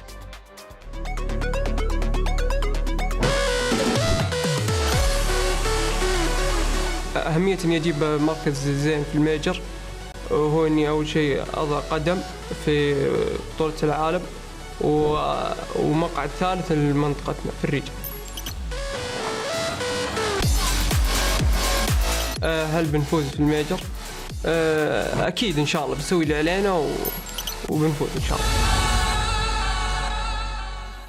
Based on that reverse sweep earlier, we talked so much afterwards about how their offense came alive. Yeah, their offense did come alive. They stopped trying to copy everybody else. They started being more free-flowing. Ahmed was doing more pre-jumps. TRK, the ball started moving left to right a little bit more, and that's when the Falcons are at their best. But the offense was great, but then they have clutch defense. TRK, goal line save on Radosin's shot. That's what you got to do in order to win the games. But Ahmed already sat in the middle. James, he's an offensive juggernaut of a player. Yeah, he's the scorer. He is the scorer. I mean, you even think back to the Cinderella run that they had all the way back in Stockholm. The goal, Johnny Boy, Ahmad. It was just like the goal from the Sunless video. Yeah. There was magic that the Falcons had back then. And now, it started to wear off a little bit. But with the last series, maybe that magic is back. Sean, how worried are we about energy for the Falcons here? There's a difference between playing 5 games of Rocket League and playing 5 games in a reverse sweep. You have to so emotionally invest in that match to get the win. I feel like it could leave you empty for future matches. It absolutely could, but you also have to think at this stage, the way we're playing Rocket League, and for these players, you have to expect to fight through some adversity to win a championship, especially when you're coming to a LAN environment like this on day one. It's not a cakewalk anymore. You're going to get the best of the best. So if this is what eventually crumbles Falcons, then it's clear that they're not ready enough yet to be able to lift that trophy. But this is one of the best ways to get ready for the long haul in this weekend. Go through adversity now. What a performance, what a moment, what an opportunity to prove themselves here for the Falcons going up against the best from Europe. Let's see what you think is going to happen in the fan vote here. Hashtag KC, hashtag FLCN. Well, let's go down the line as we've been going all day. Spaceman, who you got? I have to think that I had a hot take earlier, and I do want to stick to it a little bit. But listen, I think Falcons are going to be here. They're going to be tested. And because they're going to get tested, they're going to remind everybody of what they did that was so special last year. And they're going to remind themselves that they are good enough to be able to compete for a championship. I got Falcons take. Falcons. James, who you got? I think Falcons is a pretty bold pick. I mean, you saw them. You're welcome. But, Falcons, okay. We saw them struggling a little bit against Vitality. And K-Corp, is a Vitality plus. K-Corp has been really relentless in Europe. Liquid has really been the only team that has been able to take them down. So I've got to go K-Corp here. He's got to go with the blue wall. Listen, it's a reasonable pick. It's a knowledgeable pick. It's one to pick that I believe the majority of the chat's going to go with. You have the best player in the world, and you got the hottest team in the game, but you just saw Gen G lose. That doesn't mean that K-Corp can't lose either. I do believe that the Falcons are going to soar over the blue wall in this matchup. I think they're going to take out the best player in the world in this series. That doesn't mean they're going to go further than K-Corp in the whole entire major, but I do believe that they take them out right here. What is this? I drew a Falcon just in case I wanted to predict them. Yes, it's not a Falcon. This is a Falcon. Nobody can even see it. You can't even see it. You got to draw much bolder lines. My James. bad, Waypoint. Here, you'll have to fix that. I will have to. This is beyond fixing. This is. Chat, be glad that the lights washed out that image. You didn't have to look at. Yes, this seagull. I was drawing it from memory. I'm not sure what it is, folks. Oh, man. I would love to go with the Falcons on this one, but I think the blue wall is going to come out strong here today. I think it is clear that they are an obvious favorite in this match, so it's an easy pick for me to make on this one. I'm going to go with K-Corp. How's chat feel about it, though? Hashtag KC, hashtag FLCN. Where's more split? Honestly, I kind of expected the blue wall to be showing up a little bit stronger in this blue wall. Especially with such a long, 4 letters to vote. Yeah, it's twice as hard to vote. For chat. Well, it's a long one there, folks. All right, it's been a long day here, but we're closing it out with a heater of a match. The Falcons taking on the blue wall. First time seeing the blue wall on the stage here. Definitely not the last. But who's able to take the final win of the final day? Let's get down to the field for some Rocket League. Well, Team Falcons have a shot at securing the #1 spot in Group B. The only thing that stands in their way is one really big blue wall. How high can the Falcons fly? The desk is split. Some of them think that they can fly high. Some of them think they'll run right smack into it. Let's see what this series has to deliver. What a performance out of Team Falcons just about an hour ago. Pulling off a reverse sweep where, they looked dead as a doornail against Team Vitality after that second loss and managed to turn everything around and a big block in front on TRK's delivery. And now Khalid able to set one up, but Exotic is there with a stand of his own. This is an open net as it finds its way through. Vatira, look, he's already good enough. He doesn't need this to go his way. This one, TRK goes up, didn't really see Vatira, turns off, it's an open net. K-Corp's, that consistency is going to be the real challenge here for the Falcons. How can they break through that? It's a much different defensive matchup from what they faced against Vitality. And already conceding a goal in the first minute. Exotic trying to catch up there with TRK. Now Khaled with Ahmad starting to turn, so too is TRK. Khaled kept it available, but that's a great stop by Exotic. And the lead remains 1 for K-Corp. Boost total's so low though on the side of K-Corp. Falcons fully boosted here, but as they have that possession, Karmine Corp able to get some fuel in the tank. Now, that defensive strength, they're not really too eager to post them into the offensive front. They've been holding on, waiting for their chance, and you see that with their Itachi with the double, forced TRK to go for the block. All the way downfield for Itachi to collect. He didn't let it go to the corner. And he beat O'Khaled. Exotic beat TRK, but they could not beat the post. And K-Corp has to settle for the 1-goal lead still. Now Vatira looking for the backboard, instead finding TRK in his way. Back to the corner goes Exotic, and he's gonna just wait for that boost to spawn underneath them, and Itachi will range across. A rare trip onto the offensive end now for Team Falcons, and it's short-lived. Here comes Vatira again, his flip reset denied by O'Khaled. K-Corp, again, that consistency, the good fundamental mechanics are gonna make it really tough for Falcons to be able to break through offensively. They have to be able to, if they want to have a chance to come back in this game. Here's Ahmad, 50 out in front. TRK looking for the shot. Ahmad was trying to get away from Vatira, but Vatira's been in that situation so many times, able to handle it very well. Exotic, very patient against TRK. And it gives Vatira a chance to work with all that time and space in the backfield, and well, he gave it away, but there's Itachi. He's gonna be all alone here. Flip, reset, cut by O'Khaled, and Itachi doubles the lead. You better keep your eyes on Itachi. Look at what he does with this space. Gets the flip, perfect activation over Khaled. That is one reason why K-Corp has been on top in Europe. Itachi stepping up when he needs to. Itachi's long storied career goes all the way back towards Season 3 territory. Wasn't able to compete after qualifying for the RLCS that season, and wondered if we'd ever see him again. And sure enough, he's still here, and he's still at the top of the game, and his team's up 3 over the mighty Falcons. And Vatira is making it seem like it's easy. Quick beat, sails over the head.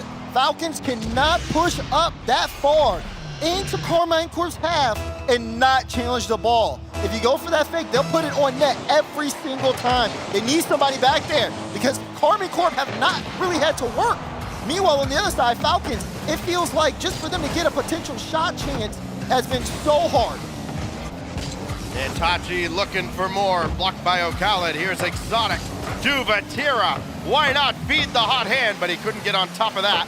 So now Exotic, little floater, easily dismissed by Ahmad, but still 3 goals to the good here for K-Corp, and still looking for more. They are just smothering the Falcons. At this point, they have everything under control. Up 3-0, approaching that final minute mark. They don't want Falcons to get any steam late, but oh, what a save from Exotic. He's not gonna stop the follow-up though. TRK will put the Falcons on the board. Boy, if they didn't come away from that sequence with a goal, you start thinking about a perfect sweep because they were never gonna score. Finally, TRK does get the rebound, and there is still time here. Minute 16. It's easy to dismiss a 3-goal lead, especially with K-Corp in front. But we've seen some pretty strange things on land. Here goes Ahmad to the heavens. Drop it down, and it's a 1-goal game. And all of a sudden, Falcons back in the game. Ahmad, beautiful touch off the stand. It's a light touch, straight down. Itachi has the read, but he's just not there. Gets past them, and Falcons with 1 minute 9 seconds left. Can we see a tying goal from them? Well, 2 quick goals, 7 seconds apart. Another one dropped in front, and Vatira's got to guide this to the corner, and a little awkward for him, but nobody there to pressure. Now O'Khalid got this one through cleanly, and the demolition from Ahmad doesn't yield a goal just yet, but yeah, there's O'Khalid in the net, and Exotic breaks free for the save. That's really good on Exotic. He was under a lot of pressure, got out of that little jumble, and then was able to do something solid. Can he do something here? Great touch once again from Exotic. Oh, a little bit of some bumps here on the side of Falcons right in front. It's super scrappy. It's sloppy, but they still got possession. They still got a shot. Vatira, though, denies. 30 seconds remaining. Okay, Corp having to work for it here now in the final 30 seconds. This is a little more of a fight than they would have expected after the first 3 minutes. Here's O'Khalid. Set it up. And we're tied. 3 unanswered goals from Team Falcons. Are you kidding me? What is this play? O'Khalid right off the ceiling. Sets up Ahmad. The one place the blue wall ain't. He puts it to the top right corner. Everything that's kissed the ceiling has yielded goals for Team Falcons. And with 18 seconds left, they hold the momentum. But here's Vatira looking to steal it right back, got underneath, and TRK stands strong in the net. 10 seconds now. Ahmad whirling through, looking for another. 3 seconds left. Itachi right at O'Khalid. It got through, but the clock reads zeros. Just not enough time. If there's one more bout, Falcons may come away with that game. Now they got to see if they can do it in OT. Oh, Vatira looking to break their hearts. And there's O'Khalid. Initial save and the second touch needed. TRK will spring him downfield. That's a good touch by Exotic to get it right behind him. And here comes K-Corp. Remember that soft little touch. It's set up for Vatira, but nothing further. Infield pass. Exotic off the bar and almost off Ahmad and in. Here's Vatira. 4-3 winner for K-Corp. All it took was that tiny double commit, and K-Corp, what a goal for Vatira! Standing straight across to the top left. How does he find that angle? That was sick. That was absolutely filthy, finding that angle, that spot. There was literally the only place he could have put that ball that nobody else was going to get to it. Challenged the defender, blew it right by him. You just wouldn't have think the level of speed that was going on in that overtime. Karmine Corp, consistent pressure. Not only does Vatira get a good read of where the ball's going to go, but he positions himself perfectly to finish the game. When it comes down to a winter major like this, Karmine Corp are showing up. And I mean, if this is gonna set the tone for what we're gonna see from them, everybody better buckle up. The Mobile One high performance replay, high performance. Bolded there as Vatira ends it. By the way, casually just had a hat trick in that game. The hero for K-Corp after they do concede a 3-goal lead. They allow Team Falcons to bring them back. I wouldn't say they allowed Team Falcons to bring it back. Team Falcons took that game back and brought that to overtime, and then Vatira there to break their hearts at the end. So after all that, just casually 1-0 to K-Corp. But this is a sign, though, that K-Corp Falcons have showed up. They were down. It was less than half the game to go. They go on a quick run. And honestly, like I said, if there was a second left in regulation, Falcons could have taken that game 1. This is going to be a fight. Well, game on here at Forbidden Temple as a blast from TRK is set away. Now Ahmad trying to bring it through. Didn't quite get the touch he needed. And there's Vatira. Over 1, but not past TRK, whose defense has been solid so far. Exotic now. Try to hit Itachi. And O'Khalid thought about it, realized Vatira had him beat. Now he'll pick his spot. Got bumped out of the way, and it forces TRK into action. Again, the defense from TRK keeping Falcons alive here. Exotic playing it off the corner. K-Corp trying to move downfield. Vatira sending that forward. Ahmad was trying to make a play in the back end, but unable to. Now, a little awkward here for Itachi, but still able to get a really good touch, forcing a little bit of an adjustment for Falcons. Karmine Corp trying to get that aggression in early, see if they can pick up a quick goal after taking that game in overtime, but Falcons have recovered, and they've been doing well to stop things in the defense as Vatira trying to get a flip reset, looking for the dunk, but Khaled, great control on that back wall. Khaled looking for one more touch that would have sprung him past the entire K-Corp defense. Was not there though, and now it's Vatira. burning most of his boost. Still managing to keep some to challenge O'Khaled. And Exotic there with the follow-up. Exotic still trying to play Menace at the back. And that's a good demo to take out Itachi and at least buy Falcons a little bit of space. Now it's Exotic right at Ahmad. Ahmad to the corner with Vatira lurking, coming on now to the back wall. Nothing else there though, as Team Falcons have weathered the storm, it would seem, and popped away. Now look at that, light touch up. Exotic trying to send it over to the side. They're keeping the possession here. K-Corp ball has been in the orange half. They haven't really amounted to much though. There has not been a single shot for Carmine Corp so far. There's only been one on the side of Falcons. It's been a midfield battle as teams are trying to just get control of the possession, break down the rotation, and open up a shot opportunity. Oh, Itachi. That one not gonna go in, but a little awkward. Ahmad sends it over to the side. Batir trying to play it off the back wall, but TRK's there. Double commit on the side of Carmine Corp, but they don't get punished for it. And Itachi's still trying to will this ball into the midfield. Ahmad will finally clear it away, forcing Vatira to have to make a stop. Yeah, quick reflexes there from Vatira and a ball that could have got real dangerous real quick. No boost in the tank. And all he's got to do is pick up pennies on the way back and watch Exotic deal with that. From Ahmad, still scoreless now into the second half of game 2. Exotic against O'Khaled. It's still dangerously close, and TRK makes sure that does not get on target. Back the other way now, Vatira.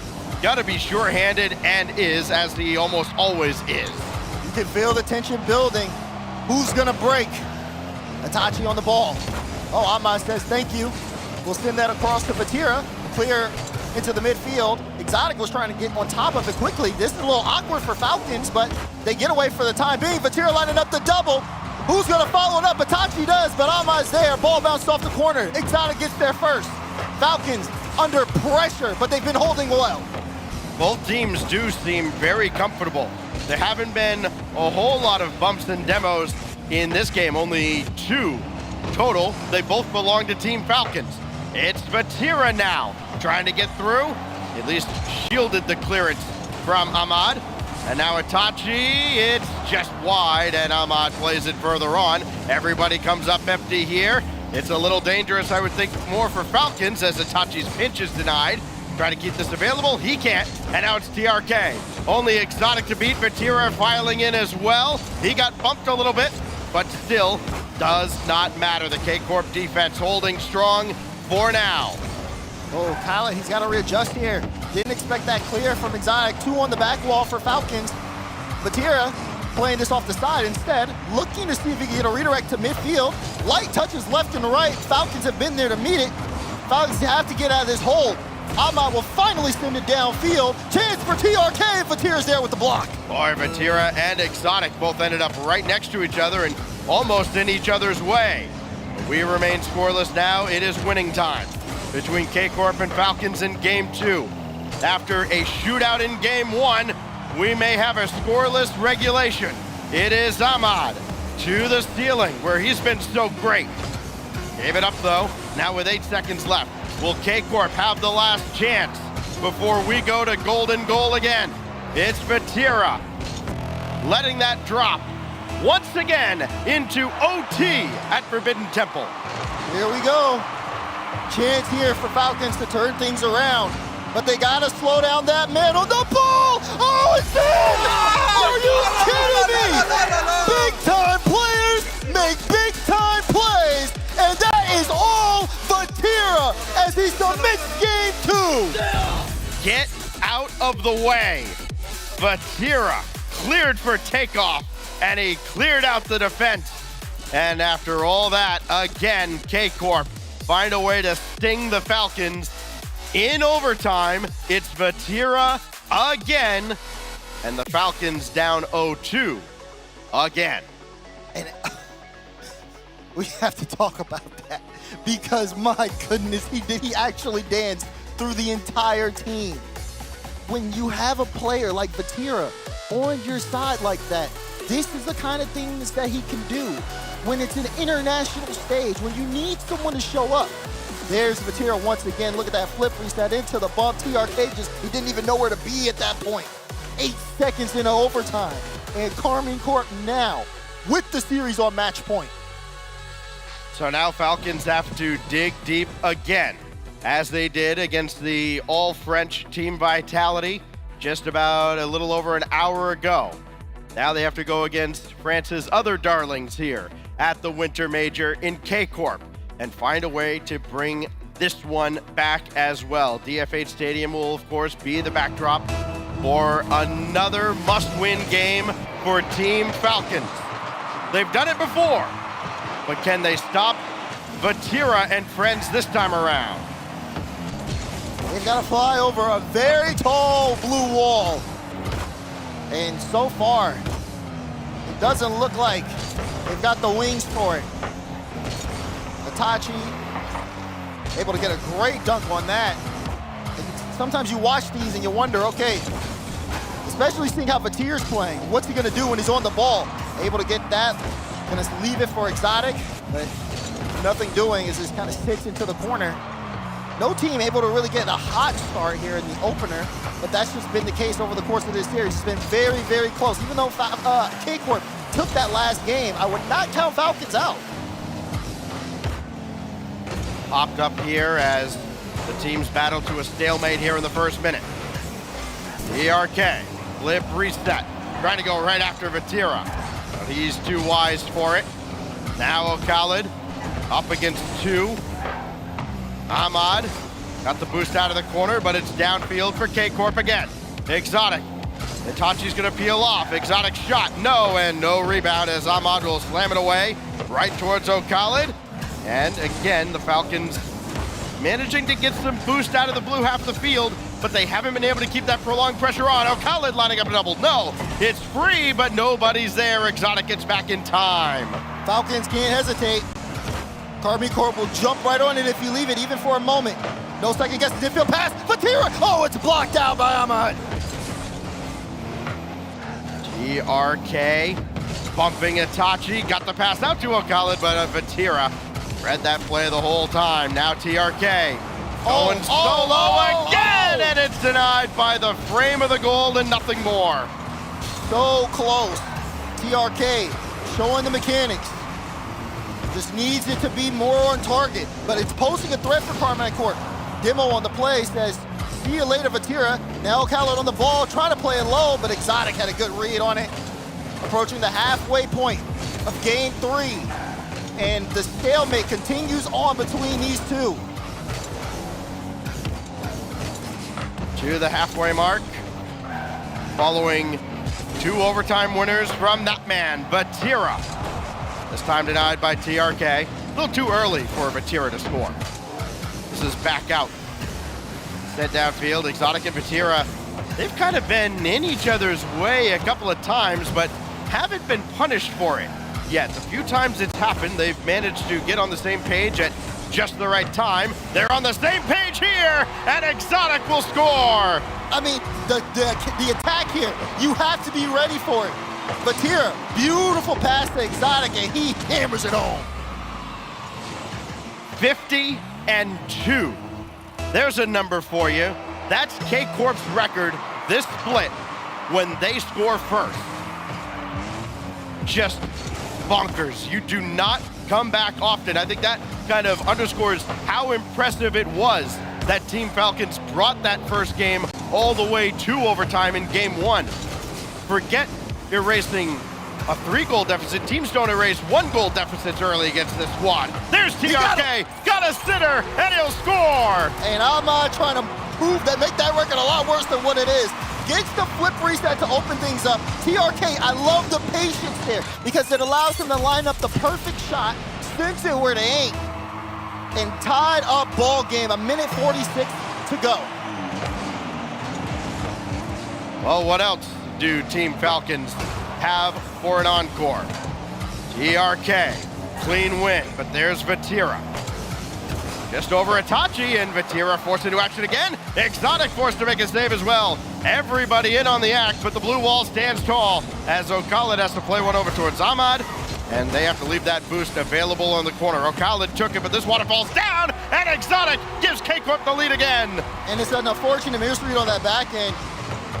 Exotic This is super solid. That high ball, it's so awkward for TRK, and all Exotic has to do is follow it. He knows exactly where it's going, plays the miss. It pays off big time. Can K-Corp hold the lead and finish this series? Oh, Vatira, little hesitation there on the corner. It was good for a stop in that occasion. Khaled for TRK, intercepted by Vatira. As much as we've talked about Vatira and the offensive juggernaut that he has been, not just today, but all season long, it's been Exotic who's come alive here in this possible clinching game. It's Khaled, though, trying to get the offense rolling for Team Falcons. TRK with 44 to the ceiling, back down. They've had a lot of success up high, have Team Falcons, but not enough here in game 3. Decoy play at Itachi was not fooled one bit. It almost worked. If it wasn't for Itachi, he's seen that plenty of times. Vatira forcing TRK to play this midfield, trying to get away downfield. Vatira is going to turn on this, making it so much harder for Falcons to move up. Final 15 seconds. Khaled got up a little late. Vatira made him pay for it. Tick-tock goes the clock as those precious seconds burn away. Drop down in front, but Khaled will clear. 5 seconds left. Falcons have got to, first of all, get on the ball. Second, they got to get it in the air and downfield, and they can. Carmine Corp makes a statement as they sweep the Falcons away. That is a tall wall. That is for sure. And Falcons ran smack right into it. What a performance here from Carmine Corp, taking down Falcons and, of course, making really that defensive stand, too. They didn't allow too many goals from Falcons as well, and that consistency paid off big time. This team is able to rely on each other so well, and you can see what happens when they do so. Everybody getting involved. Of course, Vatira, he has to make his big plays there, here and there, but I mean, Exotic, Itachi, this is a full, well-rounded roster who is looking to take this tournament, and they are proving it in this group stage. K-Corp put themselves in a strong position now going into day 2, trying to top Group B. And how about the emotion that we saw? We caught just kind of a glimpse of it. It's a sweep. Normally you'd see a lot of that level of emotion later in the event, maybe deeper into a series if it went the distance. No, 3-0 sweep, and they were ecstatic. It's almost like, I don't want to say desperate to sweep their opponents, but they had that sense of urgency, like this matchup mattered. That third game especially mattered. And for K-Corp, you could say dominant. I think the defense was dominant at times for the blue wall. And Vatira, Exotic, and Itachi put on a show to close day 1. You can see the level that this team is playing on. Of course, and to continue it on for the rest of the tournament. So K-Corp, they get the win they so badly needed to take down Team Falcons. There will be no reverse sweep this time around, and we now send things off to our friend, yes, friend, Subi on the stage. He is really trying to push that this weekend, and I am trying my best to stay away from stacks, but I'm up here on the stage with the winners, K-Corp, and we have Exotic up here. So excited to get to talk to you. And first off, I've got to ask, we've heard great words about you from Vatira, from your teammates. It's so cool to see. I want to know, what do you have to say about your teammates in return? What do you have to say about Vatira and Itachi? On a entendu des bons mots de la part de tes teammates et de Vatira sur comment est-ce que tu joues et à quel point tu joues bien. Est-ce que tu pourrais nous dire quelques mots sur comment est-ce que tu les trouves et du coup en retour? Itachi et Vatira, c'est des super teammates. Ils me mettent en confiance et ensemble, pour l'instant, ça marche super bien. Du coup, je suis super heureux. So yeah, Vatira and Itachi are really great teammates. They put me in confidence, so I'm really happy to play with them. And so for now, it's working. So yeah, we are really happy with that. I mean, it looks like it's working on the field. And I want to rewind the clocks a little bit. Back to the fall major. You guys, you made it to the playoffs, but you got 4-1 by Moist Esports. You did not perform as well as you wanted to. What did that do to your confidence levels, and what did it do to your spirits after that? Alors, on va retourner jusqu'au Fall Major. Vous avez été éliminé par Moist 4-1 et vous avez sûrement pas assez performé comme on s'y attendait. Comment est-ce que cela a impacté votre confiance et comment est-ce que ça a affecté votre... Bon, ça nous a, sur le coup, forcément, ça nous a mis un coup, mais je pense ça nous a donné une bonne leçon. On a appris beaucoup sur cette défaite et on va revenir en force sur ce major. Yeah, so at the time it was really hard, to accept it. But then, so we learned from this, and now we are more than ready to show here, how much we are really more prepared. Yeah, I mean, it looks like you guys are more prepared. And I think all of the teams here know how prepared you guys are. It seems like when I ask everyone, who do you want to play or who do they expect to see in the grand finals, it's K-Corp. What does that mean to you guys as a team, as a player, that all of these teams hold you guys in such high regard? Alors c'est vrai que du coup ça se remarque que vous êtes beaucoup plus préparés maintenant et c'est vrai que quand on demande aux autres équipes et aux autres joueurs qu'est-ce qu'ils veulent jouer et ils répondent directement Carmine. Du coup qu'est-ce que ça fait à toi et à l'équipe finalement d'entendre tous ces mots et comment se met dans quelles conditions? Forcément ça fait plaisir quand les équipes ils nous trouvent super fortes et qu'ils ont envie de jouer contre nous, mais on se focalise pas là-dessus, nous on est focus sur notre tournoi et on va essayer d'aller le plus loin possible. Well, we are really happy and proud to hear how the teams are really expecting us but we are not really focusing on that and we are really focusing on our own tournaments and we will try our best to just perform. Yeah. It's been so cool getting to talk with you, Exotic. I know a lot of fans have been waiting for this moment, getting to hear from you. So I want to know, it's late across the ocean in Europe, but what do you have to say to all the Blue Wall fans that are watching you this weekend? Ouais, alors c'est vrai que là actuellement il est assez tard de l'autre côté de l'Atlantique en France. Qu'est-ce que tu aimerais dire à tous les fans et tous les supporters du Blue Wall qui sont là-bas en train de te regarder? Merci de nous supporter, continuez comme ça et on va tout faire pour vous rendre fiers. Yeah, thank you very much for the support. We are gonna do our best to make you proud and we do our best, yeah. Well, that's day one is a wrap, but the desk is gonna put a nice bow on it for us. Thank you guys for taking the time, I appreciate it, but for us here down on the stage, that's it. Thank you so much to all the Blue Wall fans back home who stayed up to watch Carmine Corp get that sweep. It was a sweep, but it wasn't a one-sided dominant shellacking like we've seen in some of the matches today. Yeah, I was actually impressed. I thought the Falcons were down and out game one, but they came back from the dead and forced overtime. And the game, it all started with that beautiful flip reset from Itachi. There were moments from everybody, but then, we were talking about it, T-Bates. Vatira's just a cheat code. He's a cheat code. Bro, listen, bro. There's been all split long. People have been telling me that Itachi's better than Vatira. They've been talking all this nonsense about this online nonsense. It's about performing on land, and this young man right here, bro.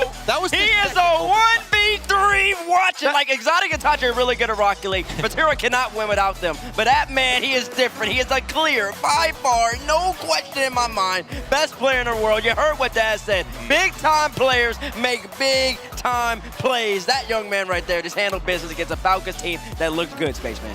I mean, you look at how this series went, you're thinking, okay, Falcons are going to battle this tooth and nail down to the end.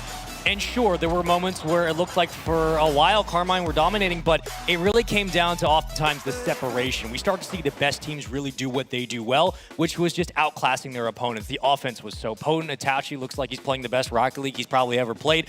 Vatira is clearly the best player right now at this event, and you're seeing the separation. Carmine are just a different breed, and they're going to continue to bring that firepower. That overtime winner. I need a full... which one? Game one or game two? Yeah, two. The one. I need a full Achieves telestration segment to break down that final touch. He goes for the air dribble bump. He bumped and then got the touch air after. rolled to put the ball behind the second defender. Absolutely bananas goal. And see, the thing was, because then in game one, Exotic put on an absolute rope up a shot. He crossbar down. You're like, okay, Falcons got away from him. Fati said, nah, I'm just going to come off the sideball on it from the middle of the pitch. And then also, top left, there was the pass from Vatira, and then he passed it right to Exotic. Exotic hit that ball 89 miles an hour. Yeah. I think the only time I've ever hit a ball 89 miles an hour when it was in boomer mode.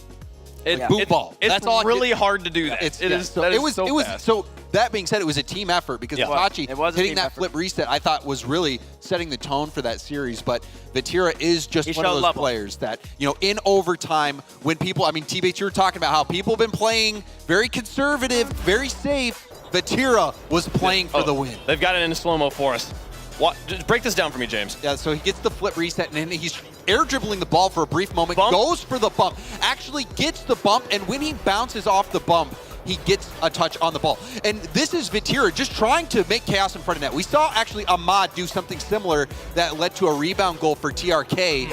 And that was going to get saved. If Vatira doesn't get bumped back into this ball, this is getting saved off the goal line. Obviously, you're not planning for this shot to go in. You're hoping for it to go in. Yeah. But he created the environment where he could succeed like that. We're in worst case scenario, he gets the bump and he gets bumped back into the ball. It's a rebound opportunity. Yeah. Two are already out to play. Yeah, Vatira, he was just playing the odds, and he ended it right then and there. It was incredible. I mean, Spaceman, let's take a look at the groups and how things have gone across the course of the day. I mean, what group excited you the most so far? We're only halfway through group stage, right? I mean, look, I went into this tournament looking at Group D as the group of death because we talk about group of death being anybody could potentially get top 2. If you get an upset, if you're Pioneers, sure. But the roundhouse throughout all of this was complexity and oxygen, trying to figure out maybe who's going to fight for second place because we all expected Gen G to get first. But I have been so impressed with complexity, how they adapted in their series, how they stepped it up, and Gen G now have their backs against the wall, right? Like, they're just trying to fight for second at this point. I think Group D really just blew the doors off the place, and it's been a fantastic watch. Man, talk about G1, though, here, James, in that first group. Huge series against both G2 and FaZe. I mean, I was even talking about it a bit on the cast. The fact that G1 came in as the 5th seed, they had to run the tiebreaker gauntlet, taking down German Amigos and then Quadrant just to be here to take on a FaZe clan that won back-to-back North American regionals, coming in the clear #1 in North America, and FaZe lost. They lost to G1. So I was looking at G1 being at the top of the group, but then G2 came out and had a heck of a series as well. So, I mean, that Group A has been wild. It has been incredibly wild, and you honestly feel bad for Crew that they're in this group where they have these tight Still got a chance, though. that they're playing against. Still got a chance. They end up being in G1, I believe, tomorrow. I think there's an opportunity for them to finish 3rd, and G1 will be out. It's going to be a big mental block or big mental hurdle for Crew to get over here. They didn't win a single game today, going 0-3 in both their matches against G2 and FaZe. But many teams would have gone 0-3 against that particular lineup there. So we'll see how things go. Meanwhile, over here on the mainstream, things were a little bit more contested overall over the place. Had a lot of Game 5s, had a Game 4 finish as well. It was very fantastic. Excellent Rocket League from top to bottom today, folks. And that brings us to just a few last final things here to do before we set you guys up for day number 2. A special one. We've been keeping an eye on the assists that people have been making across the day, and we appreciate Ally being a partner here of the Rocket League Championship Series. I'm ready for us. I hope they are ready back in the booth first to announce the Ally assist of the day. We're going to be doing this every single day. Today, it's going to be going none other than to a very specific player, Mr. Sypical from FaZe. It was an incredible play. Break this one down for me, Bates. Yeah, it was an absolutely incredible play. Sip drops it down to FK, top corner slaughter shotter, and FaZe needed this. They were down 0-2 in the series at this point. They were down 1-2 in this game, and Sip clutched up, hit first killer, who's been playing the best Rocket League he's ever played. And G1, they have been nothing short of phenomenal this whole entire time. Defense have been locked up. It took a play like this to give FaZe a little bit of momentum, but then, of course, G1 did ultimately end up stemming that and still winning in Game 5. They got that one well. We'll see if FaZe can continue to rely on assists like that. Just like you rely on your allies in Rocket League, Ally is proud to be a relentless supporter for your financial well-being because we're all better off with an ally, digitally, financially, and personally. Ally, do it right. Folks, we've got 3 more days of action coming down the pipe. This was a crazy one today. Today was the only day we're having to be streamed, though. All the rest of the action, just keep it locked right here, twitch.tv/Rocket League, or on the YouTube, the RL Esports YouTube as well, folks. I believe we can show you guys the schedule for what is coming up tomorrow. We are going to be closing out the groups, and then we are going to be ready for that bracket we saw there. Look at all these matches. You got me waiting for G2 FaZe all the way in the back, bro. Oh my God, man, we could be in the middle somewhere, bro. That's smart scheduling. Nah, no, that is smart. I need that in the You're middle. gonna stick around. I guarantee I have you're sticking around all day. Okay, yeah, I was gonna stick around anyway, so I don't know what you're talking about, James. I feel so bad for Dignitas, how hard their schedule's been, like how close they had to fight to get to this major alone, and they've just been running up absolute juggernauts. They have an even difficult match going into tomorrow against Falcons. Falcons are going to be pretty PO'd after that series. I hope Dig are able to find some magic because that team is really exciting to watch, and I want to see them at least make a small run. Dignitas, a victory against Falcons. I'm not confident that it matters at this point. Also, the Pioneers also in a rough shape with how day one went. Their match against Complexity. It's for fun. It's for the fans. We hope that they're able to put on a show, but that one's not going to affect their results. Yeah, and that's the advantage of having a 3-day crowd because a lot of teams last year did not even have this opportunity. They would play on Friday, get eliminated. Pioneers playing for fun, but you do get to play in front of family, in front of friends, and I think that's going to be a big deal for those young players. It's been crazy stuff. I mean, any final thoughts to prepare us for tomorrow here, James? I just think there's, 4 teams 0-6? And there's someone's going to have to go in and win. I really am looking forward to that Ground Zero Game and Gladiators series. I actually got That'll be big. The Game and Gladiators for a boot camp prior to this. And so, seeing them come in, bias. It's a little bit. If I'm on the desk, I will be. But in the booth, it's a different story. So. But I'm looking forward to the series. It's going to be a great one. Folks, at the beginning of the day, we showed you a teaser trailer for a documentary we're about to air here, folks. Gen G put on one of the craziest runs that's ever happened at the beginning of this year. But to put it together, they had to risk it all.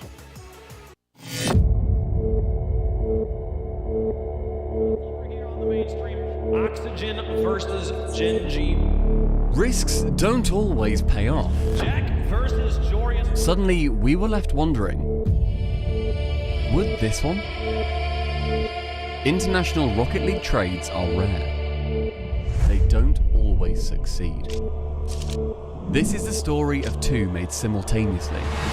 They are swarming Gen G. Gen G can't handle it. Holy opens up some space, and Art can follow it up. It's not having to go out of bed. They're just chilling. The NA #1 seed that they absolutely obliterated. A pair of Brits who boarded the same plane, picked up an unknown young American, and risked everything.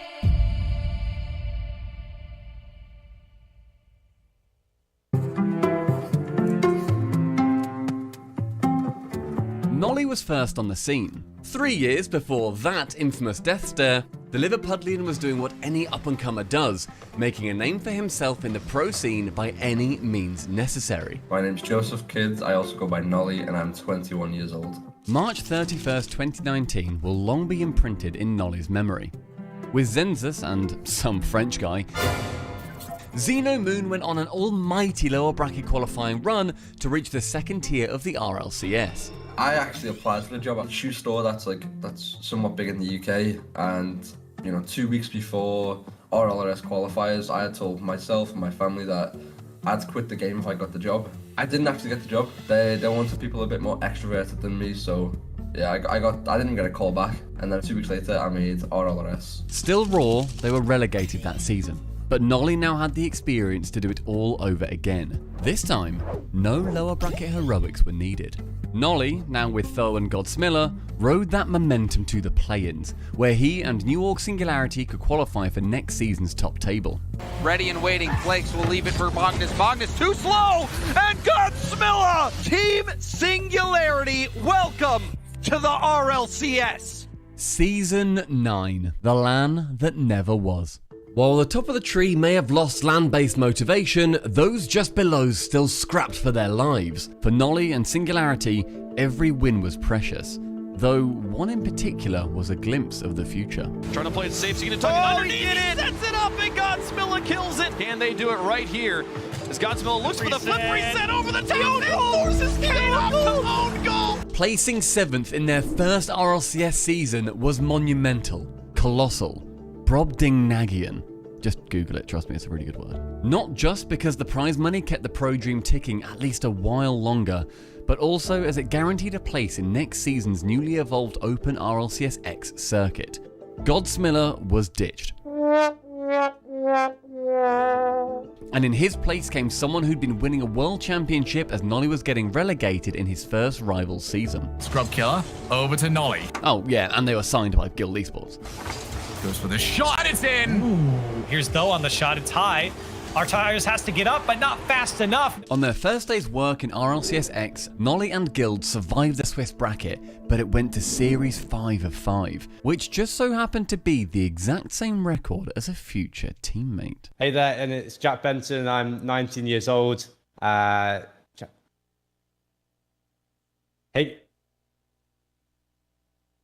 Hey guys, oh, that's too full. All right. Hey guys, Jack Benson. Hi guys. So obviously I made my name through ones, and I was always watching, Johnny Boy's videos, Johnny Boy's show matches, even when I wasn't taking Rocket League seriously. And then I carried on playing and competing, and that kind of got my name out to the scene and to the other pro players that, maybe I was a next up player. Nolly and apparently Jack settled into their RLCS X grooves. Guild, top 8 regulars, and poor old Stormtroopers always shooting just wide of their target. Jack himself was slowly but surely transferring those scintillating showmatch skills to the RLCS. Bigger fish were taking notice. I was just chilling in bed one day, checked Twitter, and got a message from Violent Panda saying, yo, we're probably looking to make a change going into next split, and we'd be really interested in trying you out. And it was just like, when your body gets like cold out of like, what is this? It's like surreal. I think it helped obviously with one of my friends being there at the time in Yoris. We were very close, and I was trying out with him, so that helped a bit too. Apparently Jack was on the apparently map. But the extra responsibility wasn't easy to handle. I'm like, oh, what if it goes wrong? But this is the next step, right? This is a top 8. They were 8th in Europe at the time, and that was just insane to me, right? And it almost didn't feel like I deserved it. However terrified they both felt, Dignitas Jack and Guild Nolly had established themselves on the European circuit. RLCS X was as up and down for them as it was for anyone else. Guild, who'd by now replaced Scrub Killer with another former world champ, had their regular playoff appearances cherried on top by a surprise victory in the last regional of the season. FIFA just can't get on the same page, but the process has worked. Guild Esports are regional champions. Hopefully Nolly enjoyed the success while it lasted. His entire Rocket League world was about to come brutally crashing down.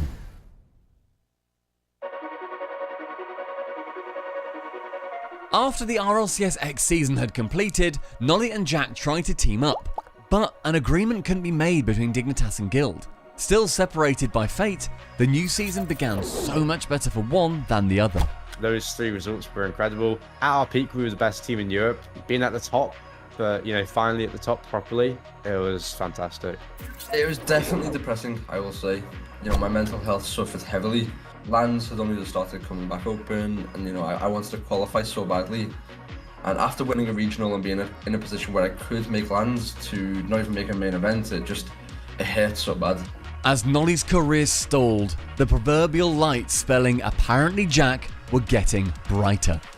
Not only was his Twitch and YouTube content soaring, he'd soon make the first LAN in 2 years. He'd do it easily, and he'd do it alongside a Dutch genius called Jorias and the former world champ that Guild had dropped. Dignitas went to the Stockholm Major as one of the favourites to go on and win the whole event. Play the shot, will be on target. Apparently Jack with another long ranger. Another shot, it's a banger! And Dignitas take the lead. That's going to be the infield, and there we go. Still, both teams have got 1 goal each. There's Jorius back to scrum. Where's it going to go? Finally in. Josette with Archie. Can he get to the far side? There's Castillo! Castillo wants to see the ball down. And it clatters into him. Dignitas are eliminated. We didn't carry on the good preparation, in my opinion, into the quarterfinals. I let the team down in that quarterfinals for sure. And that was one of the hardest losses of my life. We should have won that tournament. A shock quarter-final loss to Semper was a form of disappointment Nolly could only imagine. Back home though, the season continued, and Jack started the Winter Split with 2nd in the first regional. But where was Nolly? He didn't even qualify. Jack soon banked enough points for the 2nd LAN of the season. Nolly was once more forced to watch from home, although after bringing in CRR, green shoots had started growing. Jack probably wouldn't have paid too much mind to Nolly's returning form as he boarded his first, but very much not last, flight to the US. Dignitas has really come on board here and is attempting to be another very strong EU contender as Jorius puts away a second. Squeeze and squeeze until a mistake happens. Jorius is going to tuck that one into bed here in game 3 before the pause. And Arsenal will go through with the flip reset. It's going to take a hard pinch. Apparently, Jack It's as the crossbar did them in. Scrub Killer moving Ivan and Rizik's trading for apparently Jack and Catalysm. They found exactly what was going wrong. That speed is there, but Rizix, he hits the game-winning shot. They played 3 series this weekend, and 2 of them were reverse sweep losses. That right there is Rocket League.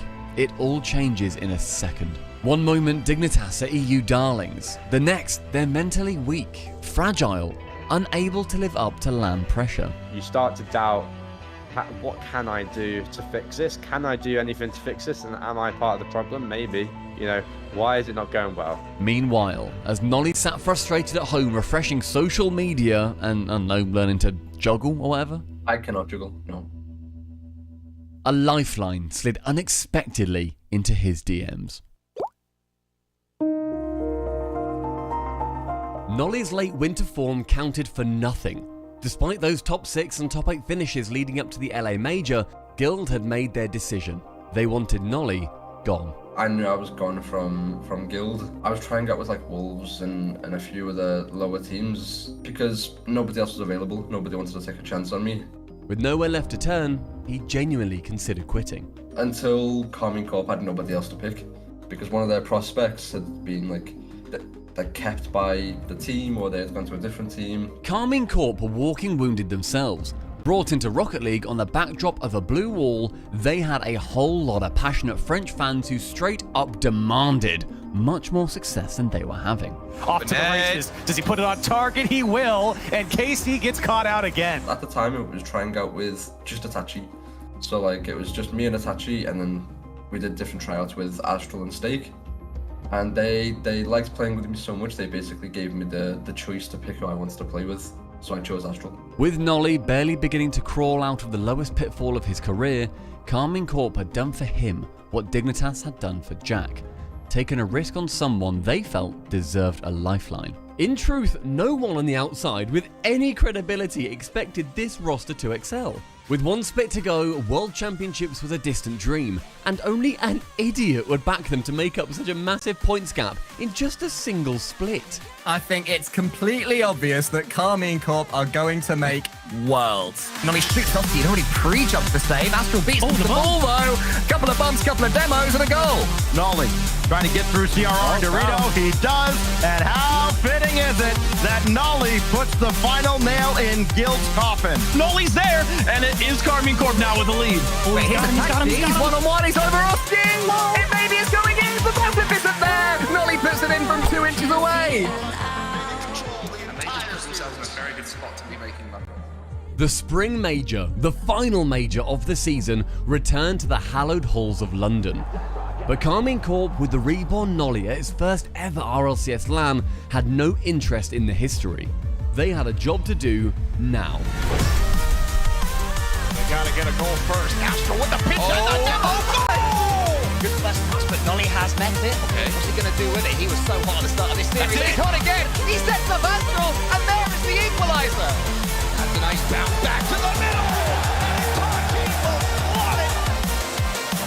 Beast mode towards net. Beast. What? The river at the copper box. They haven't needed to utilize that, but with a flip instead, you're going to do just as much damage. Reggie for Carmine Corp. This one tied up. Now Astral's going to shake. Carmine Corp stand proud. Nolly was back on the apparently map. Carmine Corp ended up clinching a world spot with ease, and he'd become the mortar that kept the blue wall in one piece. As for Jack, spring was disastrous, calamitous, unpropitious, being it, seriously, it's a really good word. Winter's negativity had lingered, causing their first missed LAN of the season. Copperbox 2.0 had no Dignitas to continue the Org's London legacy. I was in a really bad place mentally at the time, and that affected the way I played in game to the extent that I didn't really care at the time because it wasn't my main priority, and I'm glad that I didn't try to make it one. Dignitas fans hoped this elongated break was exactly what Jack and Dignitas needed, as the World Championship, where the success of a season is really measured, was barely a month later. Finally, two players whose careers had run parallel without ever truly intertwining would compete at the same event. As they continue to hold their own against Cakewalk, but sometimes something like that happen. The infield passing's been phenomenal as of late, and so has the redirect game, where apparently Jack to kick this one off. CJ now challenges it off the ceiling. Astral, another touch, Astral! Big Contessa really still a question mark. It's been a long time since we saw them on the line. Sonic, Injurious! Nolly again to the corner. It's been Cakewalk that has, I want to say, dominated this match, but they have the upper hand. And eventually get a goal. You think surely, and finally it is. Nolly, reset, looks to go the whole way! Mama! Glory for Nolly! The club move on. Dignitas are out. Huge commit from attack. No! Right back out there. A long, arduous season had concluded, but behind-the-scenes drama bubbled on. Discussions were taking place that would finally and fully merge our two heroes' careers in the most unexpected way possible.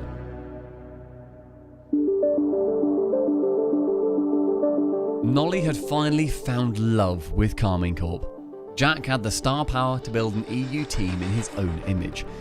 The two had never been able to play on the same team before, but none of that mattered. Because me and Jack wanted a team in the past, I knew that it was still an opportunity to this day. I was going on holiday the next day with quite a few English players, English pros, and Wave wanted the team, so he chose Quadrant, and I was left like, I don't know what I'm going to do. I had reached out to him. This is at the start of his holiday, so we couldn't try it out. I didn't want to play with anyone else. Like, I just said to Jack straight up, like, let's go LF1, let's team together. I was like, sure, let's just do it. We knew we'd play well together, even if it was like a year ago, we knew we still would. A hunch, a feeling, call it what you want. But in just a few DMs, apparently Jack and Nolly had committed their entire professional futures to their theoretical ability to compete with Europe's best as a team. It was a European venture until 2 or 3 orgs from North America reached out to us and said that they can facilitate us over there. And just like that, apparently Jack and Nolly had committed their entire professional futures to their theoretical ability to move to North America and compete with North America's best as a team.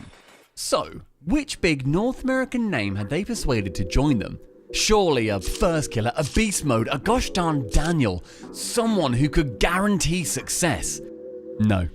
It was time for their final, and perhaps their greatest, calculated risk. Jack and Nolly knew how it felt to be rescued from oblivion.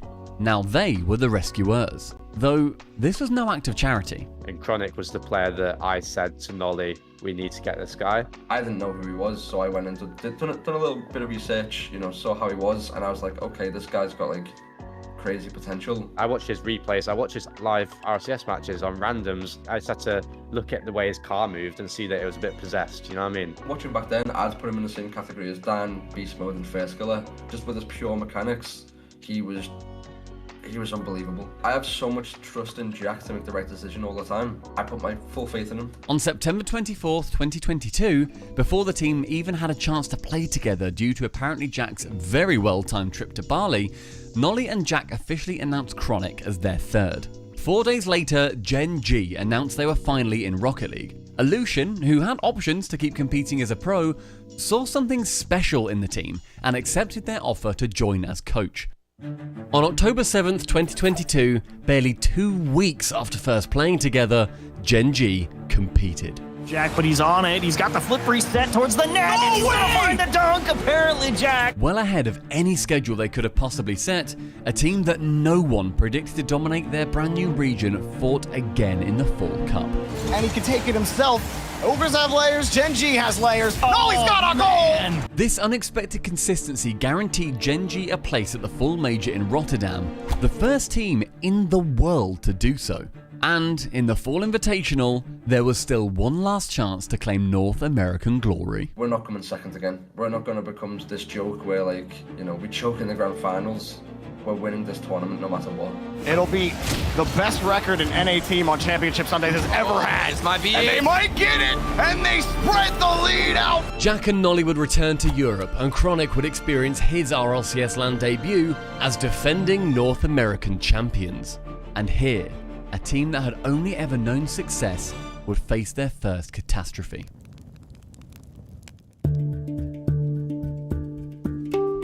Nolly and Jack had never even shared a stage at an RLCS LAN, but now they lined up side by side, their experience key alongside the raw firepower of Chronic. The Rotterdam Major was a Swiss bracket into a single elimination playoff, and their first match was very winnable. Conducting once more, Chronic diving across off the post, and Dorsauce, an unfortunate own goal as he turns up the field. Next up, Oxygen. Not only their first time against an EU team since leaving, but a team that featured an old friend and former teammate of apparently Jack. Playing your former teammate, you really want to win. You really do want to win. You know, it's Oxygen who I wanted to beat, and it's Chronic to prove himself that he's a good player to the rest of Europe. That one straight into the hands of Oxygen. Then there's demos on the field. Oli opens up some space, and Archie can follow it up. The defending from Oxygen is so frustrating for Gen.G. It's been excellent. We see the setups. We see what they're going for, and there's no way that this was calculated. Look at Archie. No one wants to rotate back. They all want to score. They're fighting for the ball. Nolly stared deep into the eyes of tens of thousands of online critics he knew would be laughing at him. He'd lost matches at LAN, but never this brutally. Jack's Dignitas had tailed off after defeats far less devastating than this one. Chronic was new here. Would he hold his nerve after such brutal and public humiliation?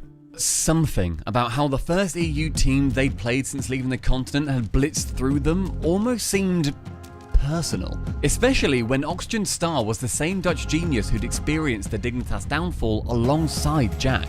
A lesser team could have folded. That was one of the most devastating losses I've ever had. It was just pure anger from the three of us. I felt genuinely embarrassed. Everyone was saying these things about Jack can't play well on LAN. I was starting to believe it. I was like, I just can't. I just don't know what it is. I really can't. We're better than this, you know? We can do so much more. I never want to go through that again.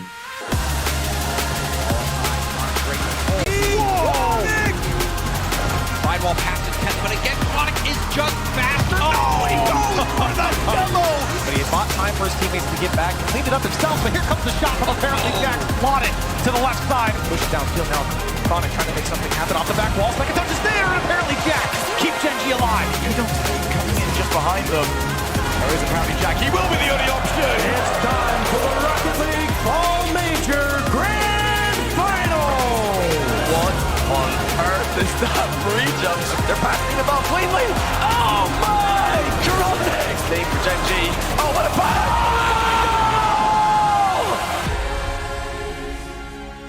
International RLCS transfers are rare.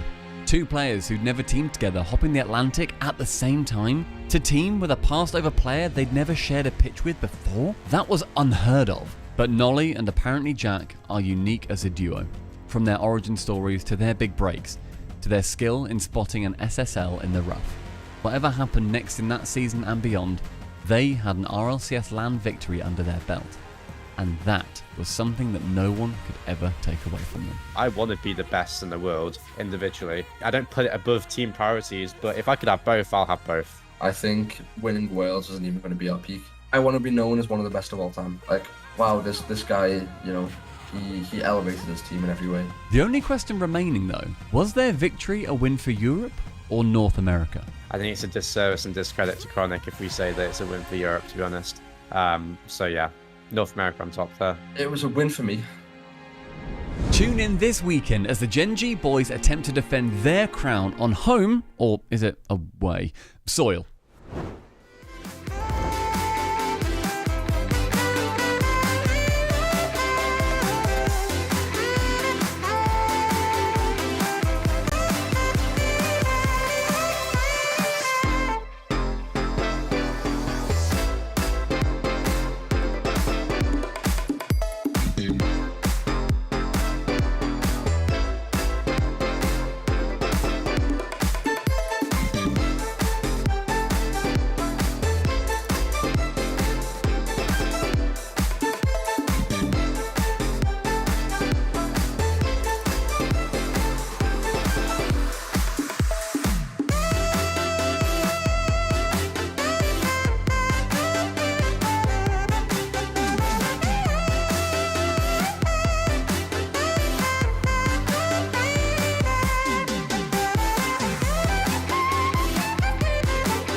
You can save an average of 2 times more with our smart savings tools.